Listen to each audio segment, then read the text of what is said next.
part Roman one Cesar at his apogee. During winter nights noise never ceases in the Rue Saint-Honore, except for a short interval kitchen gardeners, carrying their produce to market. Continue the stir of carriages, returning from theatres and balls, near the middle of this sustained pause, in the grand symphony of Parisian uproar, which occurs about 1 o'clock in the morning. The wife of Monsieur César Birotteau, a perfumer established near the Place Vendôme, was startled from her sleep by a frightful dream. She had seen her double. She had appeared to herself, clothed in rags, turning with a shriveled, withered hand the latch of her own shop door, seeming to be at the threshold, yet at the same time seated in her armchair behind the counter. She was asking alms of herself, and heard herself speaking from the doorway, and also from her seat at the desk. She tried to grasp her husband, but her hand fell on a cold place. Her terror became so intense that she could not move her neck, which stiffened, as if petrified. The membranes of her throat became glued together. Her voice failed her. She remained sitting erect, the same posture in the middle of the alcove, both panels of which were wide open. Her eyes, staring and fixed, her hair, quivering, her ears, filled with strange noises. Her heart tightened, yet palpitating, and her person bathed in perspiration, though chilled to the bone. Fear is a half-diced sentiment, which presses so violently upon the human mechanism that the faculties are suddenly excited to the highest degree of their power, or driven to utter disorganization. Physiologists have long wondered at this phenomenon, which overturns their systems and upsets all theories. It is in fact a thunderbolt working within the being, and like all electric accidents, capricious and whimsical in its course.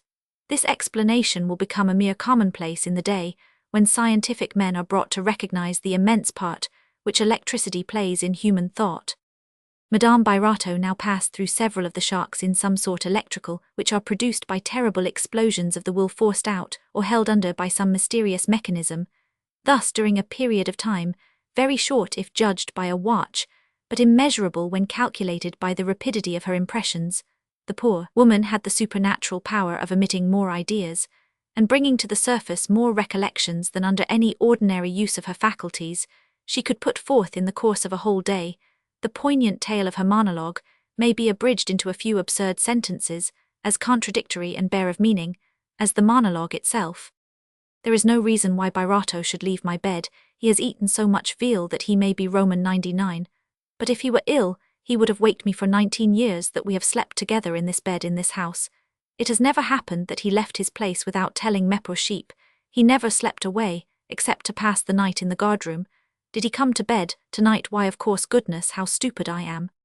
She cast her eyes upon the bed, and saw her husband's nightcap, which still retained the almost conical shape of his head. Can he be dead? Has he killed himself? Why, she went on, for the last 2 years, since they made him deputy mayor, he is all. I don't know how to put him into public life, on the word of an honest woman.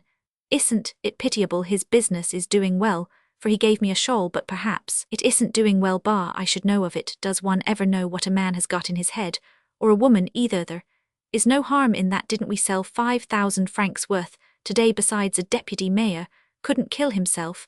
He knows the laws too well. Where is he then? She could neither turn her neck nor stretch out her hand to pull the bell, which would have put in motion a cook, 3 clerks, and a shop boy, a prey to the nightmare, which still lasted though her mind was wide awake. She forgot her daughter peacefully asleep in an adjoining room, the door of which opened at the foot of her bed. At last she cried Birotteau, but got no answer. She thought she had called the name aloud, though in fact she had only uttered it mentally. Has he a mistress? He is too stupid, she added. Besides, he loves me too well for that. Didn't he tell Madame Rogan that he had never been unfaithful to me even in thought? He is virtue upon earth, that man. If anyone ever deserved paradise, he does. What does he accuse himself of to his confessor, I wonder? He must tell him a lot of fiddle-faddle. Royalist as he is, though he doesn't know why he can't froth up his religion. Poor dear cat, he creeps to mass at 8 o'clock, as slyly as if he were going to a bad house. He fears God for God's sake. Hell is nothing to him. How could he have a mistress? He is so tied to my petticoat that he bores me. He loves me better than his own eyes. He would put them out for my sake for 19 years. He has never said to me one word louder than another. His daughter is never considered before me. But Césarine is here. Césarine Birotteau has never had a thought which he did not tell me. He was right enough when he declared to me at the Petit Matelot that I should never know him till I tried him, and not hear it is extraordinary. She turned her head with difficulty, and glanced furtively about the room, then, filled with those picturesque effects, which are the despair of language, and seem to belong exclusively to the painters of genre. What words can picture the alarming zigzags produced by falling shadows, the fantastic appearance of curtains bulged out by the wind, the flicker of uncertain light thrown by a night lamp upon the folds of red calico, the rays shed from a curtain holder, whose lurid centre was like the eye of a burglar, the apparition of a kneeling dress, in short, all the grotesque effects, which terrify the imagination at a moment when it has no power except to foresee misfortunes and exaggerate them. Madame Birotteau suddenly saw a strong light in the room beyond her chamber and thought of fire, but perceiving a red foulard which looked like a pool of blood, her mind turned exclusively to burglars, especially when she thought she saw traces of a struggle in the way the furniture stood about the room. Recollecting the sum of money which was in the desk, a generous fear put an end to the chill ferment of her nightmare. She sprang terrified, and in her nightgown, into the very centre of the room, to help her husband, whom she supposed to be in the grasp of assassins. "Birotteau, Birotteau," she cried at last in a voice full of anguish. She then saw the perfumer in the middle of the next room, a yardstick in his hand measuring the air, and so ill wrapped up in his green cotton dressing-gown, with chocolate-coloured spots that the cold had reddened his legs, without his feeling it preoccupied, as he was when César turned about to say to his wife, "Well, what do you want, Constance?" His air and manner, like those of a man absorbed in calculations, were so prodigiously silly that Madame Birotteau began to laugh. "Goodness, César, if you are not an oddity like that," she said, "why did you leave me alone, without telling me? I have nearly died of terror. I did not know what to imagine. What are you doing there, flying open to all the winds? You'll get as hoarse as a wolf. Do you hear me, Birotteau?" "Yes, wife, here I am," answered the perfumer, coming into the bedroom. "Come and warm yourself, and tell me what maggot you've got in your head," replied Madame Birotteau, opening the ashes of the fire, which she hastened to relight. "I am frozen. What a goose I was to get up in my nightgown. But I really thought they were assassinating you."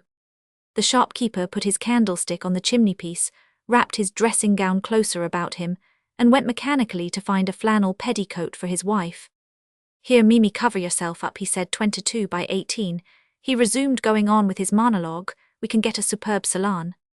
"Aka, Birotteau, are you on the high road to insanity? Are you dreaming?" "No, wife, I am calculating." "You had better wait till daylight for your nonsense," she cried, fastening the petticoat beneath her short nightgown, and going to the door of the room where her daughter was in bed. "Césarine is asleep," she said. "She won't hear us. Come, Birotteau, speak up. What is it?" "We can give a ball." "Give a ball? We, on the word of an honest woman, you are dreaming, my friend." "I'm not dreaming, my beautiful white doe. Listen, people should always do what their position in life demands. Government has brought me forward into prominence. I belong to the government. It is my duty to study its mind and further its intentions by developing them. The Duc de Richelieu has just put an end to the occupation of France by the foreign armies.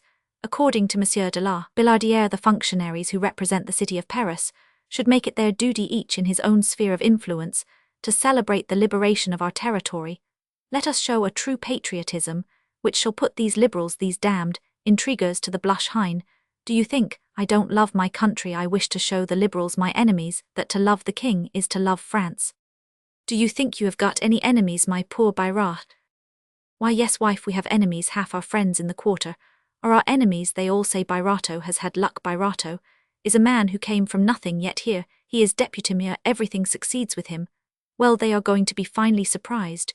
You are the first to be told that I am made a Chevalier of the Legion of Honor. The king signed the order yesterday." "Oh, then," said Madame Birotteau, much moved, "of course we must give the ball, my good friend. But what have you done to merit the cross?" "Yesterday, when Monsieur de la Billardière told me the news," said Birotteau modestly, "I asked myself, as you do, what claims I had to it, but I ended by seeing what they were. And in approving the action of the government, in the first place, I am a royalist. I was wounded at Saint Roch in Vendémiaire. Isn't it something to have borne arms in those days for the good cause? Then, according to the merchants, I exercised my judicial functions in a way to give general satisfaction. I am now deputy mayor. The king grants 4 crosses to the municipality of Paris. The prefect, selecting among the deputies suitable persons to be thus decorated, has placed my name first on the list. The king moreover knows me. Thanks to old Ragan, I furnish him with the only powder he is willing to use. We alone possess the receipt of the late Queen, poor dear august victim. The mayor vehemently supported me, so there it is. If the king gives me the cross without my asking for it, it seems to me that I cannot refuse it without failing in my duty to him. Did I seek to be deputy mayor so, wife, since we are sailing before the wind, as your uncle Pillarolt says, when he is jovial, I have decided to put the household on a footing in conformity with our high position, if I can become anything ill risk being whatever the good God wills, that I shall be subprefect if such be my destiny. My wife, you are much mistaken, if you think a citizen has paid his debt to his country, by merely selling perfumery for 20 years to those who came to buy it.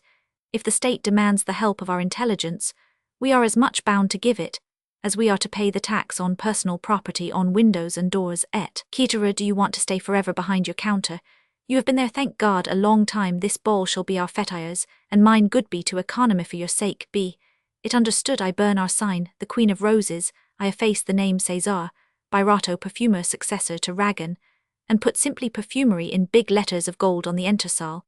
I place the office, the counting room, and a pretty little sanctum. For you I make the shop out of the back shop, the present dining room, and kitchen I hire the first floor of the next house, and open a door into it. Through the wall I turn the staircase, so as to pass from house to house on one floor, and we shall thus get a grand apartment furnished like a nest. Yes, I shall refurnish your bedroom, and contrive a boudoir for you, and a pretty chamber for Césarine, the shop girl, whom you will hire our head clerk, and your lady's maid. Yes, madame, you are to have one, will sleep on the second floor. On the third will be the kitchen and rooms of the cook, and the manifolwork. The fourth shall be a general storehouse for bottle crystals and porcelains. The workshop for our people in the attic passers-by shall no longer see them gumming on the labels, making the bags, sorting the flasks and corking the files. Very well for the Rue Saint-Denis, but for the Rue Saint-Honore, bad style. Our shop must be as comfortable as a drawing-room. Tell me, are we the only perfumers who have reached public honors? Are there not vinegar merchants and mustard men who command in the National Guard, and are very well received at the palace? Let us imitate them, let us extend our business, and at the same time press forward into higher society. Goodness, Birotteau, do you know what I am thinking of as I listen to you? You are like the man who looks for knots in a bulrush. Recollect what I said when it was a question of making you deputy your peace of mind. Before everything, you are as fit, I told you, to be put forward in public life as my arm is to turn a windmill. Honors will be your ruin. You would not listen to me, and now the ruin has come to play a part in politics. You must have money. Have we any? What would you burn your sign, which cost 600 francs, and renounce the Queen of Roses, your true glory? Leave ambition to others. He who puts his hand in the fire gets burned. Isn't that true? Politics burn in these days. We have 100,000 francs invested outside of our business, our productions, our merchandise. If you want to increase your fortune, do as they did in 1793. The funds are at 6 to 2. Buy into the funds, you will get 10,000 francs income, and the investment won't hamper our property. Take advantage of the occasion to marry our daughter, sell the business, and let us go and live in your native place. Why, for 15 years you have talked of nothing but buying Les Trésorières, that pretty little property near Chinon, where there are woods and fields and ponds and vineyards, and 2 dairies which bring in 1,000 crowns a year, with a house which we both like, all of which we can have for 60,000 francs, and lo, monsieur now wants to become something under government. Recollect what we era perfumers, if 16 years before you invented the double paste of sultans and the carminative balm, someone had said you are going to make enough money to buy Les Trésorières, wouldn't you have been half sick with joy? Well, you can acquire that property which you wanted so much that you hardly opened your mouth about anything else, and now you talk of spending on nonsense money earned by the sweat of our brow. I can say hours, for I've sat behind the desk through all that time like a poor dog in his kennel. Isn't it much better to come and visit our daughter after she is married to a notary of Paris, and live 8 months of the year at Chinon, than to begin here to make 5 sous 6 blancs, and of 6 blancs nothing? Wait for a rise in the funds, and you can give 8,000 francs a year to your daughter, and we can keep 2,000 for ourselves, and the proceeds of the business will allow us to buy Les Trésorières there in your native place, my good little cat, with our furniture, which is worth a great deal. We shall live like princes, whereas here we want at least 1 million to make any figure. I expected you to say all this, wife, said César Birotteau. I am not quite such a fool, though you think me a great fool, you do, as not to have thought of all that. Now listen to me. Alexander Crotet will fit us like a glove for a son-in-law, and he will succeed Rogan. But do you suppose he will be satisfied with 100,000 francs? Supposing that we gave our whole property outside of the business to establish our daughter, and I am willing, I would gladly live on dry bread the rest of my days, to see her happy as a queen, the wife of a notary of Paris. As you say, well then, 100,000 francs, or even 8,000 francs year, is nothing at all towards buying Rogan's practice. Little Zandrot, as we call him, thinks, like all the rest of the world, that we are richer than we are if his father, that big farmer, who is as close as a snail, won't sell 100,000 francs worth of land. Zandrot can't be a notary, for Rogan's practice is worth 4 or 500,000. If Crottat does not pay half down, how could he negotiate the affair? Césarine must have 200,000 francs dot. And I mean that you and I shall retire solid bourgeois of Paris with 15,000 francs a year. Hein, if I could make you see that as plain as day, wouldn't it shut your mouth? Oh, if you've got the minds of Peru. Yes, I have, my lamb, yes, he said, taking his wife by the waist and striking her with little taps under an emotion of joy which lighted up his features. I did not wish to tell you of this matter till it was all cooked, but tomorrow it will be. Don't that is, perhaps it will hear it is. Then Rogan has proposed a speculation to me so safe that he has gone into it with Ragan, with your uncle Pillarolt, and 2 other of his clients. We are to buy property near the Madeleine, which according to Rogan's calculations we shall get for a quarter of the value, which it will bring 3 years from now, at which time, the present leases having expired, we shall manage it for ourselves. We have all 6 taken certain shares. I furnish 300,000 francs. That is 3/8 of the whole.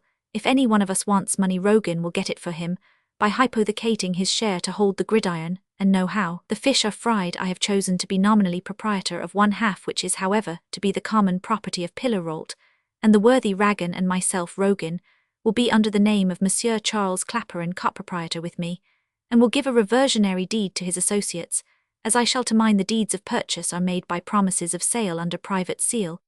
Until we are masters of the whole property, Rogan will investigate as to which of the contracts should be paid in money, for he is not sure that we can dispense with registering, and yet turn over the titles to those to whom we sell in small parcels. But it takes too long to explain all this to you. The ground once paid, for we have only to cross our arms, and in 3 years we shall be rich by 1,000,000 Césarine, will then be 20. Our business will be sold, and we shall step by the grace of God modestly to eminence. Where will you get your 300,000 francs? Said Madame Birotteau. You don't understand business, my beloved little cat. I shall take the 100,000 francs, which are now with Rogan. I shall borrow 40,000 on the buildings and gardens, where we now have our manufactory in the Faubourg du Temple. We have 20,000 francs here in hand, in all 160,000. There remain 140,000 more, for which I shall sign notes to the order of Monsieur Charles Clapperin, banker. He will pay the value less the discount. So there are the 300,000 francs provided for. He who owns rents owes nothing when the notes fall due. We can pay them off with our profits. If we cannot pay them in cash, Rogan will give the money at 5% hypothecated on my share of the property. But such loans will be unnecessary. I have discovered an essence which will make the hair grow. An oil comagene from Syria. Livingston has just set up for me a hydraulic press to manufacture the oil from nuts, which yield it readily under strong pressure in a year. According to my calculations, I shall have made 100,000 francs at least. I meditate an advertisement which shall begin down with wigs. The effect will be prodigious. You have never found out my wakefulness, madame, for 3 months. The success of Macassar oil has kept me from sleeping. I am resolved to take the shine out of Macassar. So these are the fine projects you've been rolling in your noddle for 2 months without choosing to tell me. I have just seen myself begging at my own door a warning from heaven. Before long, we shall have nothing left but our eyes to weep with. Never while I live shall you do it. Do you hear me, Cesar? Underneath all this there is some plot which you don't perceive. You are too upright and loyal to suspect the trickery of others. Why should they come and offer you millions? You are giving up your property. You are going beyond your means. And if your oil doesn't succeed, if you don't make the money, if the value of the land can't be realized, how will you pay your notes with the shells of your nuts to rise in society? You are going to hide your name, take down your sign, the Queen of Roses. And yet you mean to salaam and bow and scrape in advertisements and prospectuses, which will placard César Birotteau at every corner, and on all the boards wherever they are building. Oh, you are not up to it all. I shall have a branch establishment under the name of Popinot in some house near the Rue des Lombards, where I shall put little Anselmy. I shall pay my debt of gratitude to Monsieur and Madame Ragan by setting up their nephew, who can make his fortune. The poor Raganines look to me half-starved of late. Bah, all those people want your money. But what people, my treasure? Is it your uncle Pillarolt, who loves us like the apple of his eye, and dines with us every Sunday? Is it good old Ragan, our predecessor, who has 40 upright years in business to boast of, and with whom we play our game of Boston? Is it Rogan, a notary, a man 57 years old, 25, of which he has been in office, a notary of Paris? He would be the flower of the lot if honest folk were not all worth the same price. If necessary, my associates will help me Where is the plot, my white doe? Look here. I must tell you your defect. On the word of an honest man, it lies on my heart. You are as suspicious as a cat. As soon as we had 2 sous worth in the shop, you thought the customers were all thieves. I had to go down on my knees to you, to let me make you rich for a Parisian girl. You have no ambition. If it hadn't been for your perpetual fears, no man could have been happier than Roman I. If I had listened to you, I should never have invented the paste of sultans, nor the carminative balm. Our shop has given us a living, but these 2 discoveries have made the 160,000 francs, which we possess net and clear without my genius, for I certainly have talent as a perfumer. We should now be petty retail shopkeepers, pulling the devil's tail. To make both ends meet, I shouldn't be a distinguished merchant competing in the election of judges. For the Department of Commerce, I should be neither a judge nor a deputy mayor. Do you know what I should be? A shopkeeper like Pierre Ragambe. It said without offence, for I respect shopkeeping. The best of our kidney are in it. After selling perfumery like him for 40 years, we should be worth 3,000 francs a year. And at the price things are now, for they have doubled in value, we should like them have barely enough to live on day after day. That poor household wrings my heart more and more. I must know more about it, and I'll get the truth from Popinot tomorrow. If I had followed your advice, you who have such uneasy happiness, and are always asking whether you will have tomorrow what you have got today, I should have no credit. I should have no cross of the Legion of Honor. I should not be on the highroad to becoming a political personage. Yes, you may shake your head, but if our affair succeeds, I may become deputy of Paris.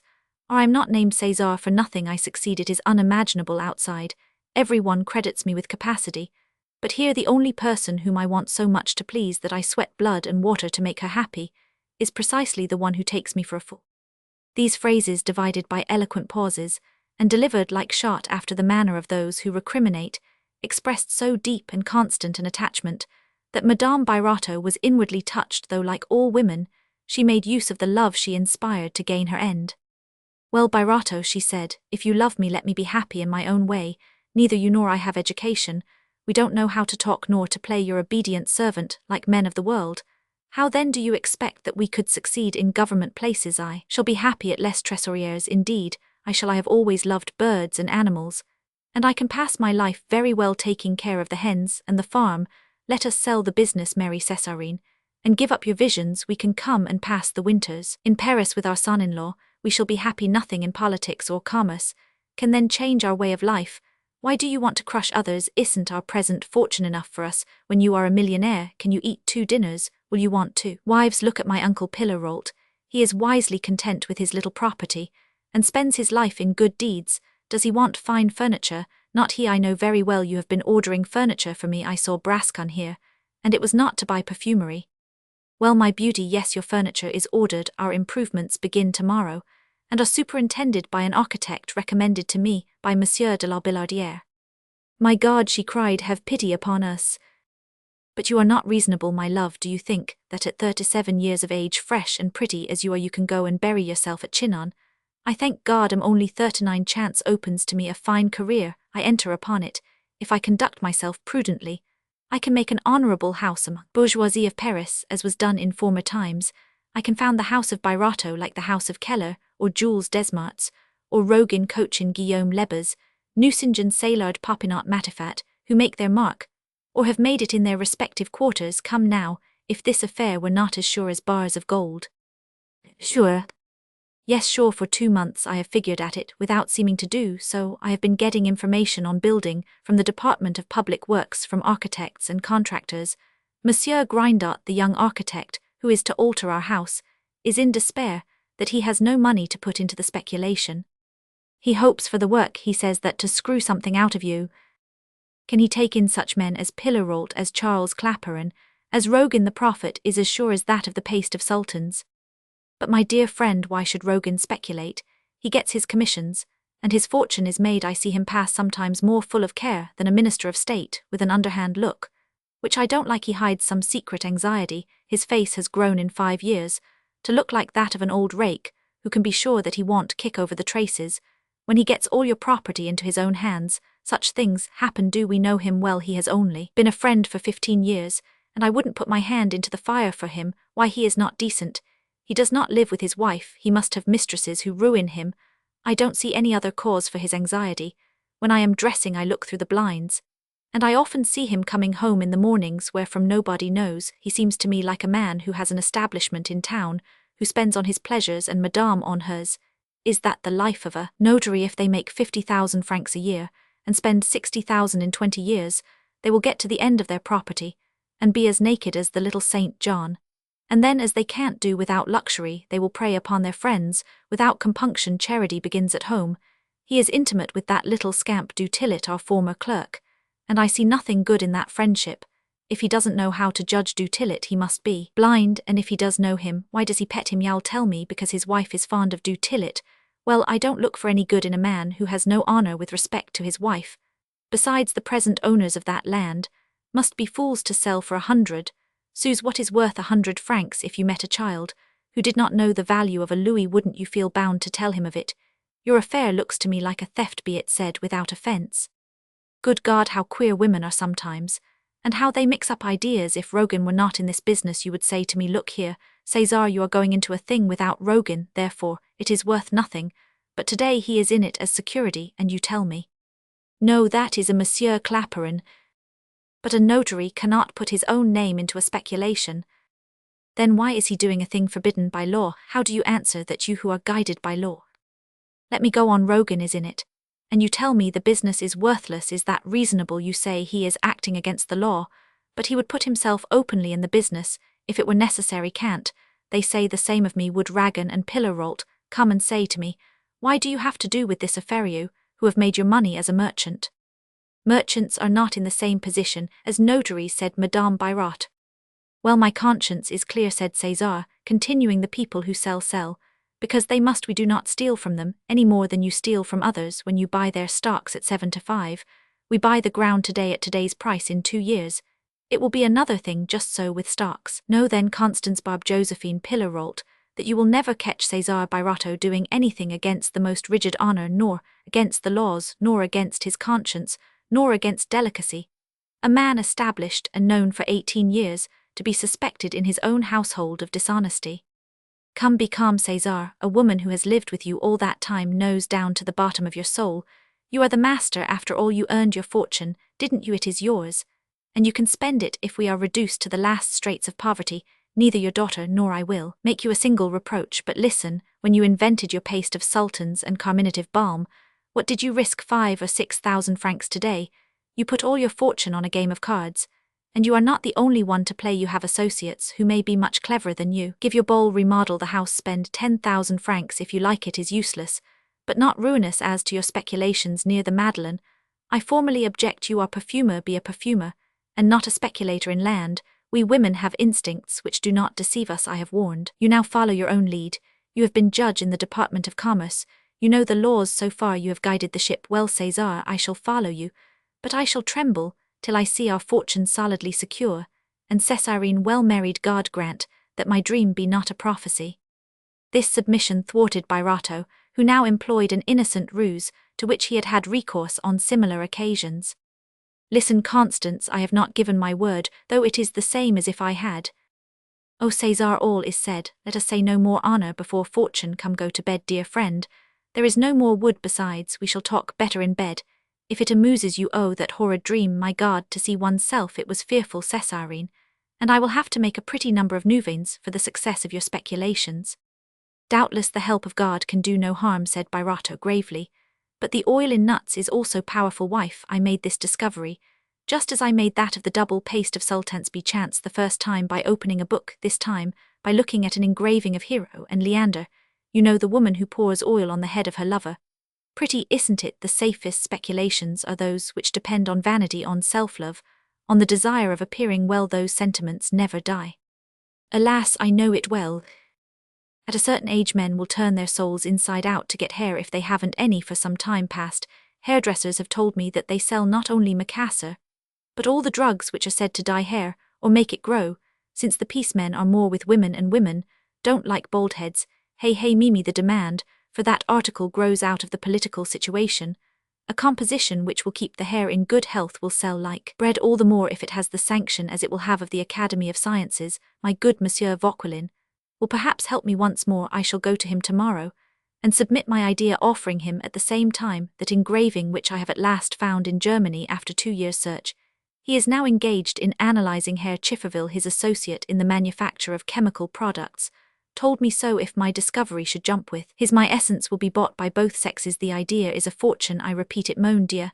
I can't sleep. Hey, luckily little Parpinat has the finest head of hair in the world, a sharp girl with hair long enough to touch the ground, and who could say if the thing were possible without offence to God or my neighbour that the oil comagene, for it shall be an oil decidedly, has had something to do with it. All the greyheads in Paris will fling themselves upon the invention like poverty upon the world. Hey, Mignon, how about the ball? I am not wicked, but I should like to meet that little scamp du Tillet, who swells out with his fortune, and avoids me at the Bourse. He knows that I know a thing about him, which was not fine. Perhaps I have been too kind to him, isn't it odd, wife, that we are always punished for our good deeds below? I mean, I behaved like a father to him. You don't know all I did for him. You give me gooseflesh merely speaking of it. If you knew what he wished to make of you, you would never have kept the secret of his stealing that 3,000 francs. For I guessed just how the thing was done. If you had sent him to the correctional police, perhaps you would have done a service to a good many people. What did he wish to make of me? Nothing. If you were inclined to listen to me tonight, I would give you a piece of good advice, Birotteau, and that is to let your du Tillet alone. Won't it seem strange if I exclude him from my house, a clerk, for whom I endorsed to the amount of 20,000 francs, when he first went into business? Come, let us do good for good's sake. Besides, perhaps du Tillet has mended his ways. Everything is to be turned topsy-turvy then. What do you mean with your topsy-turvy? Everything will be ruled like a sheet of music paper. Have you forgotten what I have just told you about turning the staircase, and hiring the first floor of the next house, which is all settled with the umbrella maker? Caron, he and I are going tomorrow to see his proprietor, Monsieur Molyneux. Tomorrow I have as much to do as a minister of state. You turn my brain with your projects, said Constance. I am all mixed up. Besides, Birotteau, I am asleep. Good day, replied the husband. Just listen, I say good day, because it is morning. Roman 2000. Ah, there, she is off, the dear child. Yes, you shall be rich, Ricasime, or ill renounce my name of César. A few moments later, Constance and César were peacefully snoring. Roman 2. A glance rapidly thrown over the past life of this household will strengthen the ideas which ought to have been suggested by the friendly altercation of the two personages in this scene.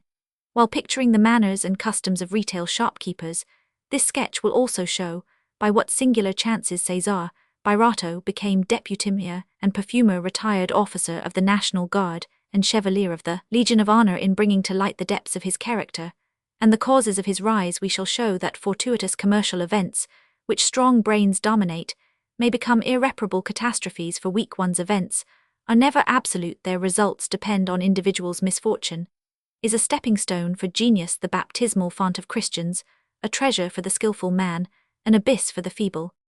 A vinedresser in the neighbourhood of Chinon named Jean Birotteau married the waiting maid of a lady whose vines he tilled. He had 3 sons. His wife died in giving birth to the last, and the poor man did not long survive her. The mistress had been fond of the maid, and brought up with her own sons the eldest child, Francois, and placed him in a seminary ordained priest.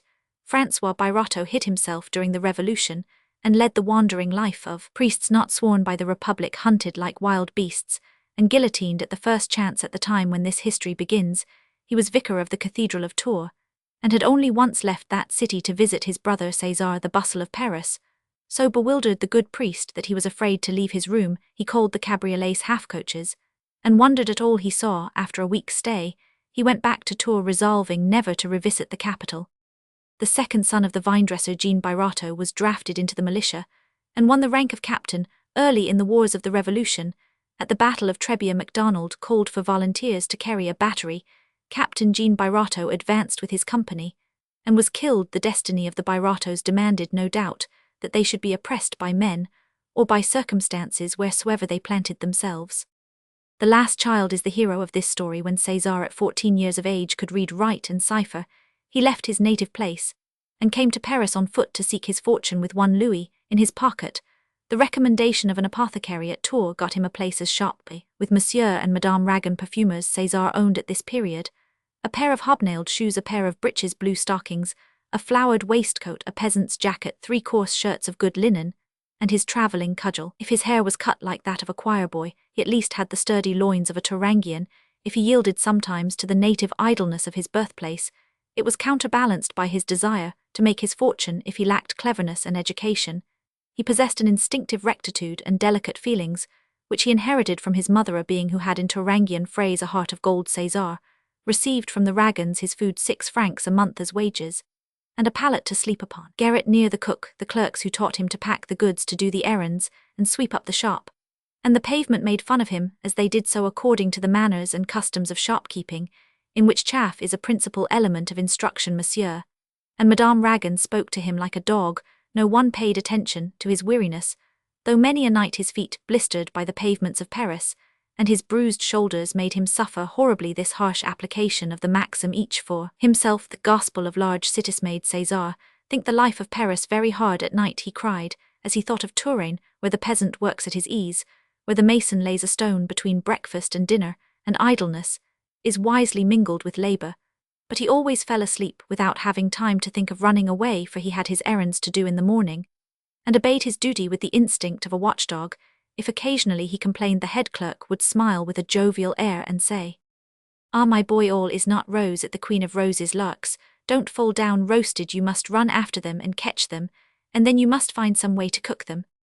The cook, a big creature from Picardy, took the best bits for herself, and only spoke to César when she wanted to complain of Monsieur and Madame Ragan, who left her nothing to steal. Towards the end of the first month, this girl, who was forced to keep house of a Sunday, opened a conversation with César. Ursula, with the grease washed off, seemed charming to the poor shopboy, who, unless hindered by chance, was likely to strike on the first rock that lay hidden in his way. Like all unprotected boys, he loved the first woman who threw him a kind look. The cook took César under her protection, and thence followed certain secret relations, which the clerks laughed at pitilessly. 2 years later, the cook happily abandoned César for a young recruit, belonging to her native place, who was then hiding in Paris, a lad 20 years old, owning a few acres of land, who let Ursula marry him.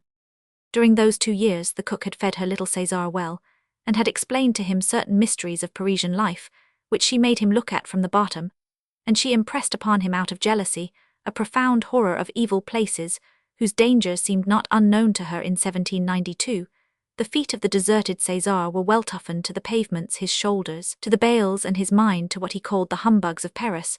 So when Ursula abandoned him, he was speedily consoled, for she had realized none of his instinctive ideas in relation to sentiment, licentious and surly, wheedling and pilfering, selfish and a tippler. She clashed with the simple nature of Birotteau, without offering him any compensating perspective. Sometimes the poor lad felt with pain that he was bound by ties that are strong enough to hold ingenuous hearts to a creature with whom he could not sympathize. By the time that he became master of his own heart, he had reached his growth, and was 16 years old.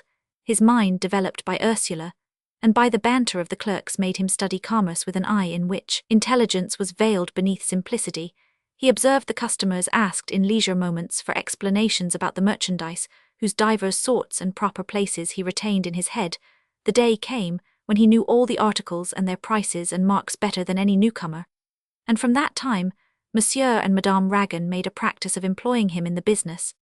When the terrible levy of the year Roman II made a clean sweep in the shop of citizen Ragan, César Birotteau, promoted to be second clerk, profited by the occasion to obtain a salary of 50 francs a month, and took his seat at the dinner table of the Ragans with ineffable delight. The second clerk of the Queen of Roses, possessing already 600 francs now, had a chamber where he could put away in long-coveted articles of furniture the clothing he had little by little got together. Dressed like other young men of an epoch when fashion required the assumption of boorish manners, the gentle and modest peasant had an air and manner which rendered him at least their equal, and he thus passed the barriers which in other times ordinary life would have placed between himself and the bourgeoisie. Towards the end of this year, his integrity won him a place in the counting-room. The dignified citoyenne Ragan herself looked after his linen, and the 2 shopkeepers became familiar with him. In Vendémiaire 1794, César, who possessed 100 louis d'or, changed them for 6,000 francs in assignats, with which he bought into the funds at 30, paying for the investment on the very day before the paper began its course of depreciation at the Bourse, and locking up his securities with unspeakable satisfaction. From that day forward, he watched the movement of stocks and public affairs with secret anxieties of his own, which made him quiver at each rumour of the reverses or successes that marked this period of our history. Monsieur Ragan, formerly perfumer to Her Majesty Queen Marie Antoinette, confided to César Birotteau during this critical his attachment to the fallen tyrants. This disclosure was one of the cardinal events in César's life. The nightly conversations, when the shop was closed, the street quiet, the accounts regulated me. Fanatic of the Turangian, who in becoming a royalist obeyed an inborn instinct, the recital of the virtuous deeds of Louis Roman 16, the anecdotes with which husband and wife exalted the memory of the queen, fired the imagination of the young man. The horrible fate of those two crowned heads, decapitated a few steps from the shop door, roused his feeling heart, and made him hate a system of government which was capable of shedding blood without repugnance.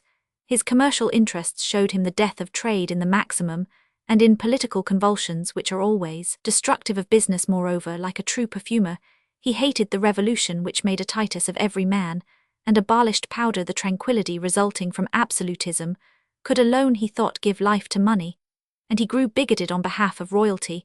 When Monsieur Ragan saw that César was well disposed on this point, he made him head clerk, and initiated him into the secrets of the Queen of Roses, several of whose customers were the most active and devoted emissaries of the Bourbons, and where the correspondence between Paris and the West secretly went on, carried away by the fervour of youth, electrified by his intercourse with the Georges, the Billardière Montauran, Boven, Longueuil, Bernier du Guénic, and the Fontaine. César flung himself into the conspiracy by which the Royalists and the Terrorists combined on the 13th Vendémiaire against the expiring Convention.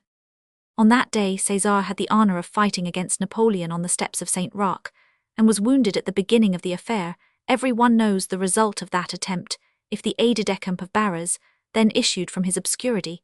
The obscurity of Birotteau saved the clerk's life.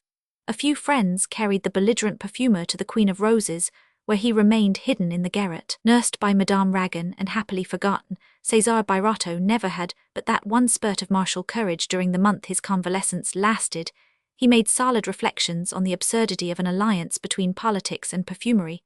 Although he remained royalist, he resolved to be purely and simply a royalist perfumer, and never more to compromise himself body and soul for his country. On the 18th, Brumaire, Monsieur and Madame Ragan, despairing of the royal cause, determined to give up perfumery and live like honest bourgeois, without meddling in politics, to recover the value of their business. It was necessary to find a man who had more integrity than ambition, more plain good sense than ability. Ragan proposed the affair to his head clerk Birotteau, now master at 20 years of age of 1,000 francs a year from the public funds. Hesitated. His ambition was to live near Chinon as soon as he could get together an income of 1,500 francs, or whenever the first consul should have consolidated the public debt by consolidating himself in the Tuileries. Why should he risk his honest and simple independence in commercial uncertainties? He asked himself. He had never expected to win so large a fortune, and he owed it to happy chances which only come in early youth. He intended to marry in Touraine some woman rich enough to enable him to buy and cultivate less Trésorières, a little property, which from the dawn of his reason he had coveted, which he dreamed of augmenting, where he could make 1,000 crowns a year, and where he would lead a life of happy obscurity. He was about to refuse the offer when love suddenly changed all his resolutions by increasing tenfold the measure of his ambition. After Ursula's desertion, César had remained virtuous as much through fear of the dangers of Paris as from application to his work. When the passions are without food, they change. Their wants marriage then becomes to persons of the middle class a fixed idea, for it is their only way of winning and appropriating a woman. César Birotteau had reached that point. Everything at the Queen of Roses now rested on the head clerk.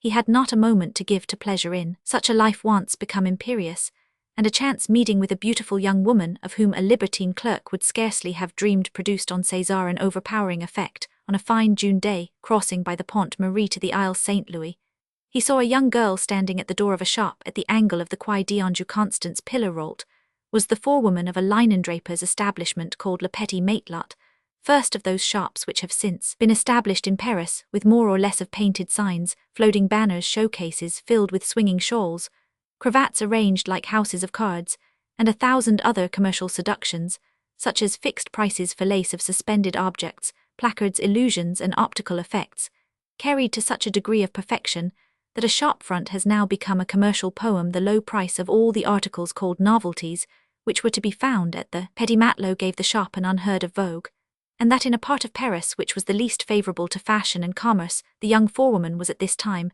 cited for her beauty, as was the case in later days with the beautiful lemonade girl of the Café of the Mills Carlans, and several other poor creatures who flattened more noses young and old against the window panes of milliners, confectioners, and linen-drapers than there are stones in the streets of Paris. The head clerk of the Queen of Roses, living between Saint Roch and the Rue de la Saudière, knew nothing of the existence of the petty matelot for the smaller trades of Paris, are more or less strangers to each other. César was so vigorously smitten by the beauty of Constance that he rushed furiously into the shop to buy 6 linen shirts, disputing the price a long time and requiring volumes of linen to be unfolded and shown to him, precisely like an Englishwoman in the humour for shopping. The young person deigned to take notice of César, perceiving by certain symptoms known to women that he came more for the seller than the goods. He dictated his name and address to the young lady, who grew very indifferent to the admiration of her customer. Once the purchase was made, the poor clerk had little to do to win the good graces of Ursula in such matters. He was as silly as a sheep, and love now made him sillier. He dared not utter a word, and was moreover too dazzled to observe the indifference which succeeded the smiles of the siren shopwoman. For 8 succeeding days, César mounted guard every evening before the petty matelot, watching for a look as a dog waits for a bone at the kitchen door, indifferent to the derision of the clerks and the shop girls, humbly stepping aside for the buyers and passers-by, and absorbed in the little revolving world of the shop. Some days later, he again entered the paradise of his angel, less to purchase handkerchiefs than to communicate to her a luminous idea. "If you should have need of perfumery, mademoiselle, I could furnish you in the same manner," he said, as he paid for the handkerchiefs. Constance Pillarolt was daily receiving brilliant proposals in which there was no question of marriage, and though her heart was as pure as her forehead was white, it was only after 6 months of marches and countermarches, in the course of which César revealed his inextinguishable love, that she condescended to receive his attentions, and even then without committing herself to an answer. A prudence suggested by the number of her swains, wholesale wine merchants, rich proprietors of cafés, and others who made soft eyes at her. The lover was backed up in his suit by the guardian of Constance, Monsieur Claude Joseph Pillarolt, at that time an ironmonger on the Quai de la Ferrille, whom the young man had finally discovered by devoting himself to the subterraneous spying which distinguishes a genuine. The rapidity of this narrative compels us to pass over in silence the joys of Parisian love, tasted with innocence, the prodigalities peculiar to clerkdom, such as melons in their earliest prime, choice dinners at Venoise, followed by the theatre Sunday, jaunts to the country in hackney coaches without being handsome. There was nothing in César's person which made it difficult to love him. The life of Paris and his sojourn in a dark shop had dulled the brightness of his peasant complexion, his abundant black hair, his solid neck and shoulders like those of a Norman horse, his sturdy limbs, his honest and straightforward manner, all contributed to predispose others in his favour. The uncle Pillarolt, whose duty it was to watch over the happiness of his brother's daughter, made inquiries which resulted in his sanctioning the wishes of the young Thurangian in the year 1800, and in the pretty month of May Mademoiselle Pillarolt consented to marry César Birotteau, who fainted with joy at the moment, when under a linden at Sceaux. Constance Barbe Josephine Pillarolt accepted him as her husband. "My little girl," said Monsieur Pillarolt, "you have won a good husband. He has a warm heart and honourable feelings. He is true as gold, and as good as an infant Jesus, in fact, a king of men." Constance frankly abdicated the more brilliant destiny to which, like all shop girls, she may at times have aspired. She wished to be an honest woman, a good mother of a family, and looked at life according to the religious programme of the middle classes. Such a career suited her own ideas far better than the dangerous vanities which seduce so many youthful Parisian imaginations. Constance, with her narrow intelligence, was a type of the petty bourgeoisie, whose labours are not performed without grumbling, who begin by refusing what they desire and end by getting angry when taken at their word, whose restless activity is carried into the kitchen, and into the counting-room, into the gravest matters of business, and into the invisible darns of the household linen, who love while scolding, who conceive no ideas but the simplest, the small change of the mind, who argue about everything, fear everything, calculate everything, and fret perpetually over the future. Her cold but ingenuous beauty, her touching expression, her freshness and purity prevented Birotteau from thinking of her defects, which moreover were more than compensated by a delicate sense of honour natural to women, by an excessive love of order, by a fanaticism for work, and by her genius as a saleswoman. Constance was 18 years old, and possessed 11,000 francs of her own. César, inspired by his love with an excessive ambition, bought the business of the Queen of Roses, and removed it to a handsome building near the place. Vendôme, at the early age of 21, married to a woman. He adored the proprietor of an establishment for which he had paid 3/4 of the price down. He had the right to view, and did view the future in glowing colours all the more, when he measured the path which led from his original point of departure. Rogan, notary of Ragan, who had drawn up the marriage contract, gave the new perfumer some sound advice, and prevented him from paying the whole purchase money down with the fortune of his wife. "Keep the means of undertaking some good enterprise, my lad," he had said to him. Birotteau looked up to the notary with admiration, fell into the habit of consulting him, and made him his friend like Ragan and Pillarolt. He had so much faith in the profession that he gave himself up to Rogan without allowing himself a suspicion. Thanks to this advice, Cesar, supplied with the 11,000 francs of his wife for his start in business, would have scorned to exchange his possessions for those of the first counsel. Brilliant as the prospects of Napoleon might seem at first, the Birotteaus kept only a cook, and lived in the entresol above the chopper sort of den, tolerably well decorated, by an upholsterer, where the bride and bridegroom began a honeymoon that was never to end. Madame Cesar appeared to advantage behind the counter. Her celebrated beauty had an enormous influence upon the sales, and the beautiful Madame Birotteau became topic among the fashionable young men of the empire. If Cesar was sometimes accused of royalism, the world did justice to his honesty.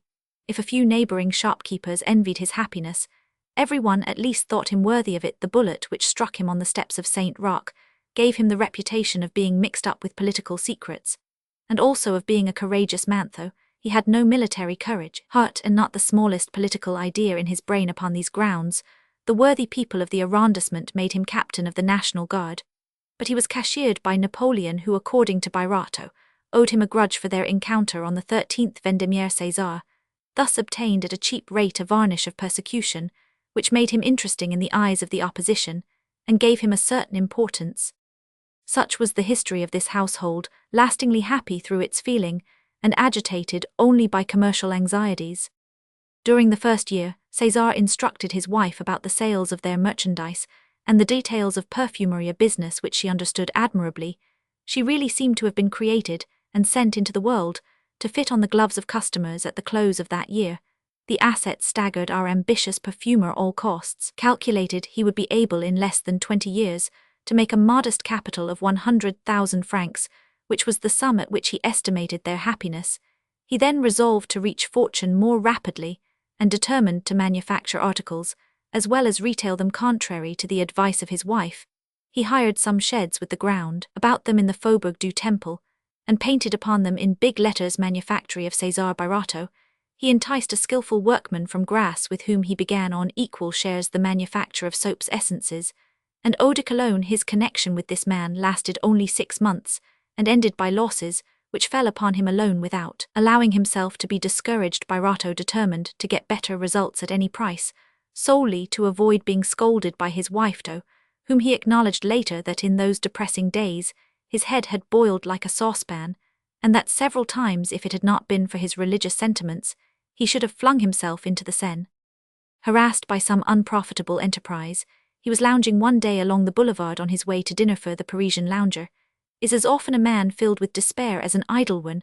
Among a parcel of books, for 6 sous apiece, laid out in a hamper on the pavement, his eyes lighted on the following title: Yellow with Dust, Abdeker, or The Art of Preserving Beauty. He picked up the so-called Arab book, a sort of romance written by a physician of the preceding century, and happened on a page which related to perfumes. Leaning against a tree on the boulevard to turn over the leaves at his ease, he read a note by the author which explained the nature of the skin and the cuticle, and showed that a certain soap or a certain paste often produced effects quite contrary to those expected of them. If the soap and the paste toned up a skin which needed relaxing, or relaxed a skin which required tones, Birotteau bought the book, in which he saw his fortune. Nevertheless, having little confidence in his own lights, he consulted a celebrated chemist, Vauquelin, from whom he naively inquired how to mix a two-sided cosmetic which should produce effects appropriate to the diversified nature of the human epidermis. Truly scientific men, who are really great in the sense that they never attain in their lifetime the renown which their immense and unrecognized labors deserve, are nearly always kind and willing to serve the poor in spirit. Vauquelin accordingly patronized the perfumer, and allowed him to call himself the inventor of a paste to whiten the hands, the composition of which he dictated to him. Birotteau named this cosmetic the double paste of sultans to complete the work. He applied the same recipe to the manufacture of a lotion for the complexion, which he called the carminative balm. He imitated in his own line the system of the petit matelot, and was the first perfumer to display that redundancy of placards, advertisements, and other methods of publication, which are called perhaps unjustly charlatanism. The paste of sultans and the carminative balm were ushered into the world of fashion and commerce by coloured placards at the head of which were these words approved by the Institute. This formula, used for the first time, had a magical effect. Not only all France, but the continent flaunted with the posters yellow, red, and blue of the monarch of the Queen of Roses, who kept in stock, supplied and manufactured at moderate prices all that belonged to his trade at a period when nothing was talked of but the East to name any sort of cosmetic the paste of sultans, thus divining the magic force of such words in a land where every man hoped to be a sultan as much as every woman longed to be a sultana, was an inspiration which could only have come to a common man or a man of genius. The public always judges by results. Birotteau passed for a superior man, commercially speaking all the more, because he compiled a prospectus, whose ridiculous phraseology was an element of success in France. They only made fun of things which occupy the public mind, and the public does not occupy itself with things that do not succeed. Though Birotteau perpetrated this folly in good faith, and not as a trick, the world gave him credit for knowing how to play the fool for a purpose. We have found, not without difficulty, a copy of this prospectus at the establishment of Popinot and co-druggists Rue des Lombards. This curious document belongs to the class which in a higher sphere historians call pieces justificatives. We give it here. The double paste of sultans and carminative balm of César Birotteau. Marvelous discovery. Approved by the Institute of France. For many years a paste for the hands and a lotion for the face, offering superior results to those obtained from eau de cologne in the domain of the toilet, has been widely sought by both sexes in Europe, devoting long vigils to the study of the skin and cuticle of the two sexes, each of whom one as much as the other attach the utmost importance to the softness, suppleness, brilliancy, and velvet texture of the complexion. The César Birotteau perfumer, favourably known in this metropolis and abroad, has discovered a paste and a lotion justly hailed as marvellous by the fashion and elegance of Paris. In point of fact, this paste and this lotion possess amazing properties which act upon the skin without prematurely wrinkling it, the inevitable result of drugs thoughtlessly employed and sold in these days by ignorance and cupidity. This discovery rests upon diversities of temperament, which divide themselves into two great classes, indicated by the colour of the paste and the lotion, which will be found pink for the skin and cuticle of persons of lymphatic habit, and white for those possessed of a sanguine temperament. This paste is named the paste of sultans because the discovery was originally made for the seraglio by an Arabian physician. It has been approved by the Institute on the recommendation of our illustrious chemist Vauquelin, together with the lotion, fabricated on the same principles which govern the composition of the paste.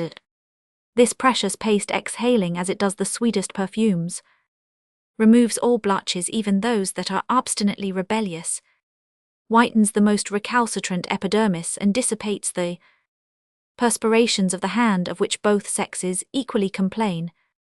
The carminative balm will disperse the little pimples which appear inopportunely at certain times and interfere with a lady's projects for a ball. It refreshes and revives the colour by opening or shutting the pores of the skin, according to the exigencies of the individual temperament. It is so well known already for its effect in arresting the ravages of time that many, out of gratitude, have called it the friend of beauty. Eau de cologne is purely and simply a trivial perfume without special efficacy of any kind, while the double paste of sultans and the carminative balm are two operative compounds of emotive power which acts without risk upon the internal energies and seconds them. Their perfumes essentially balsamic and of a stimulating character which admirably revives the heart and brain, awake ideas and vivify them. They are as wonderful for their simplicity as for their merits. In short, they offer one attraction the more to women, and to men a means of seduction, which it is within their power to secure. The daily use of the balm will relieve the smart occasioned by the heat of the razor. It will protect the lips from chapping and restore their color. It dispels in time all discolorations and revives the natural tones of the skin. Such results demonstrate man a perfect equilibrium of the juices of life, which tends to relieve all persons subject to headache from the sufferings of that horrible malady. Finally, the carminative balm, which can be employed by women in all stages of their toilet, will prevent cutaneous diseases by facilitating the transpiration of the tissues and communicating to them a permanent texture like that of velvet. Address post-paid Monsieur César Birotteau, successor to Ragan, former perfumer to the Queen Marie Antoinette, at the Queen of Roses, Rue Saint-Honore, Paris, near the Place Vendôme. The price of a cake of paste is 3 francs, that of the bottle 6 francs. Monsieur César Birotteau, to avoid counterfeits, informs the public that the paste is wrapped in paper bearing his signature, and that the bottles have a stamp blown in the glass. The success was owing, without César's suspecting it, to Constance, who advised him to send cases of the carminative balm and the paste of sultans to all perfumers in France and in foreign cities, offering them at the same time a discount of 30% if they would buy the 2 articles by the gross. The paste and the balm were in reality worth more than other cosmetics of the sort, and they captivated ignorant people by the distinctions they set up among the temperaments. The 500 perfumers of France, allured by the discount, each bought annually from Birotteau more than 300 gross of the paste, and the lotioner consumption, which, if it gave only a limited profit on each article, became enormous considered in bulk. César was then able to buy the huts and the land in the Faubourg du Temple. He built large manufactories and decorated his shop at the Queen of Roses with much magnificence. His household began to taste the little joys of competence, and his wife no longer trembled as before. In 1810, Madame César, foreseeing a rise in rents, pushed her husband into becoming chief tenant of the house, where they had hitherto occupied only the shop and the entresol, and advised him to remove their own apartment to the first floor. A fortunate event induced Constance to shut her eyes to the follies which Birotteau committed for her sake in fitting up the new apartment. The perfumer had just been elected judge in the commercial courts. His integrity, his well-known sense of honor, and the respect he enjoyed earned for him this dignity, which ranked him henceforth among the leading merchants of Paris. To improve his knowledge, he rose daily at 5 o'clock and read law reports and books treating of commercial litigation. His sense of justice, his rectitude, his conscientious intentions, qualities essential to the understanding of questions submitted for consular decision, soon made him highly esteemed among the judges. His defects contributed not a little to his reputation. Conscious of his inferiority, César subordinated his own views to those of his colleagues, who were flattered, in being thus deferred to some, sought the silent approbation of a man held to be sagacious in his capacity of listener. Others, charmed with his modesty and gentleness, praised him publicly. Plaintiffs and defendants extolled his kindness, his conciliatory spirit, and he was often chosen umpire in contests where his own good sense would have suggested the swift justice of a Turkish caddy. During his whole period in office, he contrived to use language which was a medley of commonplaces mixed with maxims and computations, served up in flowing phrases mildly put forth, which sounded to the ears of superficial people like eloquence.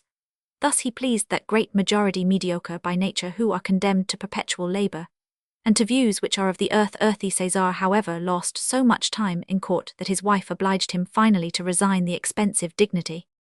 Towards 1813, the Birotteau household, thanks to its constant harmony, and after steadily plodding on through life, saw the dawn of an era of prosperity, which nothing seemed likely to interrupt. Monsieur and Madame Ragan, their predecessors, the uncle Pillarolt Rogan the notary, the Messrs. Matifat, druggists in the Rue des Lombards, and purveyors to the Queen of Roses, Joseph Leber's woolen draper, and successor to the Messrs. Guillaume, at the Maison du Chat-Quite-Plot, one of the luminaries of the Rue Saint-Denis, Popinot, the judge brother of Madame Ragan Chifferville, of the firm of Protez Chifferville, Monsieur and Madame Cochin, employed in the Treasury Department, and sleeping partners in the house of Matifat, the Abbé Loroc's confessor, and director of the pious members of this coterie, with a few other persons, made up the circle of their friends. In spite of the royalist sentiments of Birotteau, public opinion was in his favor. He was considered very rich, though in fact He possessed only 100,000 francs over and above his business, the regularity of his affairs, his punctuality, his habit of making no debts, of never discounting his paper, and of taking on the contrary safe securities from those whom he could thus oblige, together with his general amiability, won him enormous credit. His household cost him nearly 20,000 francs a year, and the education of Césarine, an only daughter idolized by Constance as well as by himself, necessitated heavy expenses. Neither husband nor wife considered money when it was a question of giving pleasure to their child, from whom they had never been willing to separate. Imagine the happiness of the poor parvenu peasant as he listened to his charming Césarine playing a sonata of Staubelt's on the piano and singing a ballad, or when he found her writing the French language correctly, or reading Racine father and son, and explaining their beauties, or sketching a landscape, or painting in sepia. What joy to live again in flower so pure, so lovely, which had never left the maternal stem, an angel, whose budding graces, and whose earliest developments he had passionately watched, an only daughter incapable of despising her father, or of ridiculing his defective education. So truly was she an ingenuous young girl. When he first came to Paris, César had known how to read, write, and cipher, but his education stopped there. His laborious life had kept him from acquiring ideas and knowledge outside the business of perfumery, mixing wholly with people to whom science and letters were of no importance, and whose information did not go beyond their specialty. Having no time to give to higher studies, the perfumer had become a merely practical man. He adopted necessarily the language, blunders, and opinions of the bourgeois of Paris, who admires Molière, Voltaire, and Rousseau on faith, and buys their books without ever reading them, who maintains that people should say armoires, because women put away their gold and their dresses, and moire in those articles of furniture, and that it is only a corruption of the language to say armoires. Potier Talma and Mademoiselle Mars were 10 times millionaires, and did not live like other human beings. The great tragedian ate raw meat, and Mademoiselle Mars sometimes drank dissolved pearls. In imitation of a celebrated Egyptian actress, the emperor had leather pockets in his waistcoat, so that he could take his snuff by the handful. He rode on horseback at full gallop up the stairway of the orangery at Versailles. Writers and artists died in the hospital. As a natural consequence of their eccentricities, they were moreover all atheists, and people should be very careful not to admit them into their households. Joseph Lebas cited with horror the history of his stepsister Augustine's marriage with the painter Samovier. Astronomers lived on spiders. These striking points of information on the French language, on dramatic art, politics, literature, and science will explain the bearings of the bourgeois intellect. A poet, passing through the Rue des Lombards, may dream of Araby. As he inhales certain perfumes, he may admire the danseuses in a showery. As he breathes the odors of an Indian root, dazzled by the blaze of cochineal, he recalls the poems of the Veda, the religion of Brahma, and its castes brushing against piles of ivory in the rough. He mounts the backs of elephants seated in a muslin cage. He makes love like the king of Lahore. But the little retail merchant is ignorant from whence have come or where may grow the products in which he deals. Birotteau, perfumer, did not know an iota of natural history nor of chemistry, though regarding Vauquelin as a great man, he thought him an exception, of about the same capacity as the retired grocer, who summed up a discussion on the method of importing teas by remarking with a knowing air, "There are but 2 ways tea comes, either by caravan or by Havre." According to Birotteau, aloes and opium were only to be found in the Rue des Lombards. Rosewater, said to be brought from Constantinople, was made in Paris like eau de Cologne. The names of these places were shams invented to please Frenchmen, who could not endure the things of their own country. A French merchant must call his discoveries English to make them fashionable, just as in England the druggists attribute theirs to France. Nevertheless, César was incapable of being wholly stupid, or a fool. Honesty and goodness cast upon all the acts of his life a light which made them creditable for noble conduct, makes even ignorance seem worthy success, gave him confidence in Paris. Confidence is accepted as power of which it is the outward sign. As for Madame Birotteau, having measured César during the first 3 years of their married life, she was a prey to continual terror. She represented in their union the sagacious and forecasting side, doubt, opposition, and fear, while César, on the other hand, was the embodiment of audacity, energy, and the inexpressible delights of fatalism. Yet in spite of these appearances, the husband often quaked, while the wife in reality was possessed of patience and true courage. Thus it happened that a man who was both mediocre and pusillanimous, without education, without ideas, without knowledge, without force of character, and who might be expected not to succeed in the slipperiest city in the world, came by his principles of conduct, by his sense of justice, by the goodness of a heart that was truly Christian, and through his love for the only woman he had really won to be considered as a remarkable man, courageous and full of resolution. The public saw results only accepting Pillarolt, and Popinot the judge. All the people of his own circle knew him superficially, and were unable to judge him. Moreover, the 20 or 30 friends he had collected about him talked the same nonsense, repeated the same commonplaces, and all thought themselves superior in their own line. The women vied with each other in dress and good dinners. Each had said her all when she dropped a contemptuous word about her husband. Madame Birotteau alone had the good sense to treat hers with honor and respect in public.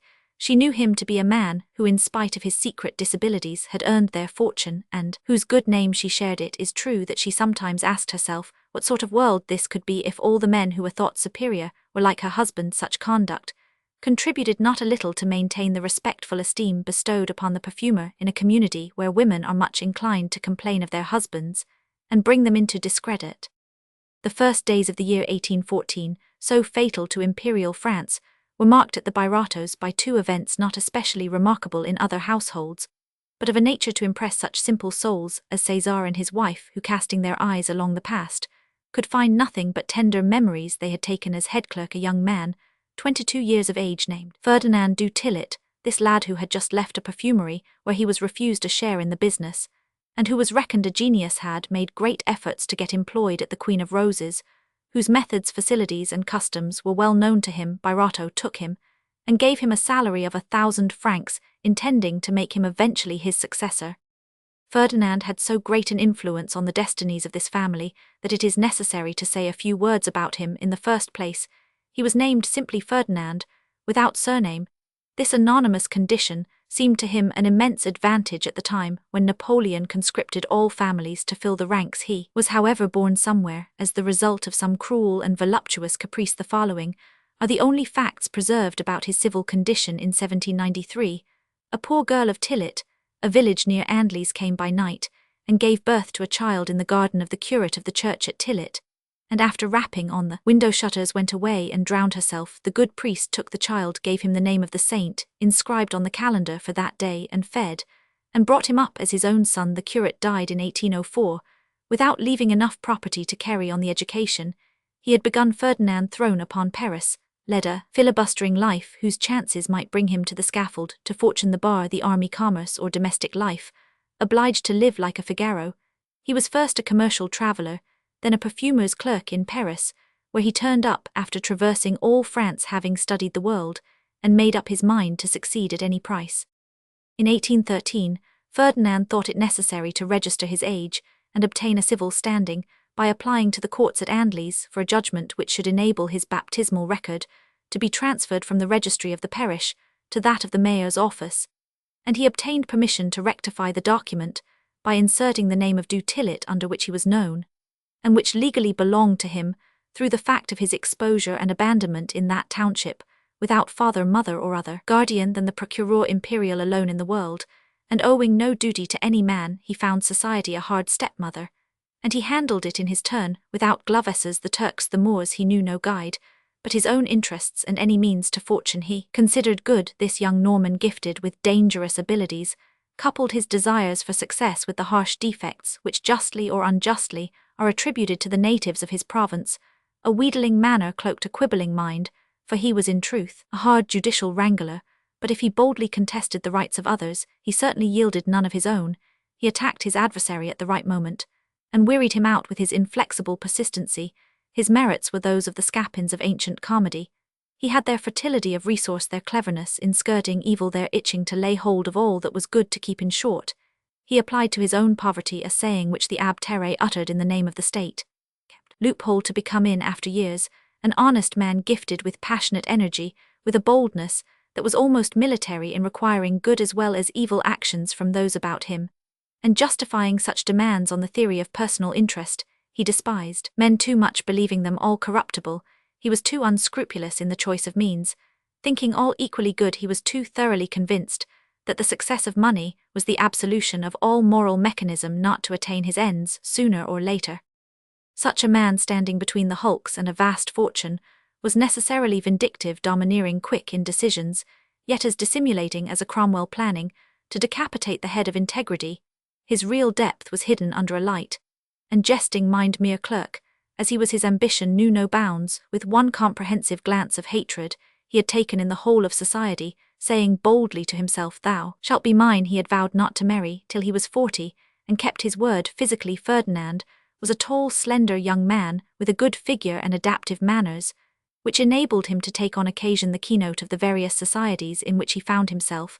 His ignoble face was rather pleasant at first sight, but later on closer acquaintance expressions were caught, such as come to the surface of those who are ill at ease in their own minds, and whose consciences groan at certain times. His complexion, which was sanguine under the soft skin of a Norman, had a crude or acrid colour. The glance of his eye, whose iris was circled with a whitish rim, as if it were lined with silver, was evasive, yet terrible.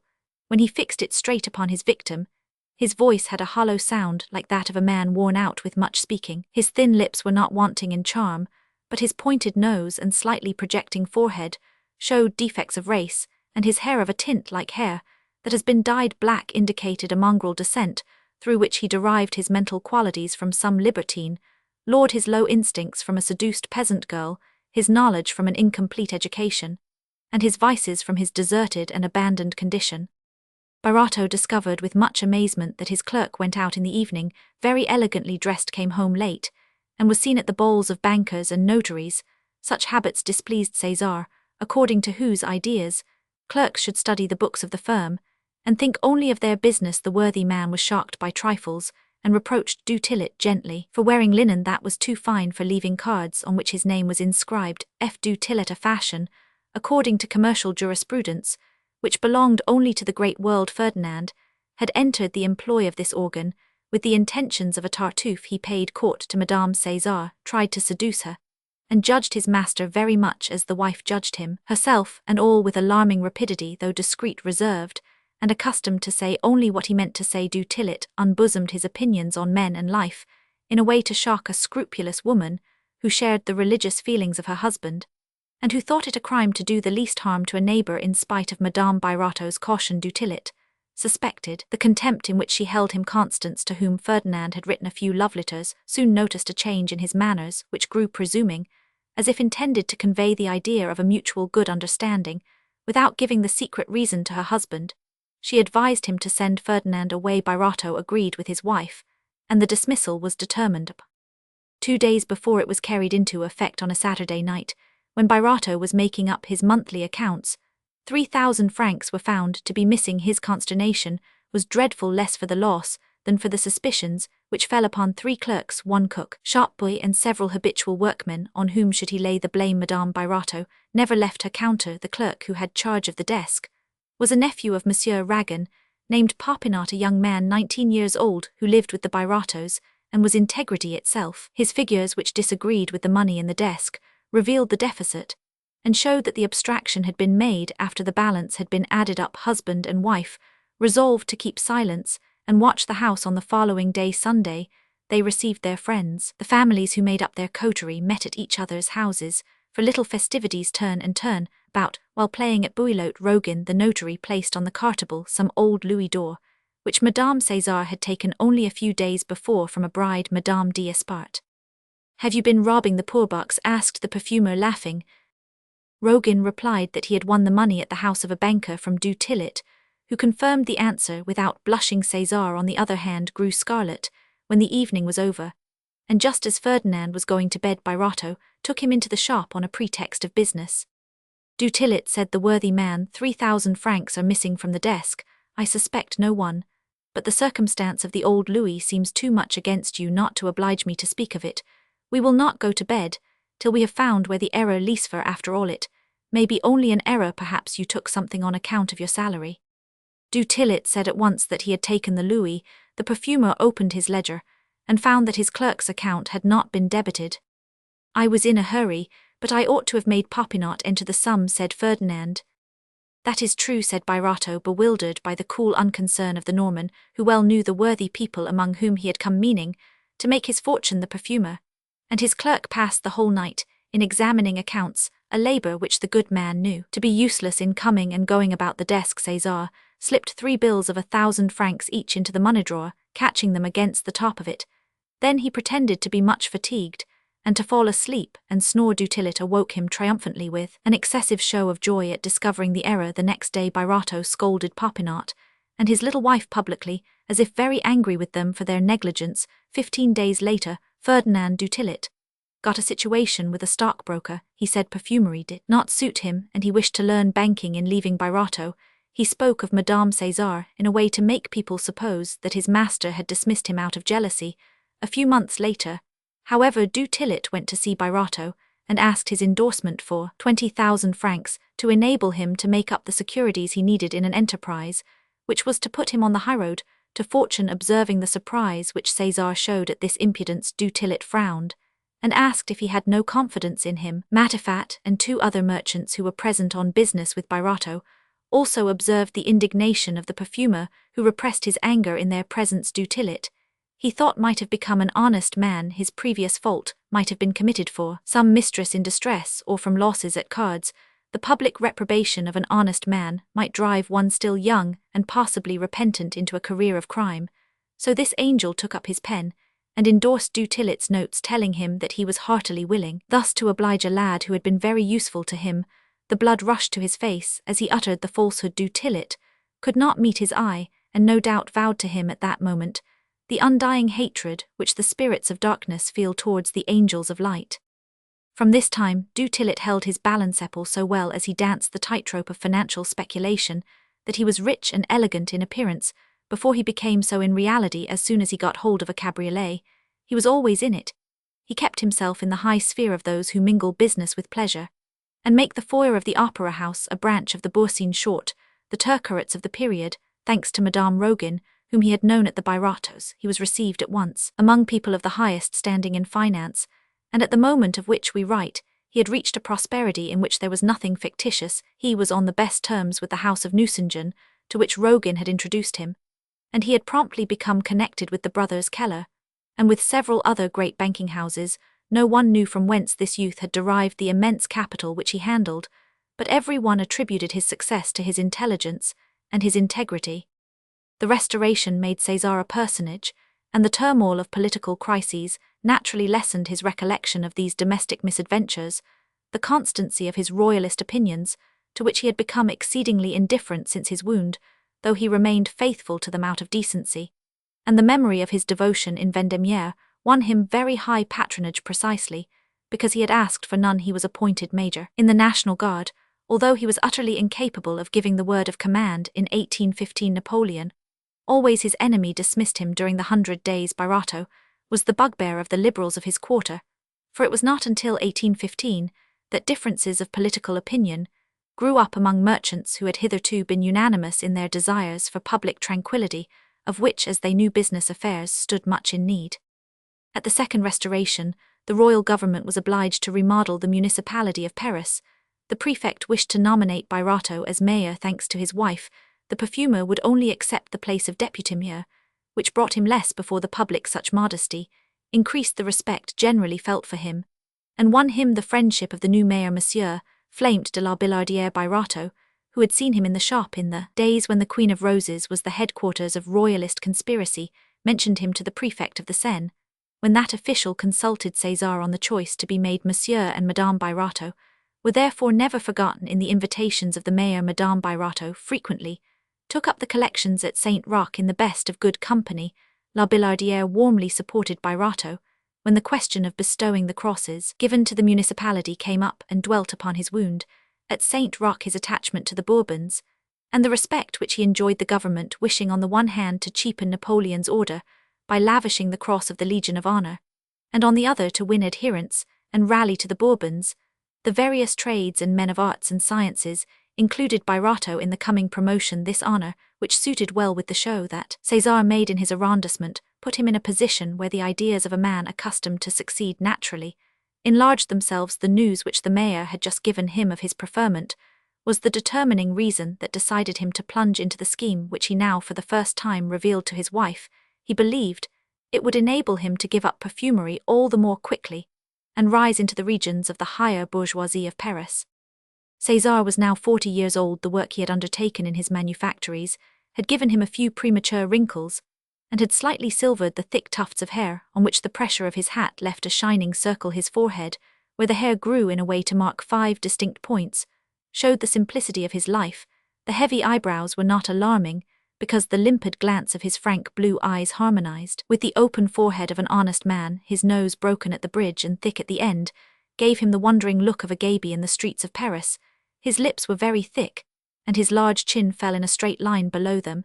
His face, high-coloured and square in outline, revealed by the lines of its wrinkles, and by the general character of its expression, the ingenuous craftiness of a peasant, the strength of his body, the stoutness of his limbs, the squareness of his shoulders, the width of his feet, all denoted the villager transplanted to Paris. His powerful hairy hands, with their large square nails, would alone have attested his origin, if other vestiges had not remained in various parts of his person.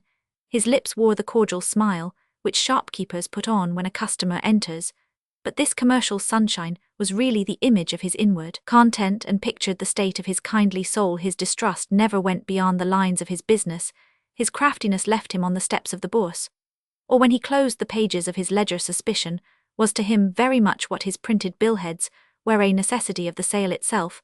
His countenance presented a sort of comical assurance, and conceit mingled with good nature, which gave it originality, and saved it from too close a resemblance to the insipid face of a Parisian bourgeois. Without this air of naive self-admiration and faith in his own person, he would have won too much respect. He drew nearer to his fellows, by thus contributing his quota of absurdity when speaking. He habitually crossed his hands behind his back. When he thought he had said something striking or gallant, he rose imperceptibly on the points of his toes twice, and dropped back heavily on his heels, as if to emphasize what he said. In the midst of an argument, he might be seen turning round upon himself, and walking off a few steps, as if he had gone to find objections, with which he returned upon his adversary brusquely. He never interrupted, and was sometimes a victim to this careful observance of civility, for others would take the words out of his mouth, and the good man had to yield his ground without opening his lips.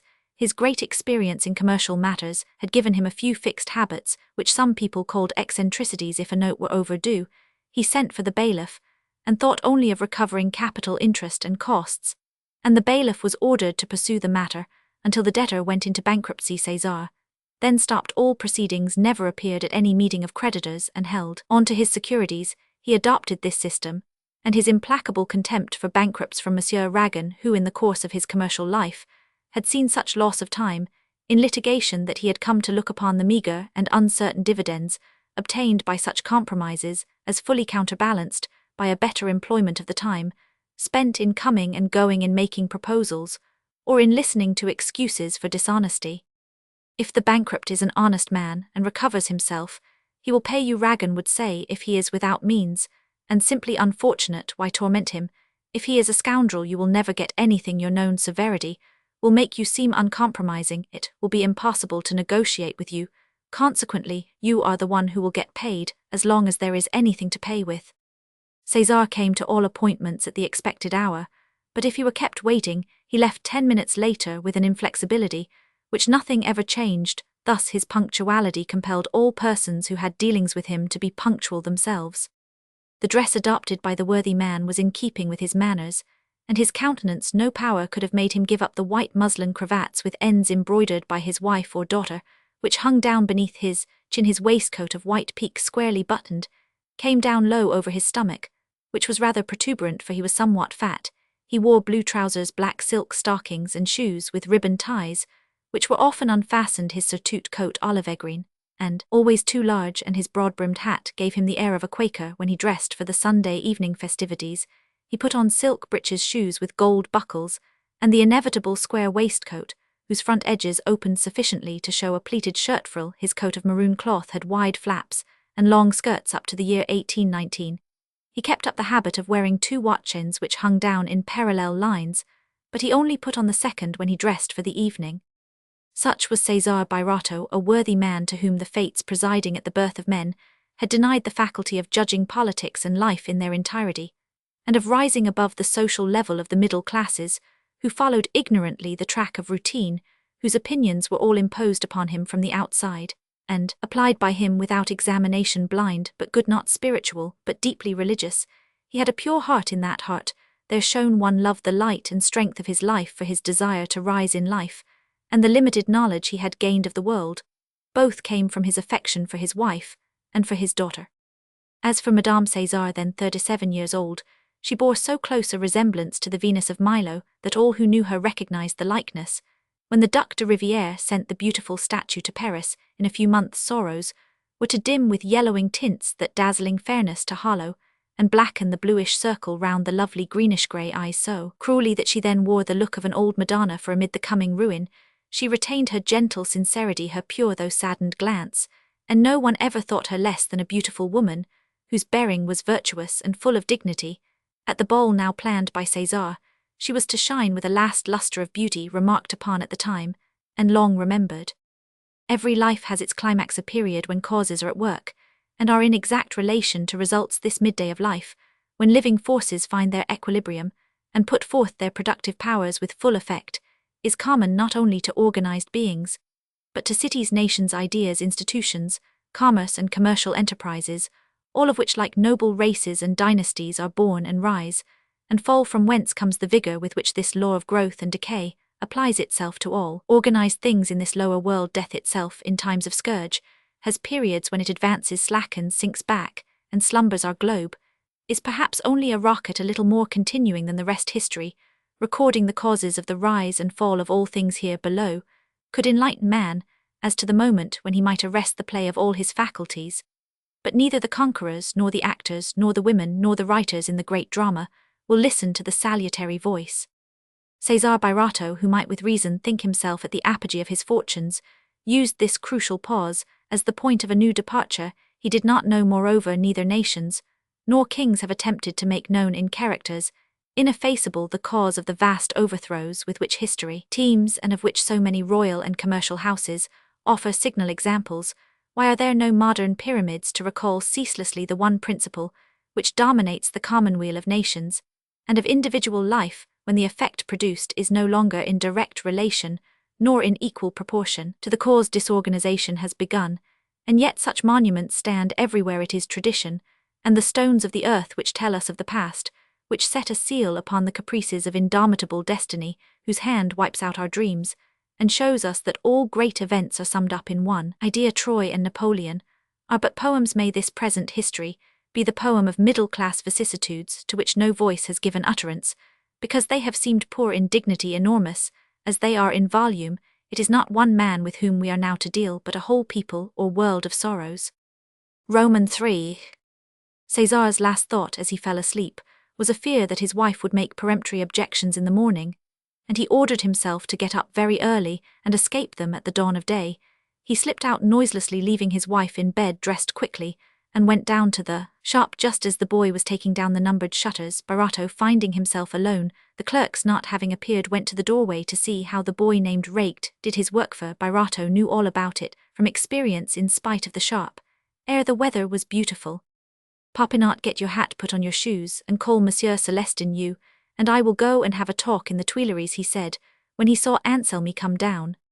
Popinot, the admirable Antipodes of du Tillet, apprenticed to César by one of those lucky chances which lead us to believe in a sub-providence, plays so great a part in this history that it becomes absolutely necessary to sketch his profile here. Madame Ragon was a Popinot. She had two brothers. One, the youngest of the family, was at this time a judge in the lower courts of the Seine courts, which take cognizance of all civil contests involving sums above a certain amount. The eldest, who was in the wholesale wool trade, lost his property and died, leaving to the care of Madame Ragon and his brother an only son who had lost his mother at his birth, to give him a trade. Madame Ragon placed her nephew at the Queen of Roses, hoping he might some day succeed Birotteau. Anselmy Popinot was a little fellow and club-footed, an infirmity bestowed by fate on Lord Byron Walter Scott and Monsieur de Talleyrand, that others so afflicted might suffer no discouragement. He had the brilliant skin with frequent blotches, which belongs to persons with red hair, but his clear brow, his eyes the colour of a gravened agate, his pleasant mouth, his fair complexion the charm of his modest youth, and the shyness which grew out of his deformity, all inspired feelings of protection in those who knew him. We love the weak, and Popinot was loved. Little Popinot, for everybody called him so, belonged to a family essentially religious, whose virtues were intelligent, and whose lives were simple and full of noble actions. The lad himself, brought up by his uncle, the judge, presented a union of qualities which are the beauty of youth, good and affectionate, a little shamefaced, though full of eagerness, gentle as a lamb but energetic in his work, devoted, and sober, he was endowed with the virtues of a Christian in the early ages of the Church. When he heard of a walk in the Tuileries, certainly, the most eccentric proposal that his august master could have made to him at that hour of the day, Popinot felt sure that he must intend to speak to him about setting up in business.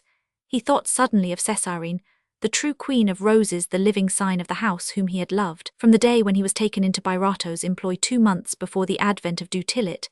As he went upstairs, he was forced to pause. His heart swelled, his arteries throbbed violently. However, he soon came down again, followed by Celestin, the head clerk, Anselmi, and his master turned without a word in the direction of the Tuileries. Popinot was 21 years old. Birotteau himself had married at that age. Anselmi therefore could see no hindrance to his marriage with Césarine, though the wealth of the perfumer and the beauty of the daughter were immense obstacles in the path of his ambitious desires. But love gets onward by leaps of hope, and the more absurd they are, the greater faith it has in them. The farther off was the mistress of Anselmi's heart, the more ardent became his desires. Happy the youth who, in those levelling days when all hats looked alike, had contrived to create a sense of distance between the daughter of a perfumer and himself, the scion of an old Parisian family. In spite of all his doubts and fears, he was happy. Did he not dine every day beside Césarine? So while attending to the business of the house, he threw a zeal and energy into his work, which deprived it of all hardship. Doing it for the sake of Césarine, nothing tired him. Love in a youth of 20 feeds on devotion. He is a true merchant, he will succeed, César would say to Madame Ragon, as he praised Anselmi's activity in preparing the work at the factory, or boasted of his readiness in learning the niceties of the trade, or recalled his arduous labours when shipments had to be made, and when with his sleeves rolled up and his arms bare the lame lad packed and nailed up himself alone more cases than all the other clerks put together. The well-known and avowed intentions of Alexander Crottat, head clerk to Rogin, and the wealth of his father, a rich farmer of Brie, were certainly obstacles in the lad's way, but even these were not the hardest to conquer. Popinot buried in the depths of his heart a sad secret which widened the distance between Césarine and himself. The property of the Ragons, on which he might have counted, was involved, and the orphan lad had the satisfaction of enabling them to live by making over to them his meagre salary. Yet with all these drawbacks he believed in success. He had sometimes caught a glance of dignified approval from Césarine in the depths of her blue eyes. He had dared to read a secret thought, full of caressing hopes. He now walked beside César, heaving with these ideas, trembling, silent, agitated, as any young lad might well have been by such an occurrence in the burgeoning time of youth. Popinot, said the worthy man, is your aunt well? Yes, monsieur. She has seemed rather anxious lately. Does anything trouble her? Listen, my boy, you must not be too reticent with me. I am half one of the family. I have known your uncle Ragon 35 years. I went to him in hobnailed shoes, just as I came from my village. That place is called Les Trésoriers. But I can tell you that all my worldly goods were 1 louis given me by my godmother, the late Marquise de Uxelles, a relation of Monsieur le Duc, and Madame la Duchesse de Lenoncourt, who are now customers of ours. I pray every Sunday for her, and for all her family. I send yearly to her niece in Touraine, Madame de Mortsauf. All her perfumery, I get a good deal of custom through them. There's Monsieur de Vandenesse, who spends 1,200 francs a year with us. If I were not grateful out of good feeling, I ought to be so out of policy. But as for you, Anselmi, I wish you well for your own sake, and without any other thought. Ah, monsieur, if you will allow me to say so, you have got a head of gold. No, no, my boy, that's not it. I don't say that my headpiece isn't as good as another's, but the thing is, I've been honest tenaciously. I've kept to good conduct. I never loved any woman, except my wife. Love is a famous vehicle, happy word used by Monsieur Villèle in the Tribune yesterday. Love, exclaimed Popinot. Oh, monsieur, can it be? Bless me, there's Pierre Rogin on foot at this hour at the top of the place Louis Roman 15. I wonder what he is doing there, thought César, forgetting all about Anselmi and the oil of nuts. The suspicions of his wife came back to his mind, and instead of turning into the Tuileries gardens, Birotteau walked on to meet the notary. Anselmi followed his master at a distance, without being able to define the reason why he suddenly felt an interest in a matter so apparently unimportant, and full of joy at the encouragement he derived from César's mention of the hobnailed shoes, the 1 louis, and love. In times gone by, Rogin, a large stout man with a pimpled face, a very bold forehead and black hair, had not been wanting in a certain force of character and countenance. He had once been young and daring. Beginning as a mere clerk, he had risen to be a notary, But at this period, his face showed to the eyes of an observer certain haggard lines and an expression of weariness in the pursuit of pleasure. When a man plunges into the mire of excesses, it is seldom that his face shows no trace of it. In the present instance, the lines of the wrinkles and the heat of the complexion were markedly ignoble, instead of the pure glow which suffuses the tissues of a virtuous man, and stamps them, as it were, with the flower of health. The impurities of his blood could be seen to master the soundness of his body. His nose was ignominiously shortened, like those of men, in whom scrofulous humours attacking that organ produce a secret infirmity which a virtuous queen of France innocently believed to be a misfortune common to the whole human race, for she had never approached any man but the king sufficiently near to become aware of her blunder. Rogan hoped to conceal this misfortune by the excessive use of snuff, but he only increased the trouble which was the principal cause of his disasters. Is it not a too prolonged social flattery to paint men forever under false colours, and never to reveal the actual causes which underlie their vicissitudes, caused, as they so often are, by maladies physical evil, considered under the aspect of its moral ravages, examined as to its influence upon the mechanism of life, has been perhaps too much neglected by the historians of the social kingdom. Madame Cesar had guessed the secret of Rogan's household. From the night of her marriage, the charming and only daughter of the banker Chevreul conceived for the unhappy notary an insurmountable antipathy, and wished to apply at once for a divorce, but Rogan, happy in obtaining a rich wife with 500,000 francs of her own, to say nothing of expectations, entreated her not to institute an action for divorce, promising to leave her free and to accept all the consequences of such an agreement. Madame Rogan thus became sovereign mistress of the situation, and treated her husband as a courtesan treats an elderly lover. Rogan soon found his wife too expensive, and like other Parisian husbands, he set up a private establishment of his own, keeping the cost in the first instance within the limits of moderate expenditure. In the beginning he encountered at no great expense grisettes who were glad of his protection, but for the past 3 years he had fallen a prey to one of those unconquerable passions which sometimes invade the whole being of a man between 50 and 60 years of age. It was roused by a magnificent creature known as La Belle Hollandaise in the annals of prostitution, for into that gulf she was to fall back and become a noted personage through her death. She was originally brought from Bruges by a client of Rogan, who soon after left Paris in consequence of political events. Presenting her to the notary in 1815, Rogan bought a house for her in the Champs-Élysées, furnished it handsomely, and in trying to satisfy her costly caprices, had gradually eaten up his whole fortune. The gloomy look on the notary's face, which he hastened to lay aside when he saw Birotteau, grew out of certain mysterious circumstances which were at the bottom of the secret fortune so rapidly acquired by du Tillet. The scheme originally planned by that adventurer had changed on the first Sunday when he saw at Birotteau's house the relations existing between Monsieur and Madame Rogan. He had come there not so much to seduce Madame Cesar as to obtain the offer of her daughter's hand by way of compensation for frustrated hopes, and he found little difficulty in renouncing his purpose when he discovered that Cesar, whom he supposed to be rich, was in point of fact comparatively poor. He set a watch on the notary, wormed himself into his confidence, was presented to La Belle Hollandaise, made a study of their relation to each other, and soon found that she threatened to renounce her lover if he limited her luxuries. La Belle Hollandaise was one of those madcap women who care nothing as to where the money comes from or how it is obtained, and who are capable of giving a ball with the gold obtained by a parricide. She never thought of the morrow. For her the future was after dinner, and the end of the month eternity, even if she had bills to pay. Du Tillet, delighted to have found such a lever, exacted from La Belle Hollandaise a promise that she would love Rogan for 30,000 francs a year, instead of 50,000 a service, which infatuated old men seldom forget. One evening, after a supper where the wine flowed freely, Rogan unbosomed himself to Du Tillet on the subject of his financial difficulties. His own estate was tied up and legally settled on his wife, and he had been led by his fatal passion to take from the funds entrusted to him by his clients a sum which was already more than half their amount when the whole were gone. The unfortunate man intended to blow out his brains, hoping to mitigate the disgrace of his conduct by making a demand upon public pity. A fortune rapid and secure darted before Du Tillet's eyes like a flash of lightning in a Saturnalian night. He promptly reassured Rogan and made him fire his pistols into the "With such risks as yours," he said, "a man of your caliber should not behave like a fool and walk on tiptoe, but speculate boldly." He advised Rogan to take a large sum from the remaining trust moneys and give it to him du tillet, with permission to stake it bravely on some large operation either at the Bourse, or in one of the 1,000 enterprises of private speculation then about to be launched.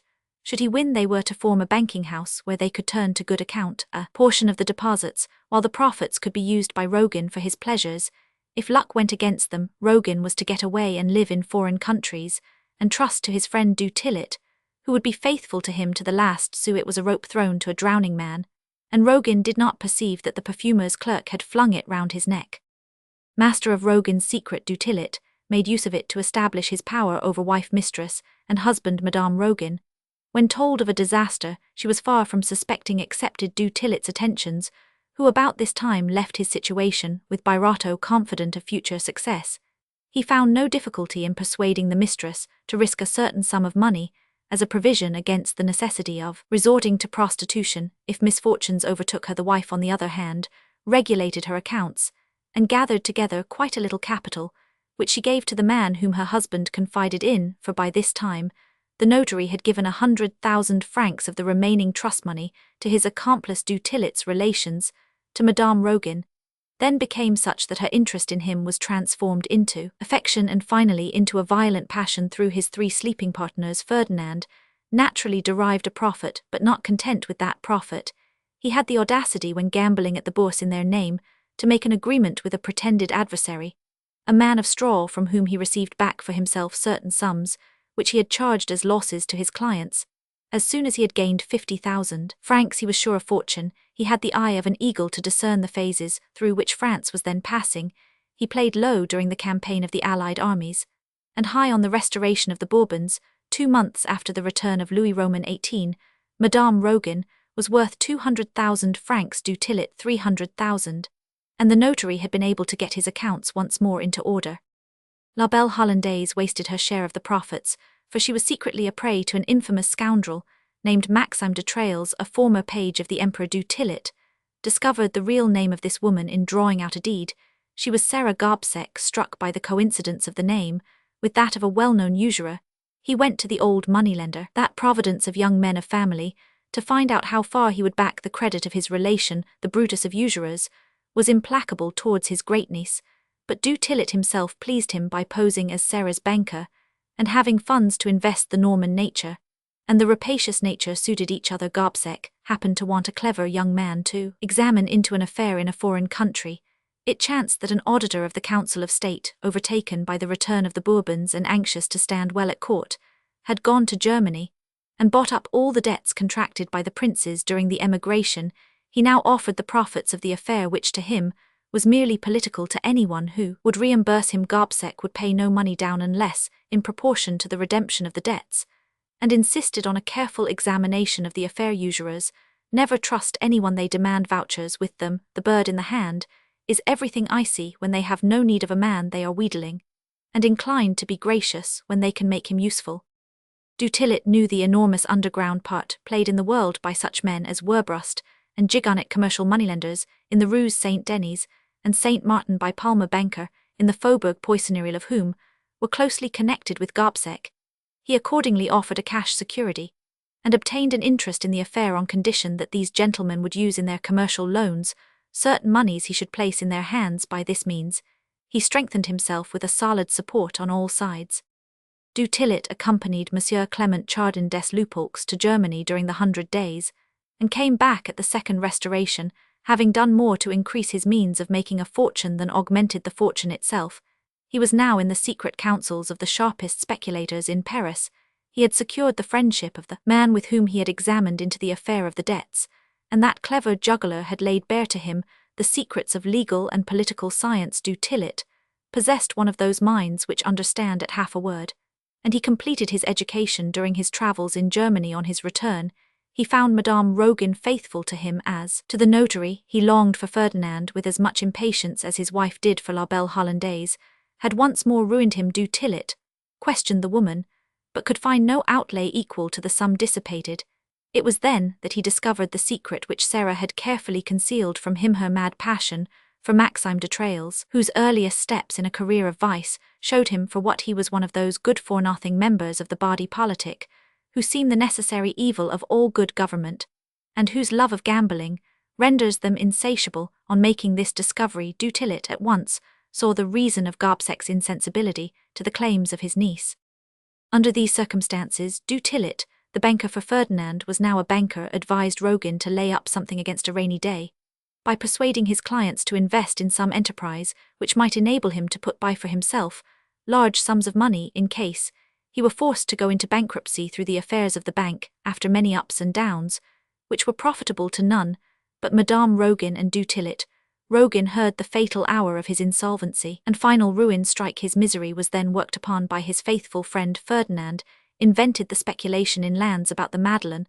The 100,000 francs belonging to César Birotteau, which were in the hands of the notary, were made over to du Tillet, for the latter, whose object was to ruin the perfumer, had made Rogan understand that he would run less risk if he got his nearest friends into the net. A friend, he said, is more considerate even if angry.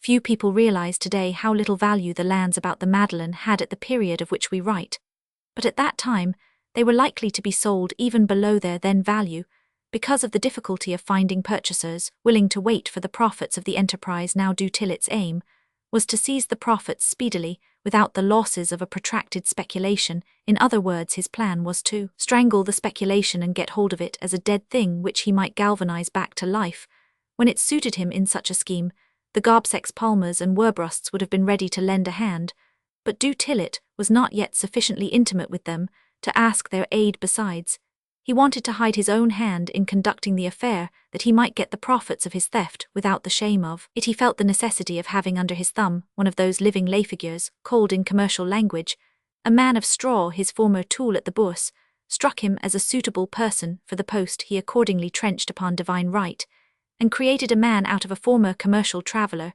who was without means or capacity of any kind, except that of talking indefinitely on all subjects and saying nothing, who was without a farthing or a chance to make one able nevertheless to understand a part, and act it without compromising the play or the actors in it, and possessed of a rare sort of honour, that of keeping a secret, and letting himself be dishonoured to screen his employers out of such a being. Du Tillet, now made a banker who set on foot and directed vast enterprises, the head, namely, of the house of Clapeyron. The fate of Charles Clapeyron would be, if du Tillet's scheme ended in bankruptcy, a swift deliverance to the tender mercies of Jews and Pharisees, and he well knew it, but to a poor devil who was despondently roaming the boulevard with a future of 40 sous in his pocket when his old comrade du Tillet chanced to meet him. The little gains that he was to get out of the affair seemed an Eldorado. His friendship, his devotion to du Tillet, increased by unreflecting gratitude and stimulated by the wants of a libertine and vagabond life, led him to say amen to everything. Having sold his honour, he saw it risked with so much caution that he ended by attaching himself to his old comrade as a dog to his master. Clapeyron was an ugly poodle, but as ready to jump as courteous. In the present affair, he was to represent half the purchasers of the land, while César Birotteau represented the other half. The notes, which Clapeyron was to receive from Birotteau, were to be discounted by one of the usurers whose name du Tillet was authorized to use, and this would send César headlong into bankruptcy so soon as Rogan had drawn from him his last funds. The assignees of the failure would, as du Tillet felt certain, follow his cue, and he already possessed of the property paid over by the perfumer, and his associates could sell the lands at auction and buy them in at half their value with the funds of Rogan and the assets of the failure.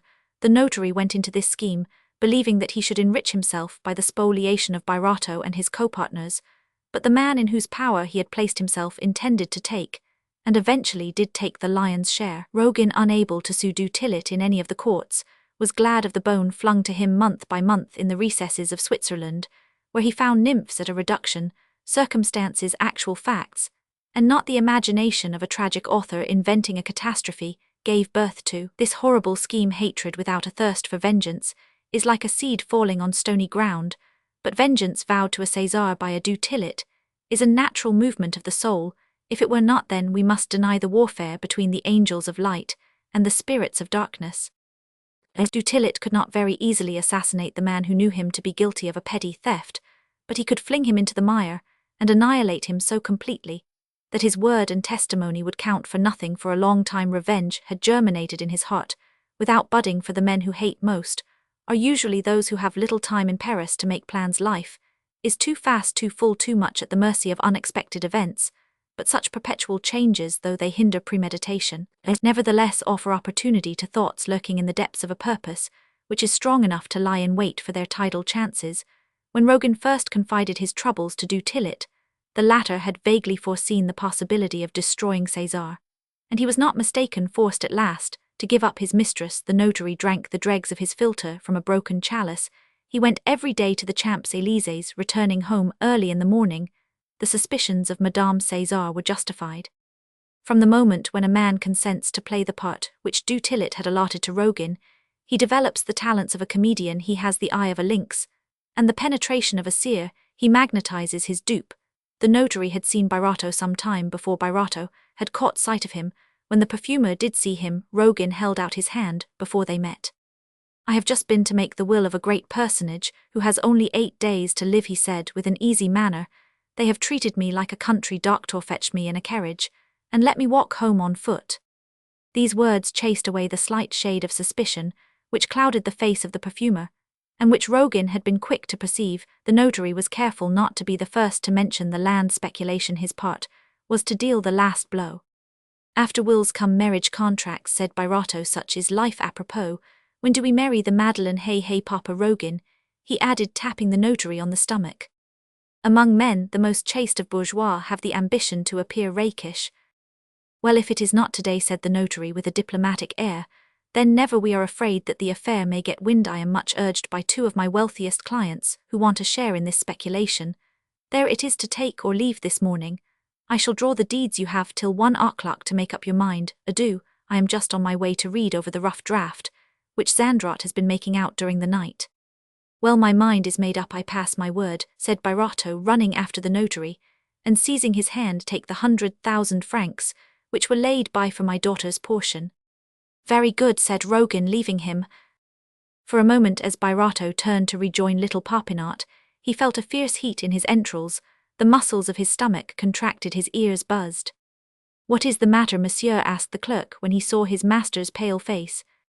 "Ah, my lad, I have just with one word decided on a great undertaking. No man is master of himself at such a moment. You are a party to it. In fact, I brought you here that we might talk of it at our ease. No one can overhear us. Your aunt is in trouble. How did she lose her money? Tell me." "Monsieur, my uncle and aunt put all their property into the hands of Monsieur de Nucingen, and they were forced to accept, as security, certain shares in the mines at Wertchen, which as yet pay no dividends, and it is hard at their age to live on hope." "How do they live then?" "They do me the great pleasure of accepting my salary." Right, Anselmi," said the perfumer as a tear rolled down his cheek. "You are worthy of the regard I feel for you. You are about to receive a great recompense for your fidelity to my interests." As he said these words, the worthy man swelled in his own eyes, as much as he did in those of Popinot, and he uttered them with a plebeian and naive emphasis, which was the genuine expression of his counterfeit superiority. "Ah, monsieur, have you guessed my love for—" "For whom?" asked his master. "For Mademoiselle Césarine." "Ah, boy, you are bold indeed," exclaimed Birotteau. "Keep your secret, I promise to forget it. You leave my house tomorrow. I am not angry with you in your placid devil. The devil I should have done the same. She is so lovely." "Oh, monsieur," said the clerk, who felt his shirt getting wet with perspiration. "My boy, this matter is not one to be settled in a day. Césarine is her own mistress, and her mother has fixed ideas. Control yourself, wipe your eyes, hold your heart in hand, and don't let us talk any more about it. I should not blush to have you for my son-in-law, the nephew of Monsieur Popinot, a judge of the civil courts, nephew of the Ragans. You have the right to make your way as well as anybody, but there are buts and ifs and hows. And why's what a devil of a dog you have let loose upon me in the midst of a business conversation. Here, sit down on that chair, and let the lover give place to the clerk. Popinot, are you a loyal man?" he said, looking fixedly at the youth. "Do you feel within you the nerve to struggle with something stronger than yourself, and fight hand to hand?" "Yes, monsieur." "To maintain a long and dangerous battle." "What for?" "To destroy Macassar oil," said Birotteau, rising on his toes like a hero in Plutarch. "Let us not mistake, the enemy is strong, well entrenched, formidable. Macassar oil has been vigorously launched. The conception was strong, the square bottles were original. I have thought of making ours triangular. Yet on the whole I prefer, after ripe reflection, smaller bottles of thin glass encased in wicker. They would have a mysterious look, and customers like things which puzzle them." They would be expensive, said Popinot. We must get things out as cheap as we can so as to make a good reduction at wholesale. Good, my lad, that's the right principle, but now think of it, Macassar oil will defend itself. It is specious, the name is seductive, it is offered as a foreign importation, and we have the luck to belong to our own country. Come, Popinot, have you the courage to kill Macassar, then begin the fight in foreign lands? It seems that Macassar is really in the Indies now. Isn't it much better to supply a French product to the Indians than to send them back what they are supposed to send to us? Make the venture, begin the fight in India, in foreign countries. In the departments, Macassar oil has been thoroughly advertised. We must not underrate its power. It has been pushed everywhere, the public knows it. I'll kill it, cried Popinot with fire in his eyes. What with, said Birotteau, that's the way with ardent young people. Listen till I've done. Anselmi fell into position like a soldier presenting arms to a marshal of France. Popinot, I have invented an oil to stimulate the growth of hair, to titillate the scalp, to revive the color of male and female tresses. This cosmetic will not be less successful than my paste or my lotion. But I don't intend to work it myself. I think of retiring from business. It is you, my boy, who are to launch my oil, comagene, from the Latin word coma, which signifies hair, as Monsieur Alibert, the king's physician, says the word is found in the tragedy of Berenice, where Racine introduces a king of comagene, lover of the queen, so celebrated for the beauty of her hair, the king no doubt, as a delicate flatterer, gave the name to his country. What wit and intellect there is ingenious, it condescends to the minutest details. Little Popinot kept his countenance as he listened to this absurd flourish, evidently said for his benefit as an educated young man. Anselmi, I have cast my eyes upon you as the one to found a commercial house in the high-class druggist line, Rue des Lombards. I will be your secret partner, and supply the funds to start with. After the oil comagene, we will try an essence of vanilla and the spirit of peppermint, well tackle the drug trade by revolutionizing it, by selling its products concentrated instead of selling them raw. Ambitious young man, are you satisfied? Anselmi could not answer, his heart was full, but his eyes filled with tears answered for him. The offer seemed prompted by indulgent fatherhood, saying to him, deserve Césarine by becoming rich and respected. Monsieur, he answered at last, I will succeed. That's what I said at your age, cried the perfumer, that was my motto. If you don't win my daughter, at least you will win your fortune. Boy, what is it? Let me hope that, in acquiring the one, I may obtain the other. I can't prevent you from hoping, my friend, said Birotteau, touched by Anselmi's tone. Well then, monsieur, can I begin today to look for a shop, so as to start at once? Yes, my son, tomorrow we will shut ourselves up in the workshop, you and Roman one. Before you go to the Rue des Lombards, call at Livingston's, and see if my hydraulic press will be ready to use tomorrow morning. Tonight we will go about dinner time to the good and illustrious Monsieur Vauquelin and consult him. He has lately been employed in studying the composition of hair. He has discovered the nature of the coloring matter, and whence it comes, also the structure of the hair itself. The secret is just there, Popinot, and you shall know it. All we have to do is to work it out cleverly. Before you go to Livingston's, just stop at Piri Berard's, my lad. The disinterested kindness of Monsieur Vauquelin is one of the sorrows of my life. I cannot make him accept any return happily. I found out from Chifferville that he wished for the Dresden Madonna, engraved by a man named Muller. After 2 years' correspondence with Germany, Berard has at last found one on Chinese paper. Before lettering, it cost 1,500 francs. My boy, today my benefactor will see it in his antechamber. When he bows us out, it is to be all framed, and I want you to see about it. Wethert is my wife, and I shall thus recall ourselves to his mind. As for gratitude, we have prayed to God for him daily for 16 years. I can never forget him. But you see, Popinot, men buried in the depths of science do forget everything, wives' friends, and those they have benefited. As for us plain people, our lack of mind keeps our hearts warm at any rate. That's the consolation for not being a great man. Look at those gentlemen of the institutional brain. You will never meet one of them in a church. Monsieur Vauquelin is tied to his study or his laboratory, but I like to believe he thinks of God in analyzing the works of his hands now. Then it is understood. I give you the money and put you in possession of my secret. We will go shares, and there's no need for any papers between us. Hurrah for success. Well, act in concert. Off with you, my boy. As for me, I've got my part to attend to. 1 minute, Popinot. I give a great ball 3 weeks hence. Get yourself a dress coat and look like a merchant already launched. This last kindness touched Popinot so deeply that he caught César's big hand and kissed it. The worthy soul had flattered the lover by this confidence, and people in love are capable of anything. Poor boy, thought Birotteau as he watched him hurrying across the Tuileries. Suppose Césarine should love him, but he is lame, and his hair is the color of a warming pan. Young girls are queer still. I don't think that Césarine and then her mother wants to see her the wife of a notary. Alexander Crotet can make her rich. Wealth makes everything bearable, and there is no happiness that won't give way under poverty. However, I am resolved to leave my daughter mistress of herself, even if it seems a folly. Roman 4. Birotteau's neighbor was a small dealer in umbrellas, parasols, and canes named Caron, a man from Languedoc, doing a poor business, whom César had several times befriended. Caron wished nothing better than to confine himself to the ground floor, and let the rich perfumer take the floor above it, thus diminishing his rent. Well, neighbor, said Birotteau familiarly, as he entered the man's shop, my wife consents to the enlargement of our premises. If you like, we will go and see Monsieur Malinux at 11 o'clock. My dear Monsieur Birotteau, said the umbrellaman, I have not asked you any compensation for this session, but you are aware that a good merchant ought to make money out of everything. What the devil, cried Birotteau, I am not made of money. I don't know that my architect can do the thing at all. He told me that before concluding my arrangements, I must know whether the floors were on the same level. Then, supposing Monsieur Malinux does allow me to cut a door in the wall, is it a party wall? Moreover, I have to turn my staircase, and make a new landing so as to get a passageway on the same floor, all that costs money, and I don't want to ruin myself. Oh, monsieur, said the southerner, before you are ruined, the sun will have married the earth and they'll have had children. Birotteau stroked his chin, rose on the points of his toes, and fell back upon his heels. Besides, resumed Caron, all I ask you to do is to cash these securities for me. And he held out 16 notes amounting in all to 5,000 francs. Ah, said the perfumer, turning them over small fry, 2 months, 3 months. Take them as low as 6%, said the umbrellaman humbly. Am I a usurer? Asked the perfumer reproachfully.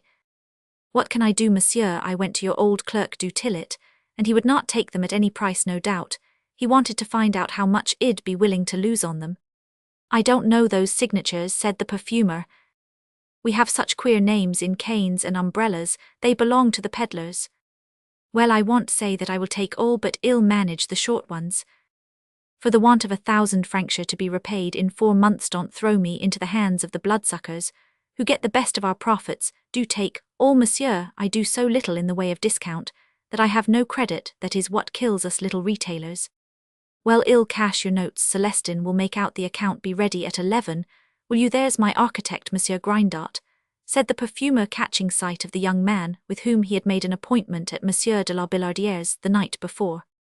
Contrary to the custom of men of talent, you are punctual, monsieur, said César, displaying his finest commercial graces, if punctuality, in the words of our king, a man of wit, as well as a statesmanis, the politeness of princes, it is also the wealth of merchants. Time is gold, especially to you artists. I permit myself to say to you that architecture is the union of all the arts. We will not enter through the shop, he added, opening the private door of his house. 4 years earlier, Monsieur Grindot had carried off the Grand Prix in architecture, and had lately returned from Rome, where he had spent 3 years at the cost of the state. In Italy, the young man had dreamed of art. In Paris, he thought of fortune. Government alone can pay the needful millions to raise an architect to glory. It is therefore natural that every ambitious youth of that calling, returning from Rome and thinking himself a Fontaine or a Percier, should bow before the administration. The liberal student became a royalist, and sought to win the favor of influential persons. When a Grand Prix man behaves thus, his comrades call him a trimmer. The young architect in question had 2 ways open to him: either to serve the perfumer well, or put him under contribution. Birotteau, the deputy-mayor, Birotteau, the future possessor of half the lands about the Madeleine, where he would sooner or later build up a fine neighborhood, was a man to keep on good terms with Grindot. Accordingly, resolved to sacrifice his immediate gains to his future interests, he listened patiently to the plans, the repetitions, and the ideas of this worthy specimen of the bourgeois class, the constant butt of the witty shafts and ridicule of artists, and the object of their everlasting contempt. Nodding his head, as if to show the perfumer that he caught his ideas, when César had thoroughly explained everything, the young man proceeded to sum up for him his own plan. You have now 3 front windows on the first floor, besides the window on the staircase, which lights the landing. To these 4 windows you mean to add 2 on the same level in the next house, by turning the staircase so as to open away from one house to the other on the street side. You have understood me perfectly, said the perfumer, surprised. To carry out your plan, you must light the new staircase from above, and manage to get a porter's lodge beneath it. Beneath it? Yes, the space over which it rests. I understand, monsieur. As for your own apartment, give me carte blanche to arrange and decorate it. I wish to make it worthy. Worthy, you have said the word, monsieur. How much time do you give me to complete the work? 20 days. What sum do you mean to put in the workmen's pockets? Asked Grindart. How much do you think it will cost? An architect can estimate on a new building almost to a farthing, answered the young man, but as I don't know how to deal with a burgeiser excuse, me monsieur, the word slipped out, I must warn you that it is impossible to calculate the costs of tearing down and rebuilding. It will take at least 8 days before I can give even an approximate idea of them. Trust yourself to me. You shall have a charming staircase, lighted from above with a pretty vestibule opening from the street, and in the space under the stairway. Must that be used? Don't be worried, I will find room for a little porter's lodge. Your house shall be studied and remodeled con amore. Yes, monsieur, I look to art, and not to fortune above all things. I do not want fame before I have earned it to my mind. The best means of winning credit is not to play into the hands of contractors, but to get at good effects cheaply. With such ideas, young man, said Birotteau in a patronizing tone, you will succeed. Therefore, resumed Grindart, employ the masons, painters, locksmiths, carpenters, and upholsterers yourself. I will simply look over their accounts, pay me only 2,000 francs commission. It will be money well laid out. Give me the premises tomorrow at 12 o'clock, and have your workmen on the spot. How much it will cost at a rough guess, said Birotteau. From 10 to 12,000 francs, said Grindart. That does not count the furniture. Of course you will renew that. Give me the address of your cabinet maker. I shall have to arrange with him about the choice of colours, so as to have everything in keeping. Monsieur Brascon, Rue Saint-Antoine, takes my orders, said Birotteau, assuming a ducal air. The architect wrote down the address in one of those pretty notebooks, which invariably come from women. Well, said Birotteau, I trust to you, monsieur, only you must wait till the lease of the adjoining house is made over to me, and I will get permission to cut through the wall. Send me a note this evening, said the architect. It will take me all night to draw the plans. We would rather work for a bourgeois than for the King of Prussia, that is to say, for ourselves. I will now take the dimensions, the pitch, the size of the windows, the pictures. It must be finished on the appointed day, said Birotteau, if not, no pay. It shall be done, said the architect. The workmen must do without sleep. We will use drying oil in the paint. But don't let yourself be taken in by the contractors. Always ask their price in advance, and have a written agreement. Paris is the only place in the world where you can wave a magic wand like that, said Birotteau with an Asiatic gesture, worthy of the Arabian Nights.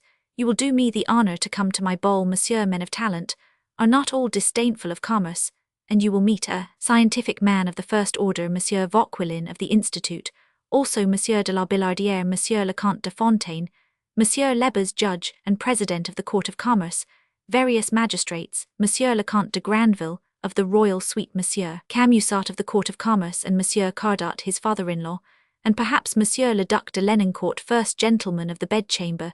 To the king I assemble my friends, as much to celebrate the emancipation of our territories, to commemorate my promotion to the order of the Legion of Honore. Grindart made a curious gesture. Possibly I showed myself worthy of that signal and royal favour by my services on the bench, and by fighting for the Bourbons upon the steps of Saint Roch on the 13th Vendémiaire, where I was wounded by Napoleon. These claims. Constance, in a morning gown, here came out of her daughter's bedroom, where she had been dressing. Her first glance cut short César's eloquence, just as he was about to formulate in flowing phrase, though modestly, the tale of his merits. Tines Mimi, this is Monsieur de Grindart, a young man distinguished in his own sphere of life, and the possessor of a great talent. Monsieur is the architect recommended to us by Monsieur de la Billardière to superintend our little alteration. The perfumer slipped behind his wife and made a sign to the architect to take notice of the word little. Putting his finger on his lips, Grindart took the cue.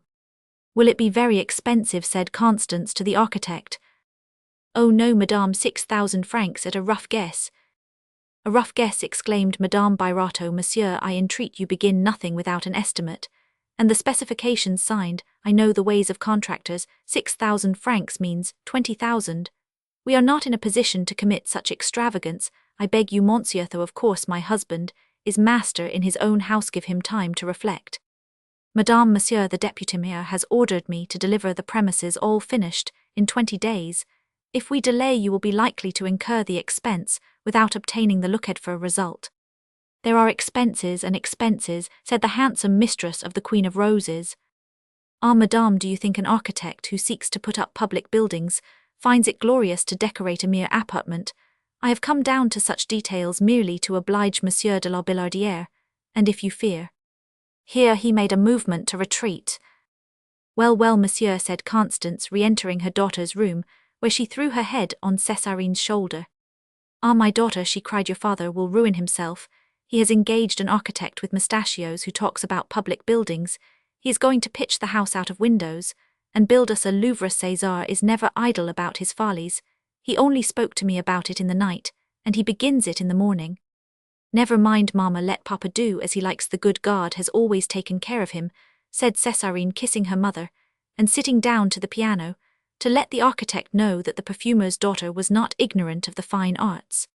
When Grindot came in to measure the bedroom, he was surprised and taken aback at the beauty of Césarine just out of her dressing-room, and wearing a pretty morning gown, fresh and rosy, as a young girl is fresh and rosy at 18, blonde and slender with blue eyes. Césarine seemed to the young artist a picture of the elasticity so rare in Paris that fills and rounds the delicate cheek and tints with the colour adored of painters the tracery of blue veins throbbing beneath the whiteness of her clear skin, though she lived in the lymphatic atmosphere of a Parisian shop, where the air stagnates, and the sun seldom shines. Her habits gave her the same advantages which the open-air life of Rome gives to the Transteverine peasant woman. Her hair, which was abundant and grew like that of her father in points upon her forehead, was caught up in a twist which showed the lines of a well-set neck, and then rippled downward in curls that were scrupulously cared for after the fashion of young shopwomen whose desire to attract attention inspires the truly English minutiae of their toilet. The beauty of this young girl was not the beauty of an English lady nor of a French duchess, but the round and glowing beauty of a Flemish Rubens. Césarine had the turned-up nose of her father, but it was piquant through the delicacy of its modelling, like those noses essentially French, which have been so well reproduced by Largillière. Her skin, of a firm, full texture, bespoke the vitality of a virgin. She had the fine brow of her mother, but it was clear with the serenity of a young girl who knows no care. Her liquid blue eyes, bathed in rich fluid, expressed the tender grace of a glowing happiness. If that happiness took from her head the poetry which painters insist on giving to their pictures, by making them a shade too pensive, the vague physical languor of a young girl who has never left her mother's side made up for it, and gave her a species of ideality. Notwithstanding the graceful lines of her figure, she was strongly built. Her feet betrayed the peasant origin of her father, and her own defects of race, as did the redness of her hands, the sign of the thoroughly bourgeois life. Sooner or later she would grow stout. She had caught the sentiment of dress from the elegant young women who came to the shop, and had learned from them certain movements of the head, certain ways of speaking and of moving, and she could play the well-bred woman in a way that turned the heads of all the young men, especially the clerks, in whose eyes she appeared truly distinguished. Popinot swore that he would have no other wife than Césarine. The liquid brightness of that eye, which a look or a tone of reproach might cause to overflow in tears, was all that kept him to a sense of masculine superiority. The charming girl inspired love without leaving time to ask whether she had mind enough to make it durable. But of what value is the thing they call in Paris mind, to a class whose principal element of happiness is virtue and good sense? In her moral qualities, Césarine was like her mother, somewhat bettered by the superfluities of education. She loved music, drew the Madonna della Sedia in chalk, and read the works of Mesdames Cartin and Riccoboni, of Bernardin de Saint-Pierre, Fenelon and Racine. She was never seen behind the counter with her mother, except for a few moments before sitting down to dinner or on some special occasion, when she replaced her father and mother. Like all persons who have risen from small beginnings, and who cultivate the ingratitude of their children by putting them above themselves, delighted in deifying Césarine, who happily had the virtues of her class, and took no advantage of their weakness. Madame Birotteau followed the architect with an anxious and appealing eye, watching with terror, and pointing out to her daughter the fantastic movements of the 4-foot rule, that wand of architects and builders with which Grindot was measuring. She saw in those mysterious weavings a conjuring spirit that augured evil. She wished the walls were less high, the rooms less large, and dared not question the young man on the effects of his sorcery. "Do not be afraid, madame, I shall carry nothing off," said the artist, smiling. Césarine could not help smiling. "Monsieur," said Constance in a supplicating voice, not even noticing the tit-for-tat of the young man, "consider economy, and later, we may be able to serve you." Before starting to see Monsieur Molyneux, the owner of the adjoining house, César wished to get from Rogan the private deed about the transference of the lease, which Alexander Crotet had been ordered to draw up as he left the notary's house. He saw du Tillet at the window of Rogan's study, although the liaison of his former clerk with the lawyer's wife made it not unlikely that he should see du Tillet there at this hour, when the negotiations about the Madeleine were going on. Birotteau, in spite of his extreme confidence, felt uneasy. The excited manner of du Tillet seemed the sign of a discussion. "Can he be in it?" thought César with a flash of commercial prudence. The suspicion passed like lightning through his mind. He looked again, and saw Madame Rogan, and the presence of du Tillet was no longer suspicious. "Still, suppose Constance were right," he said to himself. "What a fool I am to listen to women's notions. Ill speak of it to my uncle Pillerolt this morning. It is only a step from the Cour Batave, where Monsieur Molyneux lives, to the Rue des Bourdonnais." A cautious observer or a merchant who had met with swindlers in his business career would have been saved by this sight, but the antecedents of Birotteau, the incapacity of his mind, which had little power to follow up the chain of inductions by which a superior man reaches a conclusion, all conspired to blind him. He found the umbrella-man in full dress, and they were about to start when Virginie, the cook, caught him by the arm. "Monsieur, madame does not wish you to go out." "Pshaw," said Birotteau, "more women's notions. Without your coffee, which is ready." "That's true, my neighbor," he said to Caron. "I have so many things in my head that I can't think of my stomach. Do me the kindness to go forward. We will meet at Monsieur Molyneux's door, unless you are willing to go up and explain matters to him, which would save time." Monsieur Molyneux was a grotesque little man, living on his rents, a species of being that exists nowhere but in Paris, like a certain lichen which grows only in Iceland. This comparison is all the more apt because he belonged to a mixed nature, to an animal-vegetable kingdom, which some modern Mercier might build up of cryptograms that push up upon and flower and die in or under the plastered walls of the strange unhealthy houses, where they prefer to cluster the first aspect of this human plant umbelliferous, judging by the fluted blue cap, which crowned it with a stalk encased in greenish trousers, and bulbous roots swathed in list. Shoes offered to the eye a flat and faded countenance, which certainly betrayed nothing poisonous in this queer product. Might be recognized the typical stockholder, who believes every report which the daily press baptizes with ink, and is content for all response to say, "Read what the papers say." The bourgeois, essentially the friend of order, always revolting his moral being against power, though always obeying it, a creature feeble in the mass, but fierce in isolated circumstances, hard as a constable when his own rights are in question, yet giving fresh chickweed to his bird and fishbones to his cat, interrupting the signing of a lease to whistle to a canary, suspicious as a jailer, but apt to put his money into a bad business, and then endeavor to get it back by niggardly avarice. The evil savor of this hybrid flower was only revealed by use. Its nauseous bitterness needed the stewing of some business in which his interests were mingled with those of other men, to bring it fully out. Like all Parisians, Molyneux had the lust of dominating. He craved the share of sovereignty, which is exercised more or less by everyone, even a porter, over a greater or lesser number of victims, over wife, children, tenants, clerks, horses, dogs, monkeys, to whom they send on the rebound the mortifications they have endured in the higher spheres to which they aspired. This annoying old man had neither wife, child, nephew, or niece. He bullied his servant Affelwork too much to make her a victim, for she escaped all contact with her master by doing her work and keeping out of his way. His appetite for tyranny was thus balked, and to satisfy it in some way, he patiently studied the laws relating to rentals and party walls.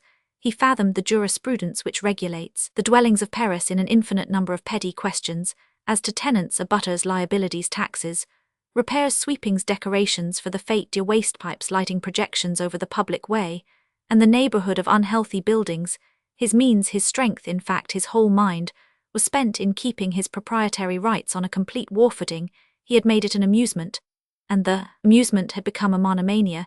He was fond of protecting citizens against the encroachment of illegal proceedings, but finding such subjects of complaint rare, he had finally turned upon his own tenants.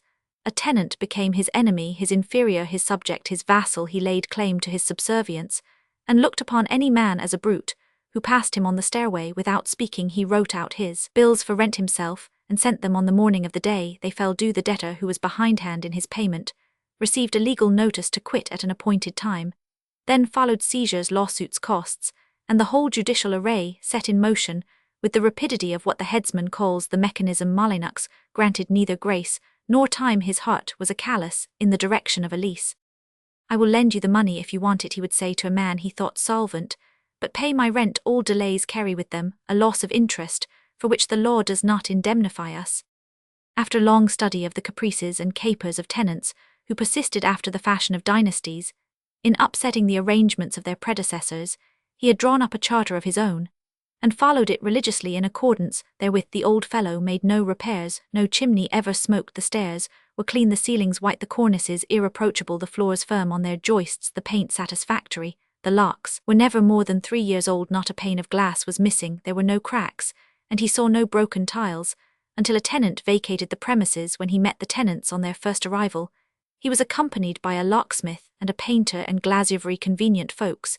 As he remarked, the lessee was at liberty to make improvements, but if the unhappy man did so little, Molyneux thought night and day of how he could dislodge him and relet the improved apartment on better terms. He watched and waited and spun the web of his mischievous legal proceedings. He knew all the tricks of Parisian legislation in the matter of leases. Factious and fond of scribbling, he wrote polite and specious letters to his tenants, but at the bottom of all his civil sentences could be seen, as in his faded and cozening face, the soul of a Shylock. He always demanded 6 months' rent in advance, to be deducted from the last quarter of the lease, under an array of prickly conditions which he invented if new tenants offered themselves. He got information about them from the police, for he would not have people of certain callings. Was afraid, for instance, of hammers. When the lease was to be signed, he kept the deed, and spelled it over for a week, fearing what he called the et cetera of lawyers. Outside of his notions as a proprietor, Jean-Baptiste Molyneux seemed good and obliging. He played at Boston, without complaining of the players. He laughed at the things which make a bourgeois laugh, talked of what others of his kind talked about, the arbitrary powers of bakers who nefariously sell false weights, of the police, of the heroic 17 deputies of the left. He read the good sense of the Cure Meslier, and went to mass. Not that he had any choice between deism and Christianity, but he took the wafer when offered to him, and argued that he was therefore safe from the interfering claims of the clergy. The indefatigable litigant wrote letters on this subject to the newspapers, which the newspapers did not insert, and never answered. He was in other respects one of those estimable bourgeois who solemnly put Christmas logs on their fire, draw kings at play, invent April fools, stroll on the boulevards when the weather is fine, go to see the skating, and are always to be found on the terrace of the Place Louis Roman 15 at 2 o'clock on the days of the fireworks, with a roll in their pockets, so that they may get and keep a front place. The Cour Batave, where the little old man lived, is the product of one of those fantastic speculations of which no man can explain the meaning after they are once completed. This cloistral structure, with arcades and interior galleries, built of freestone, with a fountain at one end, a parched fountain which opens its lion's mouth less to give water than to ask it from the passers-by, was doubtless invented to endow the St. Denis quarter with a species of palais royal. The place, unhealthy, and buried on all 4 sides by the high walls of its houses, has no life or movement, except in the daytime. It is a central spot where dark passages meet and connect the quarter of the markets with the St. Martin quarter, by means of the famous Rue Quincampoix ways, in which hurried foot-passengers contract rheumatism. But at night no spot in Paris is more deserted. It might be called the catacombs of commerce. In it there are various industrial cloaca, very few Dutchmen, but a great many grocers. The apartments in this merchant place have naturally no other outlook than that of the common court, on which all the windows give, so that rents are at a minimum. Monsieur Molyneux lived in one of the angles on the 6th floor for sanitary reasons, the air not being pure at a less height than 70 feet above the ground. At this altitude the worthy proprietor enjoyed an enchanting view of the windmills of Montmartre, as he walked among the gutters on the roof, where he cultivated flowers, in spite of police regulations, against the hanging gardens of our modern Babylon. His apartment was made up of 4 rooms, without counting the precious Anglaises on the floor above him, of which he had the key. They belonged to him, he had made them, and he felt he was legally entitled to them. On entering his apartment, a repulsive barrenness plainly showed the avarice of the owner. In the antechamber were 6 straw chairs, and a porcelain stove. On the walls, which were covered with a bottle green paper, were 4 engravings bought at auction. In the dining room were 2 sideboards, 2 cages full of birds, a table covered with oilcloth, a barometer, window door which opened on the hanging gardens, and chairs of dark mahogany, covered with horsehair. The salon had little curtains of some old green silk stuff, and furniture of painted whitewood, covered with green worsted velvet. As to the chamber of the old celibate, it was furnished with Louis Roman 15 articles so dirty, and disfigured through long usage, that a woman dressed in white would have been afraid of soiling herself by contact with them. The chimney-piece was adorned by a clock with 2 columns, between which was a dial case that served as a pedestal to Pallas brandishing her lance, a myth. The floor was covered with plates full of scraps, intended for the cats, on which there was much danger of stepping. Above a chest of drawers in rosewood hung a portrait done in pastel Molyneux in his youth. There were also books, tables covered with shabby green bandboxes, on a bracket a number of his deceased canaries stuffed, and finally a chilly bed that might formerly have belonged to a Carmelite. César Birotteau was delighted with the extreme politeness of Molyneux, whom he found wrapped in a grey woolen dressing-gown, watching his milk in a little metal heater on the edge of his fireplace, while his coffee grounds were boiling in a little brown earthenware jug, from which every now and then he poured a few drops into his coffee-pot. The umbrellam, anxious not to disturb his landlord, had gone to the door to admit Birotteau. Molyneux held the mayors and deputies of the city of Paris in much esteem. He called them my municipal officers. At sight of the magistrate, he rose and remained standing cap in hand, until the great Birotteau was seated. No, monsieur, yes, monsieur, ah, monsieur, if I had known, I should have had the honour of receiving in the bosom of my humble Penates a member of the municipality of Paris. Believe me, I should have made it my duty to call upon you, although I am your landlord or on the point of becoming so. Birotteau made him a sign to put on his cap. No, I shall not until you are seated, and have replaced yours. If you feel the cold, my room is chilly, the smallness of my means not permitting. God grant your wishes, he added as Birotteau sneezed, while he felt in his pockets for the deeds. In presenting them to Molyneux, César remarked, to avoid all unnecessary delay, that Monsieur Rogan had drawn them up. I do not dispute the legal talents of Monsieur Rogan, an old name well known in the notariat of Paris, but I have my own little customs, I do my own business, an excusable hobby, and my notary is. But this matter is very simple, said the perfumer, who was used to the quick business methods of merchants. Simple, cried Molyneux, nothing is simple in such matters.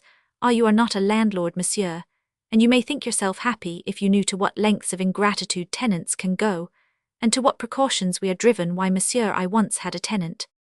And for a quarter an hour he recounted how a Monsieur Gendrin, designer, had deceived the vigilance of his porter Rue Saint-Honore. Monsieur Gendrin had committed infamies worthy of maritopsine drawings, at which the police winked. This Gendrin, a profoundly immoral artist, had brought in women of bad lives, and made the staircase intolerable conduct worthy of a man who made caricatures of the government. And why such conduct? Because his rent had been asked for on the 15th. Gendrin and Molyneux were about to have a lawsuit, for though he did not pay, Gendrin insisted on holding the empty apartment. Molyneux received anonymous letters, no doubt from Gendrin, which threatened him with assassination some night in the passages about the Cour Batave. It has got to such a pass, monsieur, he said, winding up the tale, that monsieur the prefect of police, to whom I confided my trouble, I profited by the occasion to drop him a few words on the modifications which should be introduced into the laws to meet the case, has authorized me to carry pistols for my personal safety. The little old man got up and fetched the pistols. There they are, he cried. But monsieur, you have nothing to fear from me, said Birotteau, looking at Chéron, and giving him a glance and a smile intended to express pity for such a man. Molyneux detected it. He was mortified at such a look from an officer of the municipality whose duty it was to protect all persons under his administration. In anyone else he might have pardoned it, but in Birotteau the deputy-mayor never. Monsieur, he said in a dry tone, an esteemed commercial judge, a deputy-mayor, and an honourable merchant would not descend to such petty meannesses, for they are meannesses. But in your case there is an opening through the wall which must be agreed to by your landlord, Monsieur le Comte de Grandville. There are stipulations to be made and agreed upon about replacing the wall at the end of your lease, besides which rents have hitherto been low, but they are rising. The place Vendôme is looking up the Rue Castiglione is to be built upon. I am binding myself down. Let us come to a settlement, said Birotteau, amazed. How much do you want? I know business well enough to be certain that all your reasons can be silenced by the superior consideration of money. Well, how much is it? That's only fair, monsieur the deputy. How much longer does your own lease run? 7 years, answered Birotteau. Think what my first floor will be worth in 7 years, said Molyneux. Why, what would 2 furnished rooms, let for in that quarter more than 200 francs a month? Perhaps I am binding myself. By a lease the rent ought to be 1,500 francs at that price. I will consent to the transfer of the 2 rooms by Monsieur Chéron here, present, he said with a sly wink at the umbrelaman, and I will give you a lease of them for 7 consecutive years. The costs of piercing the wall are to belong to you, and you must procure the consent of Monsieur le Comte de Grandville, and the cession of all his rights in the matter. You are responsible for all damage done in making this opening. You will not be expected to replace the wall yourself, that will be my business, but you will at once pay me 500 francs as an indemnity towards it. We never know who may live or die, and I can't run after anybody to get the wall rebuilt. Those conditions seem to me pretty fair, said Birotteau. Next, said Molyneux, you must pay me 750 francs hic et hinc to be deducted from the last 6 months of your lease. This will be acknowledged in the lease itself. Oh, I will accept small bills for the value of the rent at any date. You please, I am prompt and square in business. We will agree that you are to close up the door on my staircase, where you are to have no right of entry at your own cost in masonry. Don't fear, I shall ask you no indemnity for that at the end of your lease. I consider it included in the 500 francs, monsieur. You will find me just. We merchants are not so sharp, said the perfumer. It would not be possible to do business if we made so many stipulations. Oh, in business that is very different, especially in perfumery, where everything fits like a glove, said the old fellow with a sour smile. But when you come to letting houses in Paris, nothing is unimportant. Why, I have a tenant in the Rue Montorgueil who— Monsieur, said Birotteau, I am sorry to detain you from your breakfast here. Are the deeds correct? Them, I agree to all that you propose. We will sign them tomorrow. But today let us come to an agreement by word of mouth, for my architect wants to take possession of the premises in the morning.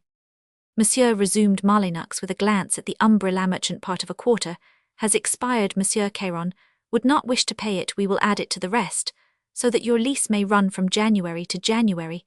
It will be more in order. Very good, said Birotteau. And the 5% for the porter. But, said Birotteau, if you deprive me of the right of entrance, that is not fair.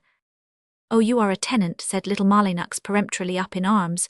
For the principal you must pay the tax on doors and windows, and your share in all the other charges.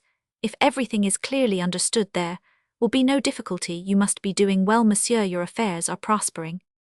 Yes, said Birotteau, but my motive is, I may say, something different. I assemble my friends, as much to celebrate the emancipation of our territory, as to commemorate my promotion to the Order of the Legion of Honor. Ah, said Molyneux, a recompense well deserved. Yes, said Birotteau, possibly. I showed myself worthy of that signal and royal favour by my services on the bench of commerce, and by fighting for the Bourbons upon the steps of Saint Roch on the 13th Vendémiaire. These claims are equal to those of our brave soldiers of the old army. The ribbon is red, for it is dyed with their blood. At these words taken from the constitutional, Birotteau could not keep from inviting little Molyneux to the ball, who thanked him profusely, and felt like forgiving the disdainful look. The old man conducted his new tenant as far as the landing, and overwhelmed him with politeness. When Birotteau reached the middle of the Cour Batave, he gave Chéron a merry look. I did not think there could exist such weak beings, he said, with difficulty keeping back the word fools. Ah, monsieur, said Chéron, it is not everybody that has your talents. Birotteau might easily believe himself a superior being in the presence of Monsieur Molyneux. The answer of the umbrelaman made him smile agreeably, and he bowed to him with a truly royal air as they parted. I am close by the markets, thought César. I'll attend to the matter of the nuts. After an hour's search, Birotteau, who was sent by the marketwomen to the Rue de Lombards, where nuts for sugar plums were to be found, heard from his friend Matifat that the fruit in bulk was only to be had of a certain Madame Angélique Madou living in the Rue Perrin-Gasselin, the sole establishment which kept the true filbert of Provence and the veritable white hazelnut of the Alps. The Rue Perrin-Gasselin is one of the narrow thoroughfares in a square labyrinth enclosed by the quay, the Rue Saint-Denis, the Rue de la Ferronnerie, and the Rue de la Monnière is as it were one of the entrails of the city. There swarm an infinite number of heterogeneous and mixed articles of merchandise, evil-smelling, and jaunty herrings, and muslin silks, and honey, butter, and gauze, and above all a number of petty trades of which Paris knows as little as a man knows of what is going on in his pancreas, and which at the present moment had a bloodsucker named Bidault, otherwise called Gigonnet, a money-lender, who lived in the Rue Grenetat in this quarter. Old stables were filled with oil casks, and the carriage houses were packed with bales of cotton. Here were stored in bulk the articles that were sold at retail in the markets. Madame Madou, formerly a fishwoman, but thrown some 10 years since into the breadfruit trade by a liaison with the former proprietor of her present business, an affair which had long fed the gossip of the markets, had originally a vigorous and enticing beauty, now lost however in a vast embonpoint. She lived on the lower floor of a yellow house which was falling to ruins, and was held together at each story by iron crossbars. The deceased proprietor had succeeded in getting rid of all competitors, and had made his business a monopoly in spite of a few slight defects of education. His heiress was able to carry it along, and take care of her stores, which were in coach-houses, stables and old workshops, where she fought the vermin with eminent success, not troubled with desk or ledgers, for she could neither read nor write. She answered a letter with a blow of her fist. Considering it an insult in the main, she was a good woman with a high-coloured face, and a foulard tied over her cap, who mastered with bugle voice the waggoners when they brought the merchandise, such squabbles usually ending in a battle of the right sort. She had no disputes with the agriculturists, who consigned her the fruit, for they corresponded in ready money, only possible method of communication, to receive which mere Madou paid them a visit in the fine season of the year. Birotteau found this shrewish trader among sacks of filberts, nuts and chestnuts. "Good morning, my dear lady," said Birotteau with a jaunty air. "Your dear," she said. "Hey, my son, what's there agreeable between us? Did we ever mount guard over kings and queens together? I am a perfumer, and what is more, I am deputy mayor of the 2nd arrondissement, thus as magistrate, and as customer I request you to take another tone with me." "I marry when I please," said the virago. "I don't trouble the mayor or bother his deputies, as, for my customers, they adore me, and I talk to 'em as I choose. If they don't like it, they can snake off elsewhere."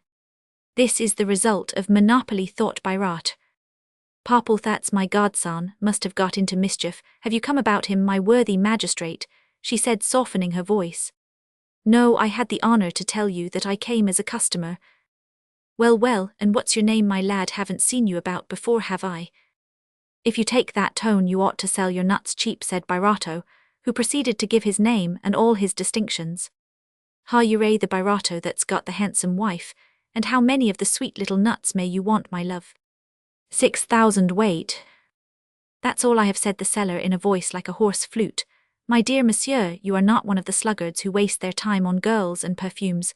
God bless you, you've got something to do. Excuse me a bit, you'll be a jolly customer, dear, to the heart of the woman I love best in the world." "Who is that?" "Hey, the dear Madame Madou." "What's the price of your nuts?"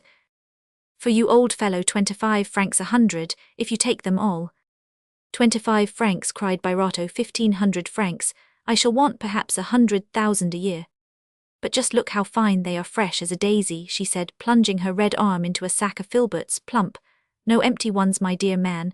Just think, grocers sell their beggarly trash at 24 sous a pound, and in every 4 pounds they put a pound of hollows. Must I lose my profits to oblige you? You're nice enough, but you don't please me all that. If you want so many, we might make a bargain at 20 francs. I don't want to send away a deputy mayor. Bad luck to the brides. You know now, just handle those nuts, heavy aren't they? Less than 50 to the pound, no worms there, I can tell you." "Well then, send 6,000 weight for 2,000 francs at 90 days' sight to my manufactory, Rue du Faubourg du Temple, tomorrow morning early." "You're in as great a hurry as a bride. Well, adieu, monsieur the mayor, don't bear me a grudge.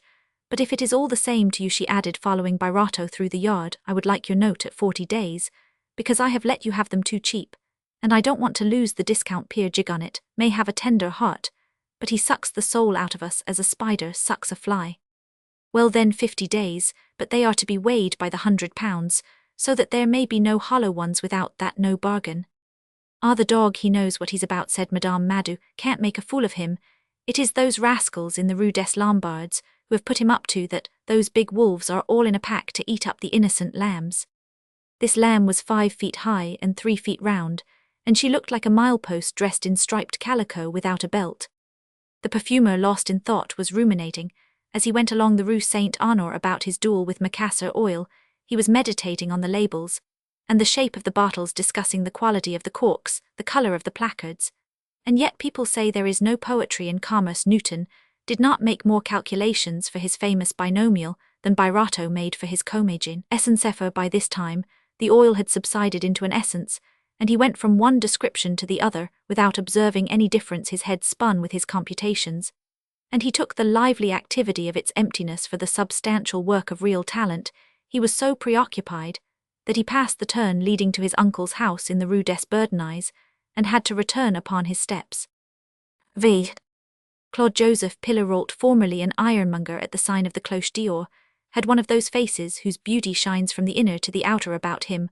All things harmonized: dress and manners, mind and heart, thought and speech, words and acts. He was the sole relation of Madame Birotteau, and had centered all his affections upon her, and upon Césarine, having lost in the course of his commercial career his wife and son, and also an adopted child, the son of his housekeeper. These heavy losses had driven the good man into a kind of Christian stoicism, a noble doctrine, which gave life to his existence, and coloured his latter days with the warm, and at the same time chilling tones, which gild the sunsets of winter. His head, thin and hollowed and swarthy with ochre and beaster tints, harmoniously blended, offered a striking likeness to that which artists bestow on time, though it vulgarized it for the habits of commercial life, lowered the stern and monumental character which painters, sculptors, and clockmakers exaggerate of medium height. Pillerault was more thick-set than stout. Nature had built him for hard work and long life. His broad shoulders showed a strong frame. He was dry by temperament, and his skin had as it were no emotions, though it was not insensible, little demonstrative, as was shown by his composed face and quiet attitude. The old man had an inward calm not expressed in phrases, nor by emphasis. His eye, the pupil of which was green mingled with black lines, was remarkable for its unalterable clearness. His forehead, wrinkled in straight lines, and yellowed by time, was small and narrow, hard, and crowned with silver-grey hair, cut so short that it looked like felt. His delicate mouth showed prudence, but not avarice. The vivacity of his eyes showed the purity of his life, integrity, a sense of duty and true modesty, made as it were a halo round his head, bringing his face into the relief of a sound and healthful existence. For 60 years he had led the hard and sober life of a determined worker. His history was like César's, except in happiness a clerk. Till 30 years of age, his property was all in his business. At the time when César put his savings into the funds, he had suffered like others under the maximum, and the pickaxes and other implements of his trade had been requisitioned. His reserved and judicious nature, his forethought and mathematical reflection, were seen in his methods of work. The greater part of his business was conducted by word of mouth, and he seldom encountered difficulties. Like all thoughtful people, he was a great observer. He let people talk, and then studied them. He often refused advantageous bargains, on which his neighbours pounced later when they regretted them. They declared that Pillerault had a nose for swindlers. He preferred small and certain gains to bold strokes which put large sums of money in jeopardy. He dealt in castern chimney backs, gridirons, coarse firedogs, kettles and boilers in cast or wrought iron hose, and all the agricultural implements of the peasantry. This line, which was sufficiently unremunerative, required an immense mechanical toil. The gains were not in proportion to the labour. The profits on such heavy articles, difficult to move and expensive to store, were small. He himself had nailed up many a case, packed and unpacked many a bale, unloaded many a wagon. No fortune was ever more nobly won, more legitimate or more honourable than his. He had never overcharged or sought to force a bargain. In his latter business days, he might be seen smoking his pipe before the door of his shop, looking at the passers-by, and watching his clerks as they worked. In 1814, the period at which he retired from business, his fortune consisted in the first place of 70,000 francs, which he placed in the public funds, and from which he derived an income of 5,000 and some odd hundred francs a year, next of 40,000 francs the value of his business which he had sold to one of his clerks. This sum was to be paid in full at the end of 5 years, without interest engaged. For 30 years in a business which amounted to 100,000 francs a year, he had made about 7% profit on the amount, and his living had absorbed one half of that profit. Such was his record. His neighbours, little envious of such mediocrity, praised his excellence without understanding it. At the corner of the Rue de l'Harmonie and the Rue Saint-Honore is the Café David, where a few old merchants like Pillerault take their coffee in the evenings. There, the adoption of the son of his cook had been the subject of a few jests, such as might be addressed to a man much respected. For the ironmonger inspired respectful esteem, though he never sought it. His inward self-respect sufficed him. So, when he lost the young man, 200 friends followed the body to the cemetery. In those days, he was heroic. His sorrow, restrained like that of all men who are strong without assumption, increased the sympathy felt in his neighbourhood, for the worthy monoterm applied to Pillarolt in a tone which broadened its meaning and ennobled it. The sobriety of Claude Pillarolt, long become a habit, did not yield before the pleasures of an idle life. When on quitting his business, he sought the rest which drags down so many of the Parisian bourgeoisie, he kept up his former ways of life, and enlivened his old age by convictions and interests which belonged, we must admit, to the extreme left. Pillarolt belonged to that workingmen's party which the revolution had fused with the bourgeoisie. The only blot upon his character was the importance he attached to the triumph of that party. He held to all the rights to the liberty, and to the fruits of the revolution. He believed that his peace of mind and his political stability were endangered by the Jesuits, whose secret power was proclaimed aloud by the liberals, and menaced by the principles with which the Constitutional endowed Monsieur. He was quite consistent in his life and ideas. There was nothing narrow about his politics. He never insulted his adversaries, he dreaded courtiers, and believed in republican virtues. He thought Manuel a pure man, General Foy a great one, Casimir Perier without ambition, Lafayette a political prophet, and Courier a worthy fellow. He had indeed some noble chimeras. The fine old man lived a family life.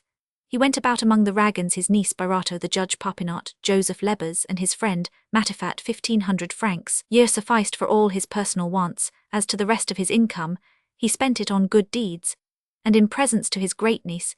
He gave a dinner 4 times a year to his friends at Roland's Rue du Hasard, and took them afterwards to the theatre.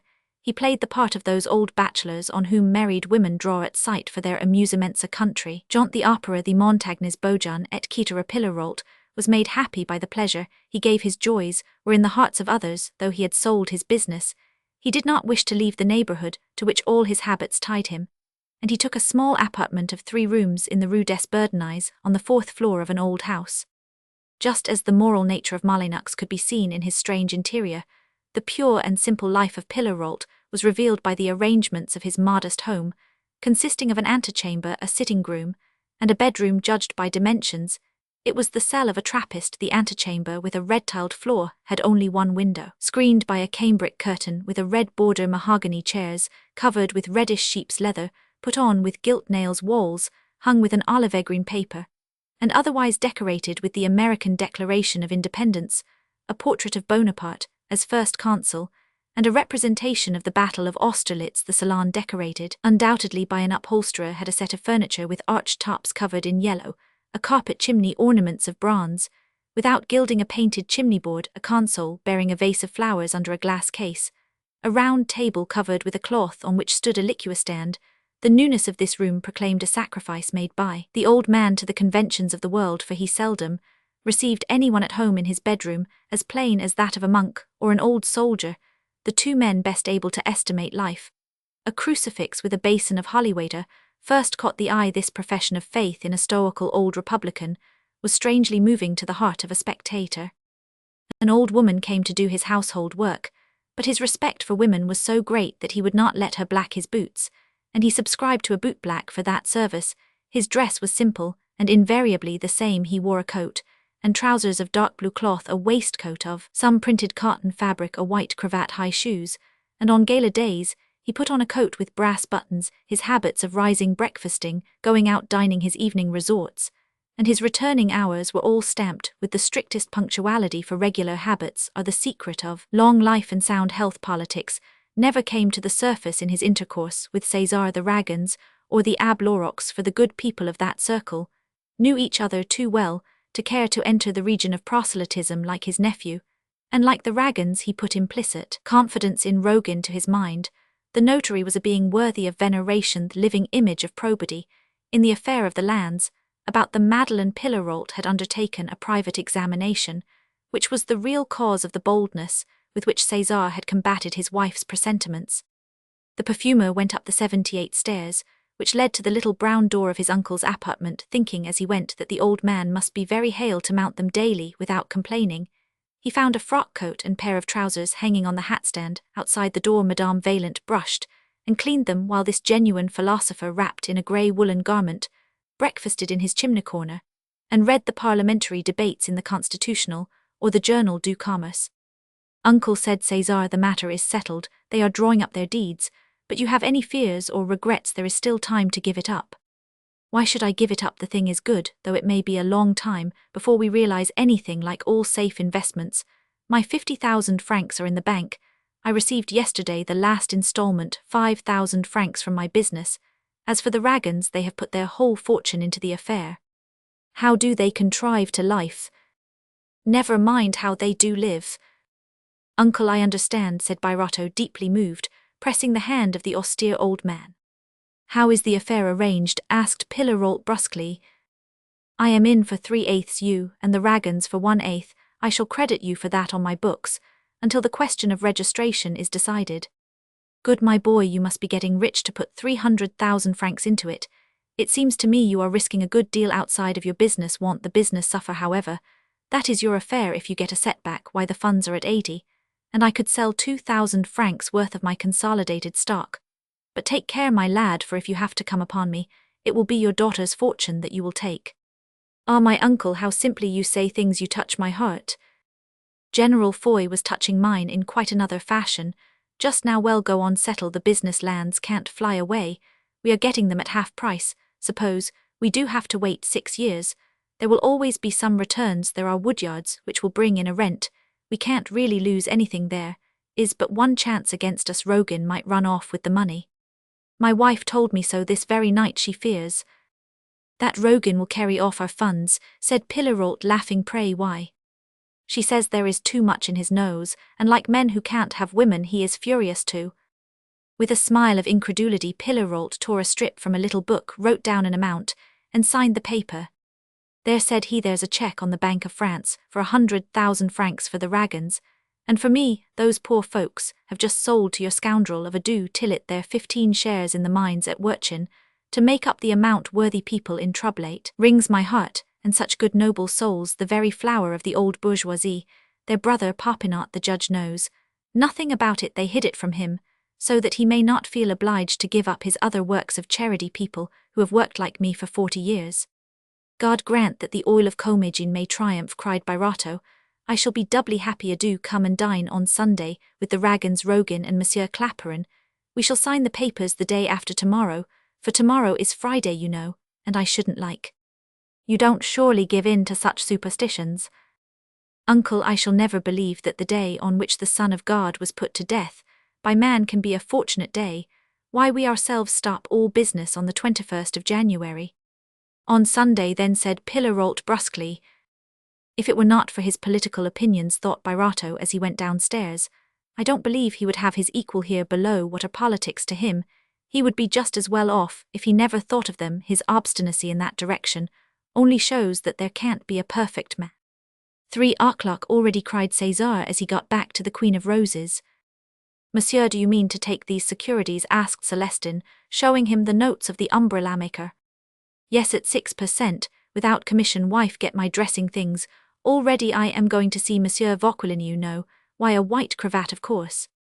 Birotteau gave a few orders to the clerks. Not seeing Popinot, he concluded that his future partner had gone to dress, and he went gaily up to his room, where the Dresden Madonna, magnificently framed according to his orders, awaited him. Hey, that's pretty, he said to his daughter. Papa, you must say beautiful, or people will laugh at you. Upon my word, a daughter who scolds her father well to my taste.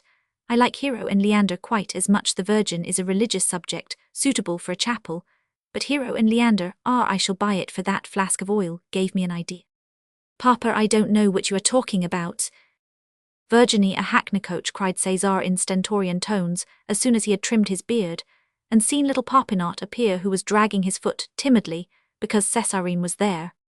The lover had never yet perceived that his infirmity no longer existed in the eyes of his mistress. Delicious sign of love which they on whom chance has inflicted a bodily imperfection can alone obtain.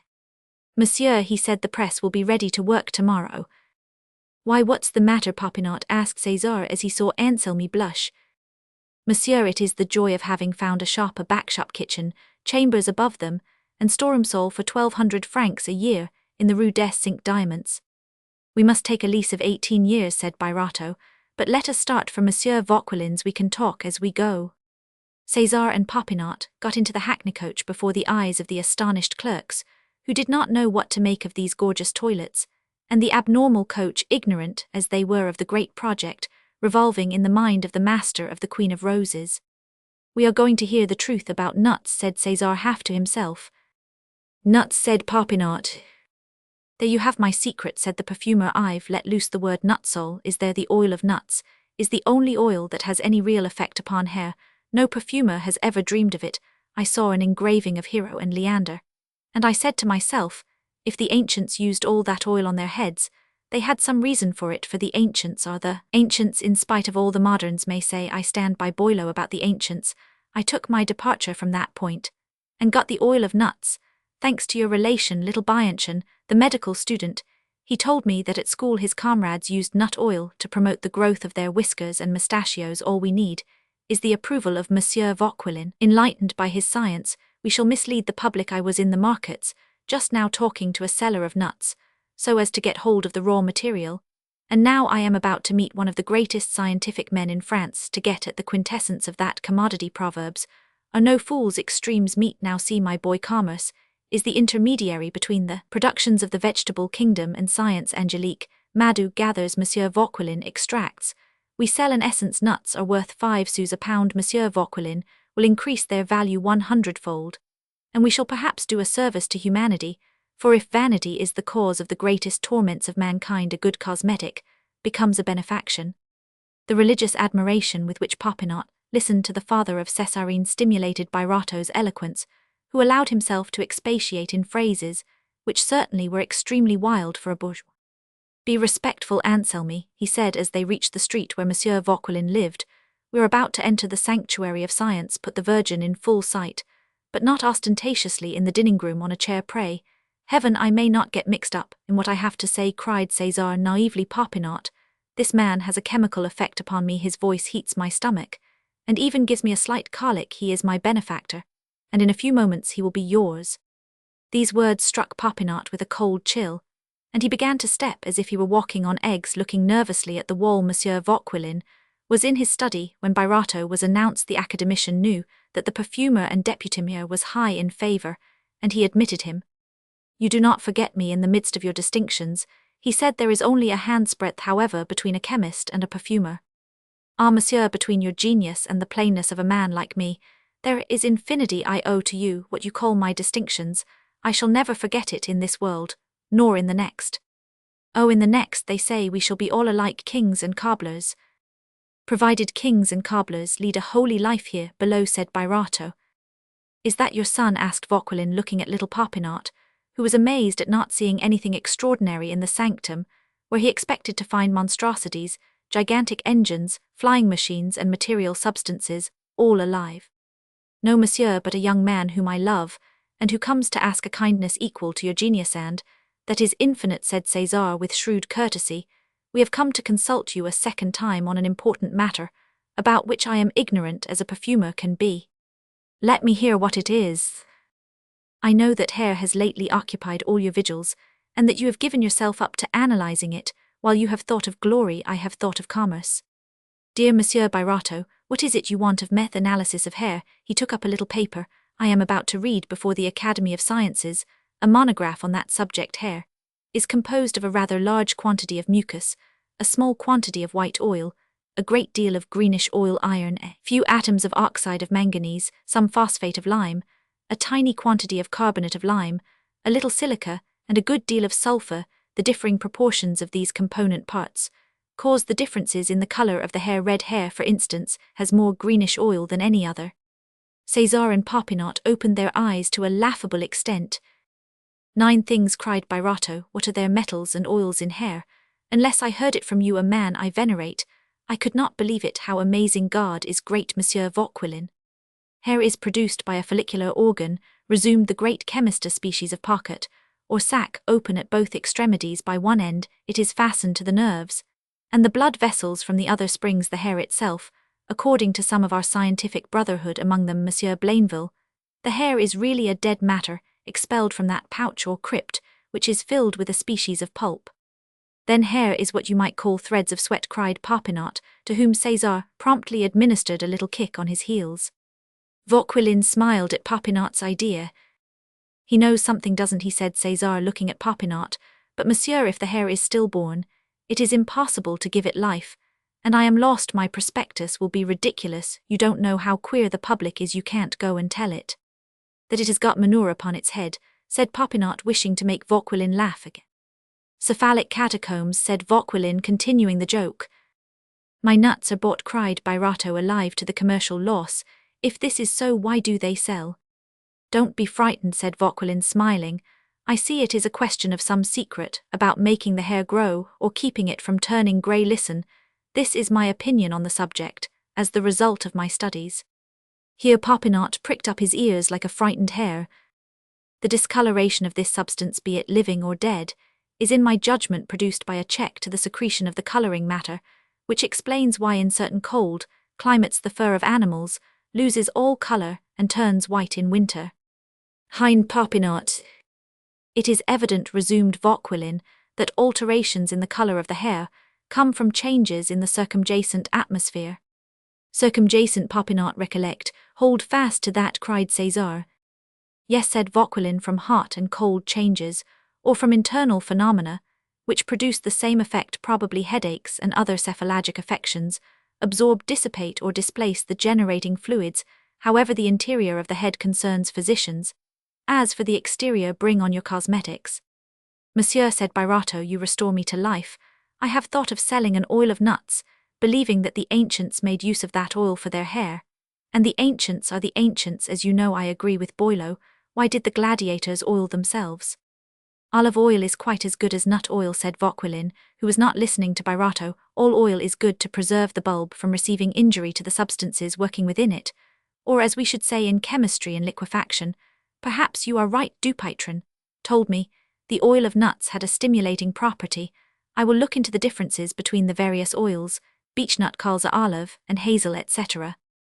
Then I am not mistaken, cried Birotteau triumphantly.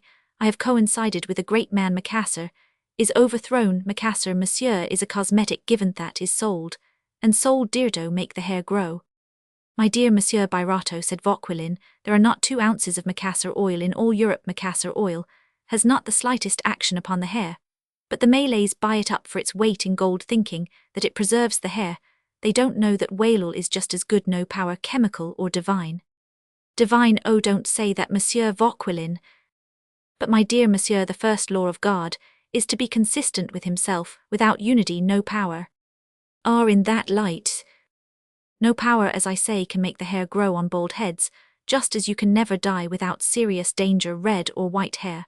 But in advertising the benefits of oil, you commit no mistake, you tell no falsehood, and I think that those who use it will probably preserve their hair.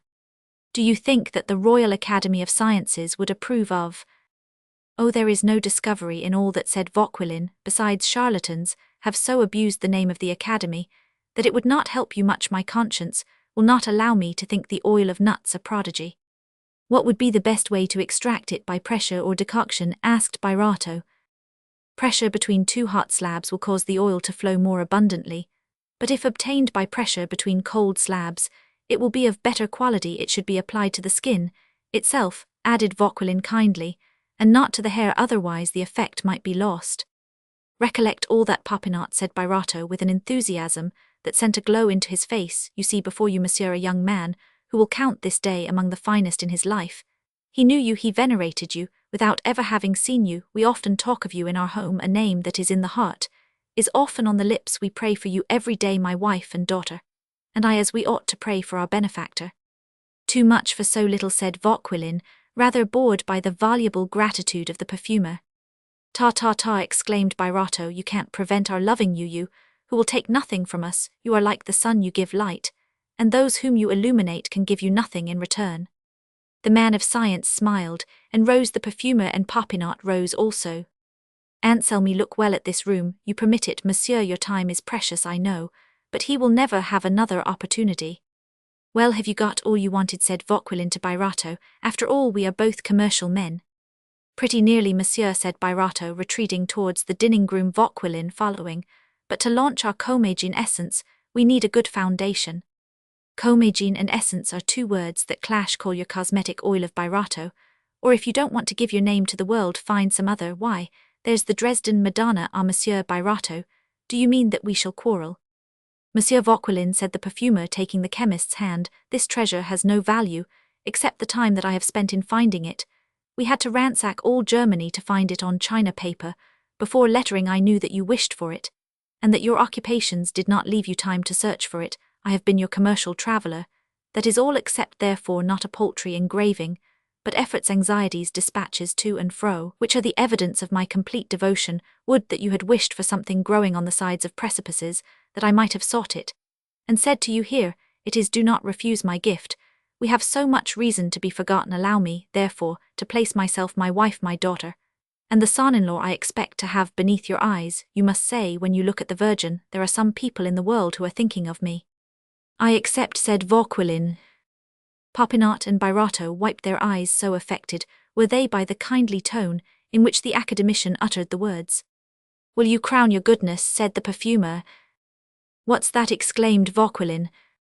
I assemble. My French rose from his heels, taking nevertheless a modest air, as much to celebrate the emancipation of our territory, as to commemorate my promotion to the Order of the Legion of Honor. Exclaimed Vauquelin, surprised. Possibly I showed myself worthy of that signal and royal favour by my services on the bench of commerce, and by fighting for the Bourbons upon the steps of Saint Roch on the 13th Vendémiaire, where I was wounded by Napoleon. My wife gives a ball 3 weeks from Sunday. Pray come to it. Monsieur, do us the honour to dine with us. On that day your presence would double the happiness with which I receive my cross. I will write you beforehand. Well, yes, said Vauquelin. My heart swells with joy, cried the perfumer when he got into the street. He comes to my house. I am afraid I've forgotten what he said about hair. Do you remember it, Popinot? Yes, monsieur, and 20 years hence I shall remember it still. What a great man, what a glance, what penetration, said Birotteau. He made no bones about it. He guessed our thoughts at the first word. He has given us the means of annihilating Macassar. Oil, yes, nothing can make the hair grow. Macassar, you lie, Popinot. Our fortune is made. Well, go to the manufactory. Tomorrow morning at 7 o'clock, the nuts will be there, and we will press out some oil. It is all very well for him to say that any oil is good if the public knew that we should be lost if we didn't put some scent and the name of nuts into the oil. How could we sell it for 3 or 4 francs the 4 ounces? You are about to be decorated, monsieur, said Popinot. What glory for commerce, that is true, my boy. César's triumphant air, as if certain of fortune, was observed by the clerks, who made signs at each other for the trip in the hackney coach, and the full dress of the cashier and his master had thrown them all into the wildest regions of romance. The mutual satisfaction of César and Anselme, betrayed by looks, diplomatically exchanged the glance full of hope, which Popinot cast now and then at Césarine, proclaimed some great event, and gave colour to the conjectures of the clerks in their busy and half-cloistral life. The smallest events have the interest which a prisoner feels in those of his prison. The bearing of Madame César, who replied to the Olympian looks of her lord with an air of distrust, seemed to point to some new enterprise, for in ordinary times Madame César, delighted with the smallest routine success, would have shared his contentment. It happened accidentally that the receipts for the day amounted to more than 6,000 francs, for several outstanding bills chanced to be paid. The dinning-room and the kitchen, lighted from a little court, and separated from the dinning-room by a passage from which the staircase, taken out of a corner of the back shop, opened up, was on the entresol, where in former days César and Constance had their apartment. In fact, the dinning-room, where the honeymoon had been passed, still wore the look of a little salon. During dinner, Rake, the trusty boy of all work, took charge of the shop, but the clerks came down when the dessert was put on table, leaving César, his wife and daughter to finish their dinner alone by the chimney corner. This habit was derived from the Ragans, who kept up the old-fashioned usages and customs of former commercial days, which placed an enormous distance between the masters and the apprentices. Césarine, or Constance, then prepared for Birotteau his cup of coffee, which he took sitting on a sofa by the corner of the fire at this hour. He told his wife all the little events of the day, and related what he had seen in the streets, what was going on in the Faubourg du Temple, and the difficulties he had met with in the manufactory et cetera. Wife, he said when the clerks had gone down, this is certainly one of the most important days in our life. The nuts are bought, the hydraulic press is ready to go to work, the land affair is settled here, lock up that cheque on the Bank of France. He added, handing her Pillarolt's paper, the improvements in the house are ordered, the dignity of our apartment is about to be increased. Bless me, I saw down in the Cour Batave a very singular man, and he told the tale of Monsieur Molyneux. I see, said his wife, interrupting him in the middle of a tirade, that you have gone in debt 200,000 francs. That is true, wife, said Cesar with mock humility. Good God, how shall we pay them? It counts for nothing that the lands about the Madeleine will some day become the finest quarter of Paris. Some day, Cesar. Alas, he said, going on with his joke, my 3/8 will only be worth 1,000,000 in 6 years. How shall I ever pay that 200,000 francs? Said Cesar with a gesture of alarm. Well, we shall be reduced to pay them with that, he added, pulling from his pocket a nut which he had taken from Madame Madou, and carefully preserved. He showed the nut between his fingers to Constance, and Césarine, his wife, was silent, but Césarine, much puzzled, said to her father, as she gave him his coffee, What do you mean, Papa? Are you joking? The perfumer as well as the clerks had detected during dinner the glances which Popinot had cast at Césarine, and he resolved to clear up his suspicions. Well, my little daughter, he said, this nut will revolutionize our home from this day forth. There will be one person the less under my roof. Césarine looked at her father with an eye which seemed to say, What is that to me? Popinot is going away. Though César was a poor observer, and had moreover prepared his phrase as much to herald the creation of the house of a Popinot and company as to set a trap for his daughter, yet his paternal tenderness made him guess the confused feelings which rose in Césarine's heart, blossomed in roses on her cheek, suffused her forehead, and even her eyes as she lowered them. César thought that words must have passed between Césarine and Popinot. He was mistaken. The two children comprehended each other like all timid lovers without a word. Some moralists hold that love is an involuntary passion, the most disinterested, the least calculating of all the passions, except maternal love. This opinion carries with it a vulgar error. Though the majority of men may be ignorant of the causes of love, it is none the less true that all sympathy, moral or physical, is based upon calculations made either by the mind or by sentiment or brutality. Love is an essentially selfish passion. Self means deep calculation to every mind which looks only at results. It will seem at first sight singular and unlikely that a beautiful girl like Césarine should love a poor lame fellow with red hair, yet this phenomenon is completely in harmony with the arithmetic of middle-class sentiments. To explain it would be to give the reason of marriages, which are constantly looked upon with surprise, marriages between tall and beautiful women and puny men, or between ugly little creatures and handsome men. Every man who is cursed with some bodily infirmity, no matter what it is, club feet, a halting gait, a humped back, excessive ugliness, claret stains upon the cheek, Rogan's species of deformity, and other monstrosities, the result of causes beyond the control of the sufferer, has but two courses open to him. Either he must make himself feared, or he must practice the virtues of exquisite loving kindness. He is not permitted to float in the middle currents of average conduct, which are habitual to other men. If he takes the first course, he probably has talent, genius, or strength of will. A man inspires terror only by the power of evil, respect by genius, fear through force of mind. If he chooses the second course, he makes himself adored. He submits to feminine tyranny, and knows better how to love than men of irreproachable bodily condition. Anselme, brought up by virtuous people, by the Ragans models of the honourable bourgeoisie, and by his uncle, the judge, had been led through his ingenuous nature and his deep religious sentiments to redeem the slight deformity of his person by the perfection of his character. Constance and César, struck by these tendencies so attractive in youth, had repeatedly sung his praises before Césarine. Petty as they might be in many ways, husband and wife were noble by nature and understood the deep things of the heart. Their praises found an echo in the mind of the young girl who, despite her innocence, had read in Anselme's pure eyes the violent feeling which is always flattering, whatever be the lover's age or rank or personal appearance. Little Popinot had far more reason to adore a woman than a handsome man could ever have. If she were beautiful, he would love her madly to her dying day. His fondness would inspire him with ambition. He would sacrifice his own life that his wife's might be happy. He would make her mistress of their home, and be himself the first to accept her sway. Thus thought Césarine, involuntarily perhaps, yet not altogether crudely. She gave a bird's-eye glance at the harvest of love in her own home, and reasoned by induction.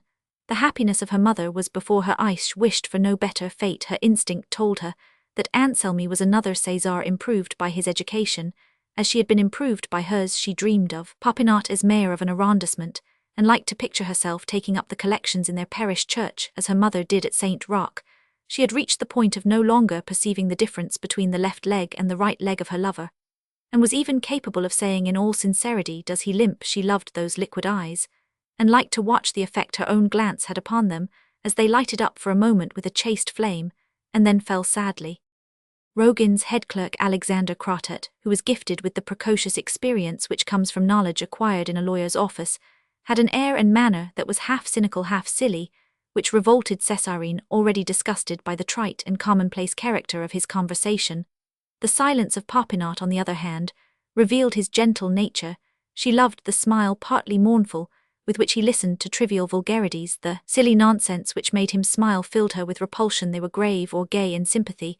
This hidden vantage ground did not hinder Anselmi from plunging into his work, and his indefatigable ardour in it pleased Césarine, for she guessed that when his comrades in the shop said Mademoiselle Césarine will marry Rogin's head clerk, the poor lame Anselmi, with his red hair, did not despair of winning her himself. A high hope is the proof of a great love. Where is he going? Asked Césarine of her father, trying to appear indifferent. He is to set up for himself in the Rue des Cinq Diamants, and my faith, by the grace of God, cried César, whose exclamations were not understood by his wife, nor by his daughter. When Birotteau encountered a moral difficulty, he did, as the insects do, when there is an obstacle in their way, turned either to the right or to the left. He therefore changed the conversation, resolving to talk over Césarine with his wife. I told all your fears and fancies about Rogin to your uncle, and he laughed. He said to Constance, "You should never tell what we say to each other," cried Constance, "that poor Rogin may be the best man in the world. He is 58 years old, and perhaps he thinks no longer of—" She stopped short, seeing that Césarine was listening attentively, and made a sign to César. "Then I have done right to agree to the affair," said Birotteau. "You are the master," she answered. César took his wife by the hands, and kissed her brow. That answer always conveyed her tacit assent to her husband's projects.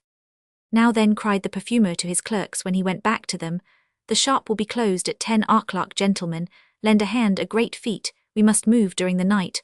All the furniture from the first floor to the second floor. We shall have, as they say, to put the little pots in the big pots, for my architect must have his elbows free tomorrow morning. Popinot has gone out without my permission," he cried, looking round, and not seeing his cashier. "Ah, true. He does not sleep here any more. I forget that he is gone," thought César, "either to write down Monsieur Vauquelin's ideas, or else to hire the shop." "We all know the cause of this household change," said Celestin, speaking in behalf of the two other clerks, and Ragued grouped behind him. "Is it allowable to congratulate Monsieur upon an honour which reflects its light upon the whole establishment? Popinot has told us that Monsieur—" Hey, my children, it is all true. I have been decorated. I am about to assemble my friends, not only to celebrate the emancipation of our territory, but to commemorate my promotion to the Order of the Legion of Honor. I may possibly have shown myself worthy of that signal and royal favor by my services on the bench of commerce and by fighting for the royal cause, which I defended at your age upon the steps of Saint Roch on the 13th Vendémiaire. And I give you my word that Napoleon, called Emperor, wounded me himself, wounded me in the thigh. And Madame Ragan nursed me. Take courage, recompense comes to every man. Behold, my son's misfortunes are never wasted." "They will never fight in the streets again," said Celestin. "Let us hope so," said César, who thereupon went off into an harangue to the clerks, which he wound up by inviting them to the ball. The vision of a ball inspired the three clerks, Ragued and Virginie the cook, with an ardour that gave them the strength of acrobats. They came and went up and down the stairs, carrying everything, and breaking nothing. By 2 o'clock in the morning, the removal was effected. César and his wife slept on the second floor. Popinot's bedroom became that of Celestin and the second clerk on the third floor. The furniture was stored provisionally. In the grasp of that magnetic ardour produced by an influx of the nervous fluid which lights a brazier in the midriff of ambitious men and lovers intent on high emprise, Popinot, so gentle and tranquil, usually pawed the earth like a thoroughbred before the race when he came down into the shop after dinner. "What's the matter with you?" asked Celestin. "Oh, what a day, my dear fellow, what a day! I am set up in business, and Monsieur César is decorated."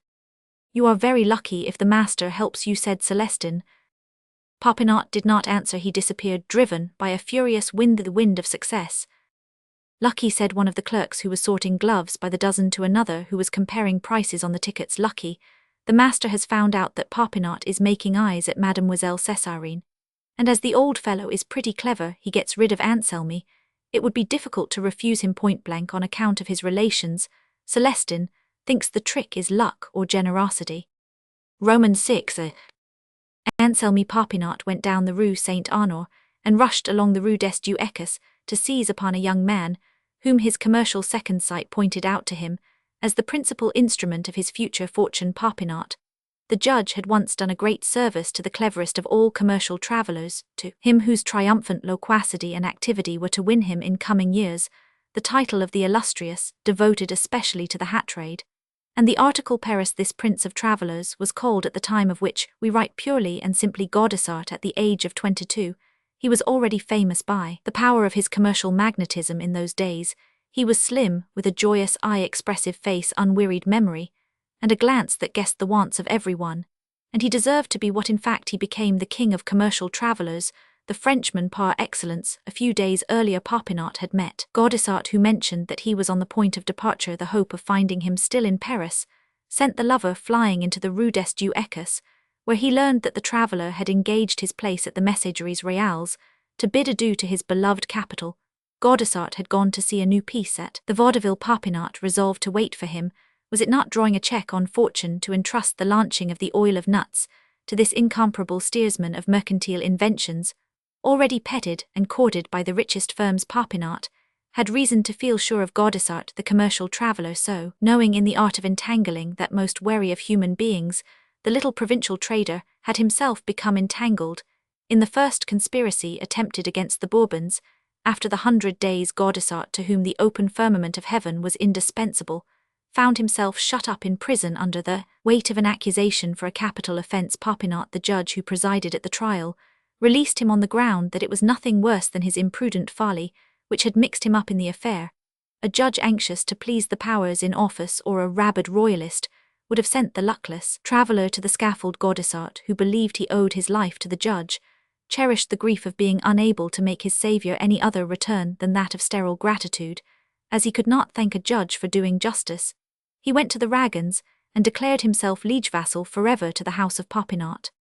While waiting about for Gaudissart, Anselmy naturally went to look at the shop in the Rue des Cinq Diamants, and got the address of the owner for the purpose of negotiating a lease. As he sauntered through the dusky labyrinth of the great market thinking how to achieve a rapid success, he suddenly came in the Rue Aubrel Boucher upon a rare chance, and one of good omen, with which he resolved to regale César on the morrow. Soon after, while standing about the door of the Hôtel du Commerce at the end of the Rue des Deux Écus, about midnight, he heard in the far distance of the Rue de Grenelle a vaudeville chorus sung by Gaudissart with a cane accompaniment, significantly rapped upon the pavement. "Monsieur," said Anselmy, suddenly appearing from the doorway. 2 words. 11, if you like, said the commercial traveller, brandishing his loaded cane over the aggressor. "I am Popinot," said poor Anselmy. "Enough," cried Gaudissart, recognizing him. "What do you need? Money, absent on leave. But we can get it. My arm for a duel all is yours from my head to my heels." And he sang, "Behold, behold, a Frenchman true.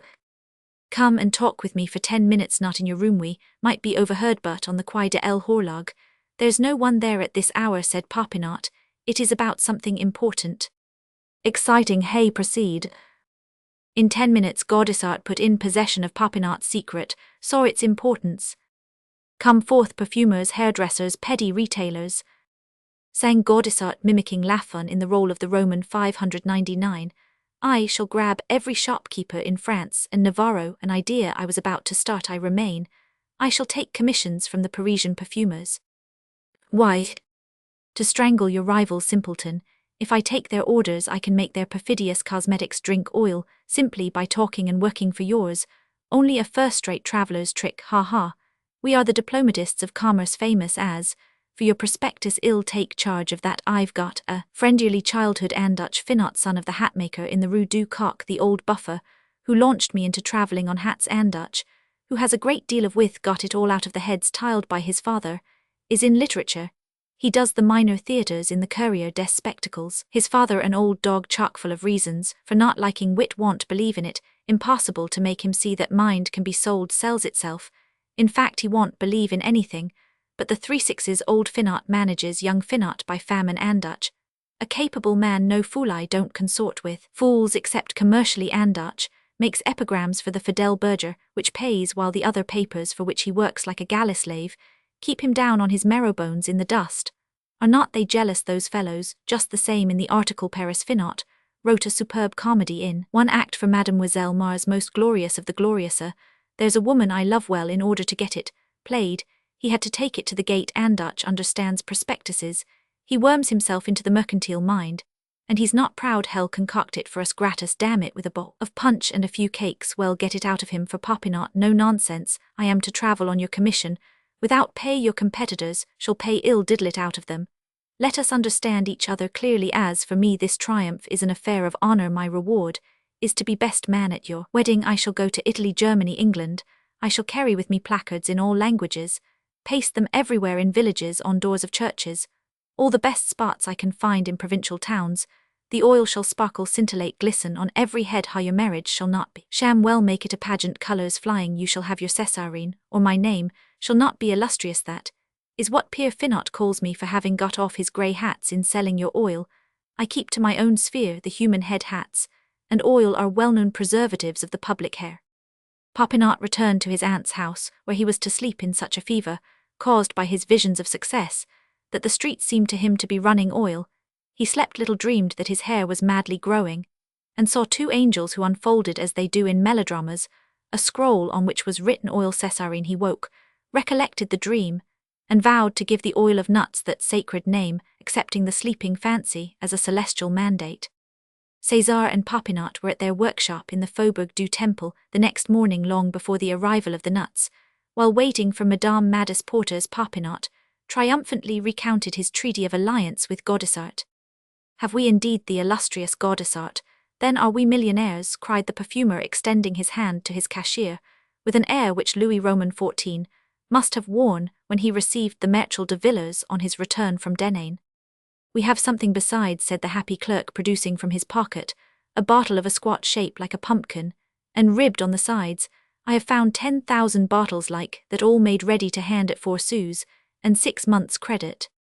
Anselmi, said Birotteau, contemplating the wondrous shape of the flask yesterday. Here his tone of voice became solemn in the Tuileries. No later than yesterday you said to me, I will succeed today. I say to you, you will succeed 4 sous 6 months.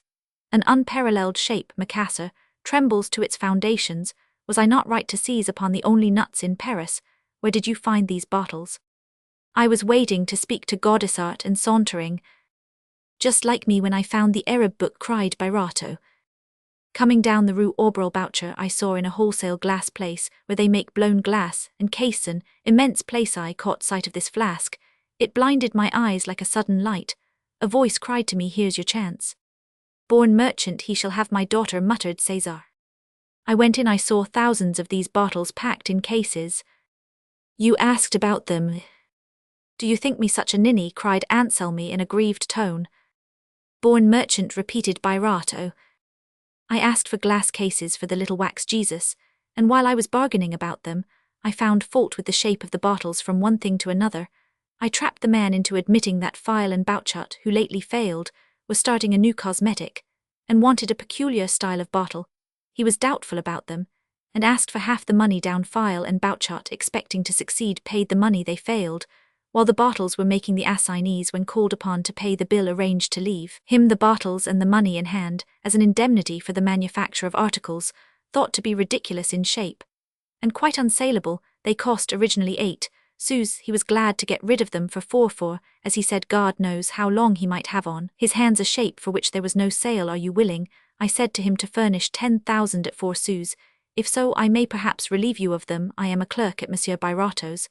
I caught him, I led him, I mastered him, I worked him up, and he is all ours.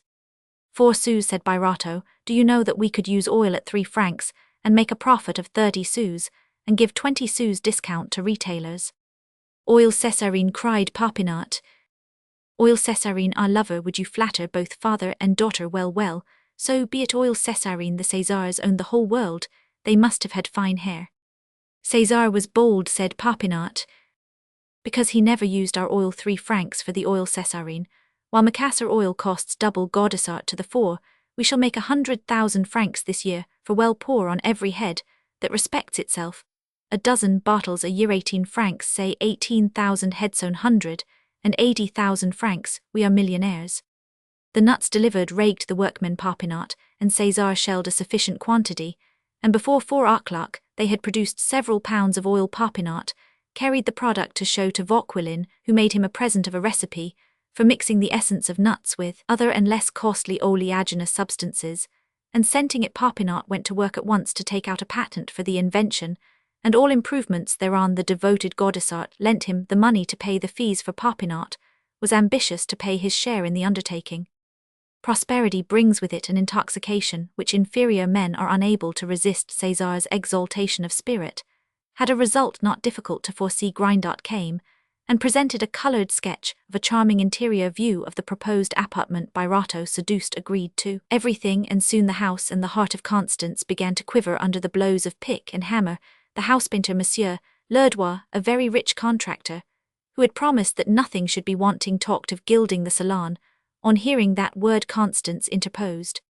Monsieur Lerdois, she said, you have an income of 30,000 francs, you occupy your own house, and you can do what you like to it, but the rest of us. Madame Commerce ought to shine, and not permit itself to be kept in the shade by the aristocracy. Besides, Monsieur Birotteau is in the government, he is before the eyes of the world. Yes, but he still keeps a shop, said Constance in the hearing of the clerks, and the 5 persons who were listening to her. Neither he nor I nor his friends nor his enemies will forget that. Birotteau rose upon the points of his toes and fell back upon his heels several times, his hands crossed behind him. My wife is right, he said, we should be modest in prosperity. Moreover, as long as a man is in business, he should be careful of his expenses, limited in his luxury. The law itself imposes the obligation. He must not allow himself excessive expenditures. If the enlargement of my home and its decoration were to go beyond due limits, it would be wrong in me to permit it. You yourself would blame me. Lerdois, the neighbourhood has its eye upon me. Successful men incur jealousy, envy. You will soon know that, young man, he said to Grindot.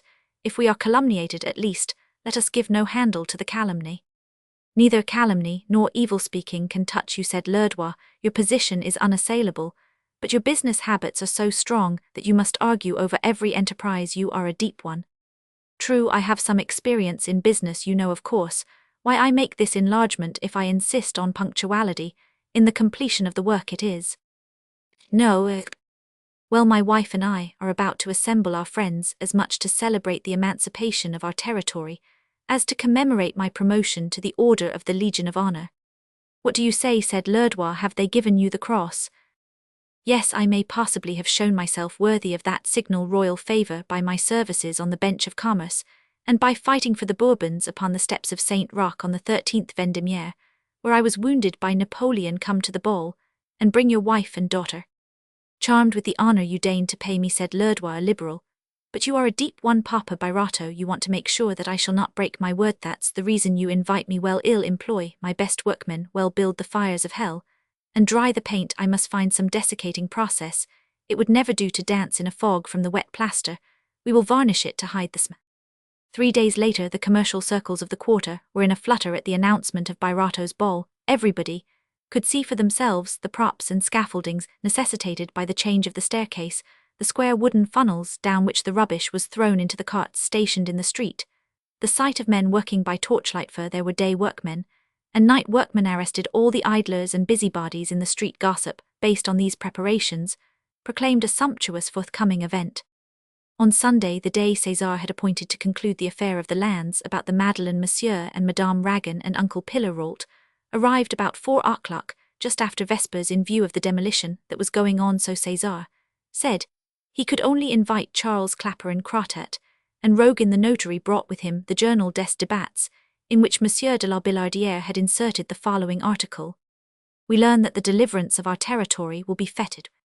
Enthusiasm throughout France. In Paris, the members of the municipal body feel that the time has come to restore the capital to that accustomed splendour which, under a becoming sense of propriety, was laid aside during the foreign occupation. The mayors and deputy mayors each propose to give a ball. This national movement will no doubt be followed, and the winter promises to be a brilliant one. Among the fêtes now preparing, the one most talked of is the ball of Monsieur Birotteau, lately named Chevalier of the Legion of Honor and well known for his devotion to the royal cause. Monsieur Birotteau, wounded in the affair of Saint Roch, judges in the Department of Commerce, and therefore has doubly merited this honor. How well they write nowadays, cried César. They are talking about us in the papers, he said to Pillerault. Well, what of it, answered his uncle, who had a special antipathy to the Journal des Débats. That article may help to sell the paste of sultans, and the carminative balm, whispered Madame Cesar to Madame Ragan, not sharing the intoxication of her husband. Madame Ragan, a tall woman, dry and wrinkled with a pinched nose and thin lips, bore a spurious resemblance to a marquise of the old court. The circles round her eyes had spread to a wide circumference, like those of elderly women who have known sorrow. The severe and dignified, although affable expression of her countenance inspired respect. She had withal a certain oddity about her, which excited notice but never ridicule, and this was exhibited in her dress and habits. She wore mittens, and carried in all weathers a cane sunshade, like that used by Queen Marie Antoinette at Trianon. Her gown, the favourite colour, was pale brown. The shade of dead leaves fell from her hips in those inimitable folds, the secret of which the dowagers of the olden time have carried away with them. She retained the black mantilla, trimmed with black lace woven in large square meshes. Her caps, old-fashioned in shape, had the quaint charm which we see in silhouettes relieved against a white background. She took snuff with exquisite nicety, and with the gestures which young people of the present day, who have had the happiness of seeing their grandmothers and great-aunts replacing their gold snuff-boxes solemnly on the tables beside them, and shaking off the grains which strayed upon their kerchiefs, will doubtless remember. The Cesar Ragan was a little man not over 5 feet high, with a face like a nutcracker, in which could be seen only 2 eyes, 2 sharp cheekbones, a nose, and a chin having no teeth. He swallowed half his words, though his style of conversation was effluent, gallant, pretentious, and smiling with the smile he formerly wore when he received beautiful great ladies at the door of his shop. Powder, well raked off, defined upon his cranium a nebulous half-circle flanked by 2 pigeon wings divided by a little queue tied with a ribbon. He wore a bottle blue coat, a white waistcoat, small clothes, and silk stockings, shoes with gold buckles, and black silk gloves. The most marked feature of his behaviour was his habit of going through the street, holding his hat in his hand. He looked like a messenger of the Chamber of Peers, or an usher of the King's bedchamber, or any of those persons placed near to some form of power from which they get a reflected light, though of little account themselves. Well, Birotteau, he said with a magisterial air, do you repent, my boy, for having listened to us in the old times? Did we ever doubt the gratitude of our beloved sovereigns? You have been very happy, dear child, said Madame Ragan to Madame Birotteau. Yes, indeed, answered Constance, always under the spell of the cane parasol, the butterfly cap, the tight sleeves, and the great kerchief, à la Julie, which Madame Ragan wore. Césarine is charming. Come here, my love, said Madame Ragan in her shrill voice and patronizing manner. Shall we do the business before dinner? Asked Uncle Pillarolt. We are waiting for Monsieur Claparon, said Rogan. I left him dressing himself. Monsieur Rogan, said César, I hope you told him that we should dine in a wretched little room on the entresol. He thought it superb 16 years ago, murmured Constance. Among workmen and rubbish. Bah, you will find him a good fellow with no pretension, said Rogan. I have put Ragt on guard in the shop. We can't go through our own door, everything is pulled down. Why did you not bring your nephew? Said Pillarolt to Madame Ragan. Shall we not see him? Asked Césarine. No, my love, said Madame Ragan. Anselmy, dear boy, is working himself to death. That bad-smelling Rue des Cinq Diamonds without sun and without air frightens me. The gutter is always blue or green or black. I am afraid he will die of it. But when a young man has something in his head, and she looked at Césarine with a gesture which explained that the word head meant heart. Has he got his lease? Asked César. Yesterday, before a notary, replied Ragan. He took the place for 18 years, but they exacted 6 months' rent in advance. Well, Monsieur Ragan, are you satisfied with me? Said the perfumer. I have given him the secret of a great discovery. We know you by heart, César, said little Ragan, taking César's hands and pressing them with religious friendship. Rogan was not without anxiety as to Claparon's entrance on the scene, for his tone and manners were quite likely to alarm these virtuous and worthy people. He therefore thought it advisable to prepare their minds. You are going to see, he said to Pillarolt, and the 2 ladies, a thorough original who hides his methods under a fearfully bad style of manners from a very inferior position. He has raised himself up by intelligence. He will acquire better manners through his intercourse with bankers. You may see him on the boulevard or on a café tippling disorderly betting at billiards, and think him a mere idler, but he is not. He is thinking and studying all the time to keep industry alive by new projects. I understand that, said Birotteau. I got my great ideas when sauntering on the boulevard, didn't I, Mimi? Claparon, resumed Rogan, makes up by nightwork the time lost in looking about him in the daytime, and watching the current of affairs. All men of great talent lead curious lives, inexplicable lives, well, in spite of his desultory ways. He attains his object, as I can testify in this instance. He has managed to make the owners of these lands give way. They were unwilling, doubtful, timid. He fooled them all, tired them out, went to see them every day, and here we are virtually masters of the property. At this moment, a curious brown peculiar to tipplers of brandy and other liquors, announced the arrival of the most fantastic personage of our story, and the arbiter in flesh and blood of the future destinies of César. Birotteau the perfumer rushed headlong to the little dark staircase, as much to tell Rague to close the shop, as to pour out his excuses to Claparon for receiving him in the dining-room. What of that? It's the very place to juggle. I mean to settle a piece of business. In spite of Rogin's clever precautions, Monsieur and Madame Ragan, people of old-fashioned middle class, breeding the observer Pillarolt Césarine and her mother, were disagreeably impressed at first sight by this sham banker of high finance. About 28 years of age at the time of which we write, the late commercial traveller possessed not a hair on his head, and wore a wig curled in ringlets. This headgear needed, by rights, a virgin freshness, a lacteal purity of complexion, and all the softer corresponding graces, as it was, however, it threw into ignoble relief a pimpled face, brownished in colour, inflamed like that of the conductor of a diligence, and seamed with premature wrinkles which betrayed in the puckers of their deep-cut lines a licentious life, whose misdeeds were still further evidenced by the badness of the man's teeth, and the black speckles which appeared here and there on his corrugated skin. Claparon had the air of a provincial comedian who knows all the roles, and plays the clown with a wink. His cheeks, where the rouge never stuck, were jaded by excesses, his lips clammy, though his tongue was forever wagging. Especially when he was drunk, his glances were immodest, and his gestures compromising. Such a face, flushed with the jovial features of Punch, was enough to turn grave business matters into a farce, so that the embryo banker had been forced to put himself through a long course of mimicry before he managed to acquire even the semblance of a manner that accorded with his fictitious importance. Dutillot assisted in dressing him for this occasion like the manager of a theatre, who is uneasy about the debut of his principal actor. He feared lest the vulgar habits of this devil-may-care life should crop up to the surface of the newly-fledged banker. Talk as little as you can, he said to him. No banker ever gabbles. He acts, thinks, reflects, listens. Ways to seem like a banker, you must say nothing, or at any rate mere nothings. Check that ribald eye of yours, and look serious even if you have to look stupid. If you talk politics, go for the government, but keep to generalities. For instance, the budget is heavy, no compromise is possible between the parties. The Liberals are dangerous, the Bourbons must avoid a conflict. Liberalism is the cloak of a coalition. The Bourbons are inaugurating an era of prosperity. Let us sustain them, even if we do not like them. France has had enough of politics, etc. Don't gorge yourself at every table where you dine. Recollect, you are to maintain the dignity of a millionaire. Don't shovel in your snuff like an old invalid toy, with your snuff-box. Glance often at your feet, and sometimes at the ceiling before you answer. Try to look sagacious. If you can, above all, get rid of your vile habit of touching everything in society. A banker ought to seem tired of seeing and touching things.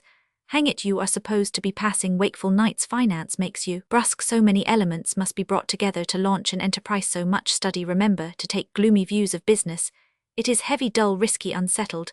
Now don't go beyond that, and mind you specify nothing. Don't sing those songs of Beranger at table, and don't get fuddled. If you are drunk, your future is lost. Rogan will keep an eye on you. You are going now among moral people, virtuous people, and you are not to scare them with any of your pothouse principles. This lecture produced upon the mind of Charles Claparon very much the effect that his new clothes produced upon his body. The jovial scapegrace, easy-going with all the world, and long used to a comfortable shabbiness, in which his body was no more shackled than his mind was shackled by language, was now encased in the new clothes. His tailor had just sent home rigid as a picket stake, anxious about his motions, as well as about his speech, drawing back his hand when it was imprudently thrust out to grasp a bottle just as he stopped his tongue in the middle of a sentence. All this presented a laughable discrepancy to the keen observation of Pillarolt Claparon's red face, and his wig with its profligate ringlets gave the lie to his apparel and pretended bearing, just as his thoughts clashed and jangled with his speech. But these worthy people ended by crediting such discordances to the preoccupation of his busy mind. He is so full of business, said Rogan. Business has given him little education, whispered Madame Ragan to Césarine. Monsieur Rogan overheard her and put a finger on his lips.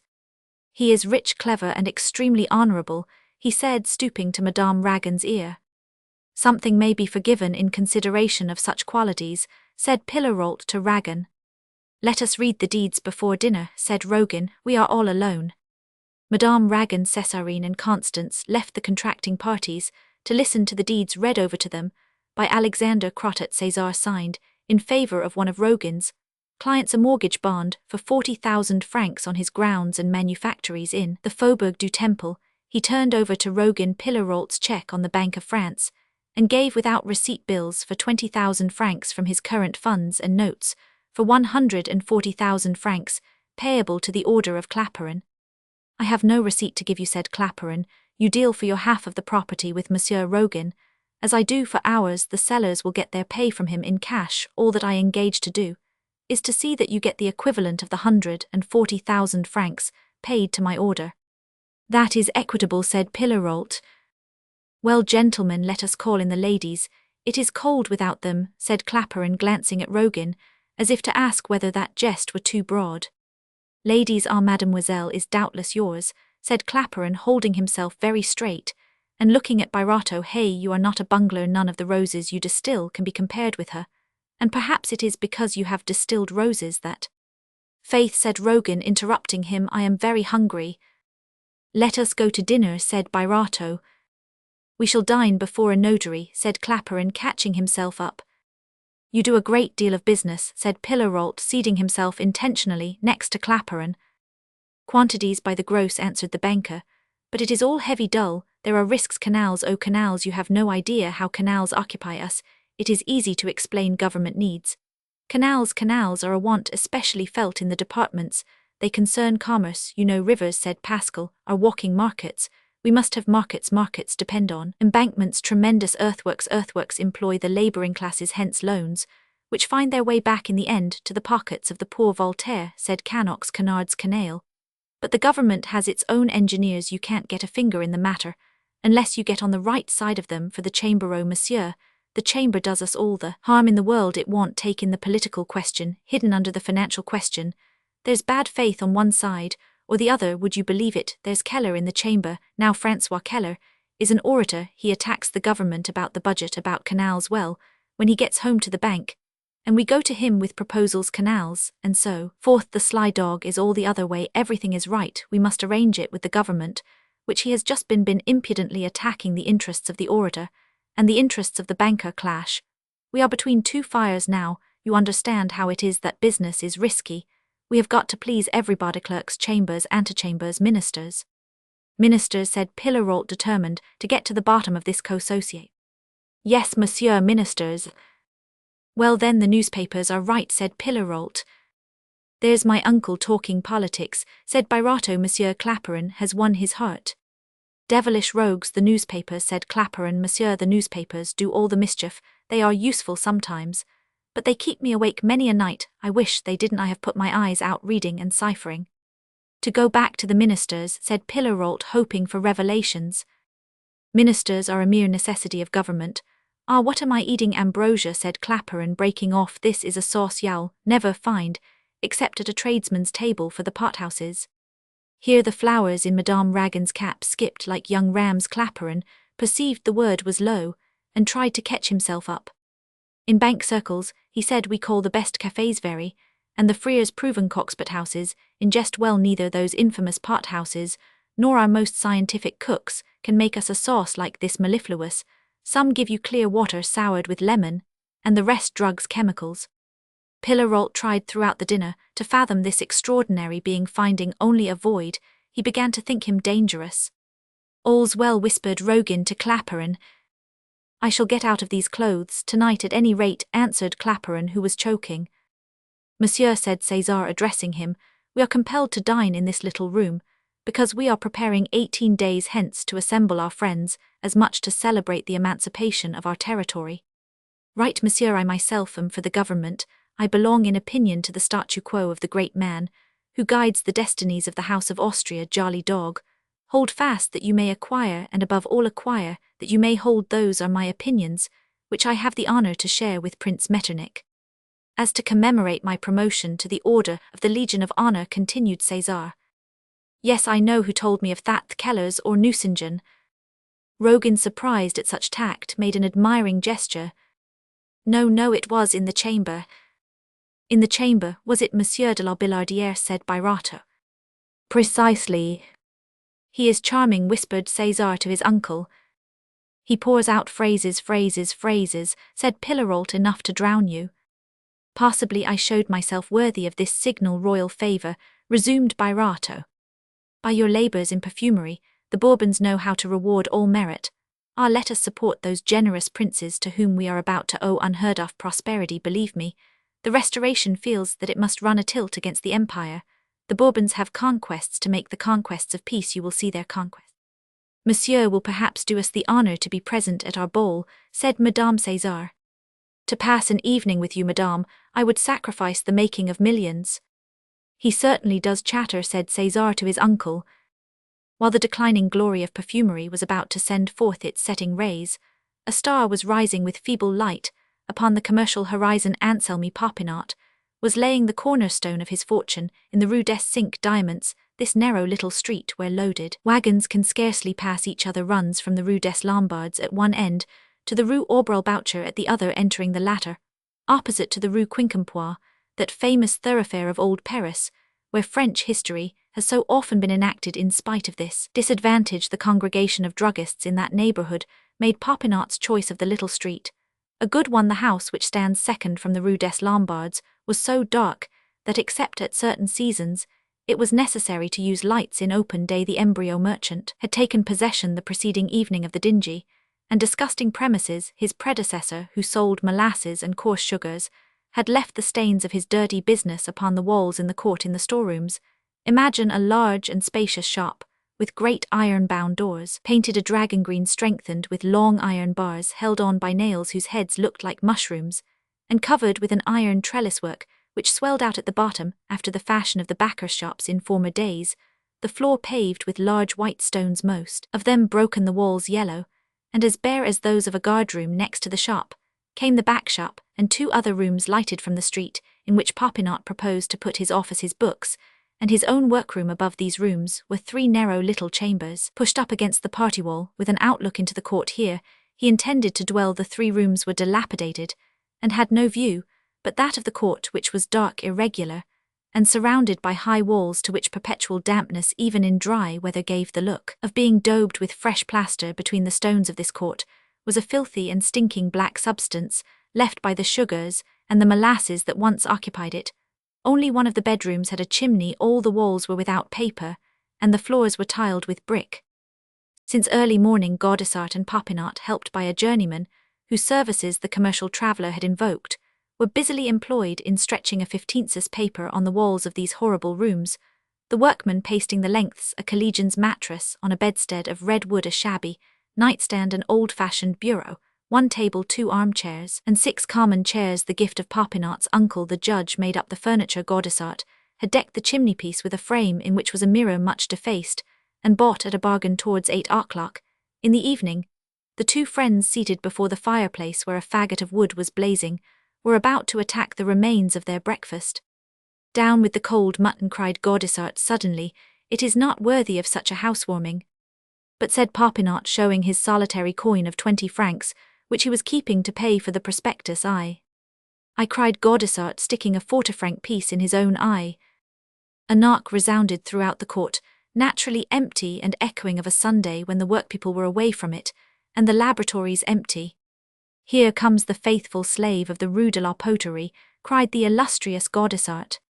Sure enough, a waiter entered, followed by two scullions bearing in 3 baskets a dinner, and 6 bottles of wine, selected with discernment. How shall we ever eat it all up, said Popinot. The man of letters, cried Gaudissart, don't forget him. Finot loves the pomps and the vanities. He is coming, the innocent boy, armed with a dishevelled prospectus. Word is Pat Hine, prospectuses are always thirsty. We must water the seed. If we want flowers, depart slaves. He added with a gorgeous air, there is gold for you. He gave them 10 sous with a gesture worthy of Napoleon, his idol. Thank you, Monsieur Gaudissart, said the scullions, better pleased with the jest than with the money. As for you, my son, he said to the waiter who stayed to serve the dinner below, is a porter's wife. She lives in a lair where she sometimes cooks, as in other days, Nausicaa washed for pure amusement, find her, implore her, goodness interest her young man in the warmth of these dishes, tell her she shall be blessed, and above all respected, most respected by Felix Gaudissart, son of Jean-François Gaudissart, grandson of all the Gaudissarts, vile proletaries of ancient birth, his forefathers march, and mind that everything is hot or ill, deal retributive justice by a rap on your knuckles. Another knock sounded.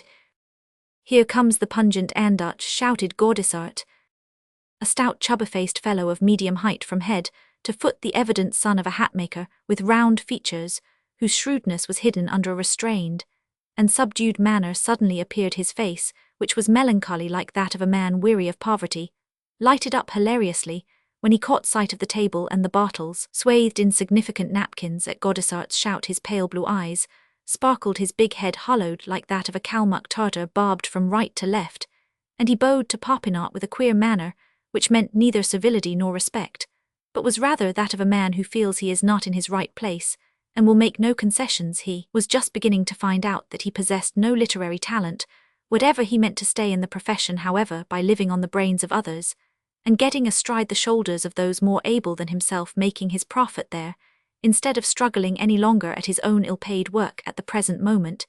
He had drunk to the dregs the humiliation of applications and appeals, which constantly failed, and he was now like people in the higher walks of finance, about to change his tone and become insolent advisedly.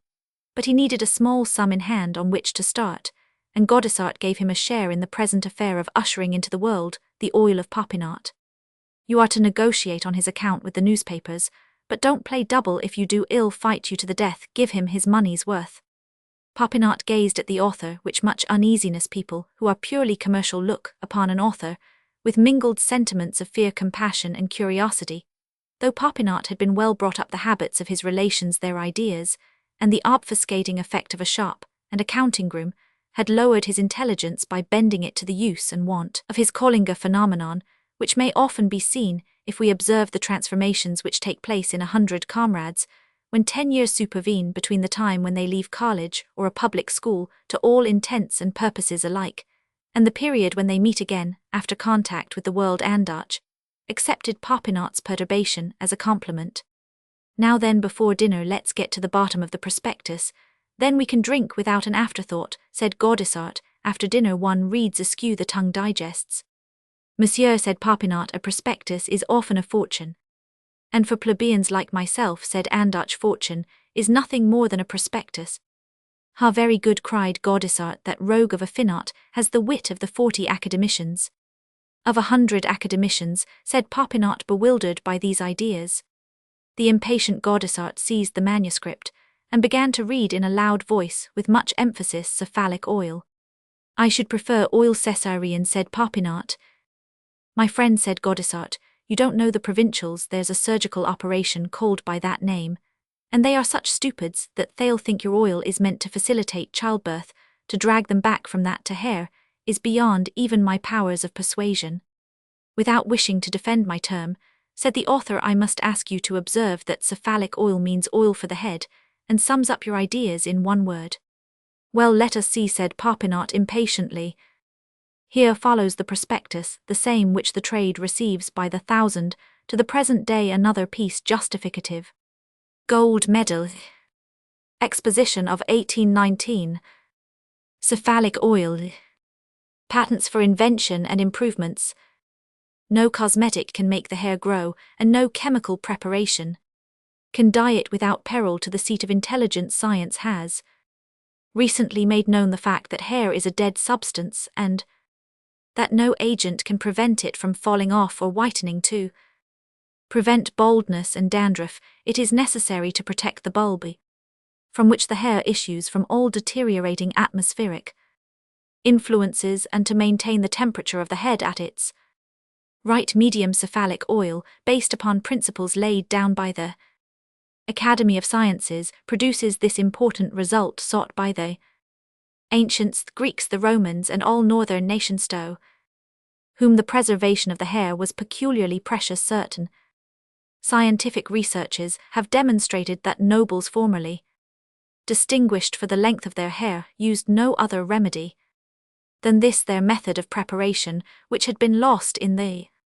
lapse of ages has been intelligently rediscovered by a Popinot, the inventor of cephalic oil, to preserve rather than provoke a useless and injurious stimulation of the instrument which contains the bulbs, is the mission of cephalic oil. In short, this oil which counteracts the exfoliation of follicular atoms, which exhales a soothing perfume, and arrests by means of the substances of which it is composed, among them more especially the oil of nuts, the action of the outer air upon the scalp, also prevents influenzas, colds in the head and other painful cephalic afflictions by maintaining the normal temperature of the cranium. Consequently, the bulbs which contain the generating fluids are neither chilled by cold nor parched by heat. The hair of the head, that magnificent product, priceless alike to man and woman, will be preserved even to advanced age in all the brilliancy and lustre which bestow their charm upon the heads of infancy by those who make use of cephalic oils. Directions for use are furnished with each bottle and serve as a rapid method of using cephalic oil. It is quite useless to oil the hair. This is not only a vulgar and foolish prejudice, but an untidy habit, for the reason that all cosmetics leave their trace. It suffices to wet a little sponge in the oil, and after parting the hair with the comb, to apply it at the roots in such a manner that the whole skin of the head may be enabled to imbibe it after the scalp has received a preliminary cleansing with brush and comb. The oil is sold in bottles bearing the signature of the inventor. To prevent counterfeits, price 3 francs a Popinot, Rue des 5 Diamants, Quartier des Lombards, Paris. It is requested that all letters be prepaid. N.B. The house of a Popinot supplies all oils and essences appertaining to druggists: lavender oil of almonds, sweet and bitter orange oil, coconut oil, castor oil, and others. My dear friend, said the illustrious Gaudissart to Finot, it is admirably written. Thunder and lightning. We are in the upper regions of science. We shirk nothing, we go straight to the point. That's useful literature. I congratulate you. A noble prospectus, cried Popinot enthusiastically. A prospectus which slays Macassar at the first word, continued Gaudissart, rising with a magisterial air, to deliver the following speech, which he divided by gestures and pauses in his most parliamentary manner. No hair can be madito, grow hair cannot be dyed without dinger. Ha ha. Success is their modern science, is in union with the customs of the ancients. We can deal with young and old alike. We can say to the old man, ha monsieur, the ancients, the Greeks and Romans knew a thing or two, and were not so stupid as some would have us believe. And we can say to the young man, my dear boy, here's another discovery due to progress and the lights of science. We advance what may we not obtain from steam and telegraphy and other things. This oil is based on the scientific treatise of Monsieur Vauquelin. Suppose we print an extract from Monsieur Vauquelin's report to the Academy of Sciences, confirming our statement. Hein famous. Come Finot, sit down, attack the viands, soak up the champagne, let us drink to the success of my young friend here present. I felt, said the author modestly, that the epoch of flimsy and frivolous prospectuses had gone by. We are entering upon an era of science. We need an academical tone, a tone of authority, which imposes upon the public. Well, boil that oil, my feet itch and my tongue too. I've got commissions from all the rival hair people, none of them give more than 30% discount. We must manage 40 on every 100 remitted, and ill answer for 100,000 bottles in 6 months. Ill attack apothecaries, grocers, perfumers, give 40%, and they'll bamboozle the public. The 3 young fellows devoured their dinner like lions and drank like lords to the future success of cephalic oil. The oil is getting into my head, said Finot. Gaudissart poured out a series of jokes and puns upon hats and heads and hair and herald, etc. In the midst of Homeric laughter, a knock resounded, and was heard in spite of an uproar of toasts and reciprocal congratulations. It is my uncle, cried Popinot. He has actually come to see me. An uncle, said Finot, and we haven't got a glass. The uncle of my friend Popinot is a judge, said Gaudissart to Finot, and he is not to be hoaxed. He saved my life, ha, when one gets to the pass where I was under the scaffold. Quick, and good be to your hair, imitating the fatal knife with voice and gesture. One recollects gratefully the virtuous magistrate who saved the gutter where the champagne flows down. Recollect him, dear drunk, you don't know what it is. Finot, unless you have stood in need of Monsieur Popinot. Huzzah, we ought to fire a salutafrom, 6-pounders too. The virtuous magistrate was now asking for his nephew at the door. Recognizing his voice, Anselmi went down candlestick in hand to light him up. "I wish you good evening, gentlemen," said the judge. The illustrious Gaudissart bowed profoundly. Finot examined the magistrate with a tipsy eye, and thought him a bit of a blockhead. "You have not much luxury here," said the judge, gravely looking round the room. "Well, my son, if we wish to be something great, we must begin by being nothing." "What profound wisdom," said Gaudissart to Finot. "Text for an article," said the journalist. "Are you here, monsieur?" said the judge, recognizing the commercial traveller. "And what are you doing now?" "Monsieur, I am contributing to the best of my small ability to the success of your dear nephew. We have just been studying a prospectus for his oil. You see before you the author of that prospectus, which seems to us the finest essay in the literature of Whigs." The judge looked at Finot. "Monsieur," said Gaudissart, "is Monsieur Andutch Finot, a young man distinguished in literature, who does high-class politics, and the little theatres in the government newspapers. I may say a statesman on the highroad to becoming an author." Finot pulled Gaudissart by the coat-tails. "Well, well, my son," said the judge, to whom these words explained the aspect of the table, where there still remained the tokens of a very excusable feast.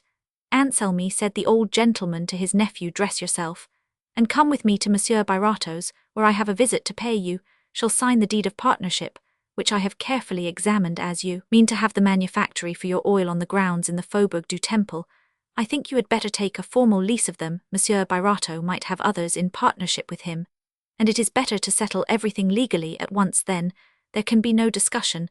These walls seem to me very damp, my dear boy. Take up the straw matting near your bed." "Permit me, monsieur," said Gaudissart with an ingratiating air, "to explain to you that we have just pasted up the paper ourselves, and that's their assen wythe walser notdry." "Economy, quite right," said the judge. "Look here," said Gaudissart in Finot's ear, "my friend Popinot is a virtuous young man. He is going with his uncle. Let's you and I go and finish the evening with our cousins." The journalist showed the empty lining of his pockets. Popinot saw the gesture, and slipped his 20-franc piece into the palm of the author of the prospectus. The judge had a coach at the end of the street, in which he carried off his nephew to the Birotteaus. Romans 7. Pillarolt. Monsieur and Madame Ragan and Monsieur Rogan were playing at Boston, and Césarine was embroidering a handkerchief when the judge and Anselmi arrived. Rogan, placed opposite to Madame Ragan, near whom Césarine was sitting, noticed the pleasure of the young girl when she saw Anselmi enter, and he made Crottat a sign to observe that she turned as rosy as a pomegranate. "This is to be a day of deeds," then said the perfumer when the greetings were over, and the judge told him the purpose of the visit. César, Anselmi and the judge went up to the perfumer's temporary bedroom on the second floor to discuss the lease, and the deed of partnership drawn up by the magistrate, a lease of 18 years, was agreed upon so that it might run the same length of time as the lease of the shop in the Rue des Cinq Diamants, an insignificant circumstance, apparently, but one which did Birotteau good service in after days. When César and the judge returned to the entresol, the latter, surprised at the general upset of the household, and the presence of workmen on a Sunday in the house of a man so religious as Birotteau, asked the meaning of each question, which César had been eagerly expecting. "Though you care very little for the world, monsieur," he said, "you will see no harm in celebrating the deliverance of our territory. That, however, is not all. We are about to assemble a few friends to commemorate my promotion to the Order of the Legion of Honor." "Ah!" exclaimed the judge, who was not decorated.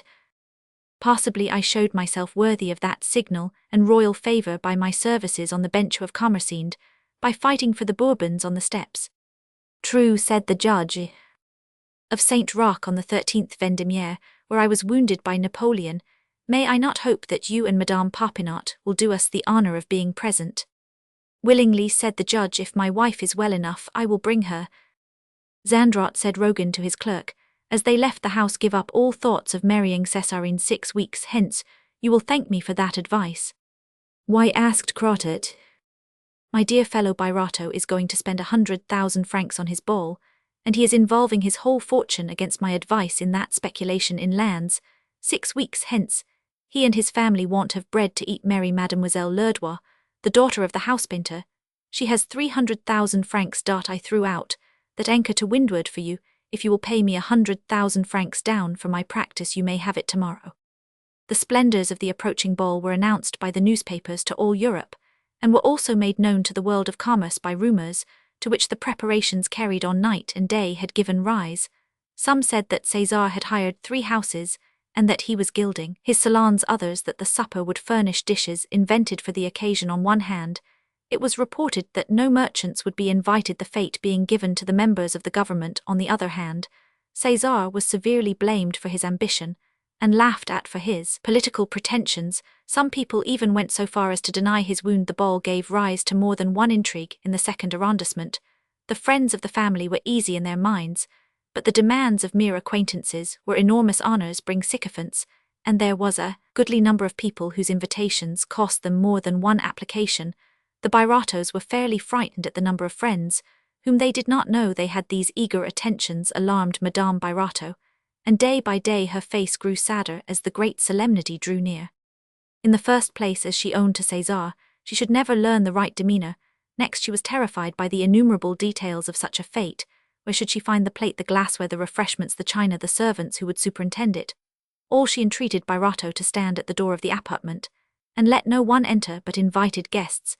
She had heard strange stories of people who came to bourgeois balls claiming friends whose names they did not know. When a week before the fateful day Brascon grindot Lerdois and Chaffrou, the builder assured César positively that the rooms would be ready for the famous Sunday of December the 17th.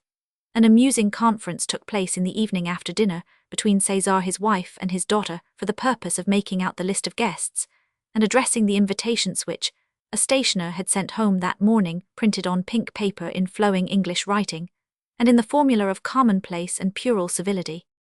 "Now we mustn't forget anybody," said Birotteau. "If we forget anyone," said Constance, "they won't forget it. Madame Derville, who never called before, sailed down upon me in all her glory yesterday." "She is very pretty," said Césarine. "I liked her. And yet before her marriage she was even less than I was," said Constance. "She did plain sewing in the Rue Montmartre. She made shirts for your father."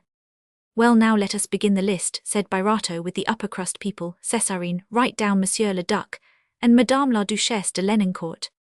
"Good heavens, César," said Constance, "don't send a single invitation to people whom you only know as customers. Are you going to invite the Princess de Blamont-Chavry, who is more nearly related to your godmother, the late Marquise d'Uxelles, than the Duc de Lenoncourt? You surely don't mean to invite the 2 Messieurs de Vandenesse, Monsieur de Marseille, Monsieur de Ronquerolles, Monsieur d'Aiglemont, in short all your customers? You are mad. Your honours have turned your head."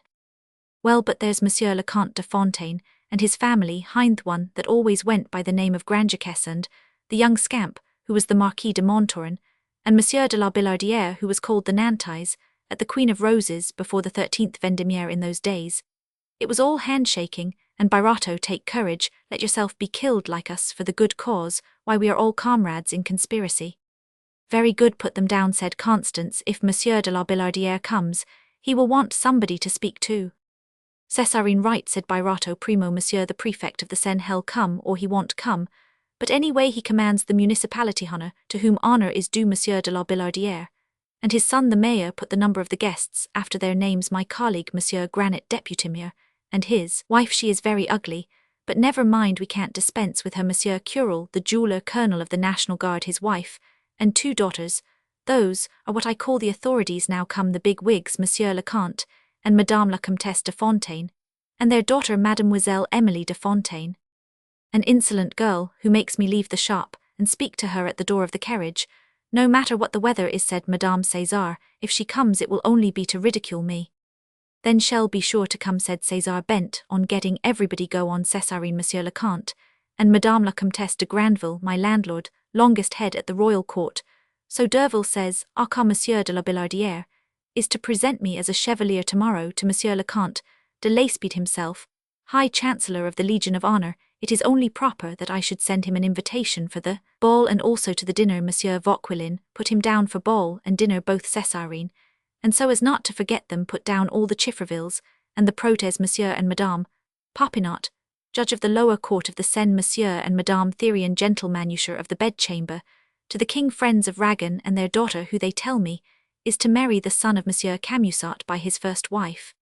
César, don't forget that little Horace Bianchon, the nephew of Monsieur Popinot, and cousin of Anselmy," said Constance.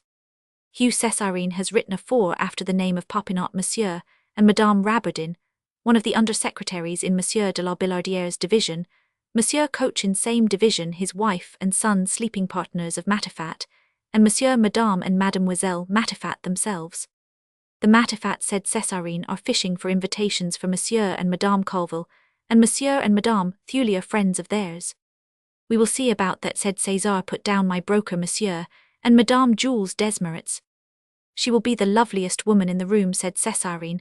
I like Hero better than anyone else. Derville and his wife. Put down Monsieur and Madame Coquelin, the successors to my uncle Pillarolt, said Constance. They are so sure of an invitation that the poor little woman has ordered my dressmaker to make her a superb ball dress, a skirt of white satin, and a tulle robe with succory flowers, embroidered all over it a little more. And she would have ordered a court dress of gold brocade. If you leave them out, we shall make bitter enemies. Put them down, Césarine. All honour to commerce, for we belong to it, Monsieur and Madame Rogan. Mamma, Madame Rogan will wear her diamond fillet and all her other diamonds, and her dress trimmed with Mechlin. Monsieur and Madame Lebas, said César. Also Monsieur le Président of the Court of Commerce, forgot him among the authority's wife, and 2 daughters, Monsieur and Madame Lerdois, and their daughter Monsieur Clapper and Banker, Monsieur Dutillet, Monsieur Grindot, Monsieur Molyneux, Pillarolt, and his landlord Monsieur and Madame Camusat, the rich silk merchants, and all their children, the one at the École Polytechnique, and the lawyer he is to be made a judge because of his marriage to Mademoiselle Thiers. A provincial judge, remarked Constance. Monsieur Cardot, father-in-law of Camusat, and all the Cardot children, bless me, and the Guillaumes Rue du Colombier, the father-in-law of Lebesold people, but they'll sit in a corner. Alexander Crotet Celestin. Papa, don't forget Monsieur Andoch Finot, and Monsieur Gaudissart, 2 young men who are very useful to Monsieur Anselmy.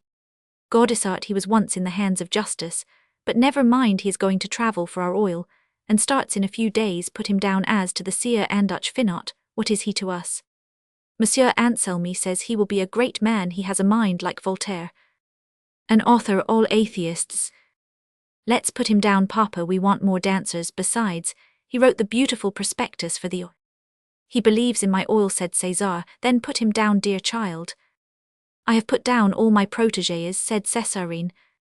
Put Monsieur Mitral, my bailiff, Monsieur Haudry, our doctor, as a matter of form, won't come. Yes, he will, for his game of cards. Now, César, I do hope you mean to invite the Abbé Lorox to the dinner, said Constance.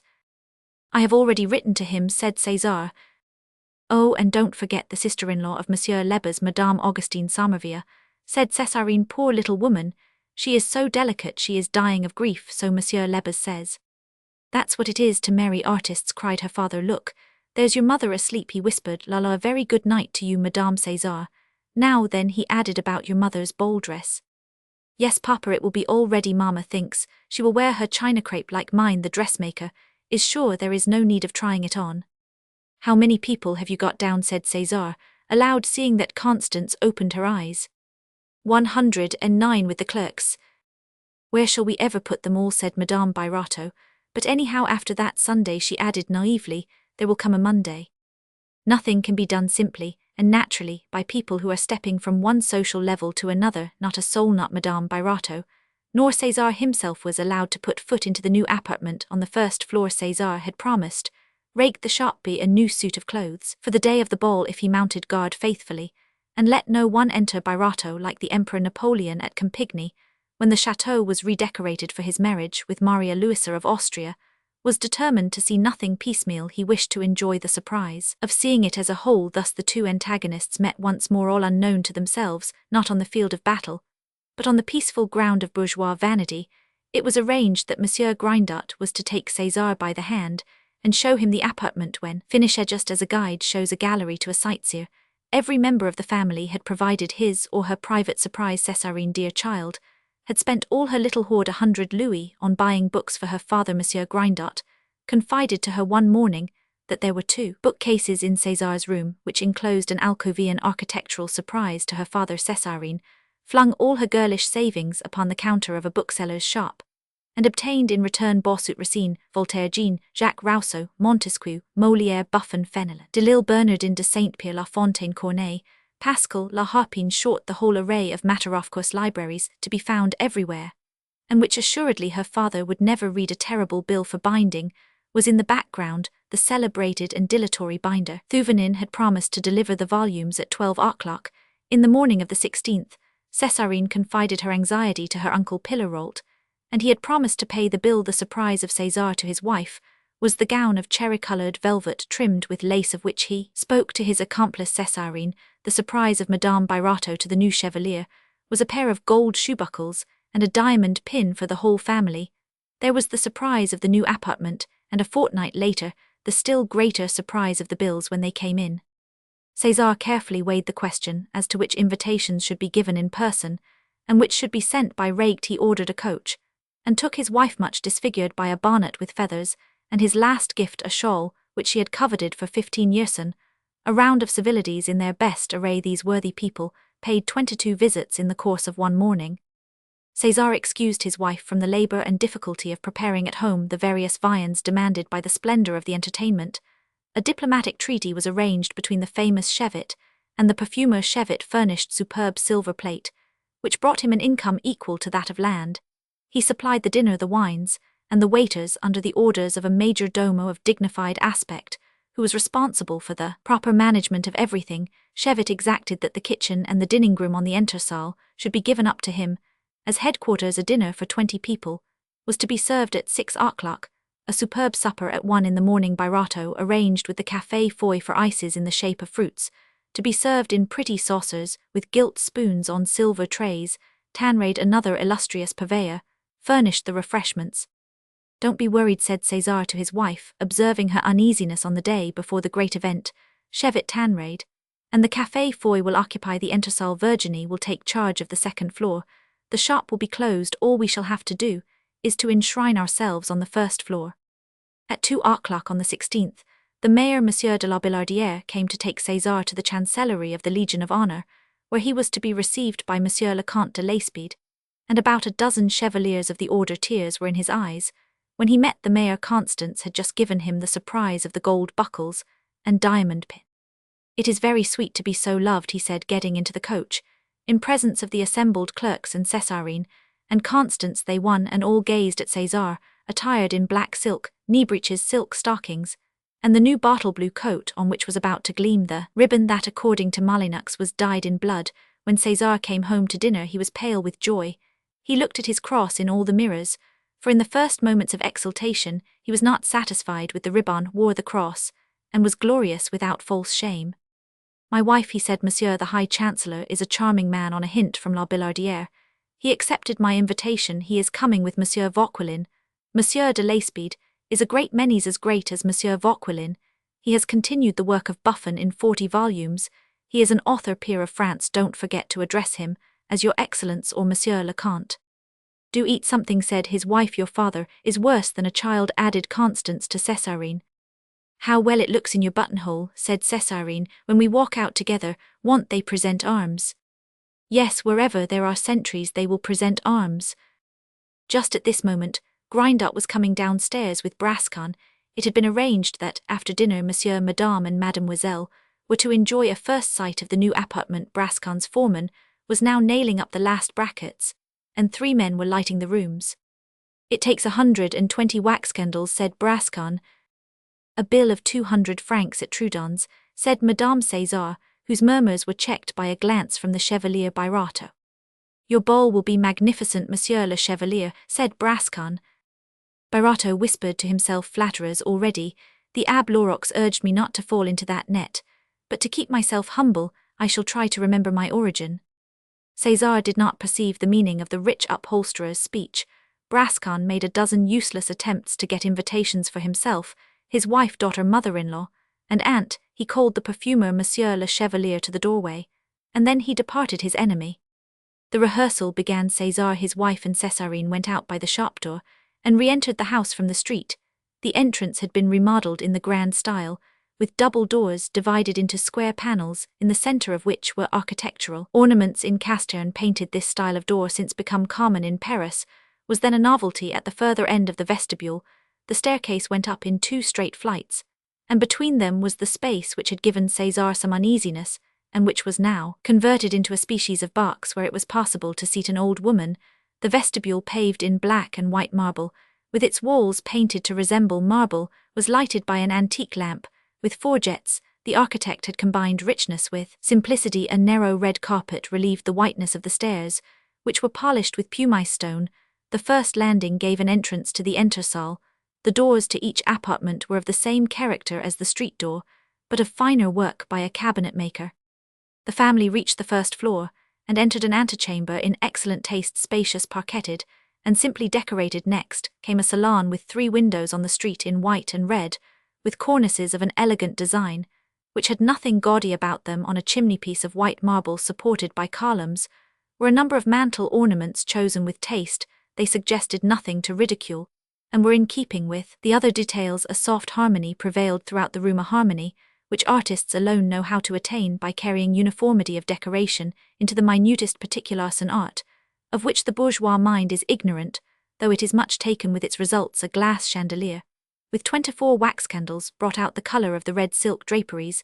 The polished floor had an enticing look, which tempted Césarine to dance. "How charming," she said, "and yet there is nothing to seize the eye." "Exactly, mademoiselle," said the architect, "the charm comes from the harmony which reigns between the wainscots, walls, cornices, and the decorations I have gilded nothing. The colors are sober, and not extravagant in tone." "It is a science," said Césarine. A boudoir in green and white led into César's study. "Here I have put a bed," said Grindot, opening the doors of an alcove, cleverly hidden between the 2 bookcases. "If you or Madame should chance to be ill, each can have your own room." "But this bookcase full of books all bound, oh my wife, cried César. "No, that is Césarine's surprise." "Pardon the feelings of a father," said César to the architect as he kissed his daughter. "Oh, of course, monsieur," said Grindot, "you are in your own home." Brown was the prevailing color in the study, relieved here and there with green, for a thread of harmony led through all the rooms, and allied them with one another. Thus the color, which was the leading tone of one room, became the relieving tint of another. The engraving of Hero and Leander shone on one of the panels of César's study. "Ah, thou wilt pay for all this," said Birotteau, looking gaily at it. "That beautiful engraving is given to you by Monsieur Anselmi," said Césarine. Anselmi too had allowed himself a surprise. "Poor boy, he has done just as I did for Monsieur Vauquelin." The bedroom of Madame Birotteau came next. The architect had there displayed a magnificence well calculated to please the worthy people whom he was anxious to snare. He had really kept his word, and studied this decoration. The room was hung in blue silk, with white ornaments. The furniture was in white casimere touched with blue. On the chimney-piece of white marble stood a clock representing Venus crouching on a fine block of marble. A moquette carpet of Turkish design harmonized this room with that of Césarine, which opened out of it, and was coquettishly hung with Persian chintz. A piano, a pretty wardrobe with a mirror door, a chaste little bed with simple curtains, and all the little trifles that young girls like completed the arrangements of the room. The dining room was behind the bedroom of César and his wife, and was entered from the staircase. It was treated in the style called Louis Roman XIV, with a clock in buhl buffets of the same inlaid with brass and tortoiseshell. The walls were hung with purple stuff fastened down by gilt nails. The happiness of these 3 persons is not to be described more especially when re-entering her room Madame Birotteau found upon her bed, where Virginie had just carried it on tiptoe, the robe of cherry-coloured velvet with lace trimmings which was her husband's surprise.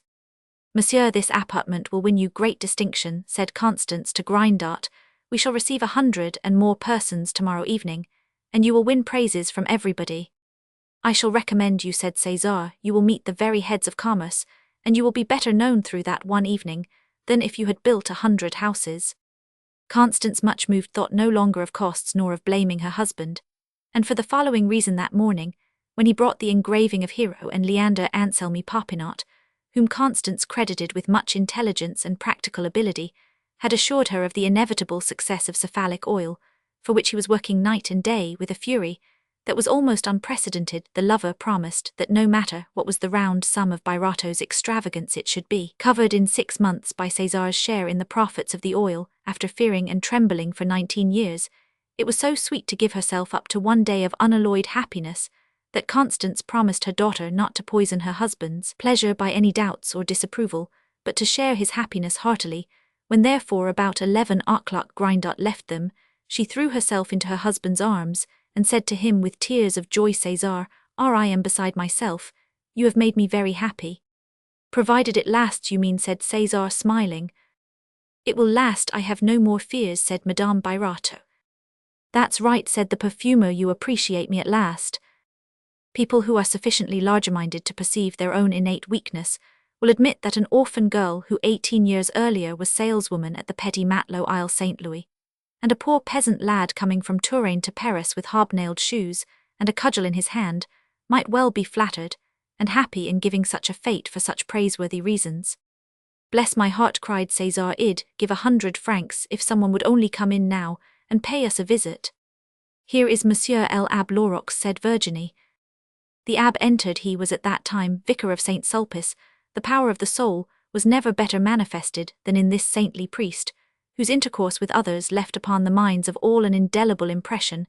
His grim face, so plain as to check confidence, had grown sublime through the exercise of Catholic virtues. Upon it shone, as it were by anticipation, the celestial glories. Sincerity and candor infused into his very blood gave harmony to his unsightly features, and the fires of charity blended the discordant lines by a phenomenon, the exact counterpart of that which in Clapeyron had debased and brutalized the human being. Faith, hope, and charity, the three noblest virtues of humanity, shed their charm among the abbé's wrinkles. His speech was gentle, slow, and penetrating. His dress was that of the priests of Paris, and he allowed himself to wear a brown frock coat. No ambition had ever crept into that pure heart which the angels would some day carry to God in all its pristine innocence. It required the gentle firmness of the daughter of Louis Roman XVI to induce him to accept a benefice in Paris, humble as it was. As he now entered the room, he glanced with an uneasy eye at the magnificence before him, smiled at the three delighted people, and shook his grey head. "My children," he said, "my part in life is not to share in gaieties, but to visit the afflicted. I came to thank Monsieur César for his invitation, and to congratulate you. I shall come to only one fate hereth marriage of this dear child." After the short visit, the abbé went away without seeing the various apartments which the perfumer and his wife dared not show him. This solemn apparition threw a few drops of cold water into the boiling delight of César's heart. Each of the party slept amid their new luxury, taking possession of the good things and the pretty things they had severally wished for. Césarine undressed her mother before a toiletable of white marble with a long mirror. César had given himself a few superfluities, and longed to make use of them at once, and they all went to sleep thinking of the joys of the morrow. On that morrow, Césarine and her mother, having been to Mass, and having read their vespers, dressed about 4 o'clock in the afternoon, after resigning the entresol to the secular arm of Chevet, and his people. No attire ever suited Madame César better than this cherry-coloured velvet dress, with lace trimmings and short sleeves made with jockeys. Her beautiful arms still fresh and youthful, her bosom sparklingly white, her throat and shoulders of a lovely shape, were all heightened in effect by the rich material and the resplendent colour. The naïve delight which every woman feels when she sees herself in the plenitude of her power gave an inexpressible sweetness to the Grecian profile of this charming woman, whose beauty had all the delicacy of a cameo. Césarine, dressed in white crape, wore a wreath of white roses arose at her waist, and a scarf chastely covering her shoulders and bust. Popinot was beside himself. "These people crush us," said Madame Roguin to her husband as they went through the apartment. The notary's wife was furious at appearing less beautiful than Madame César, for every woman knows how to judge the superiority or the inferiority of a rival. "Bah," whispered Roguin to his wife, "it won't last long. You will soon bespatter her when you meet her afoot in the streets ruined." Vauquelin showed perfect tact. He came with Monsieur de Lacebede, his colleague of the Institute, who had called to fetch him in a carriage. On beholding the resplendent mistress of the fete, they both launched into scientific compliments. "Ah, madame, you possess a secret of which science is ignorant," said the chemist, "the recipe for remaining young and beautiful." "You are, as I may say, partly at home here, Monsieur l'Academician," said Birotteau. "Yes, Monsieur le Comte," he added, turning to the High Chancellor of the Legion of Honor, "I owe my fortune to Monsieur Vauquelin. I have the honor to present to your lordship, Monsieur le President of the Court of Commerce. This is Monsieur le Comte de Lacebede, peer of France," he said to Joseph Lebas, who accompanied the president. The guests were punctual. The dinner, like all commercial dinners, was extremely gay, full of good humor, and enlivened by the rough jests which always raise a laugh. The excellence of the dishes and the goodness of the wines were fully appreciated.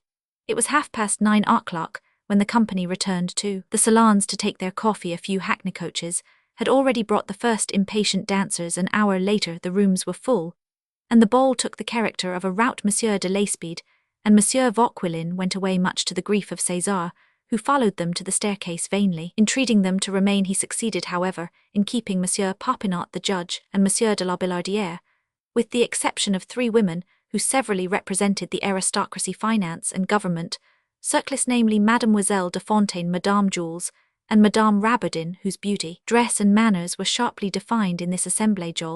The other women wore heavy overloaded dresses, and offered to the eye that anomalous air of richness which gives to the bourgeois masses their vulgar aspect, made cruelly apparent on this occasion by the airy graces of the 3 other women. The bourgeoisie of the Rue Saint-Denis displayed itself majestically, in the plenitude of its native powers of jocose silliness.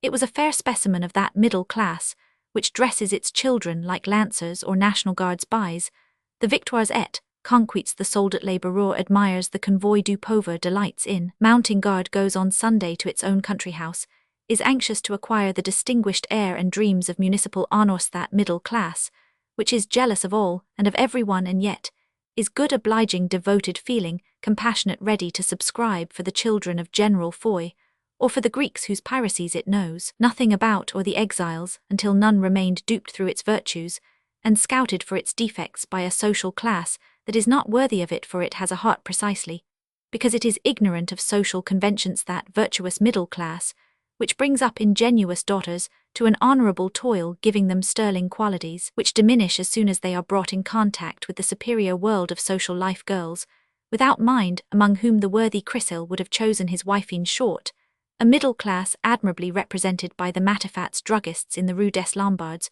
whose firm had supplied the Queen of Roses for more than 60 years. Madame Matifat, wishing to give herself a dignified air, danced in a turban and a heavy robe of scarlet shot, with gold threads, a toilet which harmonized well with a self-important manner, a Roman nose, and the splendors of a crimson complexion. Monsieur Matifat, superb at a review of the National Guard, where his protuberant paunch could be distinguished at 50 paces, and upon which glittered a gold chain and a bunch of trinkets, was under the yoke of this Catherine Roman II of commerce, short and fat, harnessed with spectacles, and a shirt-collar worn above his ears.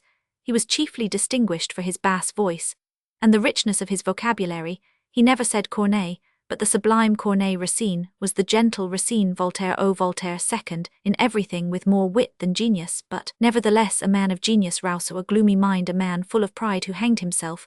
He related in his prosy way vulgar anecdotes of Pyrrhon, a poet who passes for a prodigy among the bourgeoisie. Matifat, a passionate lover of the stage, had a slight leaning to obscenity. It was even said that, in imitation of Cadot and the rich Camusat, he kept a mistress. Sometimes Madame Matifat, seeing him about to relate some questionable anecdote, would hasten to interrupt him by screaming out, "Take care what you are saying, old man." She called him habitually her old man. This voluminous queen of drugs caused Mademoiselle de Fontaine to lose her aristocratic countenance, for the impertinent girl could not help laughing as she overheard her saying to her husband, "Don't fling yourself upon the ices, old man. It is bad style." It is more difficult to explain the nature of the difference between the great world and the bourgeoisie than it is for the bourgeoisie to obliterate it.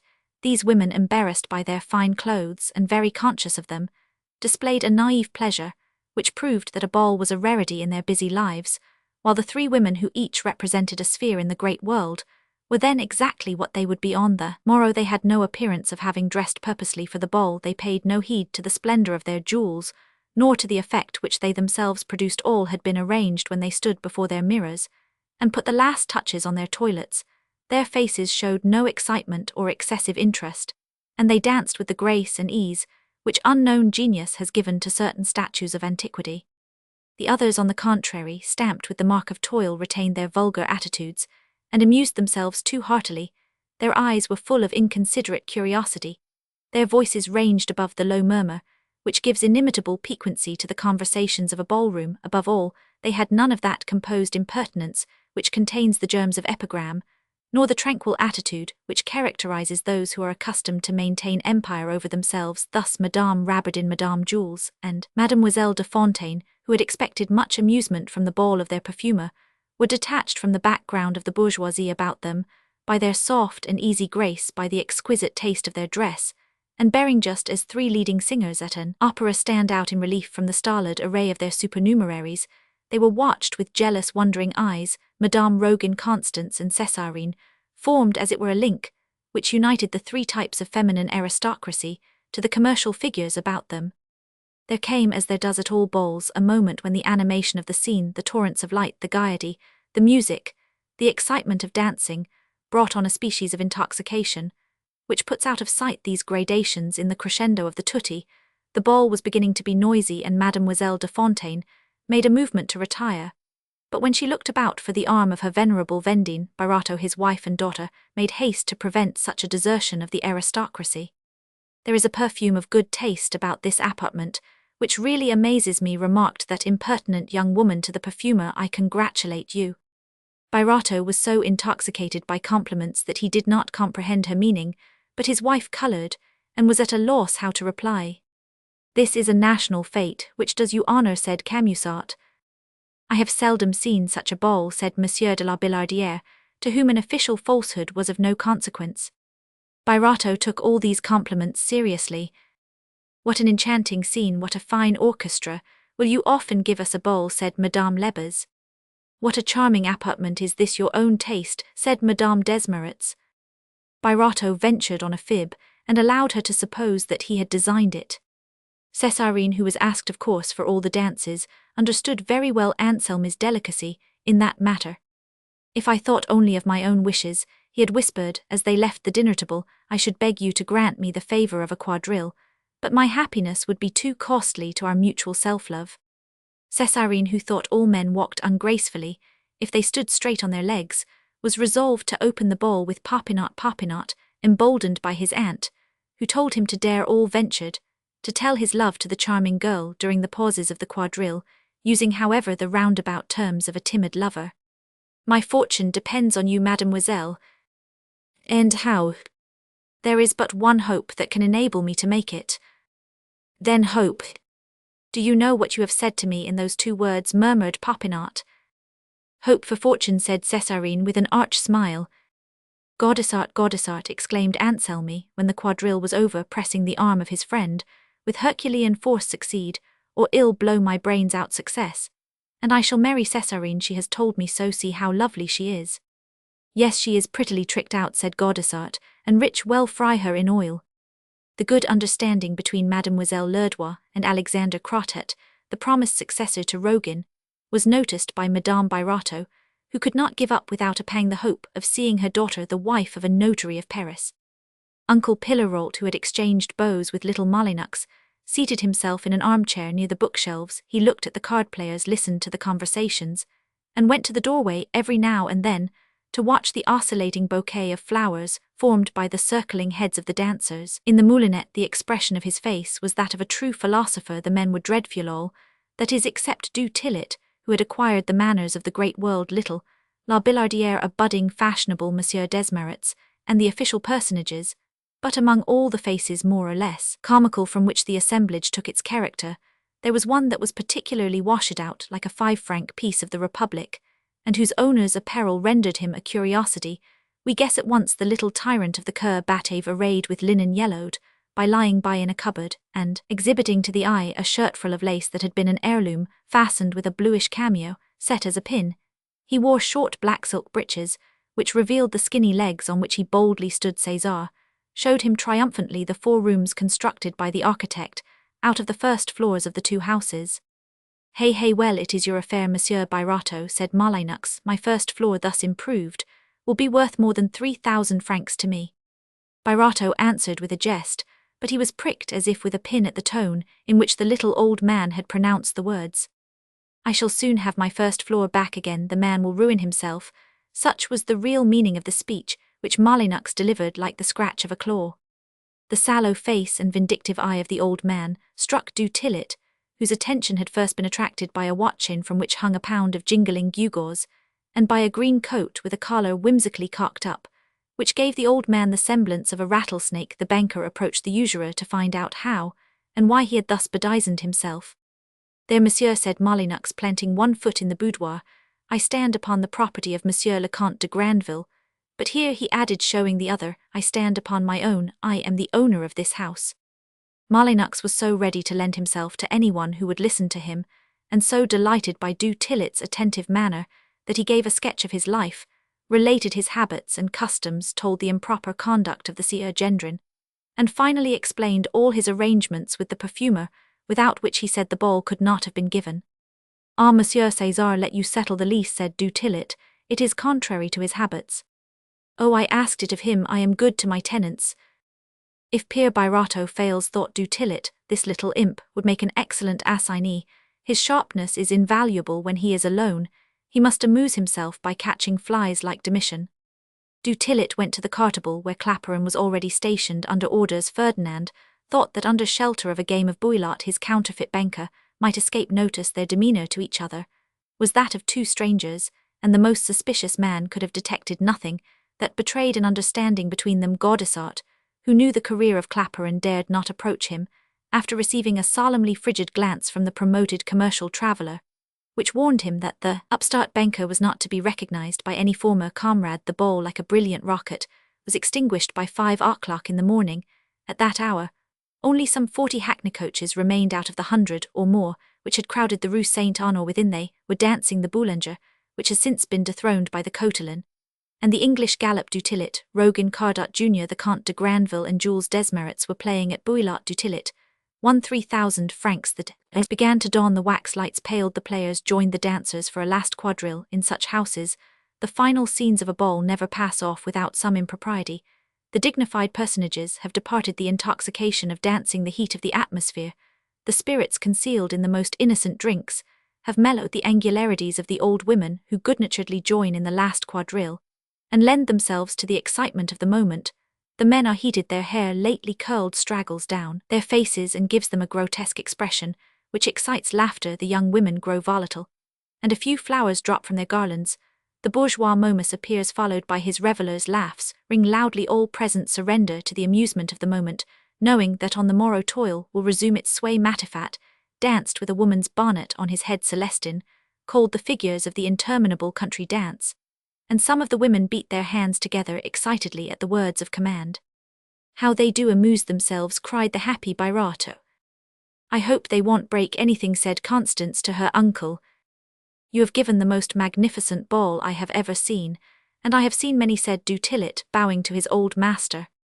Among the 8 symphonies of Beethoven, there is a theme glorious as a poem, which dominates the finale of the symphony in C minor, when after slow preparations by the sublime magician, so well understood by Habeneck, the enthusiastic leader of an orchestra raises the rich veil with a motion of his hand, and calls forth the transcendent theme towards which the powers of music have all converged. Poets, whose hearts have throbbed at those sounds, will understand how the ball of César Birotteau produced upon his simple being the same effect that this fecund harmony wrought in Therson, effect to which the symphony in C minor owes its supremacy over its glorious sisters.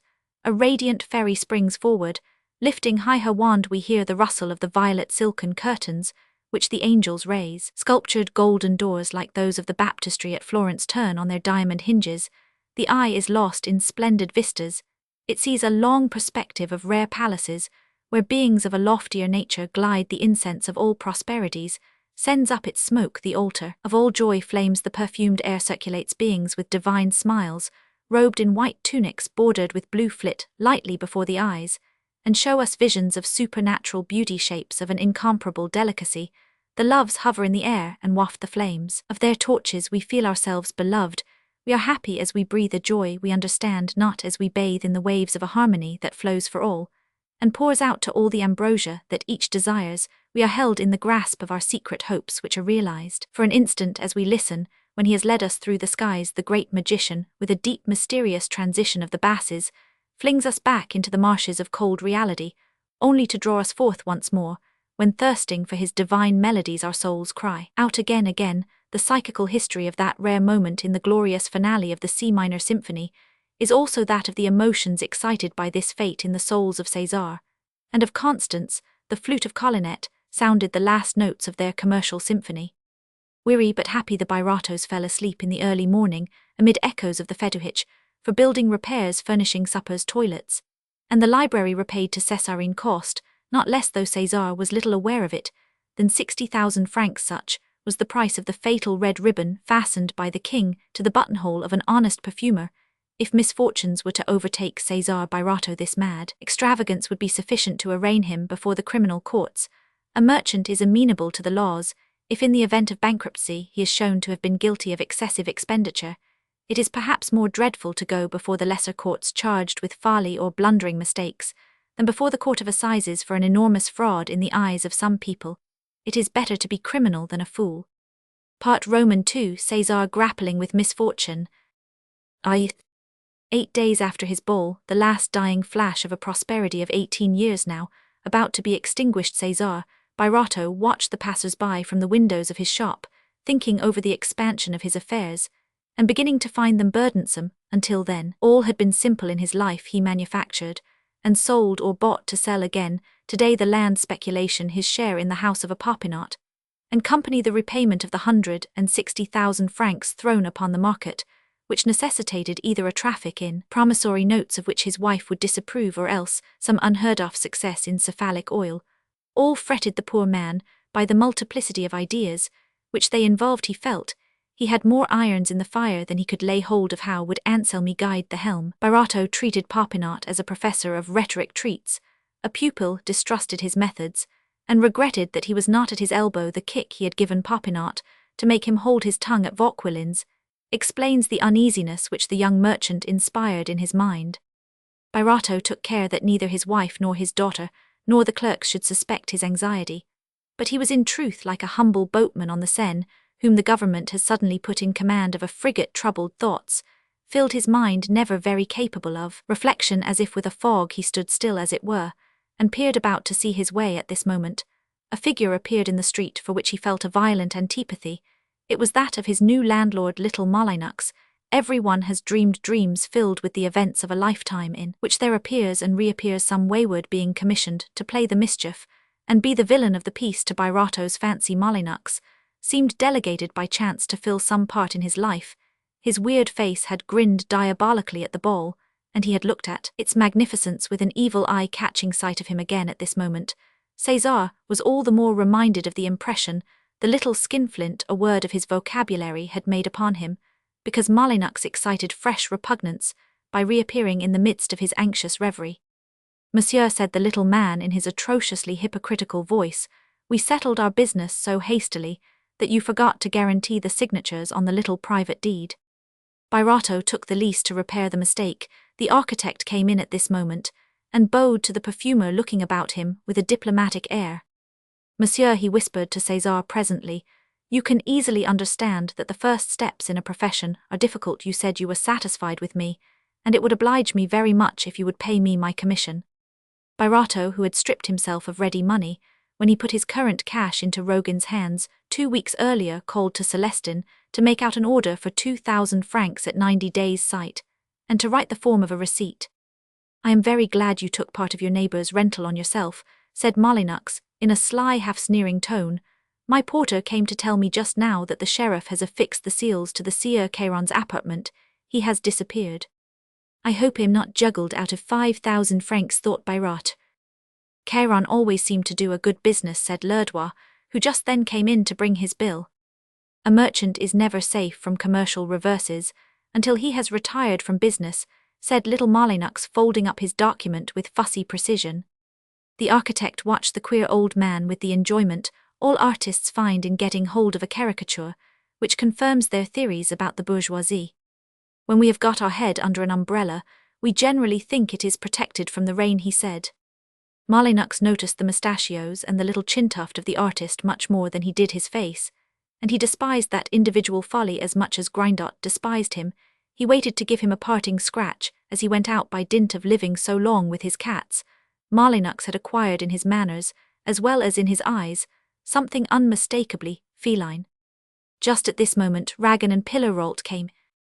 "We have been talking of the land affair with the judge," said Ragan in César's ear.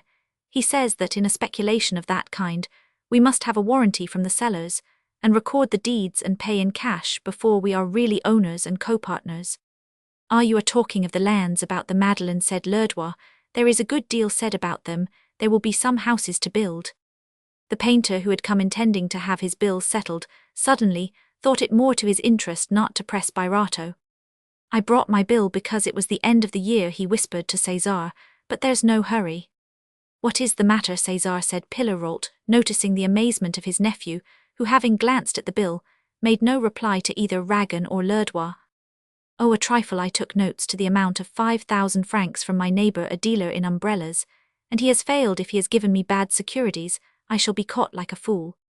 "And yet I have warned you many times," cried Ragan. "A drowning man will catch at his father's leg, to save himself, and drown him too.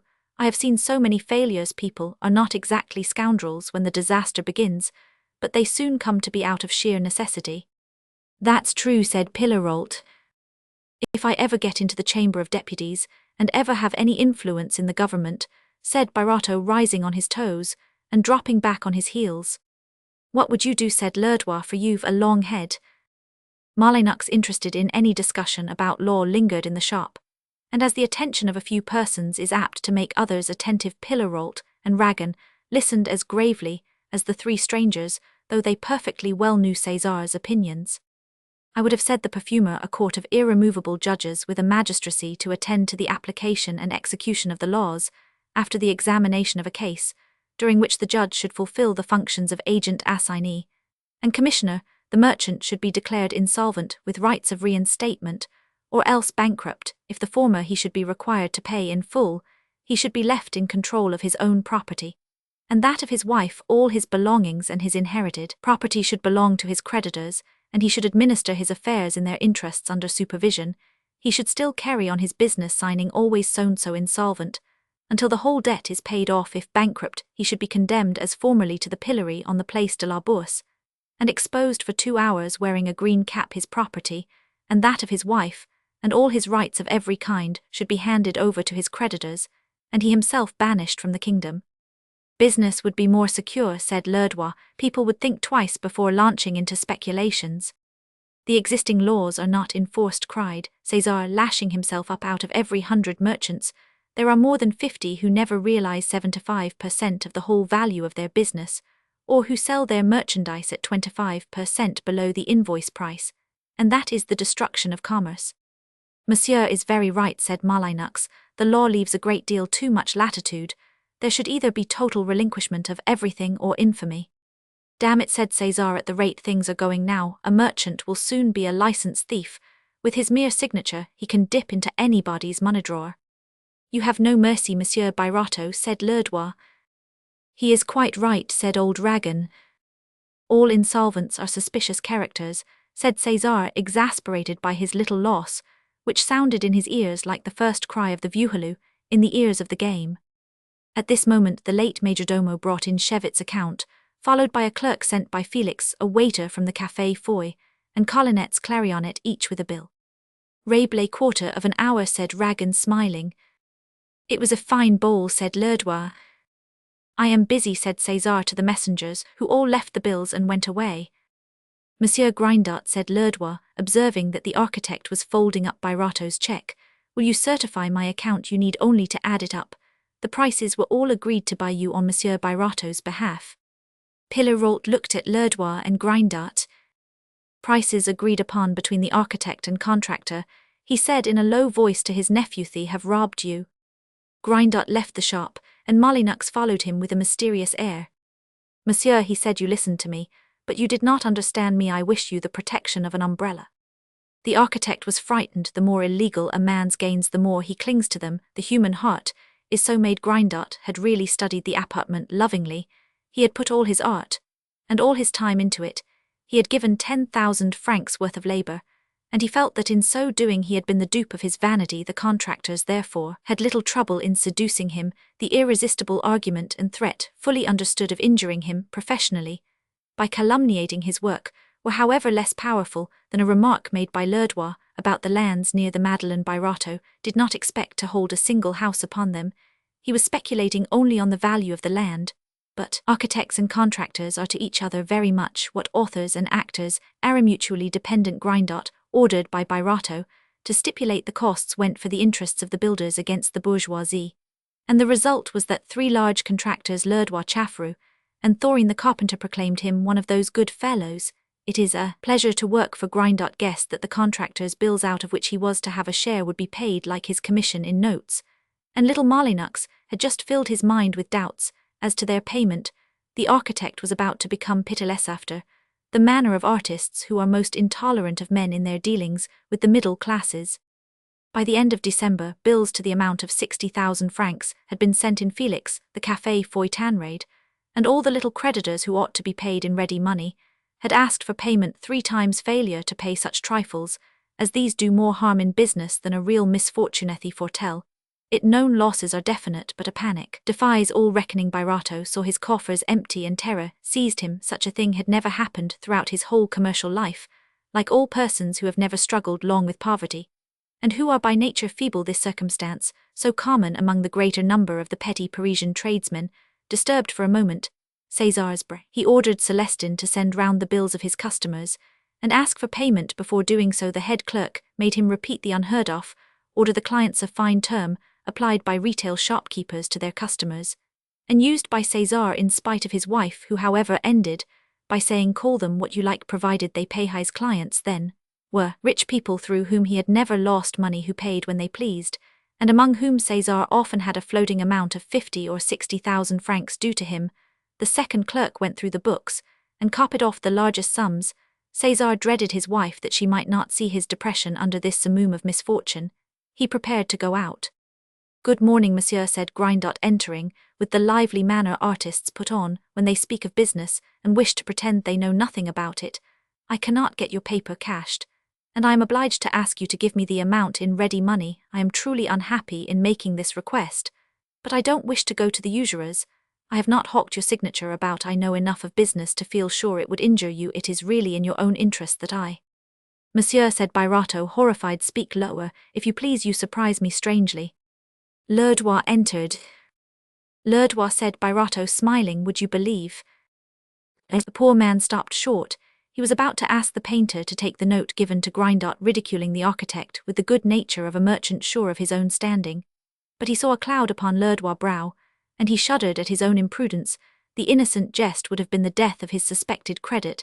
In such a case, a prosperous merchant takes back his note, and does not offer it elsewhere. Birotteau felt his head swim, as though he had looked down the sides of a precipice into a measureless abyss.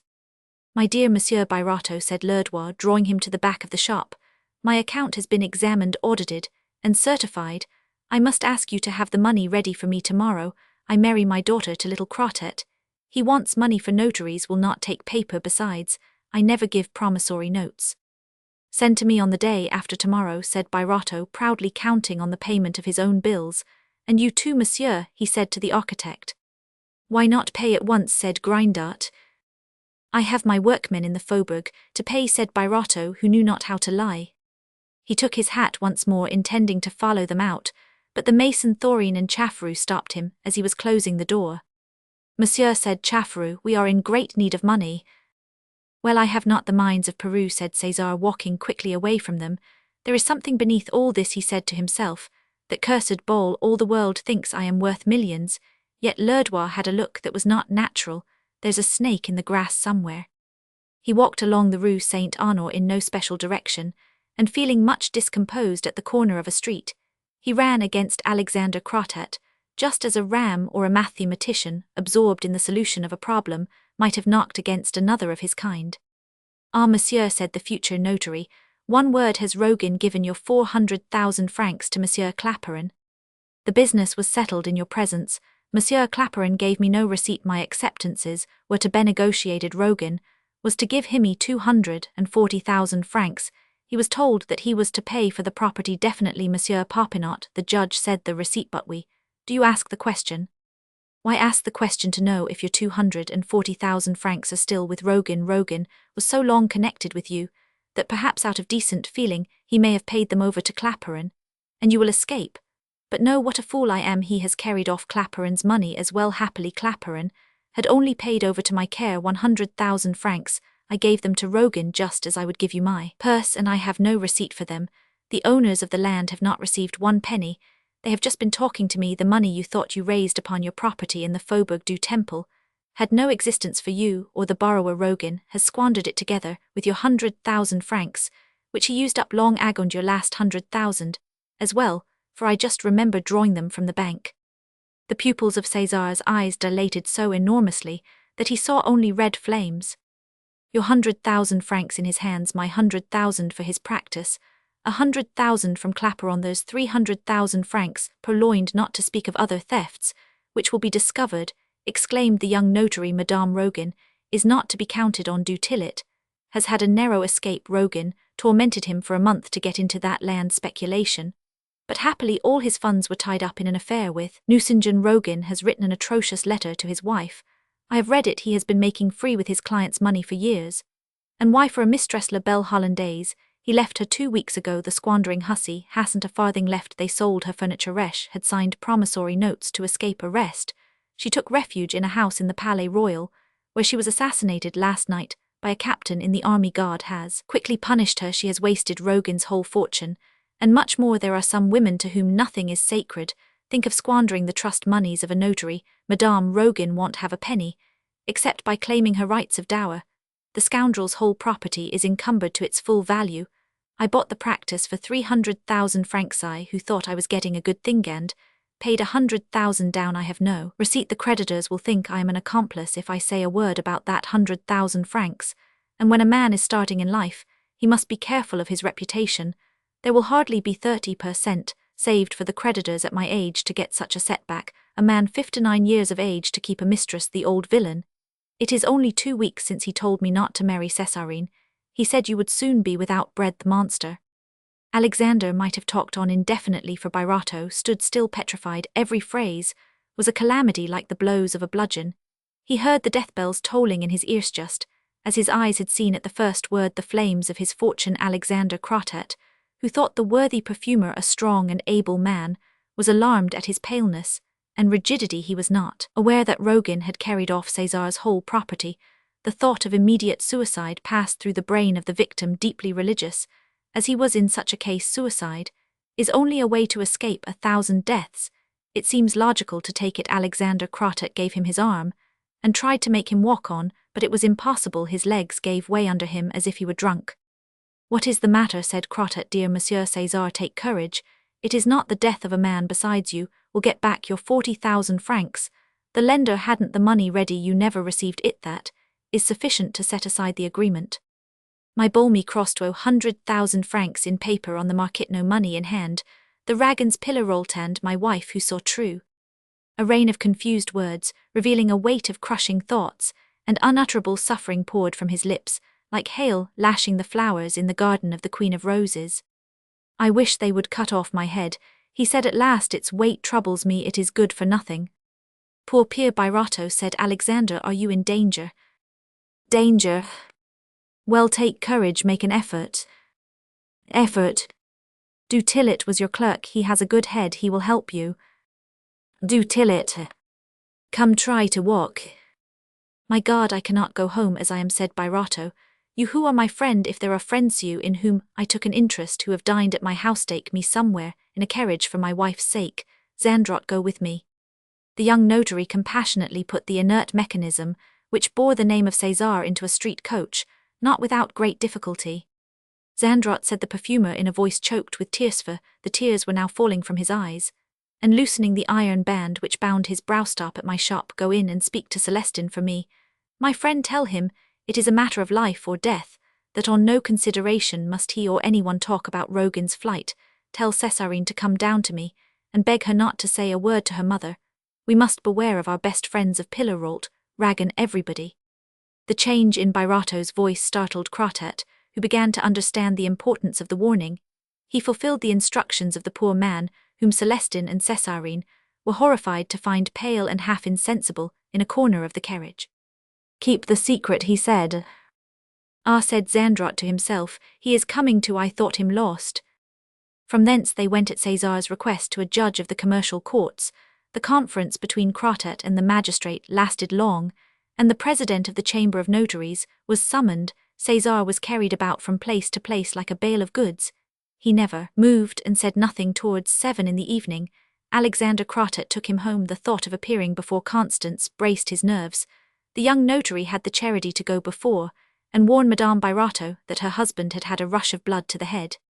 His ideas are rather cloudy, he said, with a gesture implying disturbance of the brain perhaps.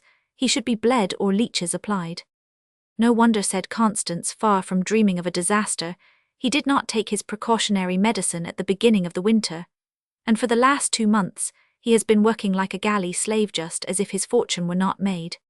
The wife and daughter entreated César to go to bed, and they sent for his old friend Monsieur Hodry. The old man was a physician of the school of Molière, a great practitioner, and in favour of the old-fashioned formulas, who dosed his patients neither more nor less than a quack consulting physician, though he came studied the expression of César's face, and observing symptoms of cerebral congestion, ordered an immediate application of mustard plasters to the soles of his feet. What can have caused it? Asked Constance.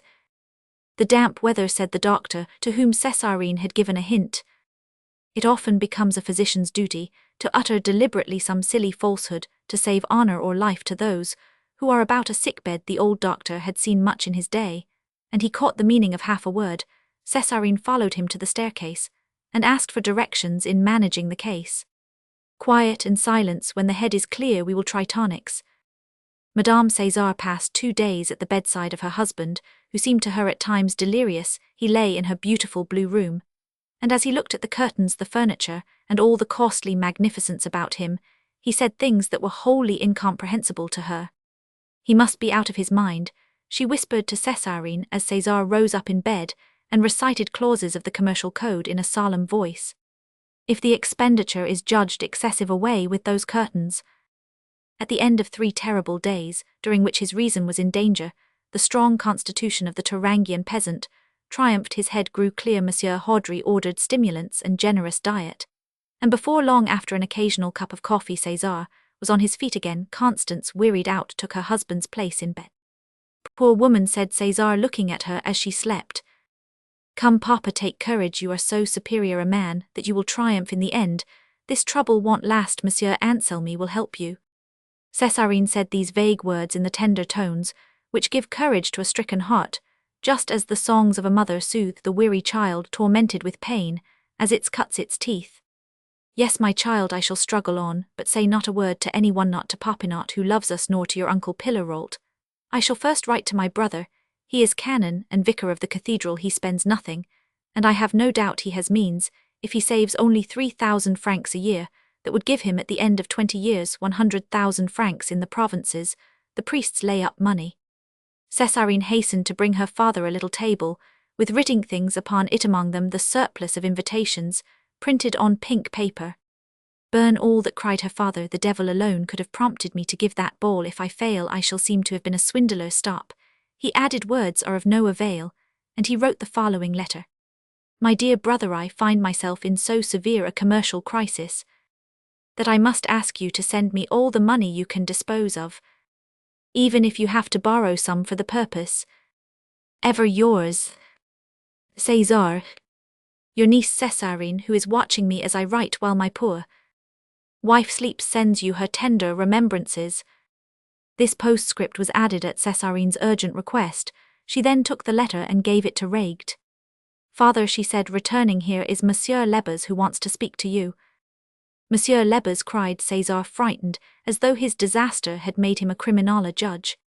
My dear Monsieur Birotteau, I take too great an interest in you, said the stout draper, entering the room. We have known each other too long for. We were both elected judges at the same time, not to tell you that a man named Bidolt, called Gigonnet, a usurer, has notes of yours turned over to his order, and marked not guaranteed by the house of Clapeyron. Those words are not only an affront, but they are the death of your credit. Monsieur Clapeyron wishes to speak to you, said Celestine, entering. May I tell him to come up? Now we shall learn the meaning of this insult, said Lebas. Monsieur, said César to Clapeyron as he entered, this is Monsieur Lebas, a judge of the commercial courts and my friend. Ah, Monsieur is Monsieur Lebas, interrupted Clapeyron, delighted with the opportunity. Monsieur Lebas of the commercial courts. There are so many Lebas, you know, of one kind or another. He has seen, said Birotteau, cutting the gabbler short, the notes which I gave you, and which I understood from you would not be put into circulation. He has seen them bearing the words not guaranteed. Well, said Clapeyron, they are not in general circulation. They are in the hands of a man with whom I do a great deal of business, Pierre Bidolt. That is why I affixed the words not guaranteed. If the notes were intended for circulation, you would have made them payable to his order. Monsieur Lebas will understand my position. What do these notes represent? The price of landed property paid by whom? By Birotteau. Why should I guarantee Birotteau by my signature? We are to pay each on his own account our half of the price of the said land. Now, it is enough to be jointly and separately liable to the sellers. I hold inflexibly to one commercial rule. I never give my guarantee uselessly any more than I give my receipt for monies, not yet paid. He who signs pays. I don't wish to be liable to pay 3 times. 3 times, said César. Yes, monsieur, said Claparon, I have already guaranteed Birotteau to the sellers. Why should I guarantee him again to the bankers? The circumstances in which we are placed are very hard. Rogan has carried off 100,000 francs of mine, therefore my half of the property costs me 500,000 francs, instead of 400,000. Rogan has also carried off 240,000 francs of Birotteau's. What would you do in my place, Monsieur Lebas? Stand in my skin for a moment and view the case. Give me your attention. Say that we are engaged in a transaction on equal shares. You provide the money for your share, I give bills for mine, I offer them to you, and you undertake purely out of kindness to convert them into money. You learn that I Claparon, banker, rich, respected, I accept all the virtues under the sun. That the virtuous Claparon is on the verge of failure, with 6 million of liabilities to meet. Would you at such a moment give your signature to guarantee mine? Of course not, you would be mad to do it. Well, Monsieur Lebas, Birotteau is in the position which I have supposed for Claparon. Don't you see that if I endorse for him, I am liable not only for my own share of the purchase, but I shall also be compelled to reimburse to the full amount of Birotteau's paper, and without. To whom? asked Birotteau, interrupting him. Without gaining his half of the property, said Claparon, paying no attention to the interruption, for I should have no rights in it. I should have to buy it over again. Consequently, I repeat, I should have to pay for it 3 times. Reimburse whom? persisted Birotteau. Why, the holder of the notes, if I were to endorse and you were to fail. I shall not fail, monsieur, said Birotteau. Very good, said Claparon, but you have been a judge, and you are a clever merchant. You know very well that we should look ahead and foresee everything. You can't be surprised that I should attend to my business properly. Monsieur Claparon is right, said Joseph Lebas. I am right, said Claparon, right commercially. But this is an affair of landed property now. What must I have money to pay the sellers? We won't speak now of the 240,000 francs which, I am sure Monsieur Birotteau will be able to raise soon, said Claparon, looking at Lebas. I have come now to ask for a trifle, merely 25,000 francs, he added, turning to Birotteau. 25,000 francs, cried César, feeling ice in his veins, instead of blood. What claim have you, monsieur? What claim? Hey, we have to make a payment and execute the deeds before a notary. Among ourselves, of course, we could come to an understanding about the payment, but when we have to do with a financial public functionary, it is quite another thing. He won't palaver. Hell, trust you no farther than he can see. We have got to come down with 40,000 francs to secure the registration this week. I did not expect reproaches in coming here for thinking this 25,000 francs might be inconvenient to you just now. I meant to tell you that by a mere chance I have saved you. What? said Birotteau, with that rending cry of anguish which no man ever mistakes. A trifle, the notes amounting to 25,000 francs on divers securities, which Rogan gave me to negotiate, I have credited to you for the registration payment, and the fees of which I will send you an account. There will be a small amount to deduct, and you will then owe me about 6,000 or 7,000 francs. All that seems to me perfectly proper, said Lebas. In your place, monsieur, I should do the same towards a stranger. Monsieur Birotteau won't die of it, said Claparon. It takes more than one shot to kill an old wolf. I have seen wolves with a ball in their head, run by God like wolves. Who could have foreseen such villainy as Rogan, said Lebas, as much alarmed by César's silence as by the discovery of such enormous speculations, outside of his friends' legitimate business of perfumery. I came very near giving Monsieur Birotteau a receipt for his 400,000 francs, said Claparon. I should have blown up if I had, for I had given Rogan 100,000 myself the day before. Our mutual confidence is all that saved me, whether the money were in a lawyer's hands or in mine, until the day came to pay for the land, seemed to us all a matter of no importance.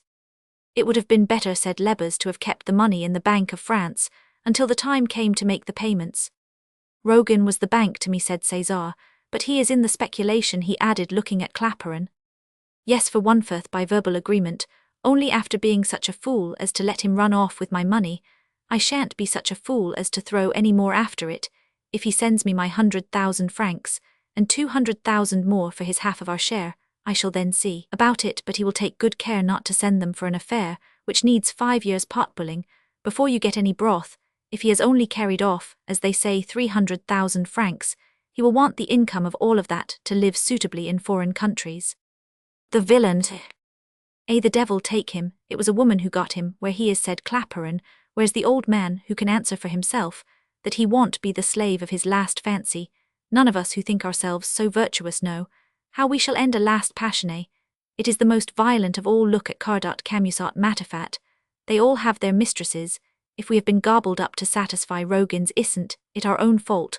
Why didn't we distrust a notary who meddles with speculations? Every notary, every broker, every trustee who speculates is an object of suspicion. Failure for them is fraudulent bankruptcy.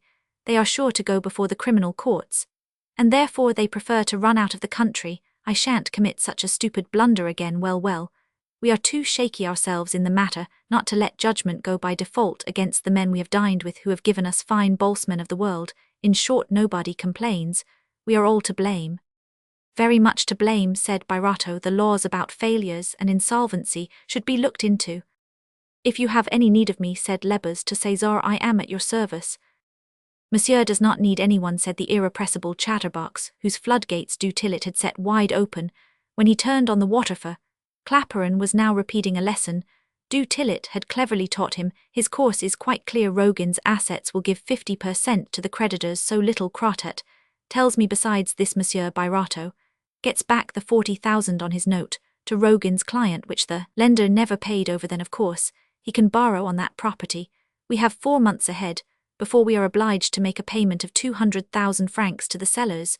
Between now and then, Monsieur Birotteau can pay off his notes, though of course he can't count on what Rogan has carried off to meet them. Even if Monsieur Birotteau should be rather pinched, with a little manipulation, he will come out all right. The poor man took courage as he heard Claparon analysing the affair, and summing it up with advice as to his future conduct. His countenance grew firm and decided, and he began to think highly of the late commercial traveller's capacity. Du Tillet had thought best to let Claparon believe himself really the victim of Rogan. He had given Claparon 100,000 francs to pay over to Rogan the day before the latter's flight, and Rogan had returned the money to Du Tillet. Claparon, therefore, to that extent, was playing a genuine part, and he told whoever would listen to him that Rogan had cost him 100,000 francs. Du Tillet thought Claparon was not bold enough, and fancied he had still too much honour and decency to make it safe to trust him with the full extent of his plans, and he knew him to be mentally incapable of conjecturing them. If our first friend is not our first dupe, we shall never find a second, he made answer to Claparon on the day when his catchpenny banker reproached him for the trick, and he flung him away like a worn-out instrument. Monsieur Lebas and Claparon went out together. I shall pull through, said Birotteau to himself. My liabilities amount to 235,000 francs, that is 65,000 in bills for the cost of the ball, and 175,000 given in notes for the lands to meet these. I have my share of Rogan's assets, say perhaps 100,000 francs, and I can cancel the loan on my property in the Faubourg du Temple, as the mortgage never paid the money in. All 140,000 all depends on making 100,000 francs out of cephalic oil, and waiting patiently with the help of a few notes or a credit at a banker's, until I repair my losses or the lands about the Madeleine reach their full value. When a man crushed by misfortune is once able to make the fiction of a hope for himself, by a series of arguments more or less reasonable, with which he bolsters himself up to rest his head, it often happens that he is really saved. Many a man has derived energy from the confidence born of illusions. Possibly hope is the better half of courage. Indeed, the Catholic religion makes it a virtue. Hope, has it not sustained the weak, and given the fainting heart time and patience to await the chances and changes of life? César resolved to confide his situation to his wife's uncle before seeking for succour elsewhere. But as he walked down the Rue Saint-Honore towards the Rue des Bourdonnais, he endured an inward anguish and distress, which shook him so violently that he fancied his health was giving way. His bowels seemed on fire. It is an established fact that persons who feel through their diaphragms suffer in those parts when overtaken by misfortune, just as others whose perceptions are in their heads suffer from cerebral pains and affections in great crises. The physical powers are attacked at the point where the individual temperament has placed the vital spark. Feeble beings have the colic. Napoleon slept before assailing the confidence of a lifelong friendship, and breaking down all the barriers of pride and self-assurance. An honourable man must needs feel in his heart, and feel it more than answered spur of that cruel rider necessity. Thus it happened that Birotteau had been goaded for 2 days before he could bring himself to seek his uncle. It was indeed only family reasons which finally decided him to do so in any state of the case. It was his duty to explain his position to the severe old ironmonger, his wife's uncle. Nevertheless, as he reached the house he felt that inward faintness which a child feels when taken to a dentist's. But this shrinking of the heart involved the whole of his life past, present, and to commate was not the fugitive pain of a moment. He went slowly up the stairs. Roman 2. The old man was reading the Constitutional in his chimney corner, before a little round table, on which stood his frugal breakfast: a roll, some butter, a plate of brie cheese, and a cup of coffee. Here is true wisdom, thought Birotteau, envying his uncle's life. Well, said Pillarolt, taking off his spectacles, I heard at the Café David last night about Rogan's affair, and the assassination of his mistress, La Belle Hollandaise. I hope, as we desire to be actual owners of the property, that you obtained Claparon's receipt for the money. Alas, uncle, no, the trouble is just there. You have put your finger upon the sore. Good God, you are ruined, cried Pillarolt, letting fall his newspaper, which Birotteau picked up, though it was the Constitutional. Pillarolt was so violently roused by his reflections that his face, like the image on a medal, and of the same stern character, took a deep bronze tone, such as the metal itself takes under the oscillating tool of a coiner. He remained motionless, gazing through the window panes at the opposite wall, but seeing nothing. Glistening, however, to Birotteau evidently, he heard and judged and weighed the pros and cons with the inflexibility of a Minos, who had crossed the Styx of commerce, when he quitted the Quai des Morfondus for his little third story. Well, uncle, said Birotteau, who waited for an answer, after closing what he had to say with an entreaty that Pillarolt would sell 60,000 francs out of the funds.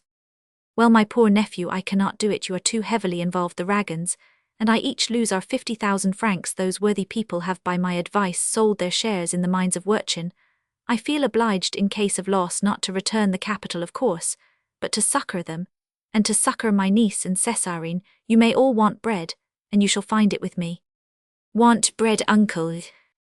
Yes, bread. See things as they are, César. You cannot extricate yourself with 5,600 francs income. I could set aside 4,000 francs for you, and the Ragans, if misfortune overtakes you, I know Constance, she will work herself to the bone, she will deny herself everything, and so will you, César. All is not hopeless, uncle. I cannot see it as you do. I will prove that you are mistaken. Nothing would give me greater happiness.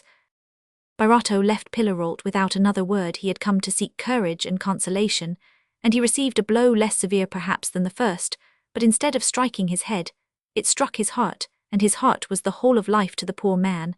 After going down a few stairs he returned. Monsieur, he said in a cold voice, Constance knows nothing. Keep my secret, at any rate. Beg the Ragans to say nothing, and not to take from my home the peace I need so much in my struggle against misfortune. Pillarolt made a gesture of assent. Courage, César, he said. I see you are angry with me, but later when you think of your wife and daughter you will do me justice. Discouraged by his uncle's opinion, and recognizing its clear-sightedness, César tumbled from the heights of hope into the miry marshes of doubt and uncertainty. In such horrible commercial straits, a man, unless his soul is tempered like that of Pillarolt, becomes the plaything of events. He follows the ideas of others or his own. As a traveller pursues a will-o'-the-wisp, he lets the gust whirl him along instead of lying flat, and not looking up as it passes, or else gathering himself together to follow the direction of the storm, till he can escape from the edges of it. In the midst of his pain, Birotteau bethought him of the steps he ought to take about the mortgage on his property. He turned towards the Rue Vivienne to find Derville, his solicitor, and institute proceedings at once in case the lawyer should see any chance of annulling the agreement. He found Derville sitting by the fire, wrapped in a white woolen dressing-gown, calm and composed in manner like all lawyers long used to receiving terrible confidences. Birotteau noticed for the first time in his life this necessary coldness which struck a chill to the soul of a man, grasped by the fever of imperiled interests, passionate, wounded, and cruelly gashed in his life, his honour, his wife, his child, as César showed himself to be while he related his misfortunes. If it can be proved, said Derville after listening to him, that the lender no longer had in Rogan's hands the sum which Rogan pretended to borrow for you upon your property, then, as there has been no delivery of the money, there is ground for annulling the contract. The lender may seek redress through the warranty. As you will for your 100,000 francs, I will answer for the case, however as much as one can ever answer. No case is won, till it is tried. The opinion of so able a lawyer restored César's courage a little, and he begged Derville to obtain a judgment within a fortnight. The solicitor replied that it might take 3 months to get such a judgment as would annul the agreement. 3 months, cried Birotteau, who needed immediate resources. Though we may get the case at once on the docket, we cannot make your adversary keep pace with us. He will employ all the law's delays, and the barristers are seldom ready. Perhaps your opponents will let the case go by default. We can't always get on as we wish, said Derville, smiling. In the commercial courts, began Birotteau. Oh, said the lawyer, the judges of the commercial courts and the judges of the civil courts are different sorts of judges. You dash through things at the Palais de Justice. We have stricter forms are the bulwarks of law. How would you like slapdash judgments which can't be appealed, and which would make you lose 40,000 francs? Well, your adversary, who sees that sum involved, will defend himself. Delays may be called judicial fortifications. You are right, said Birotteau, bidding Derville goodbye, and going hurriedly away with death in his heart. They are all right. Money. I must have money, he cried, as he went along the streets talking to himself like other busy men in the turbulent and seething city, which a modern poet has called a vat. When he entered his shop, the clerk who had carried round the bills informed him that the customers had returned the receipts and kept the accounts, as it was so near the 1st of January. Then there is no money to be had anywhere, said the perfumer aloud. He bit his lips, for the clerks all raised their heads and looked at him. 5 days went by, 5 days during which Brascon, Lerdois, Thorin, Grindot, Chafferou, and all the other creditors with unpaid bills passed through the chameleon phases that are customary to uneasy creditors before they take the sanguinary colours of the commercial Bellona and reach a state of peaceful confidence. In Paris, the astringent stage of suspicion and mistrust is as quick to declare itself as the expansive flow of confidence is slow in gathering way. The creditor who has once turned into the narrow path of commercial fears and precautions speedily takes a course of malignant meanness which puts him below the level of his debtor. He passes from specious civility to impatient rage, to the surly clamour of importunity, to bursts of disappointment, to the livid coldness of a mind made up to vengeance, and the scowling insolence of a summons before the courts. Brascon, the rich upholsterer of the Faubourg Saint-Antoine, who was not invited to the ball, and was therefore stabbed in his self-love, sounded the charge. He insisted on being paid within 24 hours. He demanded security, not an attachment on the furniture, but a second mortgage on the property in the Faubourg du Temple. In spite of such attacks and the violence of these recriminations, a few peaceful intervals occurred when Birotteau breathed once more, but instead of resolutely facing and vanquishing the first skirmishings of adverse fortune, César employed his whole mind in the effort to keep his wife, the only person able to advise him, from knowing anything about them. He guarded the very threshold of his door and set a watch on all around him. He took Celestine into confidence so far as to admit a momentary embarrassment, and Celestine examined him with an amazed and inquisitive look in his eyes. César lessened, as men lessen in presence of disasters, when accustomed only to success, and when their whole mental strength consists of knowledge which commonplace minds acquire through routine. Menaced as he was on so many sides at once, and without the energy or capacity to defend himself, César nevertheless had the courage to look his position in the face, to meet the payments on his house and on his loans, and to pay his rents and his current expenses. He required, between the end of December and the 15th of January, a sum of 60,000 francs, half of which must be obtained before the 30th of December. All his resources put together gave him a scant 20,000. He lacked 10,000 francs for the first payments. To his mind, the position did not seem desperate, for like an adventurer who lives from day to day, he saw only the present moment. He resolved to attempt, before the news of his embarrassments was made public, what seemed to him a great stroke, and seek out the famous Francois Keller, banker, orator, and philanthropist, celebrated for his benevolence and for his desire to serve the interests of Parisian commerce, with the view, we may add, of being always returned to the chamber as a deputy of Paris.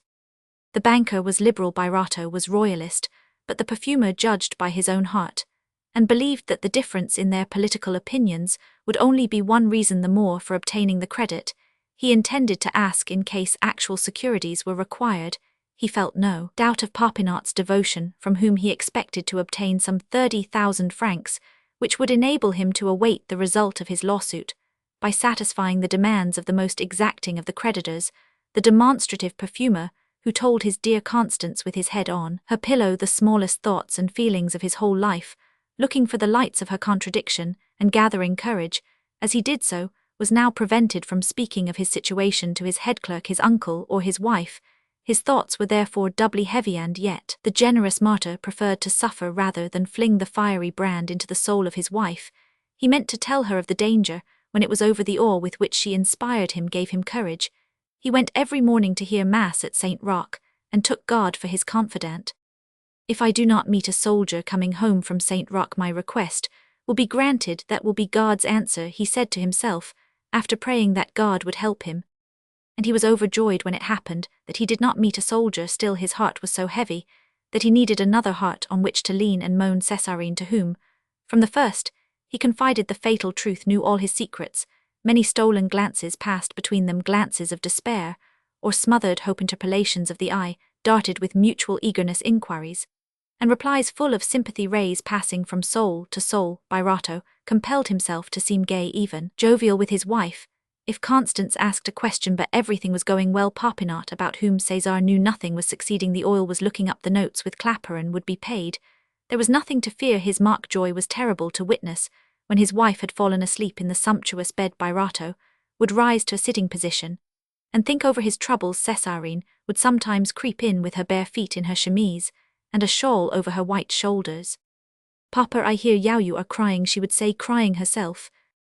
Birotteau sank into such a torpor, after writing the letter which asked for an interview with the great François Keller, that his daughter took him out for a walk through the streets of Paris. For the first time he was roused to notice enormous scarlet placards on all the walls, and his eyes encountered the words cephalic oil. While catastrophes thus threatened the Queen of Roses to westward, the house of A. Popinot was rising radiant in the eastern splendors of success. By the advice of Gaudissart and Finot, Anselmy launched his oil heroically. 2,000 placards were pasted in 3 days on the most conspicuous spots in all Paris. No one could avoid coming face to face with cephalic oil, and reading a pithy sentence constructed by Finot, which announced the impossibility of forcing the hair to grow, and the dangers of dyeing it, and was judiciously accompanied by a quotation from Vauquelin's report to the Academy of Sciences, in short, a regular certificate of life for dead hair, offered to all those who used cephalic oil. Every hairdresser in Paris, and all the perfumers, ornamented their doorways with gilt frames containing a fine impression of the prospectus on vellum, at the top of which shone the engraving of Hero and Leander, reduced in size with the following assertion as an epigraph: "The peoples of antiquity preserved their hair by the use of cephalic oil." "He has devised frames, permanent frames, perpetual placards," said Birotteau to himself, quite dumbfounded, as he stood before the shop front of the Cloche d'Argent. "Then you have not seen," said his daughter, "the frame which Monsieur Anselmy has brought with his own hands, sending Celestin 300 bottles of oil?" "No," he said. "Celestin has already sold 50 to passers-by, and 60 to regular customers." "Ah!" exclaimed César. The poor man, bewildered by the clash of bells, which misery jangles in the ears of its victims, lived and moved in a dazed condition. The night before Popinot had waited more than an hour to see him, and went away after talking with Constance and Césarine, who told him that César was absorbed in his great enterprise. Ah, true, the lands about the Madeleine. Happily Popinot, who for a month had never left the Rue des Cinq Diamants, sitting up all night, and working all Sunday at the manufactory, had seen neither the Ragans nor Pillarolt, nor his uncle the judge. He allowed himself but 2 hours' sleep, poor lad. He had only 2 clerks, but at the rate things were now going he would soon need 4 in business. Opportunity is everything. He who does not spring upon the back of success and clutch it by the mane lets fortune escape. Popinot felt that his suit would prosper if 6 months hence he could say to his uncle and aunt, "I am secure, my fortune is made," and carry to Birotteau 30 or 40,000 francs as his share of the profits. He was ignorant of Rogin's flight, of the disasters and embarrassments which were closing down on César, and he therefore could say nothing indiscreet to Madame Birotteau. Popinot had promised Finot 500 francs for every puff in a first-class newspaper, and already there were 10 of them, 300 francs for every second-rate paper. And there were 10 of those seen, all of them cephalic oil was mentioned 3 times. A month Finot saw 3,000 francs for himself out of these 8,000 his first stake on the vast green table of speculation. He therefore sprang like a lion on his friends and acquaintances. He haunted the editorial rooms, he wormed himself to the very bedsides of editors in the morning, and prowled about the lobby of the theatres at night. Think of my oil, dear friend, I have no interest in it, bit of good fellowship, you know, Gaudissart, jolly dog, such was the first and the last phrase of all his allocutions. He begged for the bottom lines of the final columns of the newspapers, and inserted articles, for which he asked no pay from the editors, wily as a supernumerary who wants to be an actor, wideawake as an errand boy who earns 60 francs a month. He wrote wheedling letters, flattered the self-love of editors-in-chief, and did them base services to get his articles inserted. Money, dinners, platitudes, all served the purpose of his eager activity. With tickets for the theatre he bribed the printers who about midnight are finishing up the columns of a newspaper with little facts and ready-made items. Kept on hand at that hour, Finot hovered around printing presses, busy, apparently with proofs, to be corrected, keeping friends with everybody. He brought cephalic oil to a triumphant success over pate de Rignold and Brazilian mixture, and all the other inventions which had the genius to comprehend journalistic influence and the suction power that reiterated newspaper articles have upon the public mind in these early days of their innocence. Many journalists were like cattle, they were unaware of their inborn power. Their heads were full of actresses, Florine Tullia, Mariette, etc. They laid down the law to everybody, but they picked up nothing for themselves, as Finot's schemes did not concern actresses who wanted applause, nor plays to be puffed, nor vaudevilles to be accepted, nor articles which had to be paid for. On the contrary, he paid money on occasion, and gave timely breakfasts. There was soon not a newspaper in Paris which did not mention cephalic oil and call attention to its remarkable concurrence with the principles of Vauquelin's analysis, ridiculing all those who thought hair could be made to grow and proclaiming the danger of dyeing it. These articles rejoiced the soul of Gaudissart, who used them as ammunition to destroy prejudices, bringing to bear upon the provinces what his successors have since named in honor of him, the charge of the tongue battery. In those days Parisian newspapers ruled the departments which were still unhappy regions without local organs. The papers were therefore soberly studied from the title to the name of the printer, a last line, which may have hidden the ironies of persecuted opinion. Gaudissart, thus backed up by the press, met with startling success from the very first town which he favoured with his tongue. Every shopkeeper in the provinces wanted the gilt frames, and the prospectuses with Hero and Leander at the top of them. In Paris, Finot fired at Macassar oil, that delightful joke which made people so merry at the funambules, when Pierrot, taking an old hairbroom, anointed it with Macassar oil, and the broom incontinently became a mop.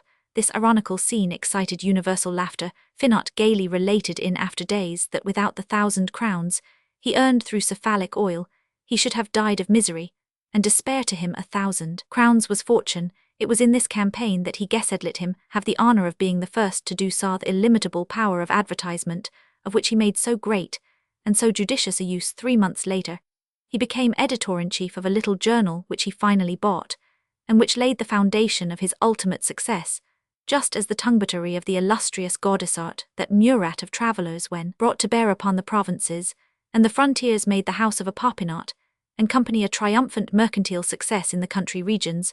So likewise did cephalic oil triumph in Parisian opinion, thanks to Finot's famishing assault upon the newspapers, which gave it as much publicity as that obtained by Brazilian mixture, and the pate de Rignold from the start. Public opinion, thus carried by storm, begot 3 successes, 3 fortunes, and proved the advance guard of that invasion of ambitious schemes, which since have poured their crowded battalions into the arena of journalism, for which they have created a mighty revolution. The paid advertisement, the name of a Popinot and company now flaunted on all the walls, and all the shop-fronts incapable of perceiving the full bearing of such publicity. Birotteau merely said to his daughter, "Little Popinot is following in my steps."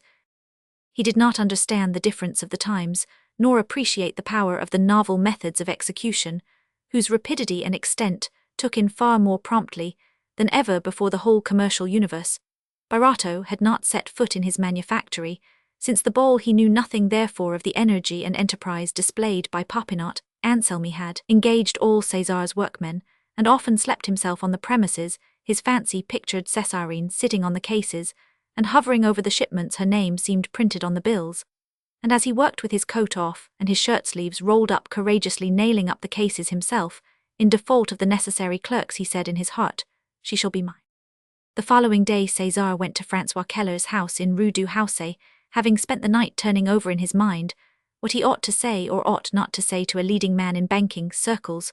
Horrible palpitations of the heart assailed him as he approached the house of the liberal banker, who belonged to a party accused with good reason of seeking the overthrow of the restored Bourbons. The perfumer, like all the lesser tradesmen of Paris, was ignorant of the habits and customs of the upper banking circles. Between the higher walks of finance and ordinary commerce, there is in Paris a class of secondary houses, useful intermediaries for banking interests, which find in them an additional security. Constance and Birotteau, who had never gone beyond their means, whose purse had never run dry, and who kept their moneys in their own possession, had so far never needed the services of these intermediary houses. They were therefore unknown in the higher regions of a bank. Perhaps it is a mistake not to take out credits, even if we do not need them. Opinions vary on this point, however.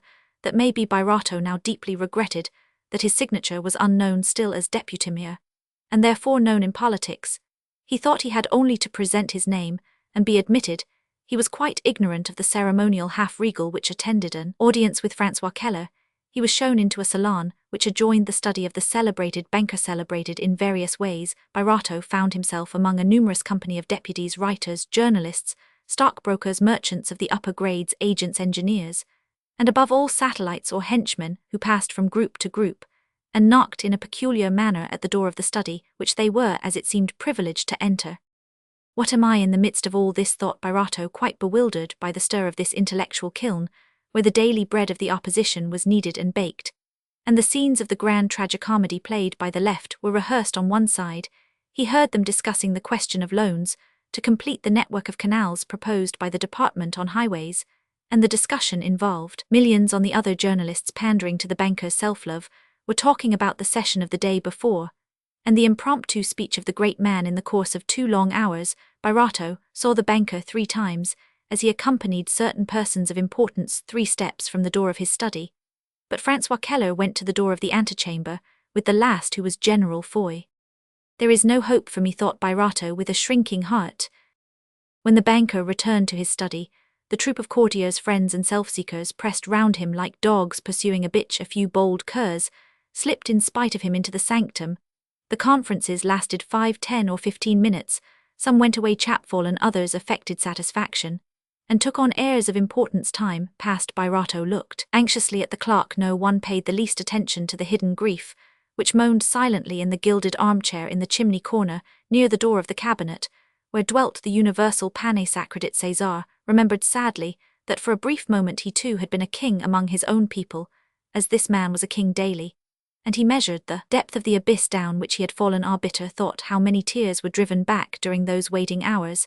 How many times did he not pray to God that this man might be favorable to him, for he saw through the coarse varnish of popular good humor a tone of insolence, a choleric tyranny, a brutal desire to rule which terrified his gentle spirit. At last, when only 10 or 12 persons were left in the room, Birotteau resolved that the next time the outer door of the study turned on its hinges, he would rise and face the great orator, and say to him, "I am Birotteau." The grenadier who sprang first into the redoubt at Moscow displayed no greater courage than César now summoned up to perform this act.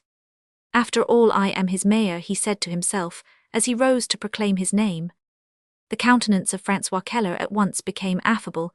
He evidently desired to be cordial. He glanced at César's red ribbon, and stepping back opened the door of his study, and motioned him to enter, remaining himself for some time to speak with 2 men who rushed in from the staircase with the violence of a waterspout. "Decazes wants to speak to you," said one of them. "It is a question of defeating the Pavillon Marsan," cried the other. "The king's eyes are opened. He is coming round to us." "We will go together to the chamber," said the banker, striking the attitude of the frog who imitates an ox. "How can he find time to think of business?" thought Birotteau, much disturbed. The sun of successful superiority dazzled the perfumer as light blinds those insects who seek the falling day, or the half-shadows of a starlit night. On a table of immense size lay the budget piles of the chamber, records, open volumes of the Moniteur, with passages carefully marked to throw at the head of a minister his forgotten words, and force him to recant them under the jeering plaudits of a foolish crowd. Incapable of perceiving how circumstances alter cases, on another table were heaped portfolios, minutes, projects, specifications, and all the 1,000 memoranda brought to bear upon a man into whose funds so many nascent industries sought to dip the royal luxury of this cabinet, filled with pictures, statues, and works of art, the encumbered chimney-piece, the accumulation of many interests, national and foreign, heaped together like Balzac, struck Birotteau's mind, dwarfed his powers, heightened his terror, and froze his blood. On Francois Keller's desk lay bundles of notes and checks, letters of credit and commercial circulars. Keller sat down and began to sign rapidly such letters as needed no examination. "Monsieur, to what do I owe the honor of this visit?" At these words, uttered for him alone by a voice which influenced all Europe, while the eager hand was running over the paper, the poor perfumer felt something that was like a hot iron in his stomach. He assumed the ingratiating manner which for 10 years past the banker had seen all men put on when they wanted to get the better of him for their own purposes, and which gave him at once the advantage over them. Francois Keller accordingly darted at César a look which shot through his head, a Napoleonic look. This imitation of Napoleon's glance was a silly satire then popular with certain parvenus, who had never seen so much as the base coin of their emperor. This glance fell upon Birotteau, a devotee of the right, a partisan of the government himself, an element of monarchical election, like the stamp of a custom-house officer affixed to a bale of merchandise. "Monsieur, I will not waste your time, I will be brief. I come on commercial business on Lito. Ask if I can obtain a credit. I was formerly a judge of the commercial courts, and known to the Bank of France. You will easily understand that if I had plenty of ready money, I need only apply there, where you are yourself a director. Had the honor of sitting on the bench of commerce with Monsieur le Baron Thibon, chairman of the Committee on Discounts, and he most assuredly would not refuse me. But up to this time I have never made use of my credit, or my signature. My signature is virgin, and you know what difficulties that puts in the way of negotiation." Keller moved his head, and Birotteau took the movement for one of impatience. "Monsieur, these are the facts," he resumed. "I am engaged in an affair of landed property outside of my business." Francois Keller, who continued to sign and read his documents without seeming to listen to Birotteau here, turned round and made him a little sign of attention, which encouraged the poor man. He thought the matter was taking a favourable turn, and breathed again. "Go on, I hear you," said Keller good-naturedly. "I have purchased at half its value certain land about the Madeleine. Yes, I heard Nucingen speak of that immense affair undertaken, I believe, by Clapeyron and Company." "Well," continued César, "a credit of 100,000 francs, secured on my share of the purchase, will suffice to carry me along, until I can reap certain profits from a discovery of mine in perfumery. Should it be necessary, I will cover your risk by notes on a new establishment, the firm of a Popinot." Keller seemed to care very little about the firm of Popinot, and Birotteau, perceiving that he had made a false move, stopped short. Then, alarmed by the silence, he resumed, "As for the interest, we—" "Yes, yes," said the banker, "the matter can be arranged. Don't doubt my desire to be of service to you, busy as I am, for I have the finances of Europe on my shoulders, and the chamber takes all my time. You will not be surprised to hear that I leave the vast bulk of our affairs to the examination of others. Go and see my brother Adolphe downstairs. Explain to him the nature of your securities. If he approves of the operation, come back here with him tomorrow, or the day after at 5 in the morning, the hour at which I examine into certain business matters. We shall be proud and happy to obtain your confidence. You are one of those consistent royalists with whom, of course, we are political enemies, but whose goodwill is always flattering." "Monsieur," said César, elated by this specimen of tribune eloquence, "I trust I am as worthy of the honor you do me as I was of the signal and royal favor which I earned by my services on the bench of commerce and by fighting." "Yes, yes," interrupted the banker, "your reputation is a passport, Monsieur Birotteau. You will, of course, propose nothing that is not feasible, and you can depend on our cooperation." A lady, Madame Keller, one of the 2 daughters of the Comte de Gonderville, here opened a door which Birotteau had not observed. "I hope to see you before you go the chamber," she said. "It is 2 o'clock," exclaimed the banker. "The battle has begun. Excuse me, monsieur, it is a question of upsetting the ministry. See my brother." He conducted the perfumer to the door of the salon, and said to one of the servants, "Show monsieur the way to Monsieur Adolphe." As César traversed a labyrinth of staircases under the guidance of a man in livery, towards an office far less sumptuous, but more useful than that of the head of the house, feeling himself astride the gentle steed of hope, he stroked his chin, and augured well from the flatteries of the great man. He regretted that an enemy of the Bourbons should be so gracious, so able, so fine an orator. Full of these illusions, he entered a cold bare room furnished with 2 desks on rollers, some shabby armchairs, a threadbare carpet, and curtains that were much neglected. This cabinet was to that of the elder brother like a kitchen to a dining-room, or a workroom to a shop. Here were turned inside out all matters touching the bank and commerce. Here all enterprises were sifted, and the first tithes levied on behalf of the bank upon the profits of industries, judged worthy of being upheld here, were devised those bold strokes by which short-lived monopolies were called into being and rapidly sucked dry. Here defects of legislation were chronicled, and bargains driven without shame for what the Bourse terms pickings, to be gobbled up commissions, exacted for the smallest services, such as lending their name to an enterprise, and allowing it credit. Here were hatched the specious legal plots by which silent partnerships were taken in doubtful enterprises, that the bank might lie in wait for the moment of success, and then crush them and seize the property by demanding a return of the capital at a critical moment. An infamous trick, which involves and ruins many small shareholders.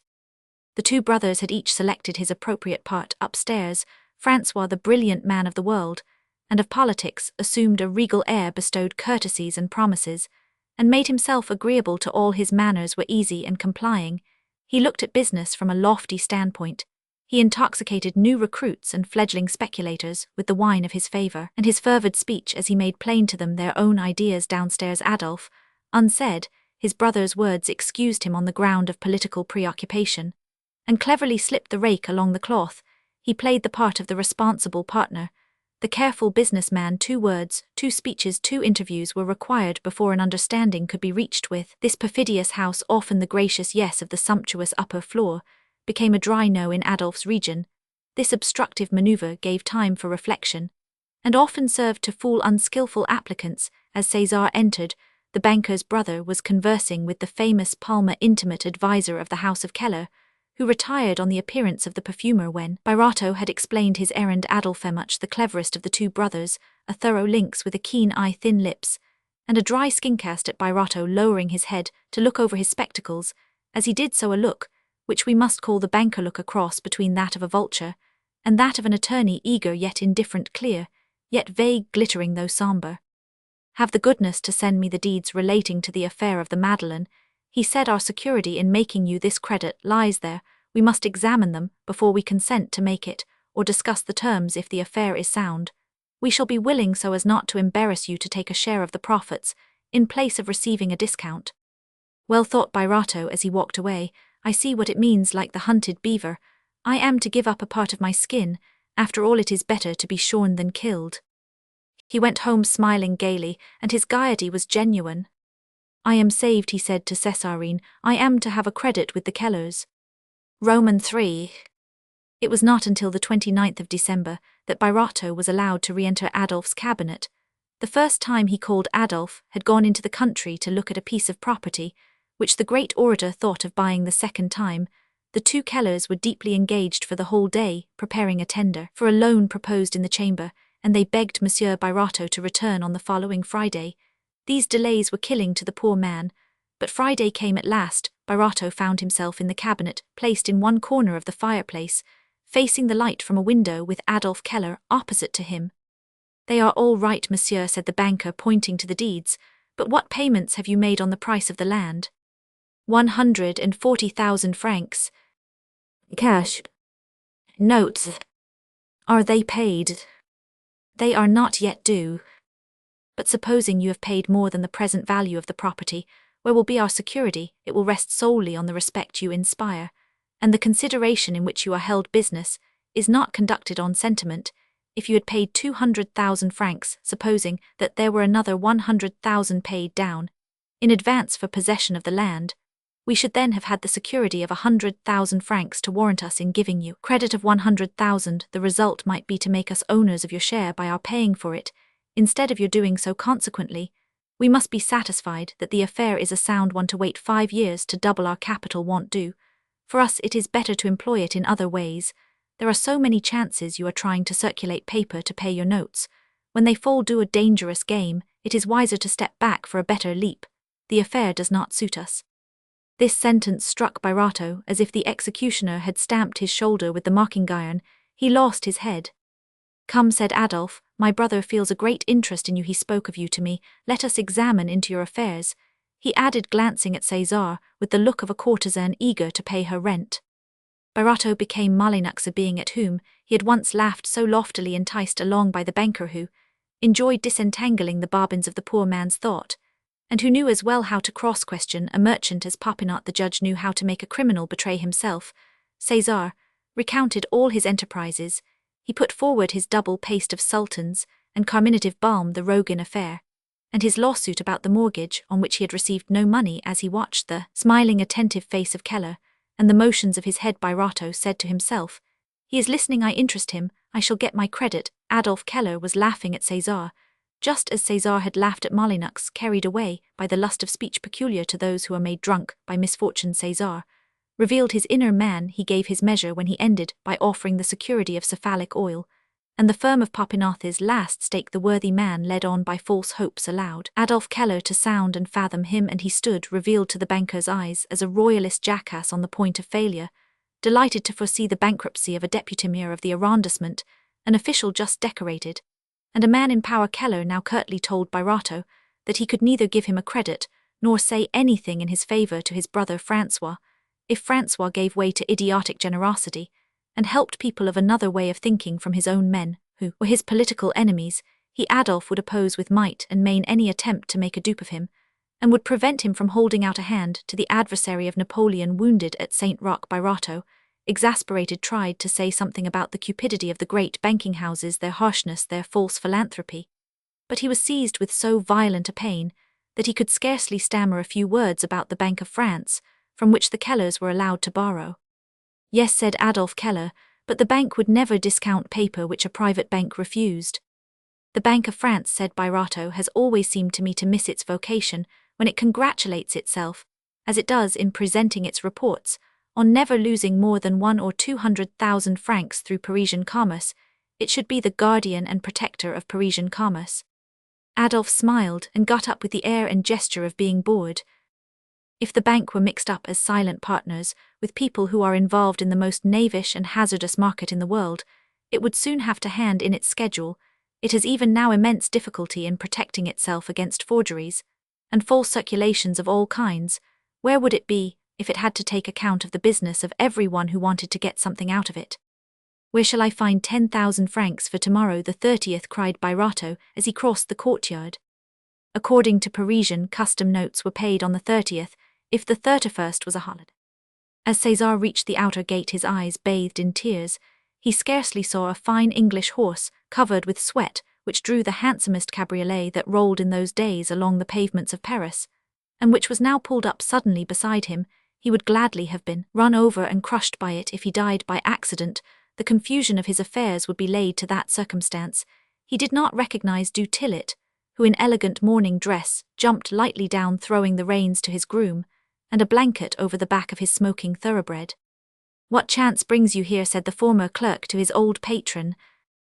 Du Tillet knew very well what it was, for the Kellers had made inquiries of Clapeyron, who by referring them to du Tillet had demolished the past reputation of the poor man, though quickly checked. The tears on César's face spoke volumes. It is possible that you have asked assistance from these Bedouins, said du Tillet, these cutthroats of commerce, full of infamous tricks, who run up indigo when they have monopolized the trade, and pull down rice to force the holders to sell at low prices, and so enable them to manage the market. Atrocious pirates who have neither faith nor law nor soul nor honor. You don't know what they are capable of doing. They will give you a credit if they think you have got a good thing, and close it the moment you get into the thick of the enterprise, and then you will be forced to make it all over to them at any villainous price. They choose to give Havre, Bordeaux, Marseille could tell you tales about them. They make use of politics to cover up their filthy ways.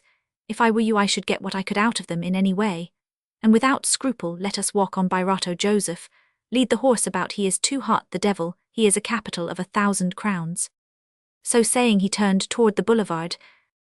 Come, my dear Masterfor, you were once my master. Tell me, are you in want of money? Have they asked you for securities? The scoundrels, I who know you, I offer you money on your simple note. I have made an honorable fortune with infinite pains. I began it in Germany. I may as well tell you that I bought up the debts of the king at 60% of their amount. Your endorsement was very useful to me at that time, and I am not ungrateful. Not Roman 1, If you want 10,000 francs, they are yours.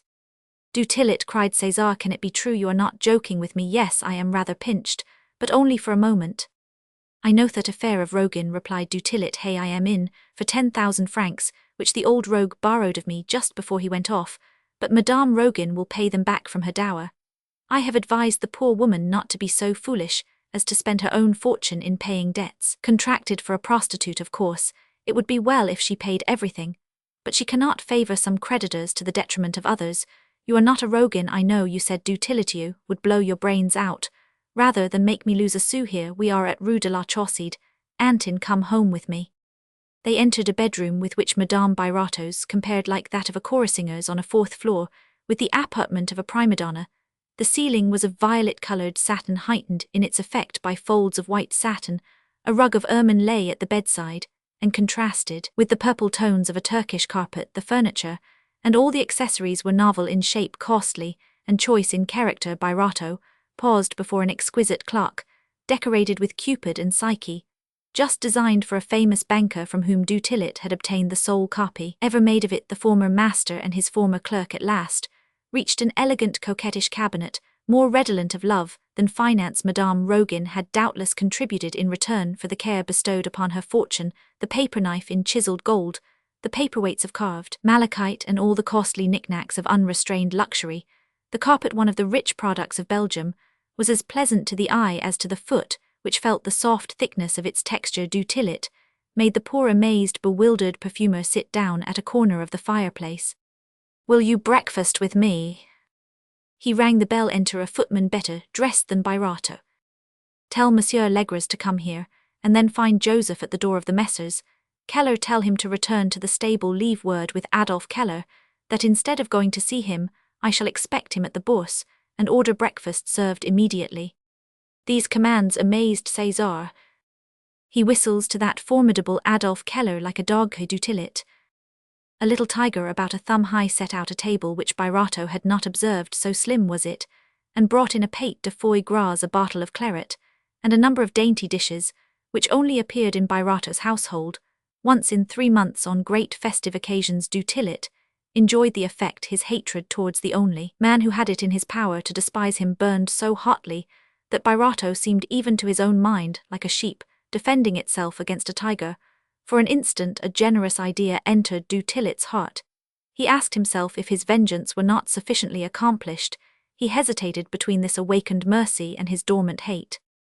I can annihilate him. Commercially, he thought, I have the power of life or death over him, over his wife, who insulted me, and his daughter, whose hand once seemed to me a fortune. I have got his money. Suppose I content myself with letting the poor fool swim at the end of a line ill hold for him. Honest minds are devoid of tact. Their excellence is uncalculating, even unreflecting, because they are wholly without evasions or mental reservations of their own. Birotteau now brought about his downfall. He incensed the tiger, pierced him to the heart. Without knowing it, made him implacable by a thoughtless word, a eulogy, a virtuous recognition, be the kind-heartedness, as it were, of his own integrity. When the cashier entered, Du Tillet motioned him to take notice of César. Monsieur Legras, bring me 10,000 francs, and a note of hand for that amount drawn to my order at 90 days' sight by Monsieur, who is Monsieur César Birotteau, you know. Du Tillet cut the pate, poured out a glass of claret, and urged César to eat. The poor man felt he was saved, and gave way to convulsive laughter. He played with his watch chain, and only put a mouthful into his mouth, when Du Tillet said to him, You are not eating. Birotteau thus betrayed the depths of the abyss into which Du Tillet's hand had plunged him, from which that hand now withdrew him, and into which it had the power to plunge him again. When the cashier returned, and César signed the note, and felt the 10 banknotes in his pocket, he was no longer master of himself a moment sooner. And the bank, his neighbourhood, everyone was to know that he could not meet his payments, and he must have told his ruin to his wife now. All was safe. The joy of this deliverance equalled in its intensity the tortures of his peril. The eyes of the poor man moistened in spite of himself. What is the matter with you, my dear master? Asked Du Tillet. Would you not do for me tomorrow what I do for you today? Is it not as simple as saying, How do you do? Du Tillet, said the worthy man with gravity and emphasis, and rising to take the hand of his former clerk, I give you back my esteem. What had I lost? It cried Du Tillet, so violently stabbed in the very bosom of his prosperity, that the colour came into his face. Last well, not precisely, said Birotteau, thunderstruck at his own stupidity. They told me certain things about your liaison with Madame Rogan, the devil, taking the wife of another man. You are beating round the bush, old fellow, thought du Tillet, and as the words crossed his mind, he came back to his original project, and vowed to bring that virtue low, to trample it under foot, to render despicable in the marts of Paris the honourable and virtuous merchant who had caught him red-handed in a theft. All hatreds, public or private, from woman to woman, from man to man, have no other cause than some such detection. People do not hate each other for injured interests, for wounds, not even for a blow. All such wrongs can be redressed, but to have been seized flagrante delicto in a base act, the duel which follows between the criminal and the witness of his crime ends only with the death of the one or of the other. Oh, Madame Rogan, said du Tillet, jestingly, don't you call that a feather in a young man's cap? I understand you, my dear master somebody has told you that she lent me money. Well, on the contrary, it is I who have protected her fortune, which was strangely involved in her husband's affairs. The origin of my fortune is pure, as I have just told you. I had nothing. You know, young men are sometimes in positions of frightful necessity. They may lose their self-control in the depths of poverty, and if they make as the Republic made forced loans, well, they pay them back, and in so doing they are more honest than France herself. That is true, cried Birotteau, my son. Godey, is it not Voltaire who says, he rendered repentance the virtue of mortals? Provided, answered du Tillet, stabbed afresh by this quotation, provided they do not carry off the property of their neighbours basely, meanly, as for example you would do if you failed within 3 months, and my 10,000 francs went to perdition. I fail, cried Birotteau, who had taken 3 glasses of wine, and was half drunk with joy. Everybody knows what I think about failure. Failure is death to a merchant. I should die of it. I drink your health, said du Tillet. Your health and prosperity, returned Cesar. Why don't you buy your perfumery from me? The fact is, said du Tillet, I am afraid of Madame Cesar. She always made an impression on me. If you had not been my master, on my word, You are not the first to think her beautiful. Others have desired her, but she loves me well. Now, du Tillet, my friend, resumed Birotteau, don't do things by halves. What is it? Birotteau explained the affair of the lands to his former clerk, who pretended to open his eyes wide, and complimented the perfumer on his perspicacity and penetration, and praised the enterprise. Well, I am very glad to have your approbation. You are thought one of the wise heads of the banking business. Du Tillet, dear fellow, you might get me a credit at the Bank of France, so that I can wait for the profits of cephalic oil at my ease. I can give you a letter to the firm of Nucingen, answered du Tillet, perceiving that he could make his victim dance all the figures in the reel of bankruptcy. Ferdinand sat down to his desk and wrote the following letter. To Monsieur le Baron de Nucingen. My dear Baron, the bearer of this letter is Monsieur César Birotteau, deputy mayor of the 2nd arrondissement, and one of the best-known manufacturers of Parisian perfumery. He wishes to have business relations with your house. You can confidently do all that he asks of you, and in obliging him you will oblige your friend F. du Tillet. Du Tillet did not dot the I in his signature to those with whom he did business. This intentional error was a sign previously agreed upon. The strongest recommendations, the warmest appeals contained in the letter, were to mean nothing. All such letters in which exclamation marks were suppliants, and du Tillet placed himself as it were upon his knees, were to be considered as extorted by necessity. He could not refuse to write them, but they were to be regarded as not written. Seeing the I without a dot, the correspondent was to amuse the petitioner with empty promises. Even men of the world, and sometimes the most distinguished, are thus gulled like children by businessmen, bankers and lawyers, who all have a double signature, dead the other living. The cleverest among them are fooled in this way. To understand the trick, we must experience the twofold effects of a warm letter and a cold one. You have saved me, du Tillet, said César, reading the letter. Thank heaven, said du Tillet. Ask for what money you want when Nucingen reads my letter. He will give you all you need. Unhappily, my own funds are tied up for a few days. If not, I certainly would not send you to the great banking princes. The Kellers are pygmies compared to Baron de Nucingen. Law reappears on earth in Nucingen. With this letter of mine you can face the 15th of January, and after that we will see about it. Nucingen and I are the best friends in the world. He would not disoblige me for a million. It is a guarantee in itself, thought Birotteau as he went away full of gratitude to his old clerk. Well, a benefit is never lost, he continued, philosophizing very wide of the mark. Nevertheless, one thought embittered his joy for several days. He had prevented his wife from looking into the ledgers, he had put the business on Celestine's shoulders, and assisted in it himself. He wished apparently that his wife and daughter should be at liberty to take full enjoyment out of the beautiful apartment he had given them, but the first flush of happiness over Madame Birotteau would have died, rather than renounce her right of personally inspecting the affairs of the house off holding. As she phrased it, the handle of the frying pan Birotteau was at his wits' end.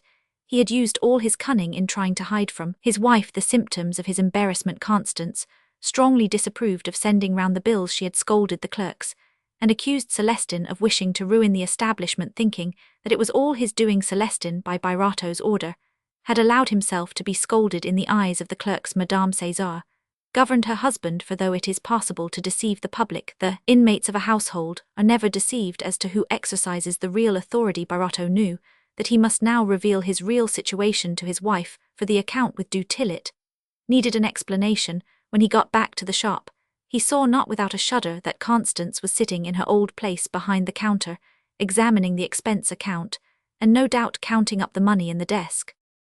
"How will you meet your payments tomorrow?" she whispered, as he sat down beside her. "With money," he answered, pulling out the bank bills and signing to Celestine to take them. "Where did you get that money?" "I'll tell you all about it. This evening." Celestine write down last of March note, for 10,000 francs to du Tillet's order. "Du Tillet," repeated Constance, struck with consternation. "I am going to see Popinot," said César. "It is very wrong in me not to have gone before. Have we sold his oil? The 300 bottles he sent us are all gone." "Birotteau, don't go out, I want to speak to you," said Constance, taking him by the arm, and leading him into her bedroom with an impetuosity which would have caused a laugh under other circumstances. "Du Tillet," she said, when she had made sure no one but Césarine was with them. "Du Tillet, who robbed us of 3,000 francs, so you are doing business with Du Tillet, a monster, who wished to seduce me," she whispered in his ear. "Folly of youth," said Birotteau, assuming for the nonce the tone of a freethinker. "Listen to me, Birotteau, you are all upset. You don't go to the manufactory any more. There is something the matter, I feel it. You must tell me, I must know what it is." "Well," said Birotteau, "we came very near being ruined. We were ruined this very morning, but it is all safe now." And he told the horrible story of his 2 weeks' misery. "So that was the cause of your illness?" exclaimed Constance. "Yes, mamma," cried Césarine, "and papa has been so courageous. All that I desire in life is to be loved. As he loves you, he has thought only of your grief." "My dream is fulfilled," said the poor woman, dropping upon the sofa at the corner of the fireplace, pale, livid, terrified. "I foresaw it all. I warned you on that fatal night in our old room, which you pulled to pieces, that we should have nothing left but our eyes to weep with. My poor Césarine, I—" "Now there you go," cried César, "you will take away from me the courage I need." "Forgive me, dear friend," said Constance, taking his hand, and pressing it with a tenderness which went to the heart of the poor man. "I do wrong. Misfortune has come. I will be silent, resigned, strong to bear it. No, you shall never hear a complaint from me." She threw herself into his arms, weeping and whispering, "Courage, dear friend, courage. I will have courage for both if necessary.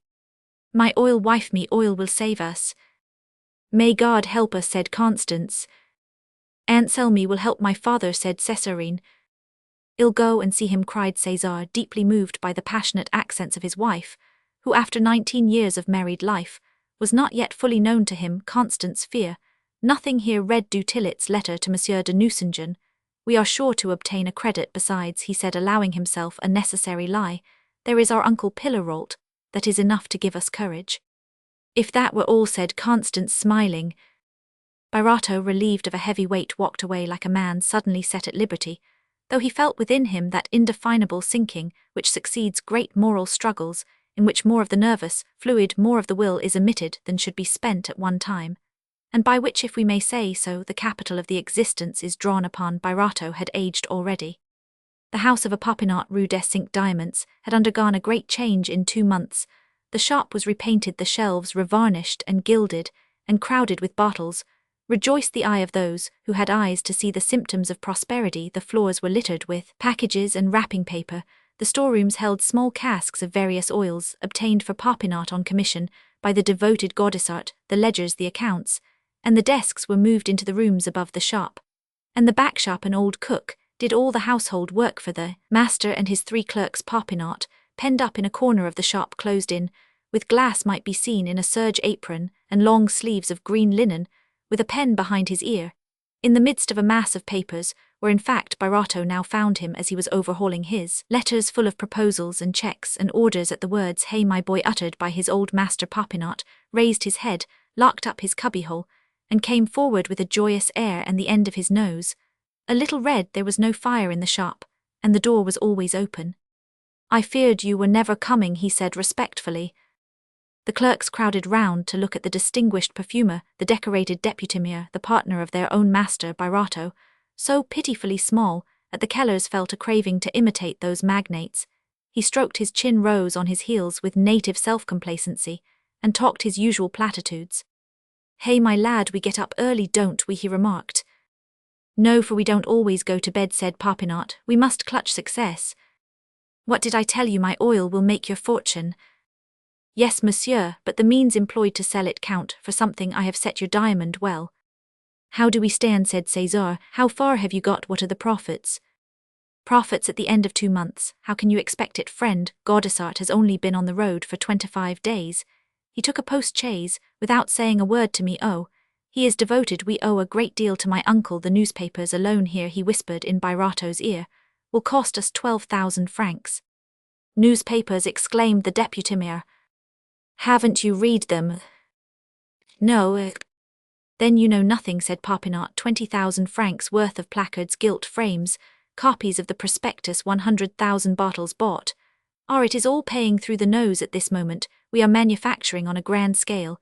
If you had set foot in the Faubourg, where I often work all night, you would have seen a little nutcracker, which isn't to be sneezed at. I can tell you on my own account, I have made in the last 5 days not less than 10,000 francs, merely by commissions on the sale of druggists' oils."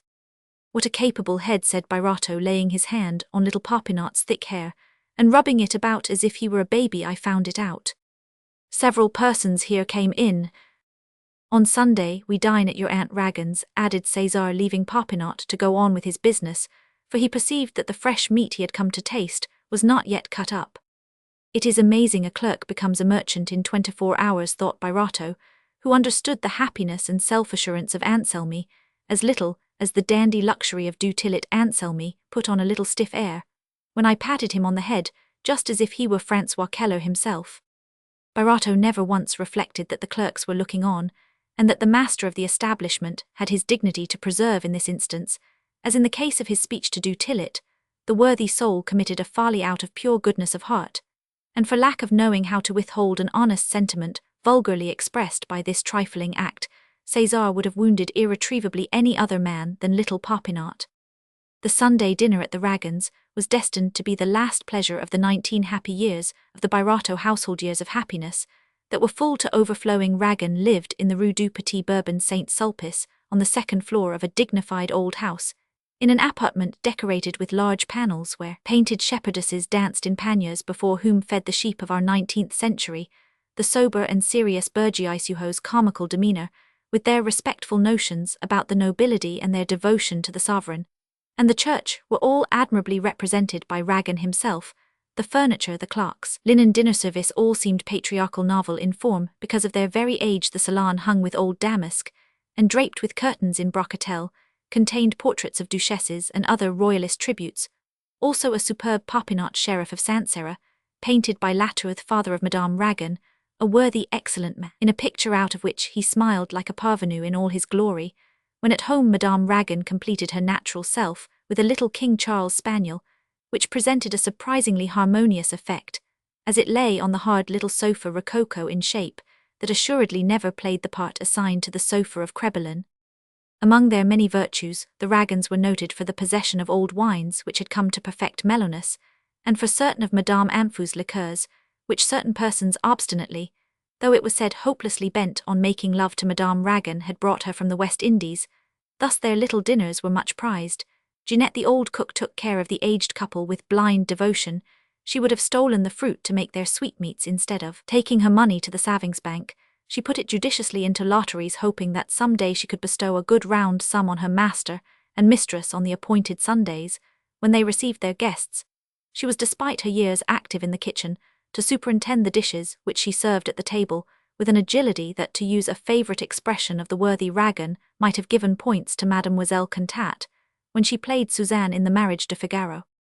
The guests on this occasion were Popinot, the judge, Pillarolt, Anselmi, the three Birotteau's three Matifats, and the Abbe Lauroc's Madame Matifat, whom we lately met crowned with a turban for the ball, now wore a gown of blue velvet with coarse cotton stockings, leather shoes, gloves of chamois skin with a border of green plush, and a bonnet lined with pink filled in with white puffs about the face. These 10 personages assembled at 5 o'clock. The old Ragans always requested their guests to be punctual.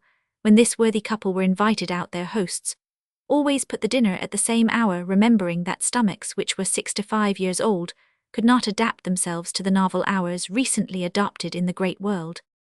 Césarine was sure that Madame Ragan would place her beside Anselmi, for all women, be they fools or saints, know what is what in love. The daughter of the Queen of Roses therefore dressed, with the intention of turning Popinot's head, her mother having renounced not without pain the thought of marrying her to Crotet, who to her eyes played the part of heir apparent, assisted with some bitter thoughts at the toilet maternal forethought, lowered the modest gauzy neckerchief to show a little of Césarine's shoulders, and the spring of her graceful throat, which was remarkably elegant. The Grecian bodice, crossing from left to right with 5 folds, opened slightly, showing delicious curves. The grey merino dress with green furbelows defined the pretty waist, which had never looked so slender nor so supple. She wore earrings of gold fretwork, and her hair, gathered up a la chinis, let the eye take in the soft freshness of a skin traced with blue veins, where the light shone chastely on the pure white tones. Césarine was so coquettishly lovely that Madame Matifat could not help admitting it, without however perceiving that mother and daughter had the one purpose of bewitching Anselmi.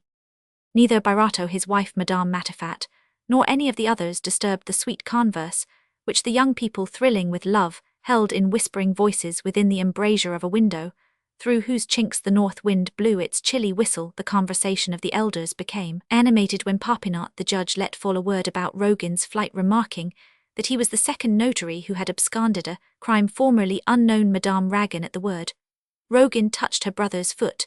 Pillarolt spoke loudly to drown his voice, and both made him a sign to remember Madame Birotteau.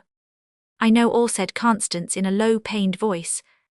"Well then," said Madame Matifat to Birotteau, who humbly bowed his head, "how much did he carry of? If we are to believe the gossips, you are ruined." "He had 200,000 francs of mine," said César. "As to the 40,000, he pretended to make me borrow from one of his clients, whose property he had already squandered.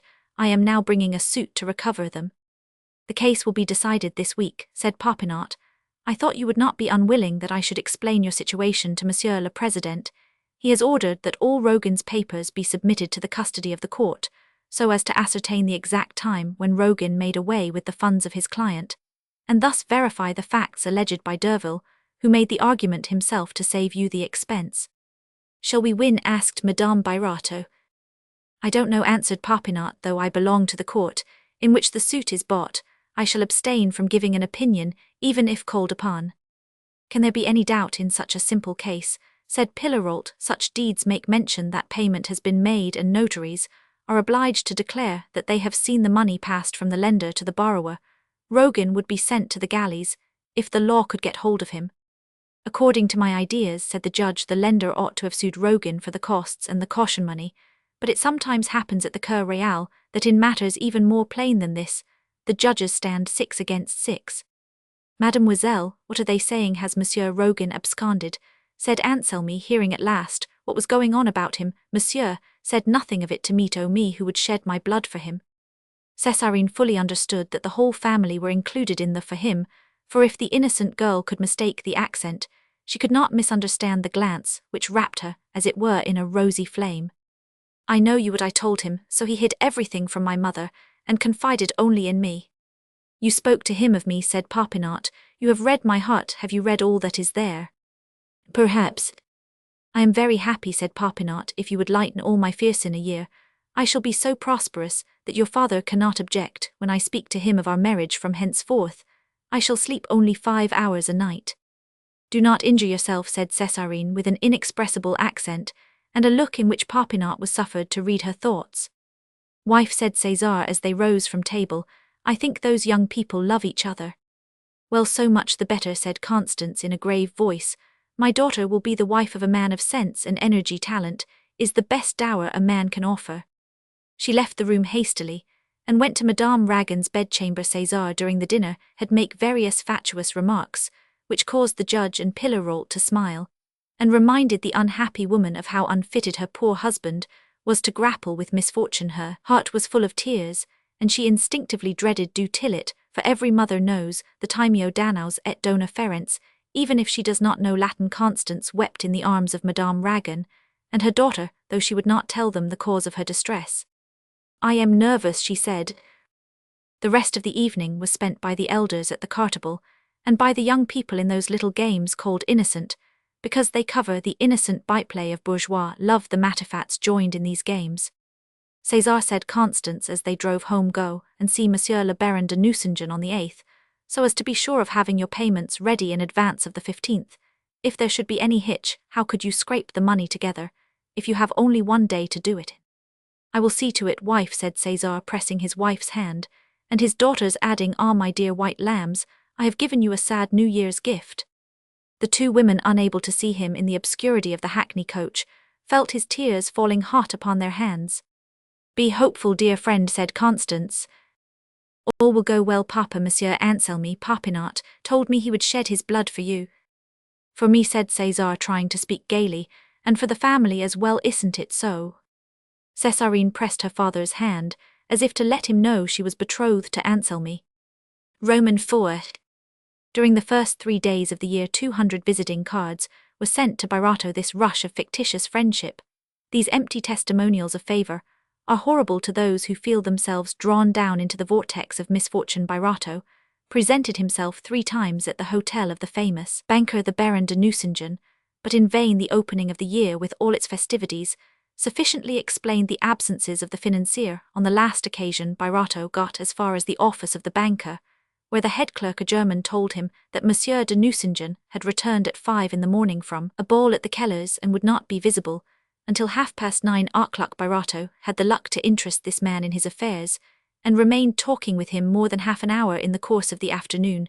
This prime minister of the house of Nucingen wrote Birotteau that the Baron would receive him the next day, 13th, at noon. Though every hour brought its drop of absinthe, the day went by with frightful rapidity. César took a hackney coach, but stopped it several paces distant from the hotel, whose courtyard was crowded with carriages. The poor man's heart sank within him when he saw the splendours of that noted house. "And yet he has failed twice," he said to himself, as he went up a superb staircase banked with flowers, and crossed the sumptuous rooms which helped to make Madame Delphine de Nucingen famous. In the Chaussée d'Antin, the Baron's ambition was to rival the great ladies of the Faubourg Saint-Germain, to whose houses she was not as yet admitted. The Baron was breakfasting with his wife, in spite of the crowd, which was waiting for him in the counting-room.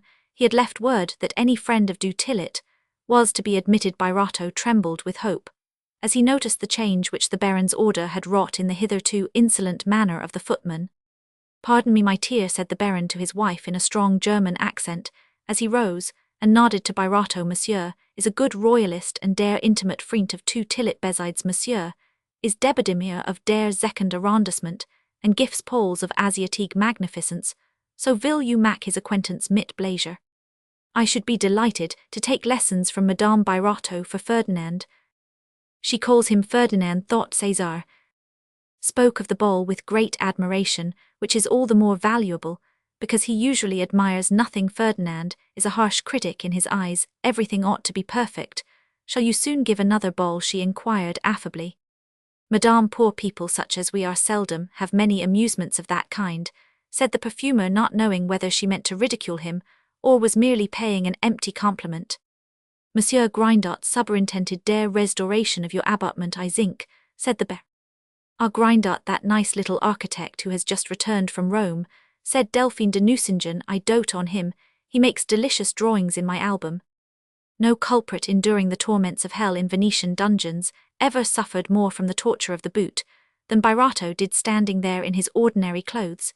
He felt a sneer in every word. "Will you gif oder little Poles," said the banker, with a searching look at the perfumer. "You see all der world ist interested." "Will Monsieur Birotteau breakfast with us without ceremony?" said Delphine, motioning towards the table, which was sumptuously served. "Madame la Baronne, I came on business, and I am—" "Yes, Madame, will you permit us to speak of business?" Delphine made a little sign of assent, saying to her husband, Are you going to buy perfumery? The Baron shrugged his shoulders and turned to Cesar, who trembled with anxiety. Tu tillet takes der gradest inderest in you, he said. At last, thought the poor man, we are coming to the point. His ledder gif you in my house, a credit which is only limited by der limits of my private fortune. The exhilarating balm infused into the water offered by the angel to Hagar in the desert must have been the same cordial which flowed through Cesar's veins. As he listened to these words, the wily banker retained the horrible pronunciation of the German, jus possibly that he might be able to deny promises actually given, but only half understood. You shall have a running agont v vil proceed in dis way, said this great and good and venerable financier with Alsatian good humour. Birotteau doubted no longer. He was a merchant and knew very well that those who have no intention of rendering a service never enter into the details of executing it. I need not tell you dat der bank demands of all grot and smaller lake dree signatures, so den you draw a check to die order of our frient tu tillet, and I will send it same day to der bank mit main signature, so shall you have at 4 o'clock der amount of die check you true in der morning, and at der costs of die bank I will not receive a commission, no, I will have only der pleasure to be agreeable to you, but I mak one condition, he added, laying his left finger lightly on his nose with an inimitably sly gesture. Monsieur le Baron, it is granted on the spot, said Birotteau, who thought it concerned some tithe to be levied on his profits. A condition to which I attache der greatest importance, because I wish Madame de Nucingen should receive, as she says, some lessons from Madame Pirardot. Monsieur le Baron, pray, do not laugh at me, I entreat you. Monsieur Pirardot, said the financier with a serious air, it is Dina Greet you will invite us to your next poll, my wife. Is shallows she wish to see your abattement of which she hear so much. Monsieur le Baron. Oh, if you refuse me no credit, yes, I know der prefix of die sen was at your last poll. Monsieur le Baron. You had Pillardier Gentleman of der Betchamber gut royalist like you, who vas founded at Saint Roch. On the 13th Vendemiaire, Monsieur le Baron. Den you hat Monsieur de Lazabt, Monsieur Fauquelin of der Agate. Monsieur le Baron. Hey der Teffel don't piso humple Monsieur der Debedemir, I have heard dat der king say dat your bowl. The king, exclaimed Birotteau, who was destined to hear no more, for at this moment a young man entered the room familiarly, whose step, recognized from afar by the beautiful Delphine de Nucingen, brought the colour to her cheek. Good morning, my dear T. Marseille, tak my blace dera is a crowd zay, tell me waiting in der counting room, I know vi der minds of Wirchin, bei a grot dividend I have received die agons, you will have 100,000 francs Madame de Nucingen, so you can buy jewels and oder tings to make you brettiers if you could be brettier. Good God, the Ragans sold their shares, exclaimed Birotteau. Who are those persons? Asked the elegant de Marseille, smiling. Exactly, said Monsieur de Nucingen, turning back when he was almost at the door. I think tat dos persons de Marseille dis. Is Monsieur Pirardot your perfumer, who gifts poles of a magnificence truly Asiatique, and whom der king has decorated? De Marseille lifted his eyeglass and said, Ah, true, I thought the face was not unknown to me, so you are going to perfume your affairs with potent cosmetics, oil them with. Ardos Rackens, interrupted the Baron, making a grimace expressive of disgust. Day, had an agont mittus I for dem and day could have made der fortune, but day would not wait one single day longer. Monsieur le Baron, cried Birotteau. The worthy man thought his own prospects extremely doubtful, and without bowing to Madame de Nucingen or to de Marseille, he hastily followed the banker. The Baron was already on the staircase, and Birotteau caught him at the bottom just as he was about to enter the counting room. As Nucingen opened the door, he saw the despairing gesture of the poor creature behind him, who felt himself pushed into a gulf, and said hastily, Val, it is all agreed, see tu tillet, and a ranch it mit him. Birotteau, thinking that de Marseille might have some influence with Nucingen, ran back with the rapidity of a swallow, and slipped into the dining-room where he had left the Baron and the young man, and where Delphine was waiting for a cup of café à la crème. He saw that the coffee had been served, but the Baron and the dandy had disappeared. The footman smiled at the astonishment of the worthy man, who slowly redescended the stairs. César rushed to du Tillets, and was told that he had gone into the country with Madame Rogan. He took a cabriolet, and paid the driver well to be taken rapidly to Nogent-sur-Marne. At Nogent-sur-Marne, the porter told him that Monsieur and Madame had started for Paris. Birotteau returned home shattered in mind and body. When he related his wild goose chase to his wife and daughter, he was amazed to find his Constance usually perched like a bird of ill omen on the smallest commercial mishap, now giving him the tenderest consolation, and assuring him that everything would turn out well. The next morning Birotteau mounted guard as early as 7 o'clock before du Tillet's door. He begged the porter, slipping 10 francs into his hand, to put him in communication with du Tillet's valet, and obtained from the latter a promise to show him in to his master the moment that du Tillet was visible. He slid 2 pieces of gold into the valet's hand. By such little sacrifices and great humiliations common to all courtiers and petitioners, he was able to attain his end at 8:30, just as his former clerk was putting on a dressing gown. Yawning, stretching, and shaking off the cobwebs of sleep, Birotteau came face to face with the tiger hungry for revenge, whom he now looked upon as his only friend. "Go on with your dressing," said Birotteau. "What do you want, my good César?" said du Tillet.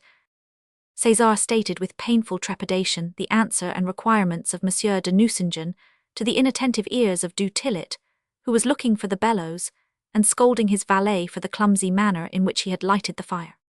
The valet listened. At first César did not notice him. When he did so, he stopped short, confused, but resumed what he was saying as du Tillet touched him with the spur, exclaiming, go on, I am listening to you." The poor man's shirt was wet, his perspiration turned to ice as du Tillet looked fixedly at him, and he saw the silver-lined pupils of those eyes streaked with threads of gold, which pierced to his very heart with a diabolical gleam. "My dear master, the bank has refused to take your notes which the house of Clapeyron passed over to Gigonnet, not guaranteed. Is that my fault? How is it that you, an old commercial judge, should commit such blunders? I am first and foremost a banker. I will give you my money, but I cannot risk having my signature refused at the bank. My credit is my life. That is the case with all of us. Do you want money? Can you give me what I want?" "That depends on how much you owe. How much do you want?" 30,000 francs. "Are the chimney bricks coming down on my head?" exclaimed du Tillet, bursting into a laugh. César, misled by the luxury about him, fancied it was the laugh of a man to whom the sum was a mere trifle. He breathed again. Du Tillet rang the bell. "Send the cashier to me." "He has not come, monsieur," said the valet. "These fellows take advantage of me. It is 8:30 o'clock, and he ought to have done 1,000,000 francs worth of business by this time." 5 minutes later Monsieur Legras came in. "How much have we in the desk?" "Only 20,000 francs, monsieur. Gave orders to buy into the funds to the amount of 30,000 francs, cash payable on the 15th. "That's true. I am half asleep still."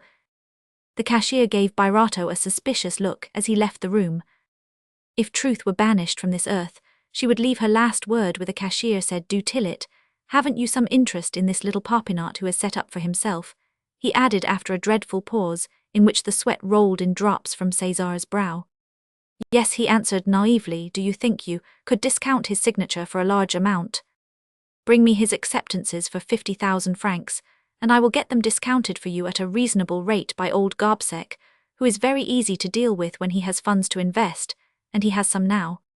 Birotteau went home broken-hearted, not perceiving that the bankers were tossing him from one to the other like a shuttlecock, but Constance had already guessed that credit was unattainable. If 3 bankers refused it, it was very certain that they had inquired of each other about so prominent a man as a député-maire, and there was consequently no hope from the Bank of France. "Try to renew your notes," she said. "Go and see Monsieur Clapeyron, your co-partner, and all the others to whom you gave notes for the 15th, and ask them to renew. It will be time enough to go to the moneylenders with Popinot's paper if that fails." "Tomorrow is the 13th, said Birotteau, completely crushed. In the language of his own prospectus, he enjoyed a sanguine temperament which was subject to an enormous waste through emotions and the pressure of thought, and imperatively demanded sleep to repair it. Césarine took her father into the salon and played to him Rousseau's Dreamer, pretty piece of music by Herold, while Constance sat sewing beside him. The poor man laid his head on a cushion, and every time he looked up at his wife, he saw a soft smile upon her lips, and thus he fell asleep. "Poor man," said Constance, "what misery is in store for him! God grant he may have strength to bear it." "Oh, what troubles you, mamma," said Césarine, seeing that her mother was weeping. "Dear daughter, I see a failure coming if your father is forced to make an assignment. We must ask no one's pity, my child. Be prepared to become a simple shop girl. If I see you accepting your life courageously, I shall have strength to begin my life over again. I know your father will not keep back 1 farthing. I shall resign my dower, all that we possess will be sold, my child. You must take your jewels and your clothes tomorrow to your uncle Pillarolt, for you are not bound to any sacrifice. Césarine was seized with a terror beyond control as she listened to these words spoken with religious simplicity. The thought came into her mind to go and see Anselmi, but her native delicacy checked it. On the morrow at 9 o'clock Birotteau, following his wife's advice, went to find Claparon in the Rue de Provence, in the grasp of anxieties quite other than those through which he had lately passed to ask for a credit, is an ordinary business matter. It happens every day that those who undertake an enterprise are obliged to borrow capital, but to ask for the renewal of notes is in commercial jurisprudence what the correctional police is to the court of assizes, a first step towards bankruptcy. Just as a misdemeanor leads to crime, the secret of your embarrassment is in other hands than your own. A merchant delivers himself over bound hand and foot to another merchant, and mercy is a virtue not practiced at the bourse. César, who once walked the streets of Paris with his head high and his eye beaming with confidence, now unstrung by perplexity, shrank from meeting Claparon. He began to realize that a banker's heart is mere viscera. Claparon had seemed to him so brutal in his coarse jollity, and he had felt the man's vulgarity so keenly that he shuddered at the necessity of accosting him. But he is nearer to the people, perhaps he will therefore have more heart. Such was the first reproachful word which the anguish of his position forced from César's lips. Birotteau drew upon the dregs of his courage, and went up the stairway of a mean little entresol at whose windows he had caught a glimpse of green curtains yellowed by the sun. He read the word offices stamped in black letters on an oval copperplate.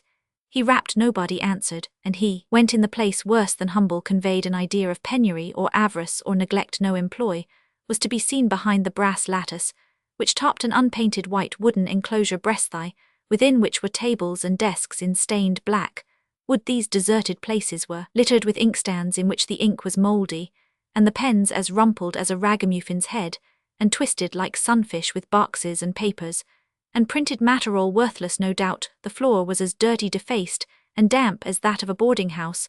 The second room, announced by the word counting room on its door, harmonized with the grim facetiae of its neighbor in one corner, was a large space screened off by an oak balustrade trellised with copper wire, and furnished with a sliding cat-hole, within which was an enormous iron chest.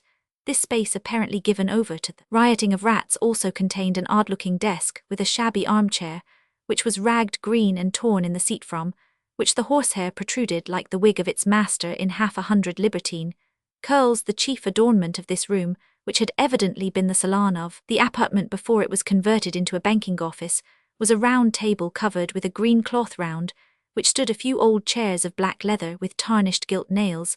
The fireplace, somewhat elegant, showed none of the sooty marks of a fire. The hearth was clean. The mirror, covered with fly specks, had a paltry air in keeping with a mahogany clock bought at the sale of some old notary, which annoyed the eye already depressed by 2 candelabras without candles, and the sticky dust that covered them. The wallpaper, mouse grey with a pink border, revealed by certain fuliginous stains the unwholesome presence of smokers. Nothing ever more faithfully represented that prosaic precinct, called by the newspapers an editorial sanctum. Birotteau, fearing that he might be indiscreet, knocked sharply 3 times on the door opposite to that by which he entered. "Come in," cried Claparon, the reverberation of whose voice revealed the distance it had to traverse, and the emptiness of the room, in which César heard the crackling of a good fire, though the owner was apparently not there. The room was in truth Claparon's private office, between the ostentatious reception-room of François Keller and the untidy abode of the counterfeit banker. There was all the difference that exists between Versailles and the wigwam of a Huron chief. Birotteau had witnessed the splendors of finance. He was now to see its fooleries lying in bed in a sort of oblong recess or den opening from the farther end of the office, and where the habits of a slovenly life had spoiled dirtied, grease-torn, defaced, obliterated and ruined furniture, which had been elegant in its day. Claparon, at the entrance of Birotteau, wrapped his filthy dressing-gown around him, laid down his pipe, and drew together the curtains of the bed with a haste which made even the innocent perfumer suspect his morals. "Sit down, monsieur," said the make-believe banker. Claparon, without his wig, his head wrapped up in a bandana handkerchief twisted awry, seemed all the more hideous to Birotteau, because when the dressing-gown gaped open, he saw an undershirt of knitted wool, once white, but now yellowed by wear indefinitely prolonged. "Will you breakfast with me?" said Claparon, recollecting the perfumer's ball and thinking to make him a return, and also to put him off the scent by this invitation. Cesar now perceived a round table hastily cleared of its litter, which bore testimony to the presence of jovial company, by a pate oysters, white wine, and vulgar kidneys, sautés, au vin de champagne, sardine in their own sauce. The light of a charcoal brazier gleamed on an omelette ox troughs. 2 covers and 2 napkins, soiled by the supper of the previous night, might have enlightened the purest innocence. Claparon, thinking himself very clever, pressed his invitation, in spite of Cesar's refusal.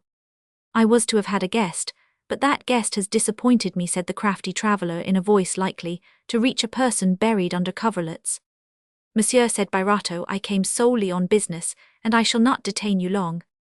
"I am used up," said Claparon, pointing to the desk, "and the tables piled with documents. They don't leave me a poor miserable moment to myself. I don't receive people except on Saturdays. But as for you, my dear friend, I'll see you at any time. I haven't a moment to love or to loaf. I have lost even the inspiration of business to catch its vim. One must have the sloth of ease. Nobody ever sees me now on the boulevard doing nothing bar I am sick of business. I don't want to talk about business. I've got money enough, but I never can get enough happiness. My gracious, I want to travelto, see Italy. Oh, that dear Italy, beautiful, in spite of all her reverses, adorable land, where I shall no doubt encounter some angel complying yet majestic. I have always loved Italian women. Did you ever have an Italian woman yourself? No, then come with me to Italy. We will see Venice, the abode of doges, unfortunately fallen into those intelligent Austrian hands that know nothing of art. Bar, let us get rid of business, canals, loans, and peaceful governments. I'm a good fellow when I've got my pockets lined. Thunder, let's travel." "One word, monsieur, and I will release you," said Birotteau. "You made over my notes to Monsieur Bidault." "You mean Gigonnet, that good little Gigonnet, easy going?" "Yes," said Cesar, "but I wish, and here I count upon your honor and delicacy." Claparon bowed. "To renew those notes." "Impossible," snapped the banker. "I'm not alone in the matter. We have met in council, regular chamber, but we all agreed like bacon in a frying pan. The devil, we deliberated those lands about the Madeleine don't amount to anything. We are operating elsewhere. Hey, my dear sir, if we were not involved in the Champs-Élysées, and at the Bourse, which they are going to finish, and in the Quartier Saint-Lazare, and at Tivoli, we shouldn't be, as that fat Nucingen says in Pisnes, at all. What's the Madeleine to USA midge of a thing? Prrr. We don't play low, my good fellow," he said, tapping Birotteau on the stomach, and catching him round the waist. "Come, let's have our breakfast and talk," added Claparon, wishing to soften his refusal. "Very good," said Birotteau, "so much the worse for the other guest," he thought, meaning to make Claparon drunk, and to find out who were his real associates in an affair which began to look suspicious to him. "All right, Victoire," called the banker. This call brought a regular Leonard, tricked out like a fishwoman. "Tell the clerks that I can't see anyone, not even Nucingen, Keller, Gigonnet, and all the rest of them. No one has come but Monsieur l'Empereur." "He can receive the great people," said Claparon. "The small fry are not to get beyond the first room. They are to say I am cogitating a great enterprising champagne. To make an old commercial traveller drunk is an impossibility." Cesar mistook the elation of the man's vulgarity when he attempted to sound his mind. "That infamous Rogan is still connected with you," he began. "Don't you think you ought to write and tell him to assist an old friend whom he has compromised, a man with whom he dined every Sunday and whom he has known for 20 years. Rogan, a fool, his share is ours. Now don't be worried, old fellow. All will go well. Pay up to the 15th, and after that we will see. I say, we will see. Another glass of wine. The capital doesn't concern me one atom. Pay or don't pay, I shan't make faces at you. I am only in the business for a commission on the sales, and for a share when the lands are converted into money, and it's for that I manage the owners. Don't you understand? You have got solid men behind you, so I am not afraid, my good sir. Nowadays business is all parcelled out in portions. A single enterprise requires a combination of capacities. Go in with us, don't potter with pomatum and perfume. Rubbish, shave the public. Speculate." "Speculation," said Cesar, "is that commerce?" "It is abstract commerce," said Claparon. "Commerce which won't be developed for 10 years to come, according to Nucingen, the Napoleon of finance. Commerce by which a man can grasp the totality of fractions and skim the profits before there are any. Gigantic idea, one way of pouring hope into pint cups. In short, a new necromancy. So far we have only got 10 or a dozen hard heads initiated into the cabalistic secrets of these magnificent combinations." Cesar opened his eyes and ears, endeavoring to understand this composite phraseology. Listen, said Clapperin after a pause. Such masterstrokes need men. There's the man of genius who hasn't a sou. Like all men of genius, those fellows spend their thoughts and spend their money just as it comes. Imagine a pig rooting round a truffle patch. He is followed by a jolly fellow, a moneyed man, who listens for the grunt as piggy finds the succulent. Now, when the man of genius has found a good thing, the moneyed man taps him on the shoulder and says, "What have you got there? You are rushing into the fiery furnace, my good fellow, and you haven't the loins to run out again.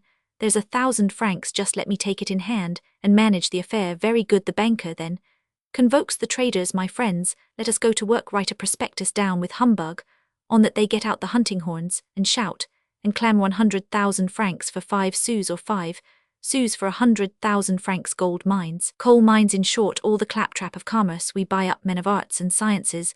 The show begins, the public enters, it gets its money's worth, and we get the profits. The pig is penned up with his potatoes, and the rest of us wallow in banknotes there. It all is, my good sir. Come, go into the business with us. What would you like to be, pig, buzzard, clown, or millionaire? Reflect upon it. I have now laid before you the whole theory of the modern loan system. Come and see me often. You'll always find me a jovial, jolly fellow. French joviality and gravity all in one never injures business. Quite the contrary. Men who quaff the sparkling cup are born to understand each other. Come, another glass of champagne.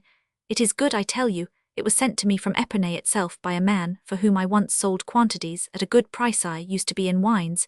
He shows his gratitude and remembers me in my prosperity. Very rare that.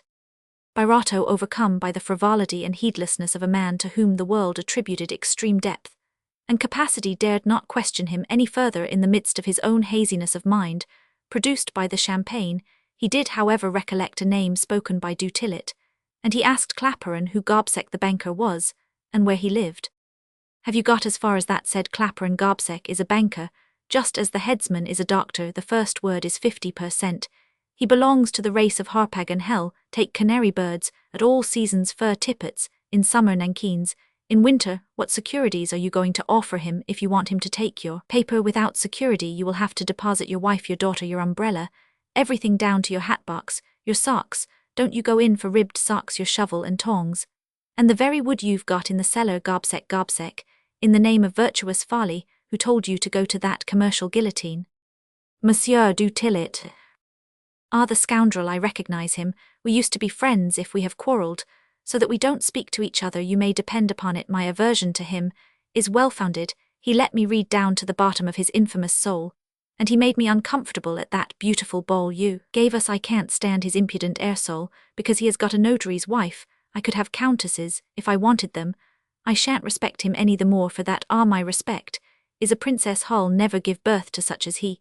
But I say, you are a funny fellow, old man, to flash us a bowl like that, and 2 months after try to renew your paper. You seem to have some go in you. Let's do business together. You have got a reputation which would be very useful to me. Oh, du Tillet was born to understand. Gobseck du Tillet will come to a bad end at the Bourse, if he is, as they say, the tool of old Gobseck. He won't be allowed to go far. Gobseck sits in a corner of his web like an old spider who has travelled round the world. Sooner or later zit it. The usurer will toss him off as I do this glass of wine. So much the better. Du Tillet has played me a tricko, a damnable trick. At the end of an hour and a half, spent in just such senseless chatter, Birotteau attempted to get away, seeing that the late commercial traveller was about to relate the adventure of a Republican deputy of Marseille in love with a certain actress, then playing the part of La Belle Arsine, who on one occasion was hissed by a royalist crowd in the pit. He stood up in his box, said Clapperin, and shouted, "Arrest! Whoever hissed her Hugh, if it's a woman ill, kiss her. If it's a man, well, see about it. If it's neither the one nor the other, may God's lightning blast it." Guess how it ended. "Adieu, monsieur," said Birotteau. "You will have to come and see me," said Clapperin. "That first scrap of paper you gave Caron has come back to us. Protested I endorsed it, so I've paid it. I shall send after you business before everything." Birotteau felt stabbed to the heart by this cold and grinning kindness, as much as by the harshness of Keller, or the coarse German banter of Nucingen. The familiarity of the man, and his grotesque gabble excited by champagne, seemed to tarnish the soul of the honest bourgeois. As though he came from a house of financial ill fame, he went down the stairway, and found himself in the streets without knowing where he was going. As he walked along the boulevards and reached the Rue Saint-Denis, he recollected Molineux, and turned into the Cour Batave. He went up the dirty, tortuous staircase which he once trod so proudly. he recalled to mind the mean and niggardly acrimony of Molyneux, and he shrank from imploring his favour. The landlord was sitting in the chimney corner, as on the occasion of César's first visit, but his breakfast was now in process of digestion. Birotteau proffered his request. "Renew a note for 1,200 francs, said Molyneux with mocking incredulity. "Have you got to that, monsieur? If you have not 1,200 francs to pay me on the 15th, do you intend to send back my receipt for the rent unpaid? I shall be sorry, but I have not the smallest civility in money matters. Me rents are my living without them. How could I pay what I owe myself? No merchant will deny the soundness of that principal. Money is no respecter of persons. Money has no ears, it has no heart. The winter is hard, the price of wood has gone up. If you don't pay me on the 15th, a little summons will be served upon you at 12 o'clock on the 16th. Bar the worthy Mitral, your bailiff, is mine. As well he will send you the writ in an envelope, with all the consideration due to your high position." "Monsieur, I have never received a summons in my life," said Birotteau. "There is a beginning to everything," said Molyneux. Dismayed by the curt malevolence of the old man, César was cowed. He heard the knell of failure ringing in his ears, and every jangle woke a memory of the stern sayings his pitiless justice had uttered against bankrupts, his former opinions now seared, as with fire, the soft substance of his brain. "By the by," said Molyneux, "you neglected to put upon your notes for value received in rental, which would secure me preference. My position will prevent me from doing anything to the detriment of my creditors," said César, stunned by the sudden sight of the precipice yawning before him. "Very good, monsieur, very good. I thought I knew everything relating to rentals and tenants, but I have learned through you never to take notes in payment, or I shall sue you, for your answer shows plainly enough that you are not going to meet your liabilities. Hard cash is a matter which concerns every landlord in Paris." Birotteau went out weary of life. It is in the nature of such soft and tender souls to be disheartened by a first rebuff, just as a first success encourages them. César no longer had any hope, except in the devotion of little Popinot, to whom his thoughts naturally turned as he crossed the Marquis des Innocents. "Poor boy, who could have believed it when I launched him only 6 weeks ago in the Tuileries?" It was just 4 o'clock, the hour at which the judges left their courtrooms. Popinot the elder chanced to go and see his nephew. This judge, whose mind was singularly acute on all moral questions, was also gifted with a second sight, which enabled him to discover secret intentions, to perceive the meaning of insignificant human actions, the germs of crime, the roots of wrongdoing, and he now watched Birotteau, though Birotteau was not aware of it. The perfumer, who was annoyed at finding the judge with his nephew, seemed to him harassed, preoccupied. Pensive little Popinot, always busy with his pen behind his ear, lay down as usual flat on his stomach before the father of his Césarine. The empty phrases which César addressed to his partner seemed to the judge to mask some important request. Instead of going away, the crafty old man stayed in spite of his nephew's evident desire, for he guessed that the perfumer would soon try to get rid of him by going away himself. Accordingly, when Birotteau went out, the judge followed and saw Birotteau hanging about that part of the Rue des Cinq Diamants which leads into the Rue Aubrey-Boucher. This trifling circumstance roused the suspicions of old Popinot. As to César's intentions, he turned into the Rue des Lombards, and when he saw the perfumer re-enter Anselme's door, he came hastily back again. "My dear Popinot," said César to his partner, "I have come to ask a service of you." "What can I do?" cried Popinot with generous ardour. "Ah, you save my life," exclaimed the poor man, comforted by this warmth of heart, which flamed upon the sea of ice he had traversed for 25 days. "You must give me a note for 50,000 francs on my share of the profits. We will arrange later about the payment." Popinot looked fixedly at César. César dropped his eyes at this moment. The judge re-entered. "My sonner, excuse me, Monsieur Birotteau Anselme, I forget to tell you," and with an imperious gesture, he led his nephew into the street, and forced him in his shirt-sleeves and bareheaded to listen. As they walked towards the Rue des Lombards, "My nephew, your old master, may find himself so involved that he will be forced to make an assignment before taking that step. Honourable men who have 40 years of integrity to boast of, virtuous men seeking to save their good name, will play the part of reckless gamblers. They become capable of anything. They will sell their wives, traffic with their daughters, compromise their best friends, pawn what does not belong to them. They will frequent gambling tables, become dissemblers, hypocrites, liars. They will even shed tears. I have witnessed strange things. You yourself have seen Rogan's respectability man, to whom they would have given the sacraments without confession. I do not apply these remarks in their full force to Monsieur Birotteau. I believe him to be an honest man, But if he asks you to do anything no matter what against the rules of business, such as endorsing notes out of good nature, or launching into a system of circulations, which to my mind is the first step to swindling, for it is uttering counterfeit paper money. If he asks you to do anything of the kind, promise me that you will sign nothing without consulting me. Remember that if you love his daughter, you must note in the very interests of your love you must not destroy your future. If Monsieur Birotteau is to fall, what will it avail? If you fall too, you will deprive yourselves one as much as the other of all the chances of your new business, which may prove his only refuge. Thank you, my uncle, a word to the wise is enough, said Popinot, to whom César's heartrending exclamation was now explained. The merchant in oils refined and otherwise returned to his gloomy shop. With an anxious brow Birotteau saw the change. Will you do me the honour to come up into my bedroom? We shall be better there. The clerks, though very busy, might overhear us. Birotteau followed Popinot, a prey to the anxiety a condemned man goes through from the moment of his appeal for mercy until its rejection. My dear benefactor, said Anselmi, you cannot doubt my devotion, it is absolute. Permit me only to ask you one thing.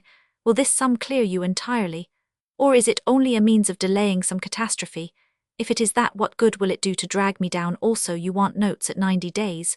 Well, it is absolutely impossible that I could meet them in that time. Birotteau rose pale and solemn and looked at Popinot.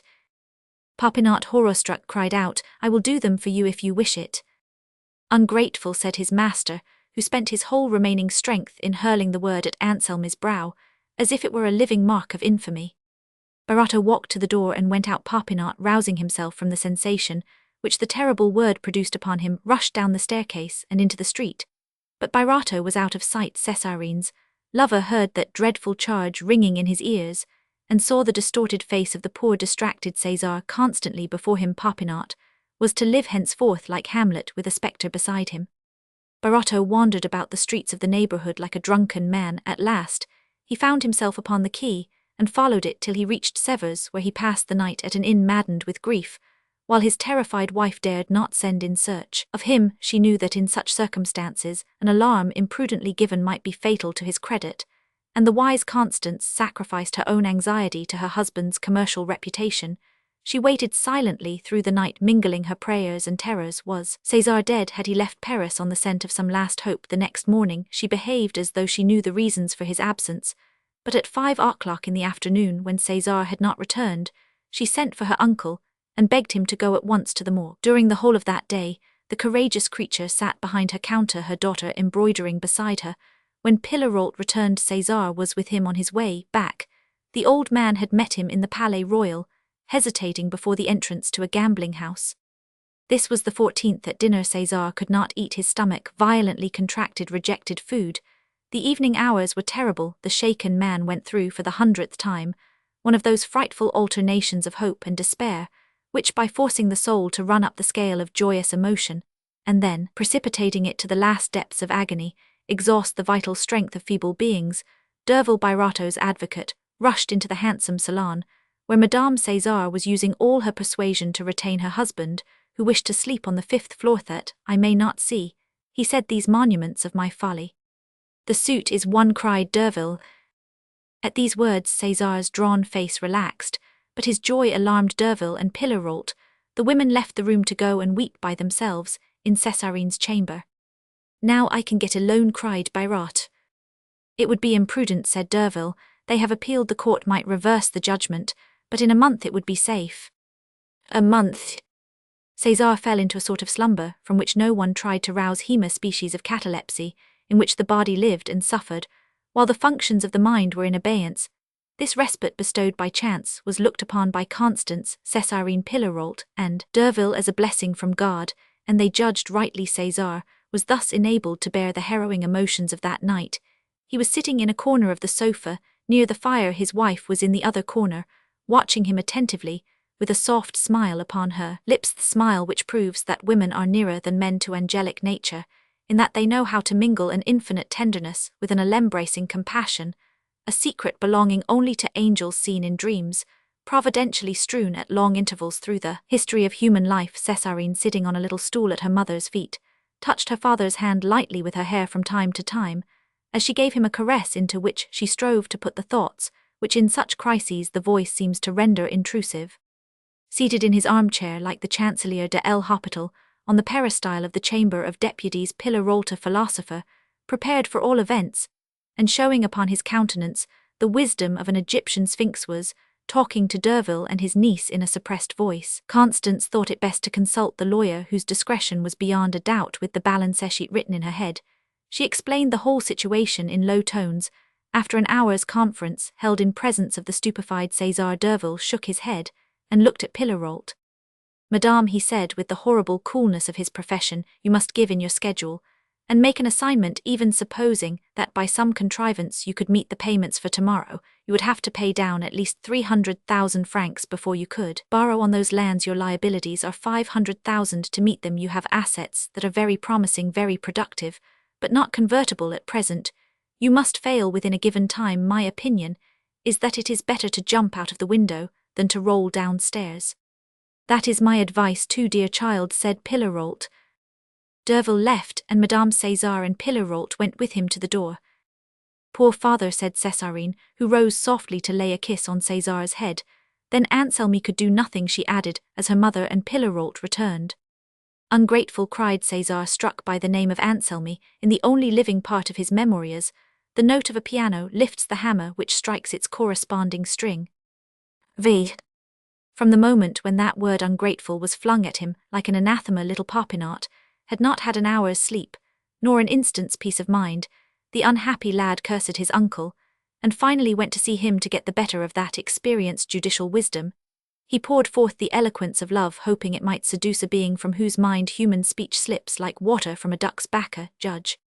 From a commercial point of view, he said, custom does allow the managing partner to advance a certain sum to the sleeping partner on the profits of the business, and we are certain to make profits after close examination of my affairs. I do feel strong enough to pay 40,000 francs in 3 months. The known integrity of Monsieur César is a guarantee that he will use that 40,000 to pay off his debts. Thus the creditors, if there should come a failure, can lay no blame on us. Besides, uncle, I would rather lose 40,000 francs than lose Césarine. At this very moment, while I am speaking, she has doubtless been told of my refusal, and will cease to esteem me. I vowed my blood to my benefactor. I am like a young sailor who ought to sink with his captain, or a soldier who should die with his general. Good heart and bad merchant, you will never lose my esteem, said the judge, pressing the hand of his nephew. I have thought a great deal of this. He added, I know you love Césarine devotedly, and I think you can satisfy the claims of love and the claims of commerce. Ah, my uncle, if you have found a way, my honor is saved. Advance Birotteau 50,000 on his share in your oil, which has now become a species of property, reserving to yourself the right of buying it back. I will draw up the deed. Anselmi embraced his uncle, and rushed home, made notes to the amount of 50,000 francs, and ran from the Rue des Cinq Diamants to the Place Vendôme, so that just as Césarine, her mother, and Pillarolt were gazing at César, amazed at the sepulchral tone in which he had uttered the word ungrateful, the door of the salon opened, and Popinot appeared. My dear and beloved master, he cried, wiping the perspiration from his forehead, here is what you asked of me. He held out the notes. Yes, I have carefully examined my situation. You need have no fear. I shall be able to pay them, save your honor. I was sure of him, cried Césarine, seizing Popinot's hand and pressing it with convulsive force. Madame César embraced him. Birotteau rose up like the righteous at the sound of the last trumpet, and issued as it were from the tomb. Then he stretched out a frenzied hand to seize the 50 stamped papers. Stop, said the terrible uncle Pillarolt, snatching the papers from Popinot. One moment. The 4 individuals present, César, his wife Césarine, and Popinot, bewildered by the action of the old man, and by the tone of his voice, saw him tear the papers and fling them in the fire without attempting to interfere. Uncle, Monsieur. 4 voices and but one heart, a startling unanimity. Uncle Pillarolt passed his arm round Popinot's neck, held him to his breast, and kissed him. You are worthy of the love of those who have hearts, he said. If you loved a daughter of mine, had she 1,000,000, and you had nothing, but that, pointing to the black ashes of the notes, you should marry her in a fortnight.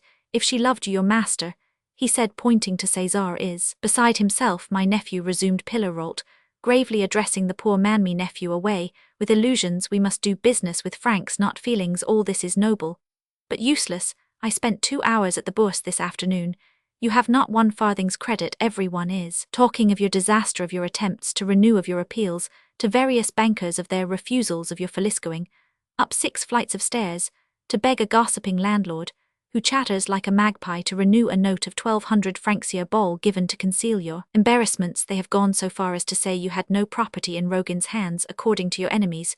Rogan is only a friend of mine, whom I sent about to learn what is going on, confirms what I tell you. Every one foresees that Popinot will issue notes, and believes that you set him up in business expressly as a last resource. In short, every calumny or slander which a man brings upon himself when he tries to mount a rung of the social ladder is going the rounds among business men today. You might hawk about those notes of Popinot in vain. You would meet humiliating refusals. No one would take them. No one could be sure how many such notes you are issuing. Every one expects you to sacrifice the poor lad to your own safety. You would destroy to no purpose the credit of the house of Popinot. Do you know how much the boldest moneylender would give you for those 50,000 francs? 20,000 at the most, 20,000. Do you hear me? There are crises in business when we must stand up 3 days before the world, without eating, as if we had indigestion, and on the 4th day we may be admitted to the larder of credit. You cannot live through those 3 days. And the whole matter lies there. My poor nephew, take courage, file your schedule, make an assignment. Here is Popinot, here am I. We will go to work as soon as the clerks have gone to bed, and spare you the agony of it. My uncle, said Cesar, clasping his hands. Cesar, would you choose a shameful failure, in which there are no assets? Your share in the house of Popinot is all that saves your honor. Cesar, awakened by this last and fatal stream of light, saw at length the frightful truth in its full extent. He fell back upon the sofa from thence to his knees, and his mind seemed to wander. He became like a little child. His wife thought he was dying. She knelt down to raise him, but joined her voice to his, when she saw him clasp his hands, and lift his eyes, and recite with resigned contrition in the hearing of his uncle, his daughter, and Popinot, the sublime Catholic prayer: Our Father who art in heaven, hallowed be thy name. Thy kingdom come, thy will be done on earth as it is in heaven. Give us this day our daily bread, and forgive us our offences, as we forgive those who have offended against us. So be it. Tears came into the eyes of the stoic, pillar-wrought Cesarine, overcome, and weeping leaned her head upon Popinot's shoulder as he stood pale and rigid as a statue. Let us go below, said the old merchant, taking the arm of the young man. It was 11:30 when they left Cesar to the care of his wife and daughter. Just at that moment, Celestin, the head clerk, to whom the management of the house had been left during this secret tumult, came up to the apartment, and entered the salon. Hearing his step, Cesarine ran to meet him, that he might not see the prostration of his master. Among the letters this evening, there was one from Tours which was misdirected, and therefore delayed. I thought it might be from Monsieur's brother, so I did not open it. Father, cried Cesarine, a letter from my uncle at Tours. I am saved, cried Cesar. My brother, oh my brother. He kissed the letter, as he broke the seal, and read it aloud to his wife and daughter in a trembling voice.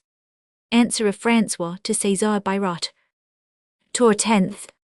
My beloved brother, your letter gave me the deepest pain. As soon as I had read it, I went at once and offered to God the holy sacrifice of the Mass, imploring him by the blood which his Son, our divine Redeemer, shed for us, to look with mercy upon your afflictions. At the moment when I offered the prayer pro mio frater Cesar, my eyes were filled with tears as I thought of you, from whom unfortunately I am separated in these days when you must sorely need the support of fraternal friendship. I have thought that the worthy and venerable Monsieur Pilleralt would doubtless replace me. My dear César, never forget in the midst of your troubles that this life is a scene of trial and is passing away, that one day we shall be rewarded for having suffered for the holy name of God, for his holy church, for having followed the teachings of his gospel and practiced virtue. If it were otherwise, this world would have no meaning. I repeat to you these maxims, though I know how good and pious you are, because it may happen that those who, like you, are flung into the storms of life, upon the perilous waves of human interests, might be tempted to utter blasphemies in the midst of their adversity, carried away as they are by anguish. Curse neither the men who injure you nor the God who mingles at his will your joy with bitterness. Look not on life, but lift your eyes to heaven. There is comfort for the weak, there are riches for the poor, there are terrors for the— But Birotteau, said his wife, skip all that, and see what he sends us. We will read it over and over hereafter, said Cesar, wiping his eyes, and turning over the page, letting fall as he did so a treasury note. I was sure of him, poor brother, said Birotteau, picking up the note, and continuing to read in a voice broken by tears. I went to Madame de Listomere, and without telling her the reason of my request, I asked her to lend me all she could dispose of, so as to swell the amount of my savings. Her generosity has enabled me to make up 1,000 francs, which I send herewith in a note of the Receiver General of Tours on the Treasury. A fine sum, said Constance, looking at Césarine.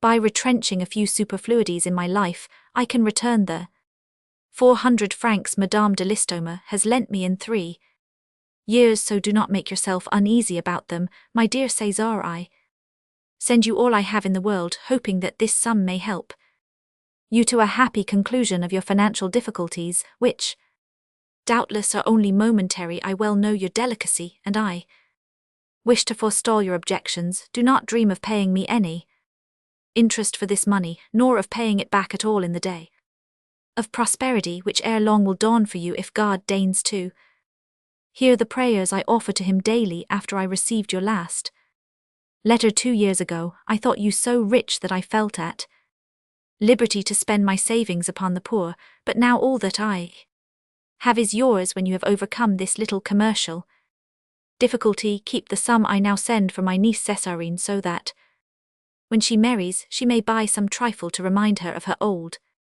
uncle, who daily lifts his hands to heaven to implore the blessing of God upon her and all who are dear to her, and also my dear César, recollect I am a poor priest who dwells by the grace of God like the larks in the meadow, in quiet places, trying to obey the commandment of our divine Saviour, and who consequently needs but little money. Therefore, do not have the least scruple in the trying circumstances in which you find yourself, and think of me as one who loves you tenderly. Our excellent Abbé Chaplaud, to whom I have not revealed your situation, desires me to convey his friendly regards to every member of your family, and his wishes for the continuance of your prosperity. Adieu, dear and well-beloved brother. I pray that at this painful juncture God will be pleased to preserve your health, and also that of your wife and daughter. I wish you one and all patience and courage under your afflictions. François Birotteau, priest vicar of the Cathedral and Parochial Church of Saint Gatien de Tours. 1,000 francs, cried Madame Birotteau. Put them away, said César gravely. They are all he had. Besides, they belong to our daughter, and will enable us to live so that we need ask nothing of our creditors. They will think you are abstracting large sums. Then I will show them the letter. They will say that it is a fraud. My God, cried Birotteau, I once thought thus of poor unhappy people who were doubtless, as I am now, terribly anxious about César's state. Mother and daughter sat plying their needles by his side in profound silence. At 2 in the morning Popinot gently opened the door of the salon, and made a sign to Madame César to come down. On seeing his niece, Pillarolt took off his spectacles. My child, there is hope, he said. All is not lost, but your husband could not bear the uncertainty of the negotiations which Anselme and I are about to undertake. Don't leave your shop tomorrow, and take the addresses of all the bills we have till 4 o'clock in the afternoon of the 15th. Here is my plan. Neither Ragan nor I am to be considered. Suppose that your 100,000 francs deposited with Rogan had been remitted to the purchasers, you would not have them then any more than you have them now. The 140,000 francs, for which notes were given to Clapeyron, and which must be paid in any state of the case, are what you have to meet. Therefore, it is not Rogan's bankruptcy which has ruined you. I find to meet your obligations 40,000 francs, which you can sooner or later borrow on your property in the Faubourg du Temple, and 60,000 for your share in the house of Popinot. Thus you can make a struggle for later. You may borrow on the lands about the Madeleine if your chief creditor agrees to help you. I shall not consider my interests. I shall sell out my funds and live on dry bread. Popinot will get along between life and death, and as for you, you will be at the mercy of the smallest commercial mischance. But cephalic oil will undoubtedly make great returns. Popinot and I have consulted together. We will stand by you in this struggle, or I shall eat my dry bread gaily if I see daylight breaking on the horizon.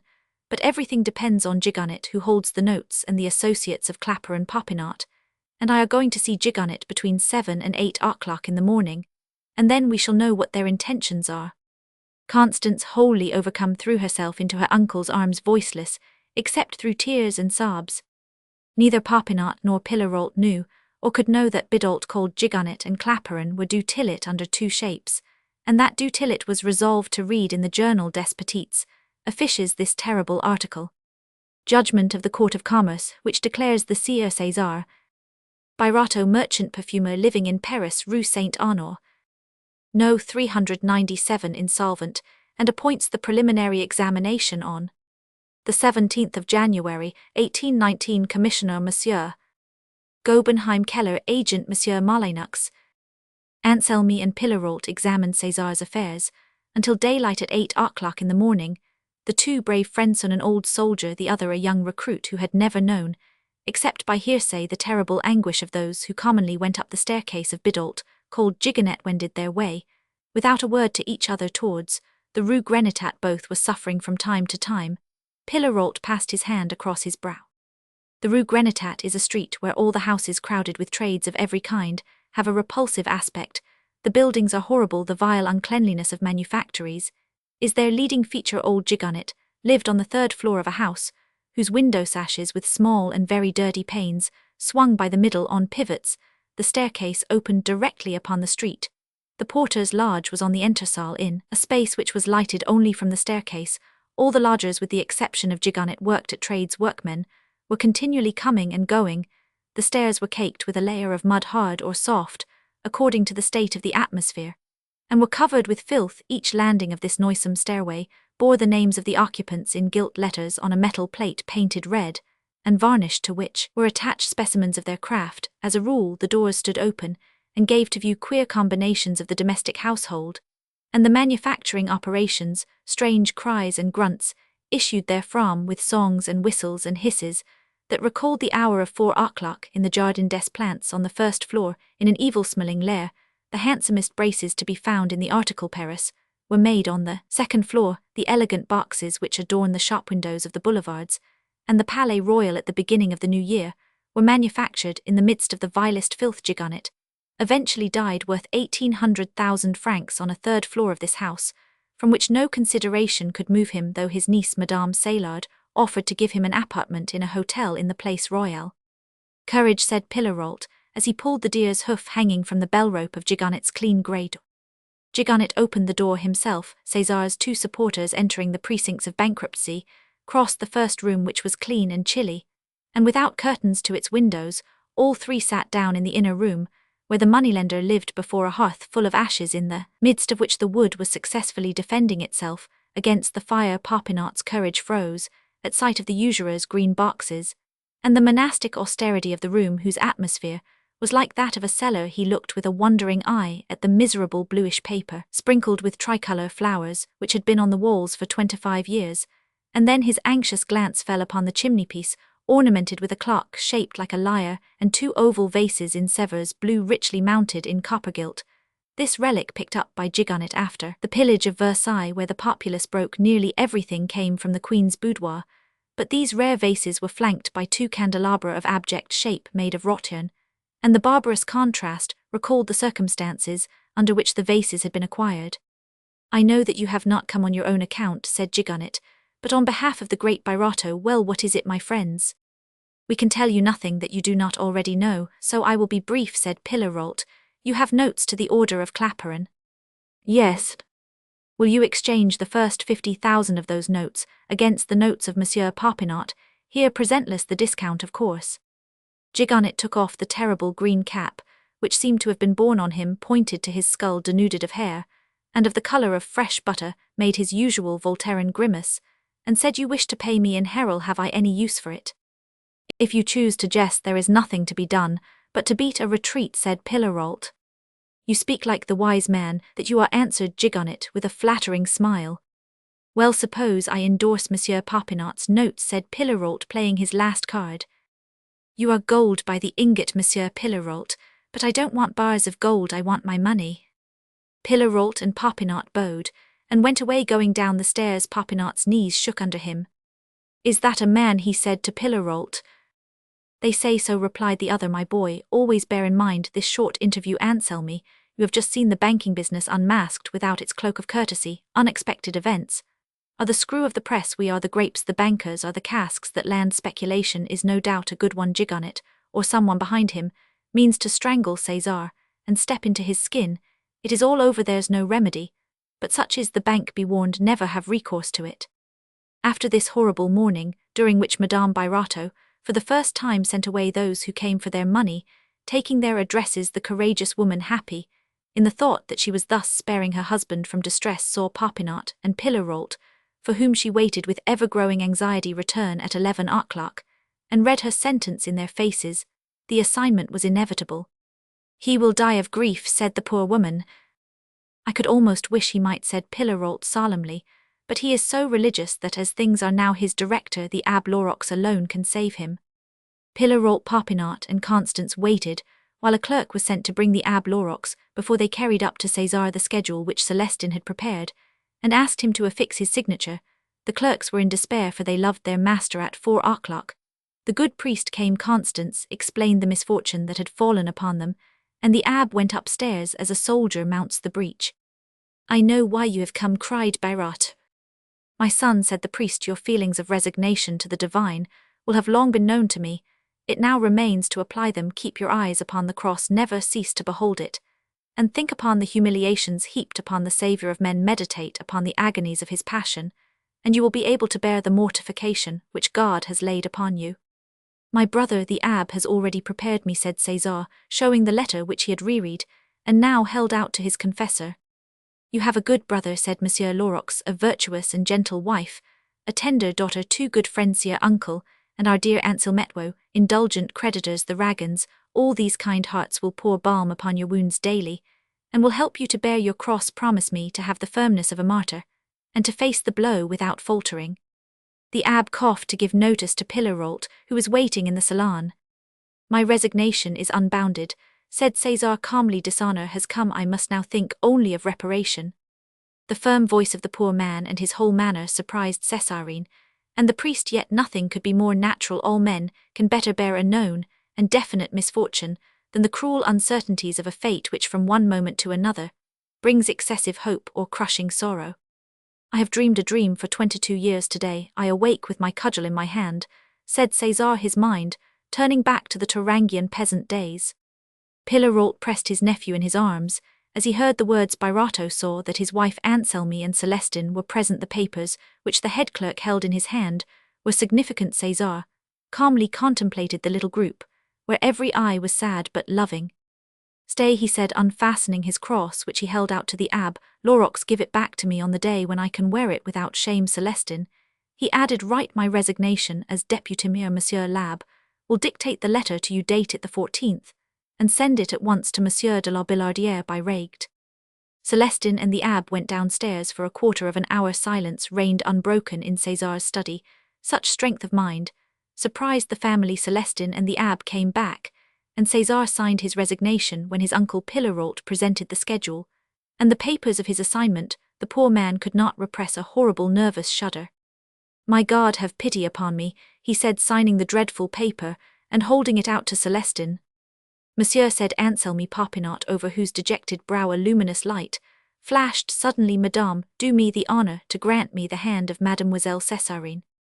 At these words tears came into the eyes of all present, except César. He rose, took Anselmi by the hand, and said in a hollow voice, my son, you shall never marry the daughter of a bankrupt. Anselmi looked fixedly at Birotteau, and said, Monsieur, will you pledge yourself here in presence of your whole family to consent to our marriage, if Mademoiselle will accept me as her husband on the day when you have retrieved your failure? There was an instant's silence, during which all present were affected by the emotions painted on the worn face of the poor man. Yes, he said at last. Anselmi made a gesture of unspeakable joy as he took the hand which Césarine held out to him and kissed it. You consent then, he said to her. Yes, she answered. Now that I am one of the family, I have the right to concern myself in its affairs, he said, with a strange excited expression of face. He left the room precipitately, that he might not show a joy which contrasted too cruelly with the sorrow of his master. Anselmi was not actually happy at the failure, But love is such an egoist, even Césarine felt within her heart, an emotion that counteracted her bitter grief. Now that we have got so far, whispered Pillerault to Constance, shall we strike the last blow? Madame Birotteau let a sign of grief, rather than of acquiescence, escape her. My nephew, said Pillerault, addressing César, what do you intend to do? To carry on my business. That would not be my judgment, said Pillerault. Take my advice, wind up everything, make over your whole assets to your creditors, and keep out of business. I have often imagined how it would be if I were in a situation such as yours are. One has to foresee everything in business. A merchant who does not think of failure is like a general who counts on never being defeated.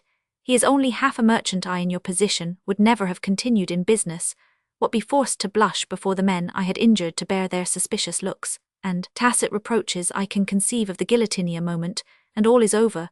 But to have the head replaced and daily cut off anew, that is agony. I could not have borne many men take up their business, as if nothing had happened. So much the better for them. They are stronger than Claude Joseph Pillerault if you pay in cash, and you are obliged to do so. They say that you have kept back part of your assets. If you are without a penny, it is useless to attempt to recover yourself. No, give up your property, sell your business, and find something else to do. What could I find? Said César. Well, said Pillerault, look for a situation. You have influential friends, Duc, and the Duchesse de Lenoncourt, Madame de Mortsauf, Monsieur de Vandenesse. Write to them, go and see them. They might get you a situation in the royal household, which would give you 1,000 crowns, or so. Your wife could earn as much more, and perhaps your daughter also. The situation is not hopeless. You three might earn nearly 10,000 francs a year in 10 years. You can pay off 100,000 francs, for you shall not use a penny of what you earn. Your 2 women will have 1,500 francs a year from me for their expenses, and as for Yao, we'll see about that. Constance and César laid these wise words to heart. Pillerault left them to go to the Bourse, which in those days was held in a provisional wooden building of a circular shape, and was entered from the Rue Feydeau. The failure, already known of a man lately noted and envied, excited general comment in the upper commercial circles, which at that period were all constitutional. The gentry of the opposition claimed a monopoly of patriotism. Royalists might love the king, but to love your country was the exclusive privilege of the left. The people belonged to it. The downfall of the protégé of the palace of a ministerialist, an incorrigible royalist, who on the 13th Vendémiaire had insulted the cause of liberty by fighting against the glorious French Revolution. Such a downfall excited the applause and tittle-tattle of the Bourse. Pillerault wished to learn and study the state of public opinion. He found, in one of the most animated groups, Du Tillet, Gobenheim, Keller, Nucingen, old Guillaume, and his son-in-law Joseph Lebas, Clapeyron, Gigonnet, Mongenard, Camusat, Gobseck, Adolphe, Keller, Palmer, Chifferville, Matifat, Grindart, and Lerdois. What caution one needs to have said Gobenheim to Du Tillet. It was a mere chance that one of my brothers-in-law did not give Birotteau a credit. I am in for 10,000 francs, said Du Tillet. He asked me for them 2 weeks ago, and I let him have them on his own note without security, but he formerly did me some service, and I am willing to lose the money. Your nephew has done like all the rest, said Lerdois, to Pillerault, given balls and parties, that a scoundrel should try to throw dust in people's eyes. I can understand. But it is amazing that a man who passed for as honest as the day should play those worn-out knavish tricks, which we are always finding out and condemning. Don't trust people unless they live in hovels like Clapeyron, said Gigonnet. Hey main fraint, said the fat Nucingen to Du Tillet, you half joust missed blaying me a bretty drick, in zenting Pirodot to me. I don't know, he added, addressing Gobenheim, the manufacturer Vi. He did not ask me for 50,000 francs, I should half gift them to him. Oh no, Monsieur le Baron, said Joseph Lebas. You knew very well that the bank had refused his paper. You made them reject it in the Committee on Discounts. The affair of this unfortunate man, for whom I still feel the highest esteem, presents certain peculiar circumstances. Pillerault pressed the hand of Joseph Lebas. Yes, said Mongenard, it seems impossible to believe what has happened, unless we believe that concealed behind Gigonnet, there are certain bankers who want to strangle the speculation in the lands about the Madeleine. What has happened is what happens always to those who go out of their proper business, said Clapeyron, hastily interrupting Mongenard. If he had set up his own cephalic oil, instead of running up the price of all the land in Paris by pouncing upon it, he might have lost his 100,000 francs with Rogan, but he wouldn't have failed. He will go on now under the name of Popinot. Keep a watch on Popinot, said Gigonnet. Rogan, in the parlance of such worthy merchants, was now the unfortunate Rogan. Cesar had become that wretched Birotteau. The one seemed to them excused by his great passion, the other they considered all the more guilty for his harmless pretensions. Gigonnet, after leaving the Bourse, went round by the Rue Perrin Gasoline on his way home in search of Madame Madou, the vendor of dried fruits. "Well, old woman," he said with his coarse good humour, "how goes the business?" So said Madame Madou, respectfully offering her only armchair to the usurer with a show of attention she had never bestowed on her dear defunct. Mother Madou, who would have floored a recalcitrant or too familiar wagoner, and gone fearlessly to the assault of the Tuileries on the 10th of October, who jeered her best customers, and was capable of speaking up to the king in the name of her associate marketwoman Angelique Madou, received Gigonnet with abject respect without strength in his presence. She shuddered under his rasping glance. The lower classes will long tremble at sight of the executioner, and Gigonnet was the executioner of petty commerce in the markets. No power on earth is so respected as that of the man who controls the flow of money. All other human institutions are as nothing beside him.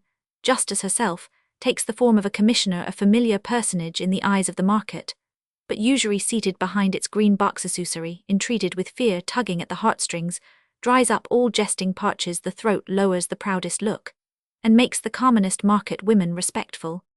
"Do you want anything of me?" she said. "A trifle, a mere nothing. Hold yourself ready to make good those notes of Birotteau. The man has failed, and claims must be put in at once. I will send you the account tomorrow morning." Madame Madou's eyes contracted like those of a cat for a second, and then shot out flames. "Ah, the villain, ah, the scoundrel! He came and told me himself he was a deputy mayor, a trumped-up story reprobate. Is that what he calls business? There is no honour among mayors. The government deceives us. Stop, ill go, and make him pay me. I will." "Hey, at such times everybody looks out for himself, my dear," said Gigonnet, lifting his leg with the quaint little action of a cat fearing to cross a wet place, a habit to which he owed his nickname. "There are some very big wigs in the matter who mean to get themselves out of the scrape."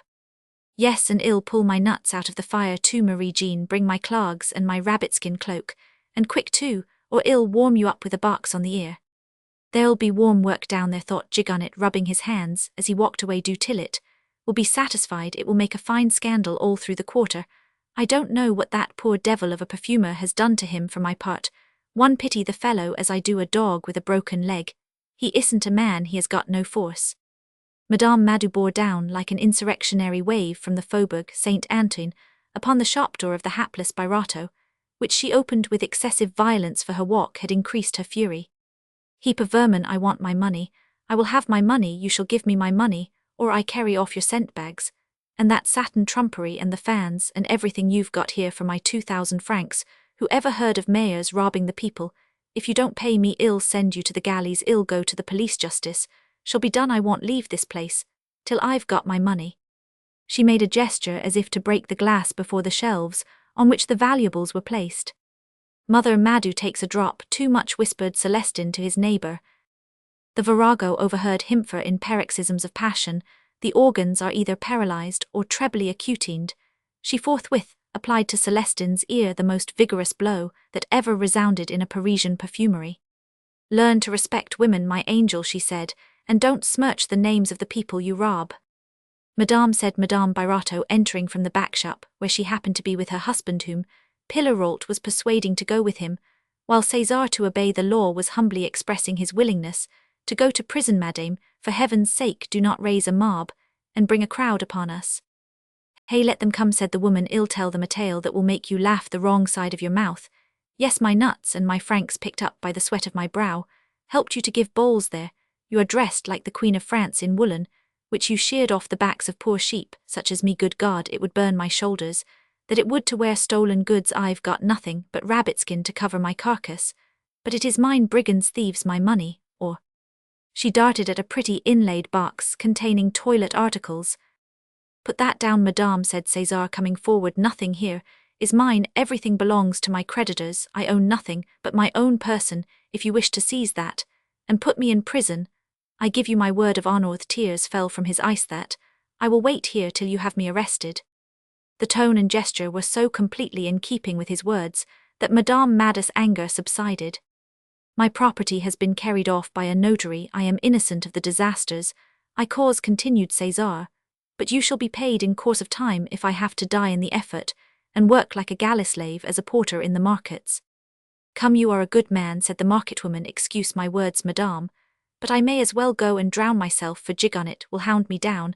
I can't get any money for 10 months to redeem those damned notes of yours which I gave him. Come and see me tomorrow morning, said Pillarolt, showing himself. I will get you the money from one of my friends at 5%. Hey, if it isn't the worthy Peer Pillarolt, why to be sure he's your uncle, she said to Constance. Well, you are all honest people, and I shan't lose my money, shall I, tomorrow morning? Then, old fellow, she said to the retired ironmonger. Cesar was determined to live on amid the wreck of his fortunes at the Queen of Roses, insisting that he would see his creditors and explain his affairs to them himself. Despite Madame Birotteau's earnest entreaties, Pillarolt seemed to approve of Cesar's decision, and took him back to his own room. The wily old man then went to Monsieur Hodry, explained the case, and obtained from him prescription for a sleeping draught which he took to be made up, and then returned to spend the evening with the family aided by Césarine. He induced her father to drink with them. The narcotic soon put César to sleep, and when he woke up 14 hours later, he was in Pillarolt's bedroom, Rue des Bourdonnais, fairly imprisoned by the old man, who was sleeping himself on a cot-bed in the salon.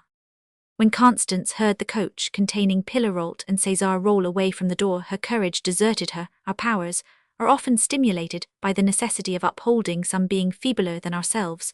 The poor woman wept to find herself alone in her home, as she would have wept for César dead.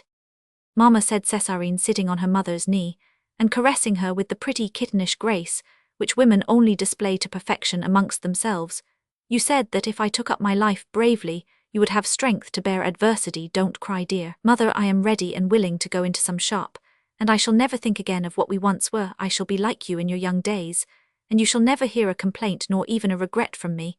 I have a hope. Did you not hear what Monsieur Anselmy said? That dear boy, he shall not be my son-in-law. Oh, mamma, he shall be my own son. Sorry has one good, said Césarine, kissing her mother. It teaches us to know our true friends. The daughter at last eased the pain of the poor woman by changing places, and playing the mother to her. The next morning Constance went to the house of the Duc de Lenoncourt, one of the gentlemen of the king's bedchamber, and left a letter asking for an interview at a later hour of the day. In the interval, she went to Monsieur de la Billardière and explained to him the situation in which Rogan's flight had placed César, begging him to go with her to the Duke, and speak for her, as she feared she might explain matters ill herself. She wanted a place for Birotteau. Birotteau, she said, would be the most upright of cashiers if there could be degrees of integrity among honest men. The king has just appointed the Comte de Fontaine master of his household. There is no time to be lost in making the application, said the mayor. At 2:00 Monsieur de la Billardière and Madame César went up the grand staircase of the Hôtel de Lenoncourt, Rue Saint-Dominique, and were ushered into the presence of the nobleman, whom the king preferred to all others. If it can be said that Louis Roman ever had a preference, the gracious welcome of this great lord, who belonged to the small number of true gentlemen whom the preceding century bequeathed to ours, encouraged Madame César. She was dignified yet simple in her sorrow. Grief ennobles even the plainest people, for it has a grandeur of its own to reflect its lustre, and nature must needs be true. Constance was a woman, essentially true. The question was how to speak to the king at once. In the midst of the conference Monsieur de Vandenesse was announced, and the Duke exclaimed, "Here is our support." Madame Birotteau was not unknown to this young man, who had been to her shop 2 or 3 times in search of those trifles, which are sometimes of more importance than greater things. The Duke explained Monsieur de la Billardière's wishes. As soon as he learned the misfortune which had overtaken the godson of the Marquise d'Uxelles, Vandenesse went at once, accompanied by Monsieur de la Billardière, to the Comte de Fontaine, begging Madame Birotteau to wait their return. Monsieur le Comte de Fontaine was like Monsieur de la Billardière, one of those fine provincial gentlemen, the heroes almost unknown, who made La Vendée. Birotteau was not a stranger to him, for he had seen him in the old days at the Queen of Roses. Men who had shed their blood for the royal cause enjoyed at this time certain privileges, which the king kept secret so as not to give umbrage to the liberals. Monsieur de Fontaine, always a favourite with Louis Roman XVIII, was thought to be wholly in his confidence. Not only did the count positively promise a place, but he returned with the 2 gentlemen to the Duc de Lenoncourt, and asked him to procure for him an audience that very evening, and also to obtain for Billardière an audience with Monsieur, who was greatly attached to the old Vendine diplomatist. The same evening, the Comte de Fontaine came from the Tuileries to the Queen of Roses, and announced to Madame Birotteau that as soon as the proceedings in bankruptcy were over, her husband would be officially appointed to a situation in the sinking fund office with a salary of 2,500 francs sol, the functions in the household of the king being overcrowded with noble supernumeraries to whom promises had already been made. This success was but one part of the task before Madame Birotteau. The poor woman now went to the Maison du Chat-Quoiplot in the Rue Saint-Denis to find Joseph Lebas. As she walked along she met Madame Rogan in a brilliant equipage, apparently making purchases. Their eyes met, and the shame which the rich woman could not hide, as she looked at the ruined woman, gave Constance fresh courage. "Never will I roll in a carriage bought with the money of others," she said to herself. Joseph Lebas received her kindly, and she begged him to obtain a place for Césarine in some respectable commercial establishment. Lebas made no promises, but 8 days later Césarine had board, lodging, and a salary of 3,000 francs from one of the largest linendrapers in Paris, who was about to open a branch establishment in the Quartier des Italiens. Césarine was put in charge of the desk, and the superintendence of the new shop was entrusted to her. She filled in fact a position above that of forewoman, and supplied the place of both master and mistress. Madame César went from the Chat-Quoiplot to the Rue des Cinq Diamants, and asked Popinot to let her take charge of his accounts, and do his writing, and also manage his household. Popinot felt that his was the only house where César's wife could meet with the respect that was due to her, and find employment without humiliation. The noble lad gave her 3,000 francs a year, her board, and his own room, going himself into an attic occupied by one of his clerks. Thus it happened that the beautiful woman, after 1 month's enjoyment of her sumptuous home, came to live in the wretched chamber, looking into a damp dark court, where Gaudissart, Anselmy and Finot had inaugurated cephalic oil. When Molyneux, appointed agent by the Court of Commerce, came to take possession of César Birotteau's assets, Madame Birotteau, aided by Celestine, went over the inventory with him. Then the mother and daughter, plainly dressed, left the house on foot, and went to their uncle Pillerolt's without once turning their heads to look at the home where they had passed the greater part of their lives. They walked in silence to the Rue des Bourdonnais, where they were to dine with César for the first time since their separation. It was a sad dinner. Each had had time for reflection, time to weigh the duties before them, and sound the depths of their courage. All three were like sailors ready to face foul weather, but not deceived as to their danger. Birotteau gathered courage, as he was told of the interest people in high places had taken in finding employment for him, but he wept when he heard what his daughter was to become. Then he held out his hand to his wife as he saw the courage with which she had returned to labor. Old Pillerolt's eyes were wet for the last time in his life, as he looked at these three beings, folded together in one embrace, from the center of which Birotteau, feeblest of the three and the most stricken, raised his hand, saying, "Let us have hope." "You shall live with me," said Pillerolт. "For the sake of economy you shall have my chamber, and share my bread. I have long been lonely. You shall replace the poor child I lost from my house. It is but a step to your office in the Rue de l'Oratoire." "God of mercy," exclaimed Birotteau, "in the worst of a storm, a star guides me." Resignation is the last stage of man's misfortune. From this moment, César's downfall was accomplished. He accepted it, and strength returned to him. Romans 6. After admitting his insolvency and filing his schedule, a merchant should find some retired spot in France or in foreign countries, where he may live without taking part in life like the child that he is, for the law declares him a minor, and not competent for any legal action as a citizen.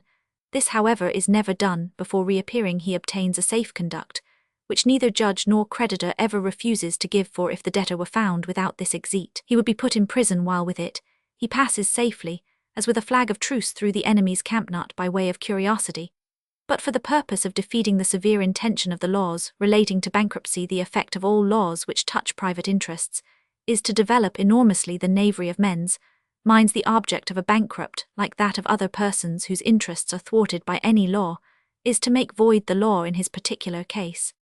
The status of civil death in which the bankrupt remains a chrysalis lasts for about 3 months, a period required by formalities which precede a conference at which the creditors and their debtor sign a treaty of peace, by which the bankrupt is allowed the ability to make payments and receives a bankrupt's certificate.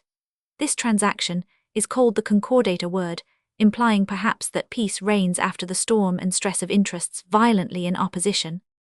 As soon as the insolvent schedule is filed, the Court of Commerce appoints a judge-commissioner whose duty it is to look after the interests of the still unknown body of creditors, and also to protect the insolvent against the vexatious measures of angry creditors, a double office which might be nobly magnified if the judges had time to attend to it.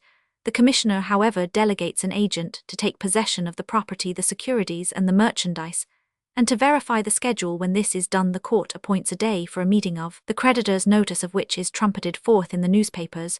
The creditors, real or pretended, are expected to be present and choose the provisional assignees, who are to supersede the agent's step into the insolvent's shoes, became, by a fiction of law, the insolvent himself, and are authorized to liquidate the business, negotiate all transactions, sell the property, in short, recast everything in the interest of the creditors, provided the bankrupt makes no opposition. The majority of Parisian failures stop short at this point, and the reason is as follows.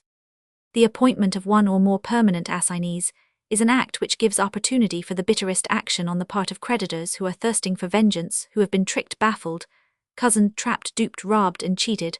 Although, as a general thing, all creditors are cheated, robbed, duped, trapped, cozened, tricked, and baffled, yet there is not in all Paris a commercial passion able to keep itself alive for 90 days. The paper of commerce alone maintains its vitality, and rises athirst for payment in 3 months, before 90 days are over. The creditors, worn out by coming and going, by the marches and countermarches, which a failure entails, are asleep at the side of their excellent little wives. This may help a stranger to understand why it is that the provisional in France is so often the definitive. Out of every 1,000 provisional assignees, not more than 5 ever become permanent. The subsidence of passions stirred up by failures is thus accounted for. But here it becomes necessary to explain to persons who have not had the happiness to be in business the whole drama of bankruptcy, so as to make them understand how it constitutes in Paris a monstrous legal farce, and also how the bankruptcy of César Birotteau was a signal exception to the general rule. This fine commercial drama is in 3 distinct acts: the agents act, the assignees act, the concordat or certificate of bankruptcy act. Like all theatrical performances, it is played with a double intent. It is put upon the stage for the public eye, but it also has a hidden purpose. There is one performance for the pit, and another for the side scenes. Posted in the side scenes are the bankrupt and his solicitor, the attorney of the creditors, the assignees, the agent, and the judge-commissioner himself. No one out of Paris knows, and no one in Paris does not know, that a judge of the commercial courts is the most extraordinary magistrate that society ever allowed itself to create. This judge may live in dread of his own justice at any moment. Paris has seen the president of her courts of commerce file his own schedule, instead of being an experienced retired merchant to whom the magistracy might properly be made the reward of a pure life.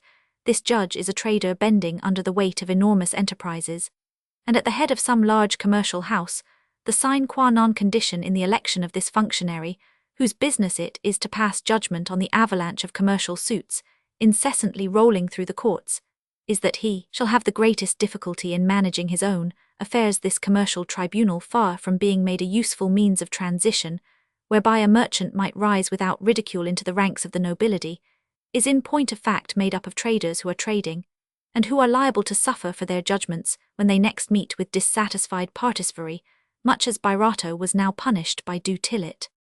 The commissioner is of necessity a personage before whom much is said, who listens recollecting all the while his own interests, and leaves the cause to the assignees, and the attorneys, except, possibly in a few strange and unusual cases, where dishonesty is accompanied by peculiar circumstances, when the judge usually observes that the debtor or the creditors, as it may happen, are clever people. This personage, set up in the drama like the royal bust in a public audience chamber, may be found early in the morning at his woodyard, if he sells wood in his shop, if like Birotteau he is a perfumer, or in the evenings at his dessert after dinner railways. It should be added in a terrible hurry, as a general thing, he is silent. Let us, however, do justice to the law. The legislation that governs his functions, and which was pushed through in haste, has tied the hands of this commissioner, and it sometimes happens that he sanctions fraud which he cannot hinder, as the reader will shortly see. The agent to whom the judge delegates the first proceedings, instead of serving the creditors, may become, if he please, a tool of the debtor. Everyone hopes to swell his own gains by getting on the right side of the debtor, who is always supposed to keep back a hidden treasure. The agent may make himself useful to both parties on the one hand, by not laying the bankrupt's business in ashes on the other, by snatching a few morsels for men of influence. In short, he runs with the hare, and holds with the hounds. A clever agent has frequently arrested judgment by buying up the debts, and then releasing the merchant, who then rebounds like an india-rubber ball. The agent chooses the best stocked crib, whether it leads him to cover the largest creditors and shear the debtor, or to sacrifice the creditors for the future prosperity of the restored merchant. The action of the agent is decisive. This man, together with the bankrupt's solicitor, plays the utility role in the drama, where it may be said neither the one nor the other would accept a part, if not sure of their fees. Taking the average of 1,000 failures, an agent would be found 950 times on the side of the bankrupt. At the period of our history, the solicitors frequently sought the judge with the request that he would appoint an agent whom they proposed to him, a man, as they said, to whom the affairs of the bankrupt were well known, who would know how to reconcile the interests of the whole body of creditors with those of a man honorably overtaken by misfortune. For some years past, the best judges have sought the advice of the solicitors in this matter, for the purpose of not taking it, endeavoring to appoint some other agent quasi-virtuous. During this act of the drama, the creditors, real or pretended, come forward to select the provisional assignees, who are often, as we have said, the final ones in this electoral assembly. All creditors have the right to vote whether the sum owing to them is 50 sous or 50,000 francs. This assembly, in which are found pretended creditors introduced by the bankrupt, only electors who never fail to come to the meeting, proposes the whole body of creditors as candidates, from among whom the commissioner, a president without power, is supposed to select the assignees. Thus it happens that the judge almost always appoints as assignees those creditors whom it suits the bankrupt to haven author abuse, which makes the catastrophe of bankruptcy one of the most burlesque dramas to which justice ever lent her name. The honorable bankrupt, overtaken by misfortune, is then master of the situation, and proceeds to legalize the theft he premeditated. As a rule, petty trades of Paris are guiltless in this respect. When a shopkeeper gets as far as making an assignment, the worthy man has usually sold his wife's shawl, pawned his plate, left no stone unturned, and succumbs at last with empty hands, ruined, and without enough money to pay his attorney, who in consequence cares little for him. The law requires that the concordat at which is granted the bankrupt's certificate that remits to the merchant a portion of his debt, and restores to him the right of managing his affairs, shall be attended by a majority of the creditors, and also that they shall represent a certain proportion of the debt. This important action brings out much clever diplomacy on the part of the bankrupt, his assignees and his solicitor among the contending interests which cross and jostle each other. A usual and very common maneuver is to offer to that section of the creditors who make up in number and amount the majority required by law certain premiums, which the debtor consents to pay over and above the dividend publicly agreed upon. This monstrous fraud is without remedy. The 30 commercial courts, which up to the present time have followed one after the other, have each known of it, for all have practiced it. Enlightened by experience, they have lately tried to render void such fraudulent agreements, and as the bankrupts have reason to complain of the extortion, the judges had some hope of reforming to that extent the system of bankruptcy. The attempt, however, will end in producing something still more immoral, for the creditors will devise other rascally methods, which the judges will condemn as judges, but by which they will profit as merchants. Another much used stratagem, and one to which we owe the term serious and legitimate creditor, is that of creating creditors just as Du Tillet created a banker, and a banking house, and introducing a certain quantity of clapperons, under whose skin the bankrupt hides, diminishing by just so much the dividends of the true creditors, and laying up for the honest man a store for the future, always, however, providing a sufficient majority of votes and debts to secure the passage of his certificate. The gay and illegitimate creditors are like false electors admitted into the electoral college. What chance has the serious and legitimate creditor against the gay and illegitimate creditor? Shall he get rid of him by attacking him? How can he do it to drive out the intruder? The legitimate creditor must sacrifice his time, his own business, and pay an attorney to help him, while the said attorney, making little out of it, prefers to manage the bankruptcy in another capacity, and therefore works for the genuine credit without vigor. To dislodge the illegitimate creditor, it is necessary to thread the labyrinth of proceedings in bankruptcy, search among past events, ransack accounts, obtain by injunction the books of the false creditors, show the improbability of the fiction of their existence, prove it to the judges, sue for justice, go and come, and stir up sympathy, and finally to charge like Don Quixote upon each gay and illegitimate creditor, who if convicted of gaiety withdraws from court, saying with a bow to the judges, "Excuse me, you are mistaken, I am very serious. All this without prejudice to the rights of the bankrupt who may carry Don Quixote, and his remonstrance to the upper courts, during which time Don Quixote's own business is suffering, and he is liable to become a bankrupt himself. The upshot of all this is that, in point of fact, the debtor appoints his assignees, audits his own accounts, and draws up the certificate of bankruptcy himself. Given these premises, it is easy to imagine the devices of Frontin, the trickeries of Esganarelle, the lies of Mascarille, and the empty bags of Scapin. Which such a system develops, there has never been a failure which did not generate enough matter to fill the 14 volumes of Clarissa Harlowe. If an author could be found to describe them, a single example will suffice: the illustrious Garbsecruler of Palma Gigonnet Werbrust Keller Nusingen, and the like, being concerned in a failure where he attempted to roughly handle the insolvent, who had managed to get the better of him, obtained notes from his debtor for an amount which, together with the declared dividend, made up the sum total of his loss. These notes were to fall due. After the Concordat, Garbsec then brought about a settlement in the Concordat, by which 65% was remitted to the bankrupt. Thus the creditors were swindled in the interests of Garbsec, but the bankrupt had signed the illicit notes with the name of his insolvent firm, and he was therefore able to bring them under the reduction of 65%. Garbsec, the great Garbsec, received scarcely 50% on his loss. From that day forth he bowed to his debtor with ironical respect. As all operations undertaken by an insolvent within 10 days before his failure can be impeached, prudent men are careful to enter upon certain affairs with a certain number of creditors, whose interest, like that of the bankrupt, is to arrive at the Concordat as fast as possible. Skillful creditors will approach dull creditors or very busy ones, give an ugly look into the failure, and buy up their claims at half what they are worth at the liquidation. In this way, they get back their money partly by the dividend on their own claims, partly from the half or third or fourth gained on these purchased claims.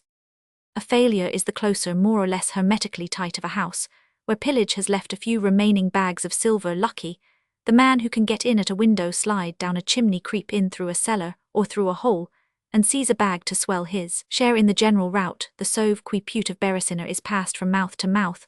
All is legal and illegal, false and true, honest and dishonest. A man is admired if he covers himself. To cover himself means that he seizes securities to the detriment of the other creditors. France has lately rung with the discussion of an immense failure that took place in a town where one of the upper courts holds its sittings, and where the judges, having current accounts with the bankrupts, wore such heavy india-rubber mantles that the mantle of justice was rubbed into holes. It was absolutely necessary, in order to avert legitimate suspicion, to send the case for judgment in another court. There was neither judge nor agent nor Supreme Court in the region where the failure took place that could be trusted. This alarming commercial tangle is so well understood in Paris that unless a merchant is involved to a large amount, he accepts a failure as total shipwreck, without insurance, passes it to his profit and loss account, and does not commit the folly of wasting time upon it. He contents himself with brewing his own malt. As to the petty trader, worried about his monthly payments, busied in pushing the chariot of his little fortunes, a long and costly legal process terrifies him. He gives up trying to see his way, imitates the substantial merchant, bows his head, and accepts his loss. The wholesale merchants seldom fail nowadays. They make friendly liquidations. The creditors take what is given to them, and hand in their receipts. In this way, many things are avoided: dishonor, judicial delays, fees to lawyers, and the depreciation of merchandise. All parties think that bankruptcy will give less in the end than liquidation. There are now more liquidations than bankruptcies in Paris. The Assignees Act in the drama is intended to prove that every assignee is incorruptible, and that no collusion has ever existed between any of them, and the bankrupt, the Pitwitch, has all more or less been assignee in its day, knows very well that every assignee is a covered merchant. It listens and believes as it likes. After 3 months employed in auditing the debtor and creditor accounts, the time comes for the Concordat. The provisional assignees make a little report at the meeting, of which the following is the usual formula: Messieurs, there is, owing to the whole of us in bulk, about £1,000,000. We have dismantled our man like a condemned frigate. The nails, iron, wood, and copper will bring about 300,000 francs. We shall thus get about 30% of our money, happy in obtaining this amount when our debtor might have left us only 100,000. We hereby declare him an Aristides. We vote him a premium and crown of encouragement, and propose to leave him to manage his assets, giving him 10 or 12 years in which to pay us the 50% which he has been so good as to offer us. Here is the certificate of bankruptcy. Have the goodness to walk up to the desk and sign it." At this speech all the fortune creditors congratulate each other and shake hands after the ratification of the certificate. The bankrupt becomes once more a merchant precisely such as he was before he receives back his securities. He continues his business. He is not deprived of the power to fail again on the promised dividend, an additional little failure, which often occurs like the birth of a child 9 months after the mother has married her daughter. If the certificate of bankruptcy is not granted, the creditors then select the permanent assignees, take extreme measures, and form an association to get possession of the whole property, and the business of their debtor seizing everything that he has or ever will have his inheritance from his father, his mother, his aunt, etc. This stern measure can only be carried through by an association of creditors. There are therefore 2 sorts of failure of the merchant, who means to repossess himself of his business, and the failure of the merchant who has fallen into the water, and is willing to sink to the bottom. Pillerault knew the difference it was to his thinking, and to that of Ragan, as hard to come out pure from the first as to come out safe from the second. After advising Cesar to abandon everything to his creditors, he went to the most honourable solicitor in such matters, that immediate steps might be taken to liquidate the failure, and put everything at once at the disposition of the creditors. The law requires that, while the drama is being acted, the creditors shall provide for the support of the bankrupt, and his family. Pillerault notified the commissioner that he would himself supply the wants of his niece and nephew. Du Tillet had worked all things together to make the failure a prolonged agony for his old master, and this is how he did it. Time is so precious in Paris that it is customary, when 2 assignees are appointed, for only one to attend to the affair. The duty of the other is merely formal, approves and signs, like the second notary in notarial deeds. By this means the largest failures in Paris are so vigorously handled that, in spite of the law's delays, they are adjusted, settled, and secured with such rapidity that within 100 days the judge can echo the atrocious saying of the minister order, reigns in Warsaw. Du Tillet meant to compass Cesar's commercial death. The names of the assignees selected through the influence of Du Tillet were very significant to Pillerault. Monsieur Bidault, called Gigonnet, the principal creditor, was the one to take no active part, and Malinux, the mischievous old man who lost nothing by the failure, was to manage everything. Du Tillet flung the noble commercial carcass to the little jackal that he might torment it, as he devoured it after the meeting at which the creditors appointed the assignees. Little Malinux returned home honoured, so he said, by the suffrages of his fellow citizens, happy in the prospect of hectoring Birotteau, just as a child delights in having an insect to maltreat the landlord astride of his hobbyth. Lobeg Du Tillet to favour him with his ideas, and he bought a copy of the commercial code. Happily Joseph Lebas, cautioned by Pillerault, had already requested the president of the Board of Commerce to select a sagacious and well-meaning commissioner, Gobenheim Keller, whom Du Tillet hoped to have found himself displaced by Monsieur Camusot, a substituted judge, a rich silk merchant, liberal in politics, and the owner of the house in which Pillerault lived, a man counted honourable. One of the cruelest scenes of Cesar's life was his forced conference with little Malinux, being he had once regarded as a nonentity, who now by a fiction of law had become César Birotteau. He was compelled to go to the Cour Batave to mount the 6 flights, and re-enter the miserable apartment of the old man, now his custodian. His quasi-judgate, representative of his creditors, Pillerault, accompanied him.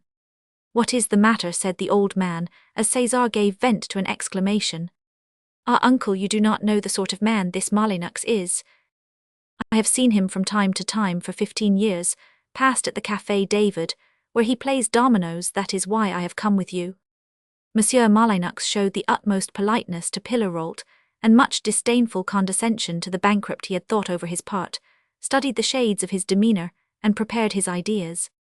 "What information is it that you need?" asked Pillerault. "There is no dispute as to the claims." "Oh," said little Malinux, "the claims are in order. They have been examined, the creditors are all serious and legitimate, but the law, monsieur, the law, the expenditures of the bankrupt have been disproportional to his fortune. It appears that the ball at which you were present," interrupted Pillerault, "cost nearly 60,000 francs, and at that time the assets of the insolvent amounted to not more than 100 and a few thousand francs. There is cause to arraign the bankrupt on a charge of wilful bankruptcy." "Is that your intention?" said Pillerault, noticing the despondency into which these words had cast Birotteau. Monsieur, I make a distinction. The Cesar Birotteau was a member of the municipality. You have not sent for us, I presume, to explain that we are to be brought into a criminal police court, said Pillarolt. The Café David would laugh finely at your conduct this evening. The opinion of the Café David seemed to frighten the old man, who looked at Pillarolt with a startled air. He had counted on meeting Birotteau alone, intending to pose as the sovereign arbiter of his fate, a legal Jupiter. He meant to frighten him with the thunderbolt of an accusation, to brandish the axe of a criminal charge over his head, enjoy his fears and his terrors, and then allow himself to be touched and softened, and persuaded at last to restore his victim to a life of perpetual gratitude. Instead of his insect, he had got hold of an old commercial sphinx. Monsieur, he replied, I see nothing to laugh at. Excuse me, said Pillarolt, you have negotiated largely with Monsieur Clapeyron. You have neglected the interests of the main body of the creditors, so as to make sure that certain claims shall have a preference. Now, I can, as one of the creditors, interfere. The commissioner is to be taken into account. Monsieur, said Marlinux, I am incorruptible. I am aware of it, said Pillarolt. You have only taken your iron out of the fire. As they say, you are keen. You are acting just as you do with your tenants. Oh, monsieur, said the assignee, suddenly dropping into the landlord just as the cat, metamorphosed into a woman, ran after a mouse when she caught sight of it. Me affair of the Rue Montorgueil is not yet settled. What they call an impediment has arisen. The tenant is the chief tenant. This conspirator declares that as he has paid a year in advance, and having only one more year to her, Pillarolt gave Cesar a look which advised him to pay strict attention, and, the year being paid for, that he has the right to take away his furniture. I shall sue him. I must hold on to my securities to the last. He may owe something for repairs before the year is out. But, said Pillarolt, the law only allows you to take furniture as security for the rent. And its accessories, cried Marlinux, assailed in his trenches. That article in the code has been interpreted by various judgments rendered in the matter. However, there ought to be legislative rectification to it. At this very moment I am elaborating a memorial to His Highness, the Keeper of the Seals, relating to this flaw in our statutes. It is desirable that the government should maintain the interests of landlords. That is the chief question in statecraft. We are the taproot of taxation. You are well fitted to enlighten the government, said Pillarolt, but in what way can we enlighten you about our affairs? I wish to know, said Marlinux with pompous authority, if Monsieur Birotteau has received monies from Monsieur Popinot. No, monsieur, said Birotteau. Then followed a discussion on Birotteau's interests in the house of Popinot, from which it appeared that Popinot had the right to have all his advances paid in full, and that he was not involved in the failure to the amount of half the costs of his establishment, due to him, by Birotteau. Marlinux, judiciously handled by Pillarolt, insensibly got back to gentler ways which only showed how he cared for the opinion of those who frequented the Café David. He ended by offering consolation to Birotteau, and by inviting him as well as Pillarolt to share his humble dinner. If the ex-perfumer had gone alone, he would probably have irritated Marlinux, and the matter would have become envenomed. In this instance, as in others, old Pillarolt was his tutelary angel. Commercial law imposes a horrible torture upon the bankrupt. He is compelled to appear in person at the meeting of his creditors when they decide upon his future fate. For a man who can hold himself above it all, or for a merchant who expects to recover himself, this ceremony is little feared. But to a man like César Birotteau, it was agony only to be compared to the last day of a criminal, condemned to death. Pillarolt did all in his power to make that terrible day endurable to his nephew. The steps taken by Marlinux and agreed to by the bankrupt were as follows. The suit relating to the mortgage on the property in the Faubourg du Temple having been won in the courts, the assignees decided to sell that property, and César made no opposition due till it, hearing privately that the government intended to cut a canal, which should lead from Saint Denis to the Upper Seine, through the Faubourg du Temple, bought the property of Birotteau for 70,000 francs. All César's rights in the lands about the Madeleine were turned over to Monsieur Clapeyron, on condition that he on his side would abandon all claim against Birotteau for half the costs of drawing up, and registering the contracts also for all payments on the price of the lands, by receiving himself under the failure the dividend, which was to be paid over to the sellers. The interests of the perfumer in the house of Popinot and Company were sold to the said Popinot for the sum of 48,000 francs. The business of the Queen of Roses was bought by Celestin Crevel at 57,000 francs, with the lease, the fixtures, the merchandise, furniture, and all rights in the paste of sultans. and the carminative Balm with 12 years' lease of the manufactories, whose various appliances were also sold to him. The assets when liquidated came to 195,000 francs, to which the assignees added 70,000 produced by Birotteau's claims in the liquidation of the unfortunate Rogan. Thus the total amount made over to César's creditors was 255,000 francs, the debts amounted to 440,000, consequently, the creditors received more than 50% on their claims. Bankruptcy is a species of chemical transmutation from which a clever merchant tries to emerge in fresh shape. Birotteau, distilled to the last drop in this retort, gave a result which made Dutilit furious. Dutilit looked to see a dishonorable failure. He saw an honorable one, caring little for his own gains, though he was about to get possession of the lands around the Madeleine without ever drawing his purse strings. He wanted to see his old master dishonored, lost, and vilified. The creditors at the general meeting would undoubtedly show the poor man that they respected him. By degrees, as Birotteau's courage came back to him, Pillerault, like a wise doctor, informed him by gradual doses of the transactions resulting from his failure. These harsh tidings were like so many blows. A merchant cannot learn, without a shock, the depreciation of property, which represents to him so much money, so much solicitude, so much labor. The facts his uncle now told him petrified the poor man. 57,000 francs for the Queen of Roses, why the shop alone cost 10,000, the apartment cost 40,000, the mere outlay on the manufactories, the utensils, the frames, the boilers cost 30,000, why at 50% abatement, if my creditors allow me, that there would still be 10,000 francs worth of property in the shop. Why the paste and the balm are solid property worth as much as a farm. Poor César's jeremiads made no impression upon Pillerault. The old merchant took them as a horse takes a downpour, but he was alarmed by the gloomy silence Birotteau maintained.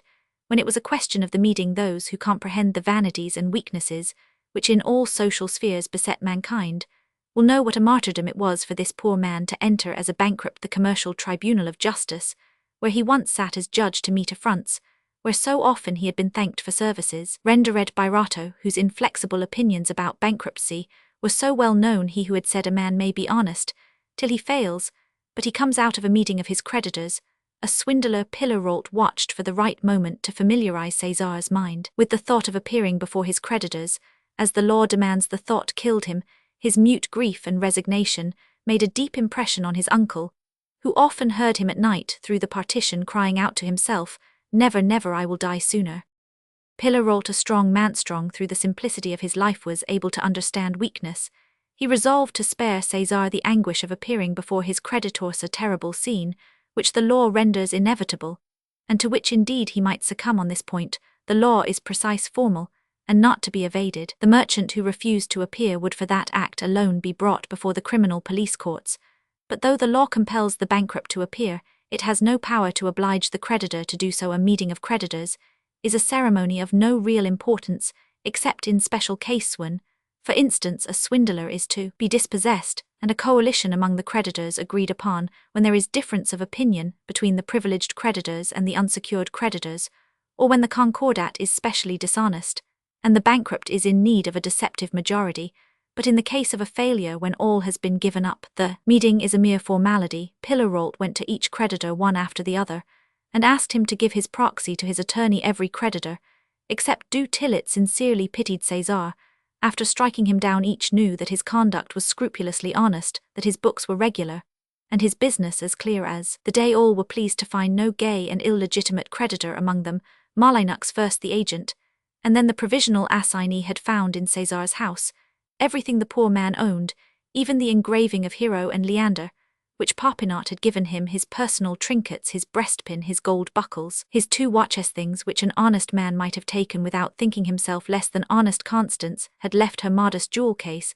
This touching obedience to the law struck the commercial mind keenly. Birotteau's enemies called it foolishness, but men of sense held it up to its true light as a magnificent supererogation of integrity. In 2 months, the opinion of the Bourse had changed. Everyone, even those who were most indifferent, admitted this failure to be a rare commercial wonder seldom seen in the markets of Paris. Thus the creditors, knowing that they were secure of nearly 60% of their claims, were very ready to do what Pillerault asked of them. The solicitors of the commercial courts are few in number. It therefore happened that several creditors employed the same man, giving him their proxies. Pillarolt, finally succeeded in reducing the formidable assemblage to 3 solicitors himself, Ragan, the 2 assignees, and the commissioner. Early in the morning of the solemn day, Pillarolt said to his nephew, "Cesar, you can go to your meeting today without fear, nobody will be there." Monsieur Ragan wished to accompany his debtor when the former master of the Queen of Roses first made known the wish in his little dry voice. His ex-successor turned pale, but the good old man opened his arms, and Birotteau threw himself into them as a child into the arms of its father, and the 2 perfumers mingled their tears. The bankrupt gathered courage as he felt the indulgences shown to him, and he got into the coach with his uncle and Ragan. Precisely at 10:30 the 3 reached the cloister St. Mary, where the Court of Commerce was then held at that hour. There was no one in the hall of bankruptcy the day, and the hour had been chosen by agreement with the judge, and the assignees, the 3 solicitors, were already there on behalf of their clients. There was nothing therefore to distress or intimidate César Birotteau, yet the poor man could not enter the office of Monsieur Camusat, which chanced to be the one he had formerly occupied, without deep emotion, and he shuddered as he passed through the hall of bankruptcy. "It is cold," said Monsieur Camusat to Birotteau. "I am sure these gentlemen will not be sorry to stay here, instead of our going to freeze in the hall." He did not say the word bankruptcy. "Gentlemen, be seated." Each took his seat, and the judge gave his own armchair to Birotteau, who was bewildered. The solicitors and the assignees signed the papers. "In consideration of the surrender of your entire property," said Camusat to Birotteau, "your creditors unanimously agree to relinquish the rest of their claims. Your certificate is couched in terms which may well soften your pain. Your solicitor will see that it is promptly recorded. You are now free." "All the judges of this court, dear Monsieur Birotteau," said Camusat, taking him by the hand, "feel for your position, and are not surprised at your courage. None have failed to do justice to your integrity. In the midst of a great misfortune, you have been worthy of what you once were here. I have been in business for 20 years, and this is only the 2nd time that I have seen a fallen merchant gaining, instead of losing, public respect." Birotteau took the hands of the judge and wrung them with tears in his eyes. Camusat asked him what he now meant to do. Birotteau replied that he should work till he had paid his creditors in full to the last penny. "If to accomplish that noble task you should ever want a few thousand francs, you will always find them with me," said Camusat. "I would give them with a great deal of pleasure to witness a deed so rare in Paris." Pillarolt, Ragan, and Birotteau retired. "Well, that wasn't the ocean to drink," said Pillarolt as they left the courtroom. "I recognize your hand in it," said the poor man, much affected. "Now here you are free, and we are only a few steps from the Rue des Cinq Diamants. Come and see my nephew," said Ragan. A cruel pang shot through César's heart when he saw Constance sitting in a little office in the damp, dark entresol above the shop, whose single window was 1/3 darkened by a sign which intercepted the daylight and bore the name Popinot. "Behold a lieutenant of Alexander," said César with the gaiety of grief, pointing to the sign. This forced gaiety, through which an inextinguishable sense of the superiority which Birotteau attributed to himself was naively revealed, made Ragan shudder. In spite of his 70 years, César saw his wife passing down letters and papers for Popinot to sign. He could neither restrain his tears nor keep his face from turning pale. "Good morning, my friend," she said to him, smiling. "I do not ask if you are comfortable here," said César, looking at Popinot. "As if I were living with my own son," she answered with a tender manner that struck her husband. Birotteau took Popinot and kissed him, saying, "I have lost the right forever of calling him my son." "Let us hope," said Popinot, "your oil succeeds, thanks to my advertisements in the newspapers, and to Gaudissart, who has travelled over the whole of France. He has inundated the country with placards and prospectuses. He is now at Strasbourg, getting the prospectuses printed in the German language, and he is about to descend like an invasion upon Germany itself. We have received orders for 3,000 gross. 3,000 gross, exclaimed César. And I have bought a piece of land in the Faubourg Saint-Marcenot, dear, where I am building a manufactory. Wife, whispered César to Constance, with a little help, we might have pulled through.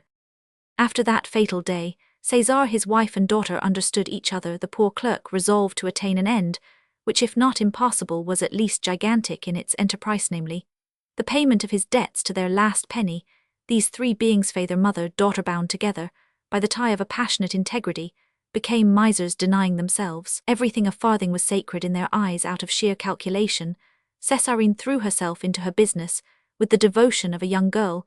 She sat up at night taxing her ingenuity to find ways of increasing the prosperity of the establishment, and displaying an innate commercial talent. The masters of the house were obliged to check her ardor for work. They rewarded her by presents, but she refused all articles of dress, and the jewels which they offered her money was her cry every month. She carried her salary and her little earnings to her uncle Pillarolt Cesar. Did the same, so did Madame Birotteau. All three, feeling themselves incapable, dared not take upon themselves the responsibility of managing their money, and they made over to Pillarolt the whole business of investing their savings. Returning thus to business, the latter made the most of these funds by negotiations at the Bourse. It was known afterwards that he had been helped in this work by Jules Desmarets and Joseph Lebas, both of whom were eager to point out opportunities which Pillarolt might take without risk. Cesar, though he lived with his uncle, never ventured to question him as to what was done with the money acquired by his labor, and that of his wife and daughter. He walked the streets with a bowed head, hiding from every eye his stricken, dull, distraught face. He felt with self-reproach that the cloth he wore was too good for him. At least, he said to Pillarolt, with a look that was angelic, "I do not eat the bread of my creditors. Your bread is sweet to me, though it is your pity that gives it thanks to your sacred charity. I do not steal a farthing of my salary." The merchants, his old associates who met the clerk, could see no vestige of the perfumer. Even careless minds gained an idea of the immensity of human disaster from the aspect of this man, on whose face sorrow had cast its black pall, who revealed the havoc caused by that which had never before appeared in him. Bethought n'est pas de truth, qui veut light-minded people, devoid of conscience, to whom all things are indifferent, can never present such a spectacle of disaster. Religion alone sets a special seal upon fallen human beings. They believe in a future, in a divine providence. From within them gleams a light that marks them, a look of saintly resignation mingled with hope, which lends them a certain tender emotion. They realize all that they have lost, like the exiled angel weeping at the gates of heaven. Bankrupts are forbidden to enter the Bourse. Cesar, driven from the regions of integrity, was like an angel sighing for pardon. For 14 months he lived on, full of religious thoughts, with which his fall inspired him, and denying himself every pleasure. Though sure of the Ragans' friendship, nothing could induce him to dine with them, nor with the Lebas, nor the Matifats, nor the Protes and Chiffrevilles, not even with Monsieur Vauquelin, all of whom were eager to do honor to his rare virtue. Cesar preferred to be alone in his room rather than meet the eye of a creditor. The warmest greetings of his friends reminded him the more bitterly of his position. Constance and Césarine went nowhere on Sundays, and fête days, the only days when they were at liberty. The two women went to fetch Cesar at the hour for Mass, and they stayed with him at Pillarolt's after their religious duties were accomplished. Pillarolt often invited the Abbé Lorox, whose words sustained Cesar in this life of trial, and in this way their lives were spent. The old ironmonger had too tough a fibre of integrity not to approve of Cesar's sensitive honor. His mind, however, turned on increasing the number of persons among whom the poor bankrupt might show himself with an open brow and an eye that could meet the eyes of his fellows. Romans 7. In the month of May 1821, this family, ever grappling with adversity, received a first reward for its efforts at a little fête, which Pillarolt, the arbiter of its destinies, prepared for it. The last Sunday of that month was the anniversary of the day on which Constance had consented to marry César. Pillarolt, in concert with the Ragans, hired a little country house at Sceaux, and the worthy old ironmonger silently prepared a joyous housewarming. César, said Pillarolt on the Saturday evening, "Tomorrow we are all going into the country, and you must come." César, who wrote a superb hand, spent his evenings in copying for Derville and other lawyers on Sundays, justified by ecclesiastical permission. He worked like a Negro. "No," he said, "Monsieur Derville is waiting for a guardianship account. Your wife and daughter ought to have some reward. You will meet none, but our particular friends, the Abbé Lorox, the Ragans Popinot, and his uncle. Besides, I wish it." César and his wife, carried along by the whirlwind of business, had never revisited Sceaux, though from time to time each longed to see once more the tree under which the head clerk of the Queen of Roses had fainted with joy during the trip which César made in a hackney coach with his wife and daughter, and Popinot, who escorted them. Constance cast many meaning glances at her husband without bringing to his lips a single smile. She whispered a few words in his ear for all answer. He shook his head, the soft signs of her tenderness ever present, yet at the moment forced. Instead of brightening César's face, made it more sombre, and brought the long repressed tears into his eyes. Poor man, he had gone over this road 20 years before, young, prosperous, full of hope, the lover of a girl as beautiful as their own Césarine. He was dreaming then of happiness today. In the coach before him sat his noble child, pale and by vigils, and his brave wife, whose only beauty now was that of cities through whose streets have flowed the lava waves of a volcano. Love alone remained to him. Cesar's sadness smothered the joy that welled up in the hearts of Césarine and Anselmi, who embodied to his eyes the charming scene of other days. "Be happy, my children, you have earned the right," said the poor father in heartrending tones. "You may love without one bitter thought." As he said these words, he took his wife's hands and kissed them with a sacred and admiring affect, which touched Constance more than the brightest gaiety. When they reached the house where Pillarolt, the Ragans, the Abb Lorox, and Popinot the judge were waiting for them, these 5 choice people assumed an air and manner and speech which put Cesar at his ease, for all were deeply moved to see him still on the morrow of his great disaster. "Go and take a walk in the Aulnay woods," said Pillarolt, putting Cesar's hand into that of Constance. "Go with Anselmi and Césarine, but come back by 4 o'clock." "Poor souls, we should be a restraint upon them," said Madame Ragan, touched by the deep grief of her debtor. "He will be very happy presently." "It is repentance without sin," said the Abb Lorox. "He could rise to greatness only through adversity," said the judge. "To forget is the great secret of strong creative nature. Resto forget, in the way of nature herself, who knows no past, who begins afresh at every hour the mysteries of her untiring travail. Feeble existences like that of Birotteau live sunk in sorrows. Instead of transmuting them into doctrines of experience, they let them saturate their being, and are worn out finally by falling more and more under the weight of past misfortunes." When the 2 couples reached the path which leads to the woods of Aulnay, placed like a crown upon the prettiest hillside in the neighbourhood of Paris, and from which the Valliox loops is seen in all its coquetry, the beauty of the day, the charm of the landscape, the first spring verdure, the delicious memory of the happiest day of all his youth, loosened the tight cords in Cesar's soul. He pressed the arm of his wife against his beating heart. His eye was no longer glassy, for the light of pleasure once more brightened in it. At last said Constance to her husband, "I see you again, my poor Cesar. I think we have all behaved well enough to allow ourselves a little pleasure now and then." "What," I said the poor man, "ah, Constance, thy affection is all that remains to me. Yes, I have lost even my old self-confidence. I have no strength left. My only desire is that I may live to die discharged of debt on earth. Thou, dear wife, thou, who art my wisdom and my prudence, thou, whose eyes saw clear, thou, who art irreproachable, thou canst have pleasure I alone of. Us 3 am guilty 18 months ago. In the midst of that fatal ball I saw my Constance, the only woman I have ever loved, more beautiful than the young girl I followed along this path 20 years ago, like our children yonder. In 18 months I have blasted that beauty, me pride, my legitimate and sanctioned pride. I love thee better, since I know thee well, oh dear," he said, giving to the word a tone which reached to the inmost heart of his wife. "I would rather have thee scold me than see thee so tender to my pain." "I did not think," she said, "that after 20 years of married life, the love of a wife for her husband could deepen." These words drove from Cesar's mind, for one brief moment, all his sorrows. His heart was so true that they were to him a fortune. He walked forward almost joyously to their tree, which by chance had not been felled. Husband and wife sat down beneath it, watching Anselmi and Césarine, who were sauntering across the grassy slope, without perceiving them, thinking probably that they were still following. Mademoiselle Anselmi was saying, "Do not think me so base and grasping as to profit by your father's share which I have acquired in the cephalic oil. I am keeping his share for him. I nurse it with careful love, I invest the profits.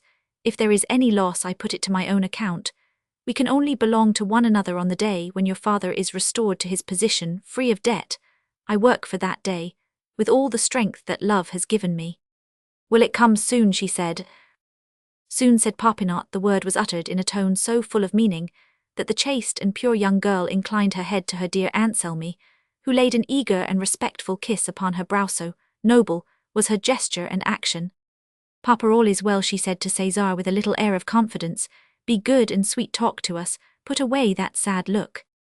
When this family, so tenderly bound together, re-entered the house, even Cesar little observing, as he saw a change in the manner of the Ragans, which seemed to denote some remarkable event, the greeting of Madame Ragan was particularly impressive. Her look and accent seemed to say to Cesar, "We are paid."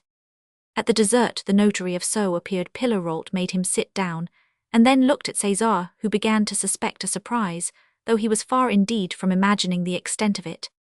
"My nephew, the savings of your wife, your daughter, and yourself, for the last 18 months, amounted to 20,000 francs. I have received 30,000 by the dividend on my claim.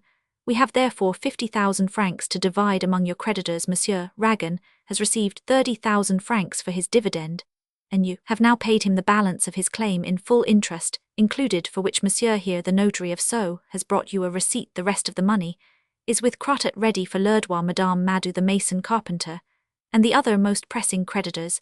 Next year, we may do as well. With time and patience we can go far. Birotteau's joy is not to be described. He threw himself into his uncle's arms weeping. May he not wear his cross, said Ragan to the Abbé Lauroux. The confessor fastened the red ribbon to Cesar's buttonhole. The poor clerk looked at himself again, and again, during the evening in the mirrors of the salon, manifesting a joy, at which people thinking themselves superior might have laughed, but which these good bourgeois thought quite natural. The next day Birotteau went to find Madame Madou. "Ah, there you are, good soul," she cried. "I didn't recognize you have turned so grey. Yet you don't really drudge, you people. You've got good places, as, for me, I work like a turnspit that deserves baptism." "But, Madame—" "Never mind, I don't mean it as a reproach," she said. "You have got my receipt. I came to tell you that I shall pay you tomorrow at Monsieur Crottat's the rest of your claim, in full with interest." "Is that true?" "Be there at 11 o'clock. Hey, there's honor for you, good measure." And running over she cried with naive admiration, "Look here, my good monsieur. I am doing a fine trade with your little redhead. He's a nice young fellow. He lets me earn a fair penny without haggling over it, so that I may get an equivalent for that loss. Well, I'll get your receipt in full anyhow. You keep the money, my poor old man. La Madou may get in a fury, and she does scold. But she has got something here," she cried, thumping the most voluminous mounds of flesh ever yet seen in the markets. "No," said Birotteau, "the law is plain. I wish to pay you in full." "Then I won't deny you the pleasure," she said, "and tomorrow I'll trumpet your conduct through the markets. How it's rare." The worthy man had much the same scene with variations at Lerdois, the house painter's father-in-law of Crottat. It was raining. Cesar left his umbrella at the corner of the door. The prosperous painter, seeing the water trickling into the room where he was breakfasting with his wife, was not tender. "Come, what do you want, my poor Pierre Birotteau?" he said in the hard tone which some people take to importunate beggars. "Monsieur, has not your son-in-law told you?" "What?" cried Lerdois, expecting some appeal. "To be at his office this morning at 11:30, and give me a receipt for the payment of your claims in full with interest." "Ah, that's another thing. Sit down, Monsieur Birotteau, and eat a mouthful with us." "Do us the pleasure to share our breakfast," said Madame Lerdois. "You are doing well, then?" asked the fat Lerdois. "No, monsieur, I have lived from hand to mouth, that I might scrape up this money, but I hope in time to repair the wrongs I have done to my neighbour." "Ah," said the painter, swallowing a mouthful of pate de foie gras, "you are truly a man of honour." "What is Madame Birotteau doing?" asked Madame Lerdois. "She is keeping the books of Monsieur Anselme Popinot." "Poor people," said Madame Lerdois in a low voice to her husband. "If you ever need me, my dear Monsieur Birotteau, come and see me," said Lerdois. "I might help." "I do need you at 11 o'clock today, monsieur," said Birotteau, retiring. This first result gave courage to the poor bankrupt, but not peace of mind. On the contrary, the thought of regaining his honour agitated his life inordinately. He completely lost the natural colour of his cheeks, his eyes grew sunken and dim, and his face hollow when old acquaintances met him in the morning at 8 o'clock, or in the evening at 4, as he went to and from the Rue de l'Oratoire, wearing the surtout coat he wore at the time of his fall, and which he husbanded as a poor sub-lieutenant husbands his uniform, his hair entirely white, his face pale, his manner timid. Some few would stop him in spite of himself, for his eye was alert to avoid those he knew, as he crept along beside the walls like a thief. "Your conduct is known, my friend," said one. "Everybody regrets the sternness with which you treat yourself, also your wife and daughter." "Take a little more time," said others. "The wounds of money do not kill." "No, but the wounds of the soul do," the poor worn Cesar answered one day to his friend Matifat. At the beginning of the year 1822, the Canal Saint-Martin was begun. Land in the Faubourg du Temple increased enormously in value. The canal would cut through the property which du Tillet had bought of César Birotteau. The company who obtained the right of building it agreed to pay the banker an exorbitant sum, provided they could take possession within a given time. The lease César had granted to Popinot, which went with the sale to du Tillet, now hindered the transfer to the canal company. The banker came to the Rue des Cinq Diamants to see the druggist if du Tillet was indifferent to Popinot. It is very certain that the lover of Césarine felt an instinctive hatred for du Tillet. He knew nothing of the theft and the infamous scheme of the prosperous banker, but an inward voice cried to him, "The man is an unpunished rascal. Popinot would never have transacted the smallest business with him."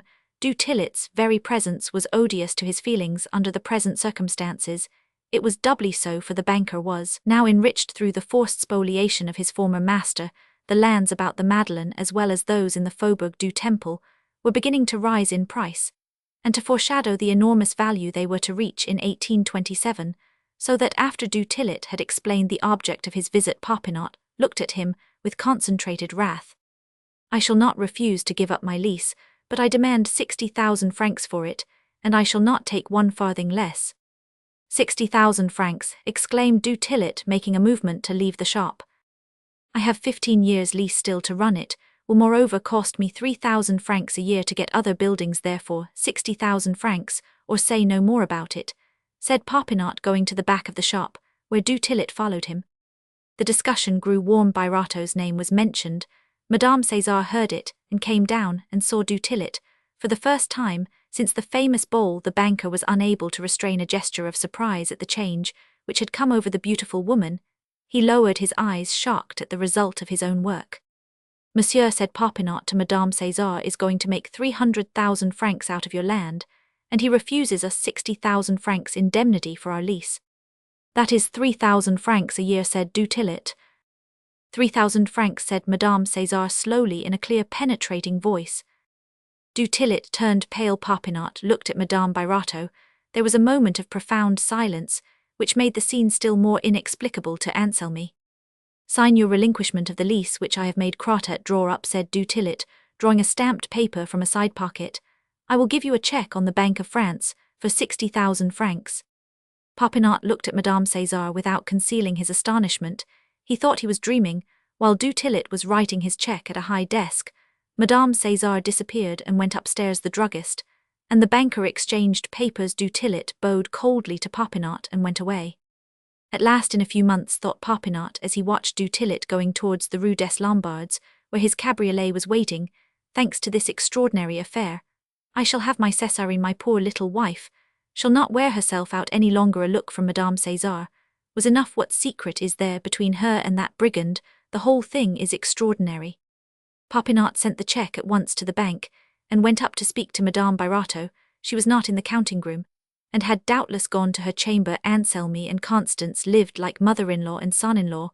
When people in that relation suit each other, he therefore rushed up to Madame Cesar's apartment with the natural eagerness of a lover on the threshold of his happiness. The young man was prodigiously surprised to find her, as he sprang like a cat into the room, reading a letter from du Tillet, whose handwriting he recognized at a glance. A lighted candle, and the black and quivering phantoms of burned letters lying on the floor made him shudder, for his quick eyes caught the following words in the letter, which Constance held in her hand. "I adore you, you know it well, angel of my life, and—" "What power have you over du Tillet that could force him to agree to such terms?" he said, with a convulsive laugh that came from repressed suspicion. "Do not let us speak of that," she said, showing great distress. "No," said Popinot, bewildered. "Let us rather talk of the end of all your troubles." Anselmi turned on his heel towards the window, and drummed with his fingers on the panes. As he gazed into the court, well, he said to himself, even if she did love du Tillet, is that any reason why I should not behave like an honourable man? "What is the matter, my child?" said the poor woman. "The total of the net profits of cephalic oil mount up to 242,000 francs. Half of that is 121,000, said Popinot brusquely. "If I withdraw from that amount the 48,000 francs which I paid to Monsieur Birotteau, there remains 73,000, which, joined to these 60,000 paid for the relinquishment of the lease, gives you 133,000 francs. Madame Cesar listened with fluctuations of joy, which made her tremble so violently that Popinot could hear the beating of her heart. "Well, I have always considered Monsieur Birotteau as my partner," he went on. "We can use this sum to pay his creditors in full. Add the 28,000 you have saved and placed in our uncle Pillaroult's hands, and we have 161,000 francs. Our uncle will not refuse his receipt for his own claim of 25,000. No human power can deprive me of the right of lending to my father-in-law. by anticipating our profits of next year, the necessary sum to make up the total amount, due to his creditor and Huel Bereinstadt restored, cried Madame Cesar, falling on her knees beside a chair. She joined her hands, and said a prayer as she did so. The letter slid from her fingers. Dear Anselmi, she said, crossing herself. Dear son. She took his head in her hands, kissed him on the forehead, pressed him to her heart, and seemed for a moment beside herself. Césarine is thine, my daughter will be happy at last. She can leave that shop where she is killing herself. For love, said Popinot. Yes, answered the mother, smiling. Listen to a little secret, said Popinot, glancing at the fatal letter from a corner of his eye. I helped Celestine to buy your business, but I did it on one condition: your apartment was to be kept exactly as you left it. I had an idea in my head, though I never thought that chance would favor it so much. Celestine is bound to sublet to you your old apartment, where he has never set foot, and where all the furniture will be yours. I have kept the second story, where I shall live with Césarine, who shall never leave you after our marriage. I shall come and pass the days from 8 in the morning till 6 in the evening here. I will buy out Monsieur César's share in this business for 100,000 francs, and that will give you an income to live on. Shall you not be happy? Tell me no more, Anselmi, or I shall go out of my mind. The angelic attitude of Madame César, the purity of her eyes, the innocence of her candid brow contradicted so gloriously the thoughts which surged in the lover's brain that he resolved to make an end of their monstrosities. Forever sin was incompatible with the life and sentiments of such a woman. My dear adored mother, said Anselmi, in spite of myself, a horrible suspicion has entered my soul. If you wish to see me happy, you will put an end to it at once. Popinot stretched out his hand and picked up the letter. Without intending it, he resumed, alarmed at the terror painted on Constance's face. I read the first words of this letter of Dutillet. The words coincide in a singular manner with the power you have just shown in forcing that man to accept my absurd exactions. Any man would explain it, as the devil explains it to me in spite of myself. Your look, 3 words suffice. Stop, said Madame César, taking the letter and burning it. My son, I am severely punished for a trifling error. You shall know all, Anselmi. I shall not allow a suspicion, inspired by her mother, to injure my daughter. And besides, I can speak without blushing. What I now tell you I could tell my husband. Dutillet wished to seduce me. I informed my husband of it, and Dutillet was to have been dismissed on the very day my husband was about to send him away. He robbed us of 3,000 francs. I was sure of it, said Popinot, expressing his hatred by the tones of his voice. Anselmi, your future, your happiness demand this confidence, but you must let it die in your heart, just as it is dead in mine. And in César's, do you not remember how my husband scolded us for an error in the accounts, Monsieur Birotteau, to avoid a police court, which might have destroyed the man for life? No doubt placed in the desk 3,000 francs, the price of that cashmere shawl, which I did not receive till 3 years later. All this explains the scene. Alas, my dear child, I must admit my foolishness. Dutillet wrote me 3 love letters, which pictured him so well, that I kept them, she said, lowering her eyes, and sighing as a curiosity. I have not reread them more than once. Still, it was imprudent to keep them. When I saw Dutillet just now, I was reminded of them, and I came upstairs to burn them. I was looking over the last as you came in. That's the whole story, my friend. Anselmi knelt for a moment beside her and kissed her hand with an unspeakable emotion, which brought tears into the eyes of both. Madame César raised him, stretched out her arms, and pressed him to her heart. This day was destined to be a day of joy to César. The private secretary of the king, Monsieur de Vandenesse, called at the sinking fund office to find him. They walked out together into the little courtyard. Monsieur Birotteau, said the Vicomte de Vandenesse, your efforts to pay your creditors in full have accidentally become known to the king, his majesty, touched by such rare conduct, and hearing that through humility you no longer wear the cross of the Legion of Honor, has sent me to command you to put it on again. Moreover, wishing to help you in meeting your obligations, he has charged me to give you this sum from his privy purse, regretting that he is unable to make it larger. Let this be a profound secret. His majesty thinks it derogatory to the royal dignity to have his good deeds divulged, said the private secretary, putting 6,000 francs into the hand of the poor clerk, who listened to this speech with unutterable emotion. The words that came to his lips were disconnected, and stammering, Vandenesse waved his hand to him, smiling, and went away. The principle which actuated poor César is so rare in Paris that his conduct by degrees attracted admiration. Joseph Lebas Popinot, the judge, Camusat, the Abbé Laurox Ragan, the head of the important house where Césarine was employed, L'Urdois, Monsieur de la Billardière, and others talked of it, public opinion undergoing a change, now lauded him to the skies. He is indeed a man of honor, the phrase even sounded in Cesar's ears as he passed along the streets, and caused him the emotion an author feels when he hears the muttered words that is he. This noble recovery of credit enraged du Tillet. Cesar's first thought on receiving the banknotes sent by the king was to use them in paying the debt still due to his former clerk. The worthy man went to the Rue de la Chaussée d'Antin. Just as the banker was returning from the Bourse, they met upon the stairway. "Well, my poor Birotteau," said du Tillet with a stealthy glance. "Poor," exclaimed the debtor proudly, "I am very rich. I shall lay my head this night upon my pillow, with the happiness of knowing that I have paid you in full." This speech, ringing with integrity, sent a sharp pang through du Tillet. In spite of the esteem he publicly enjoyed, he did not esteem himself. An inextinguishable voice cried aloud within his soul, "The man is sublime." "Pay me," he said. "Why, what business are you doing?" Feeling sure that du Tillet would not repeat what he told him, Birotteau answered, "I shall never go back to business, monsieur. No human power could have foreseen what has happened to me there. Who knows that I might not be the victim of another Rogan? But my conduct has been placed under the eyes of the king. His heart has deigned to sympathize with my efforts. He has encouraged them by sending me a sum of money large enough to—" "Do you want a receipt?" said du Tillet, interrupting him. "Are you going to pay?" "In full, with interest. I must ask you to come with me now to Monsieur Crottat, only 2 steps from here. Before a notary."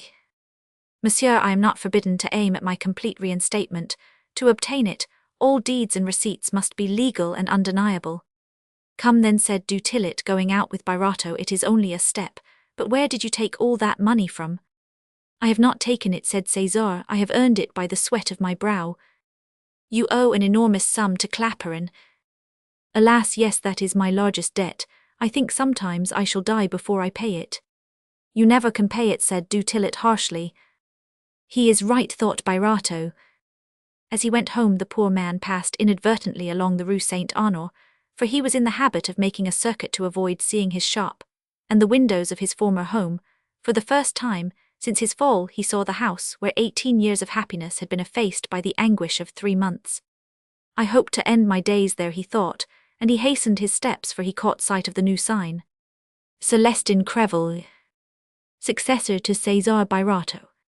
"Am I dazzled? Am I going blind? Was that Césarine?" he cried, recollecting a blonde head he had seen at the window. He had actually seen his daughter, his wife, and Popinot. The lovers knew that Birotteau never passed before the windows of his old home, and they had come to the house to make arrangements for a fete which they intended to give him. This amazing apparition so astonished Birotteau that he stood stock-still, unable to move. "There is Monsieur Birotteau looking at his old house," said Monsieur Molyneux to the owner of a shop opposite to the Queen of Roses. "Poor man," said the perfumer's former neighbor, "he gave a fine bolt to 100 carriages in the street." "I was there and he failed in 3 months, said Molyneux. "I was the assignee." Birotteau fled trembling in every limb and hastened back to Pillarolt. Pillarolt, who had just been informed of what had happened in the Rue des Cinq Diamants, feared that his nephew was scarcely fit to bear the shock of joy which the sudden knowledge of his restoration would cause him, for Pillarolt was a daily witness of the moral struggles of the poor man, whose mind stood always face to face with his inflexible doctrines against bankruptcy, and whose vital forces were used and spent at every hour. Honor was to Cesar a corpse for which an Easter morning might yet dawn. This hope kept his sorrow incessantly active. Pillarolt took upon himself the duty of preparing his nephew to receive the good news, and when Birotteau came in, he was thinking over the best means of accomplishing his purpose. Cesar's joy, as he related the proof of interest which the king had bestowed upon him, seemed of good augury, and the astonishment he expressed at seeing Césarine at the Queen of Roses afforded Pillarolt thought an excellent opening. "Well, César," said the old man, "do you know what is at the bottom of it? Hurry Popinot is in to marry Césarine. He cannot wait any longer, and you ought not, for the sake of your exaggerated ideas of honor, to make him pass his youth eating dry bread with the fumes of a good dinner under his nose. Popinot wishes to lend you the amount necessary to pay your creditors in full. Then he would buy his wife," said Birotteau. "Is it not honorable to reinstate his father-in-law? There would be ground for contention besides." "Besides," exclaimed Pillarolt, pretending anger, "you may have the right to immolate yourself if you choose, but you have no right to immolate your daughter." A vehement discussion ensued which Pillarolt designedly excited. Hey, if Popinot lent you nothing, cried Pillarolt, if he had called you his partner, if he had considered the price which he paid to the creditors for your share in the oil, as an advance upon the profits, so as not to strip you of everything. I should have seemed to rob my creditors in collusion with him. Pillarolt feigned to be defeated by this argument. He knew the human heart well enough to be certain that during the night, César would go over the question in his own mind, and the mental discussion would accustom him to the idea of his complete vindication. But how came my wife and daughter to be in our old apartment? Asked Birotteau while they were dining. Anselmi wants to hire it and live there with César. Your wife is on his side. They have had the bans published without saying anything about it so as to force you to consent. Popinot says there will be much less merit in marrying Césarine after you are reinstated. You take 6,000 francs from the king, and you won't accept anything from your relations. I can well afford to give you a receipt in full for all that is owing to me. Do you mean to refuse it? No, said César, but that won't keep me from saving up everything to pay you. Irrational folly, cried Pillarolt, in matters of honor. I ought to be believed. What nonsense were you saying just now? How have you robbed your creditors, when you have paid them all in full? César looked earnestly at Pillarolt, and Pillarolt was touched to see for the first time in 3 years a genuine smile on the face of his poor nephew. It is true, he said, they would be paid, but it would be selling my daughter. And I wish to be bought, cried Césarine, entering with Popinot. The lovers had heard Birotteau's last words, as they came on tiptoe through the antechamber of their uncle's little apartment. Madame Birotteau, following all three, had driven round to the creditors, who were still unpaid, requesting them to meet at Alexander Crottet's that evening, to receive their money. The all-powerful logic of the enamoured Popinot triumphed in the end over César's scruples, though he persisted for some time in calling himself a debtor, and in declaring that he was circumventing the law by a substitution, but the refinements of his conscience gave way when Popinot cried out, Do you want to kill your daughter? Kill my daughter, said César, thunderstruck. Well then, said Popinot, I have the right to convey to you the sum which I conscientiously believe to be your share in my profits. Do you refuse it? No, said César. Very good then, let us go at once to Crottet, and settle the matter so that there may be no backing out of it. We will arrange about our marriage contract at the same time. A petition for reinstatement with corroborative documents was at once deposited by Derville at the office of the Procureur General of the Cour Real. During the month required for the legal formalities, and for the publication of the banns of marriage between Césarine and Anselmi, Birotteau was a prey to feverish agitation. He was restless. He feared he should not live till the great day when the decree for his vindication would be rendered. His heart throbbed, he said, without cause. He complained of dull pains in that organ worn out as it was by emotions of sorrow, and now wearied with the rush of excessive joy. Decrees of rehabilitation are so rare in the bankrupt court of Paris that seldom more than one is granted in 10 years. To those persons who take society in its serious aspects, the paraphernalia of justice has a grand and solemn character, difficult perhaps to define. Institutions depend altogether on the feelings with which men view them, and the degree of grandeur which men's thoughts attach to them, when there is no longer, we will not say religion, but belief among the people. Whenever early education has loosened all conservative bonds, by accustoming youth to the practice of pitiless analysis, a nation will be found in process of dissolution, for it will then be held together only by the base solder of material interests, and by the formulas of a creed created by intelligent egotism. Bred in religious ideas, Birotteau held justice to be what it ought to be in the eyes of meaner representation of society itself, an august utterance of the will of all apart from the particular form by which it is expressed. The older, feebler, greyer the magistrate, the more solemn seemed the exercise of his function, a function which demands profound study of men and things, which subdues the heart, and hardens it against the influence of eager interests. It is a rare thing nowadays to find men who mount the stairway of the old Palais de Justice in the grasp of keen emotions. César Birotteau was one of those men. Few persons have noticed the majestic solemnity of that stairway, admirably placed, as it is to produce a solemn effect. It rises beyond the outer peristyle, which adorns the courtyard of the Palais, from the centre of a gallery, leading at one end to the vast hall of the Parperdus, and at the other to the Saint Chapelletwo architectural monuments, which make all buildings in their neighbourhood seem paltry.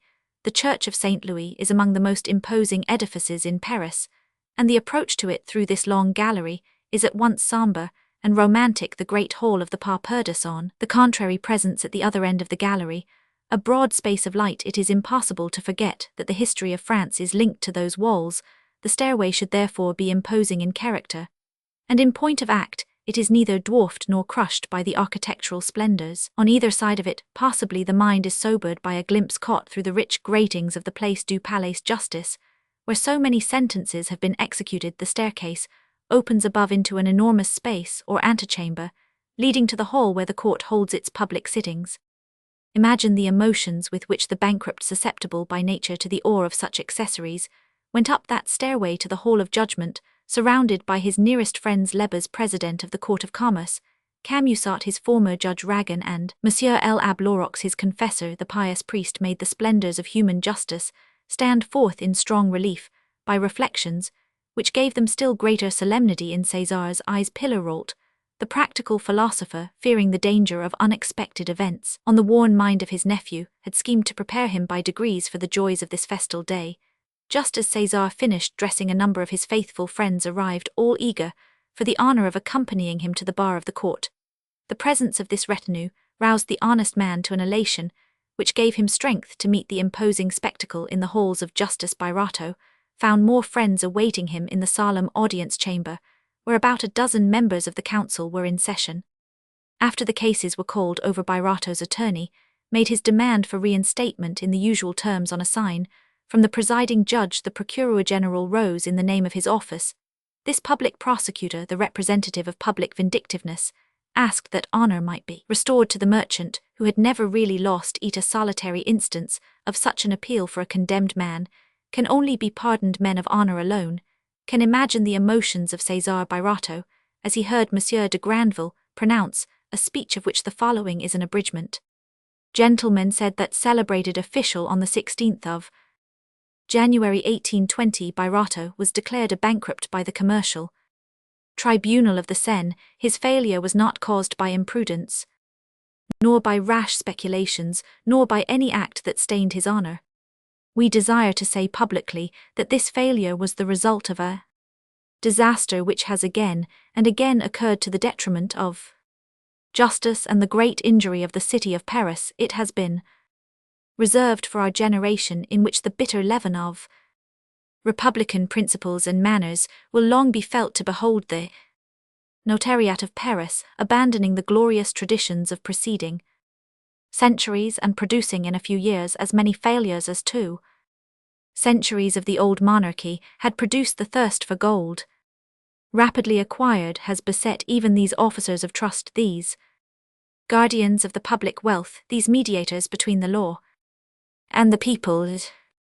On this text followed an allocution in which the Comte de Granville, obedient to the necessities of his role, contrived to incriminate the liberals, the Bonapartists, and all other enemies of the throne. Subsequent events have proved that he had reason for his apprehension.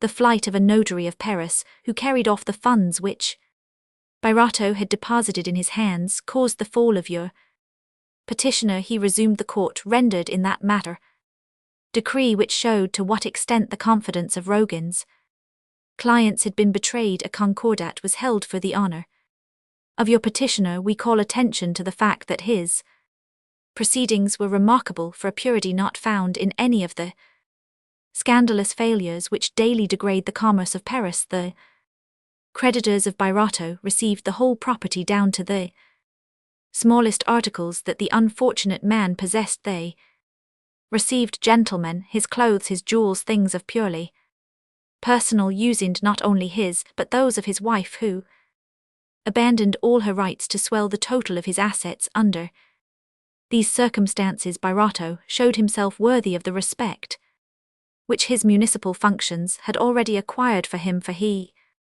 was at the time a deputy mayor of the 2nd arrondissement, and had just received the decoration of the Legion of Honor, granted as much for his devotion to the royal cause in Vendémiaire, on the steps of the Saint Roch, which were stained with his blood, as for his conciliating spirit, his estimable qualities as a magistrate, and the modesty with which he declined the honors of the mayoralty, pointing out one more worthy of them, the Baron de la Billardière, one of those noble Vendines whom he had learned to value in the dark days That phrase is better than mine, whispered Cesar to Pillarolt.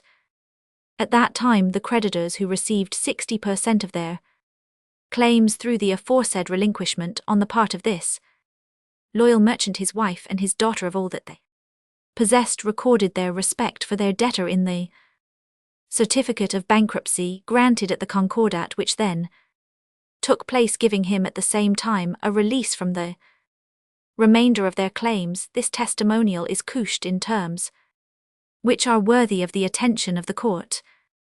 Here the Procureur General read the passage from the certificate of bankruptcy.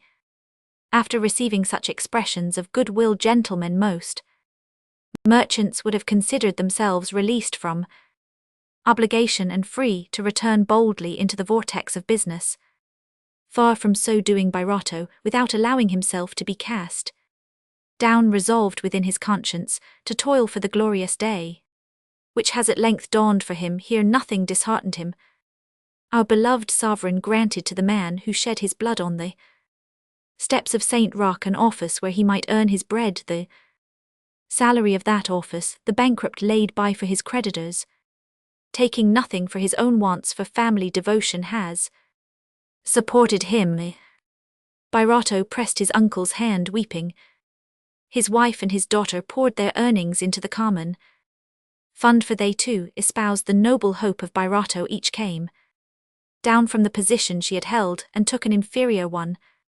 These sacrifices, gentlemen, should be held in honor, for they are harder than all others to bear. I will now show you what sort of task it was that Birotteau imposed upon himself.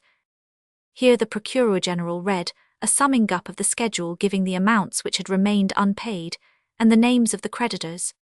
Each of these sums, with the interest thereon, has been paid, gentlemen, and the payment is not shown by receipts under private seal which might be questioned. They are payments made before a notary properly authenticated, and according to the inflexible requirements of this court, they have been examined and verified by the proper authority. We now ask you to restore Birotteau not to honor but to all the rights of which he was deprived. In doing this you are doing justice. Such exhibitions of character are so rare in this court that we cannot refrain from testifying to the petitioner how heartily we applaud his conduct, which an august approval has already privately encouraged. The prosecuting officer closed by reading his charge in the customary formal terms. The court deliberated without retiring, and the president rose to pronounce judgment. The court, he said in closing, desires me to express to Birotteau the satisfaction with which it renders such a judgment. Clerk, call the next case. Birotteau, clothed with the caftan of honor which the speech of the illustrious Procureur General had cast about him, stood dumb with joy as he listened to the solemn words of the president, which betrayed the quiverings of a heart beneath the impassibility of human justice. He was unable to stir from his place before the bar, and seemed for a moment nailed there, gazing at the judges with a wondering air, as though they were angels opening to him the gates of social life. His uncle took him by the arm and led him from the hall. César had not as yet obeyed the command of Louis Roman 18, but he now mechanically fastened the ribbon of the Legion of Honor to his buttonhole. In a moment he was surrounded by his friends and borne in triumph down the great stairway to his coach. Where are you taking me, my friends? He said to Joseph Lebas, Pillarolt and Ragan. To your own homes. No, it is only 3 o'clock. I wish to go to the Bourse and use my rights. To the Bourse, said Pillarolt to the coachman, making an expressive sign to Joseph Lebas, for he saw symptoms in César which led him to fear he might lose his mind. The late perfumer re-entered the Bourse, leaning on the arms of the two honored merchants, his uncle and Joseph Lebas. The news of his rehabilitation had preceded him. The first person who saw them enter, followed by Ragan, was du Tillet. Ah, my dear master, he cried, I am delighted that you have pulled through. I have perhaps contributed to this happy ending of your troubles by letting that little Popinot drag a feather from my wing. I am as glad of your happiness as if it were my own. You could not be otherwise, said Pillarolt. Such a thing can never happen to you. What do you mean by that? Said du Tillet. Oh, all in good part, said Lebas, smiling at the malicious meaning of Pillarolt, who, without knowing the real truth, considered the man a scoundrel. Matifat caught sight of César, and immediately the most noted merchants surrounded him, and gave him an ovation Bercier. He was overwhelmed with flattering compliments, and grasped by the hand, which roused some jealousy, and caused some remorse, for out of every 100 persons walking about that hall 50 at least had liquidated their affairs. Gigonnet and Gobseck, who were talking together in a corner, looked at the man of commercial honor very much as a naturalist must have looked at the first electroseal that was ever brought to Hema, fish armed with the power of a Leyden jar, which is the greatest curiosity of the animal kingdom. After inhaling the incense of his triumph, César got into the coach to go to his own home, where the marriage contract of his dear Césarine and the devoted Popinot was ready for signature. His nervous laugh disturbed the minds of the 3 old friends. It is a fault of youth to think the whole world vigorous with its own vigor, a fault derived from its virtues. Youth sees neither men nor things through spectacles, it colours all with the reflex glory of its ardent fires, and casts the superabundance of its own life upon the aged, like César, and like Constance Popinot held in his memory a glowing recollection of the famous ball. Constance and César, through their years of trial, had often, though they never spoke of it to each other, heard the strains of Collinet's orchestra, often beheld that festive company, and tasted the joys so swiftly and so cruelly chastised as Adam and Eve must have tasted in after times, the forbidden fruit, which gave both death and life to all posterity. For it appears that the generation of angels is a mystery of the skies. Popinot, however, could dream of the fate without remorse, nay, with ecstasy, had not Césarine in all her glory then promised herself to him poor during that evening. Had he not won the assurance that he was loved for himself alone?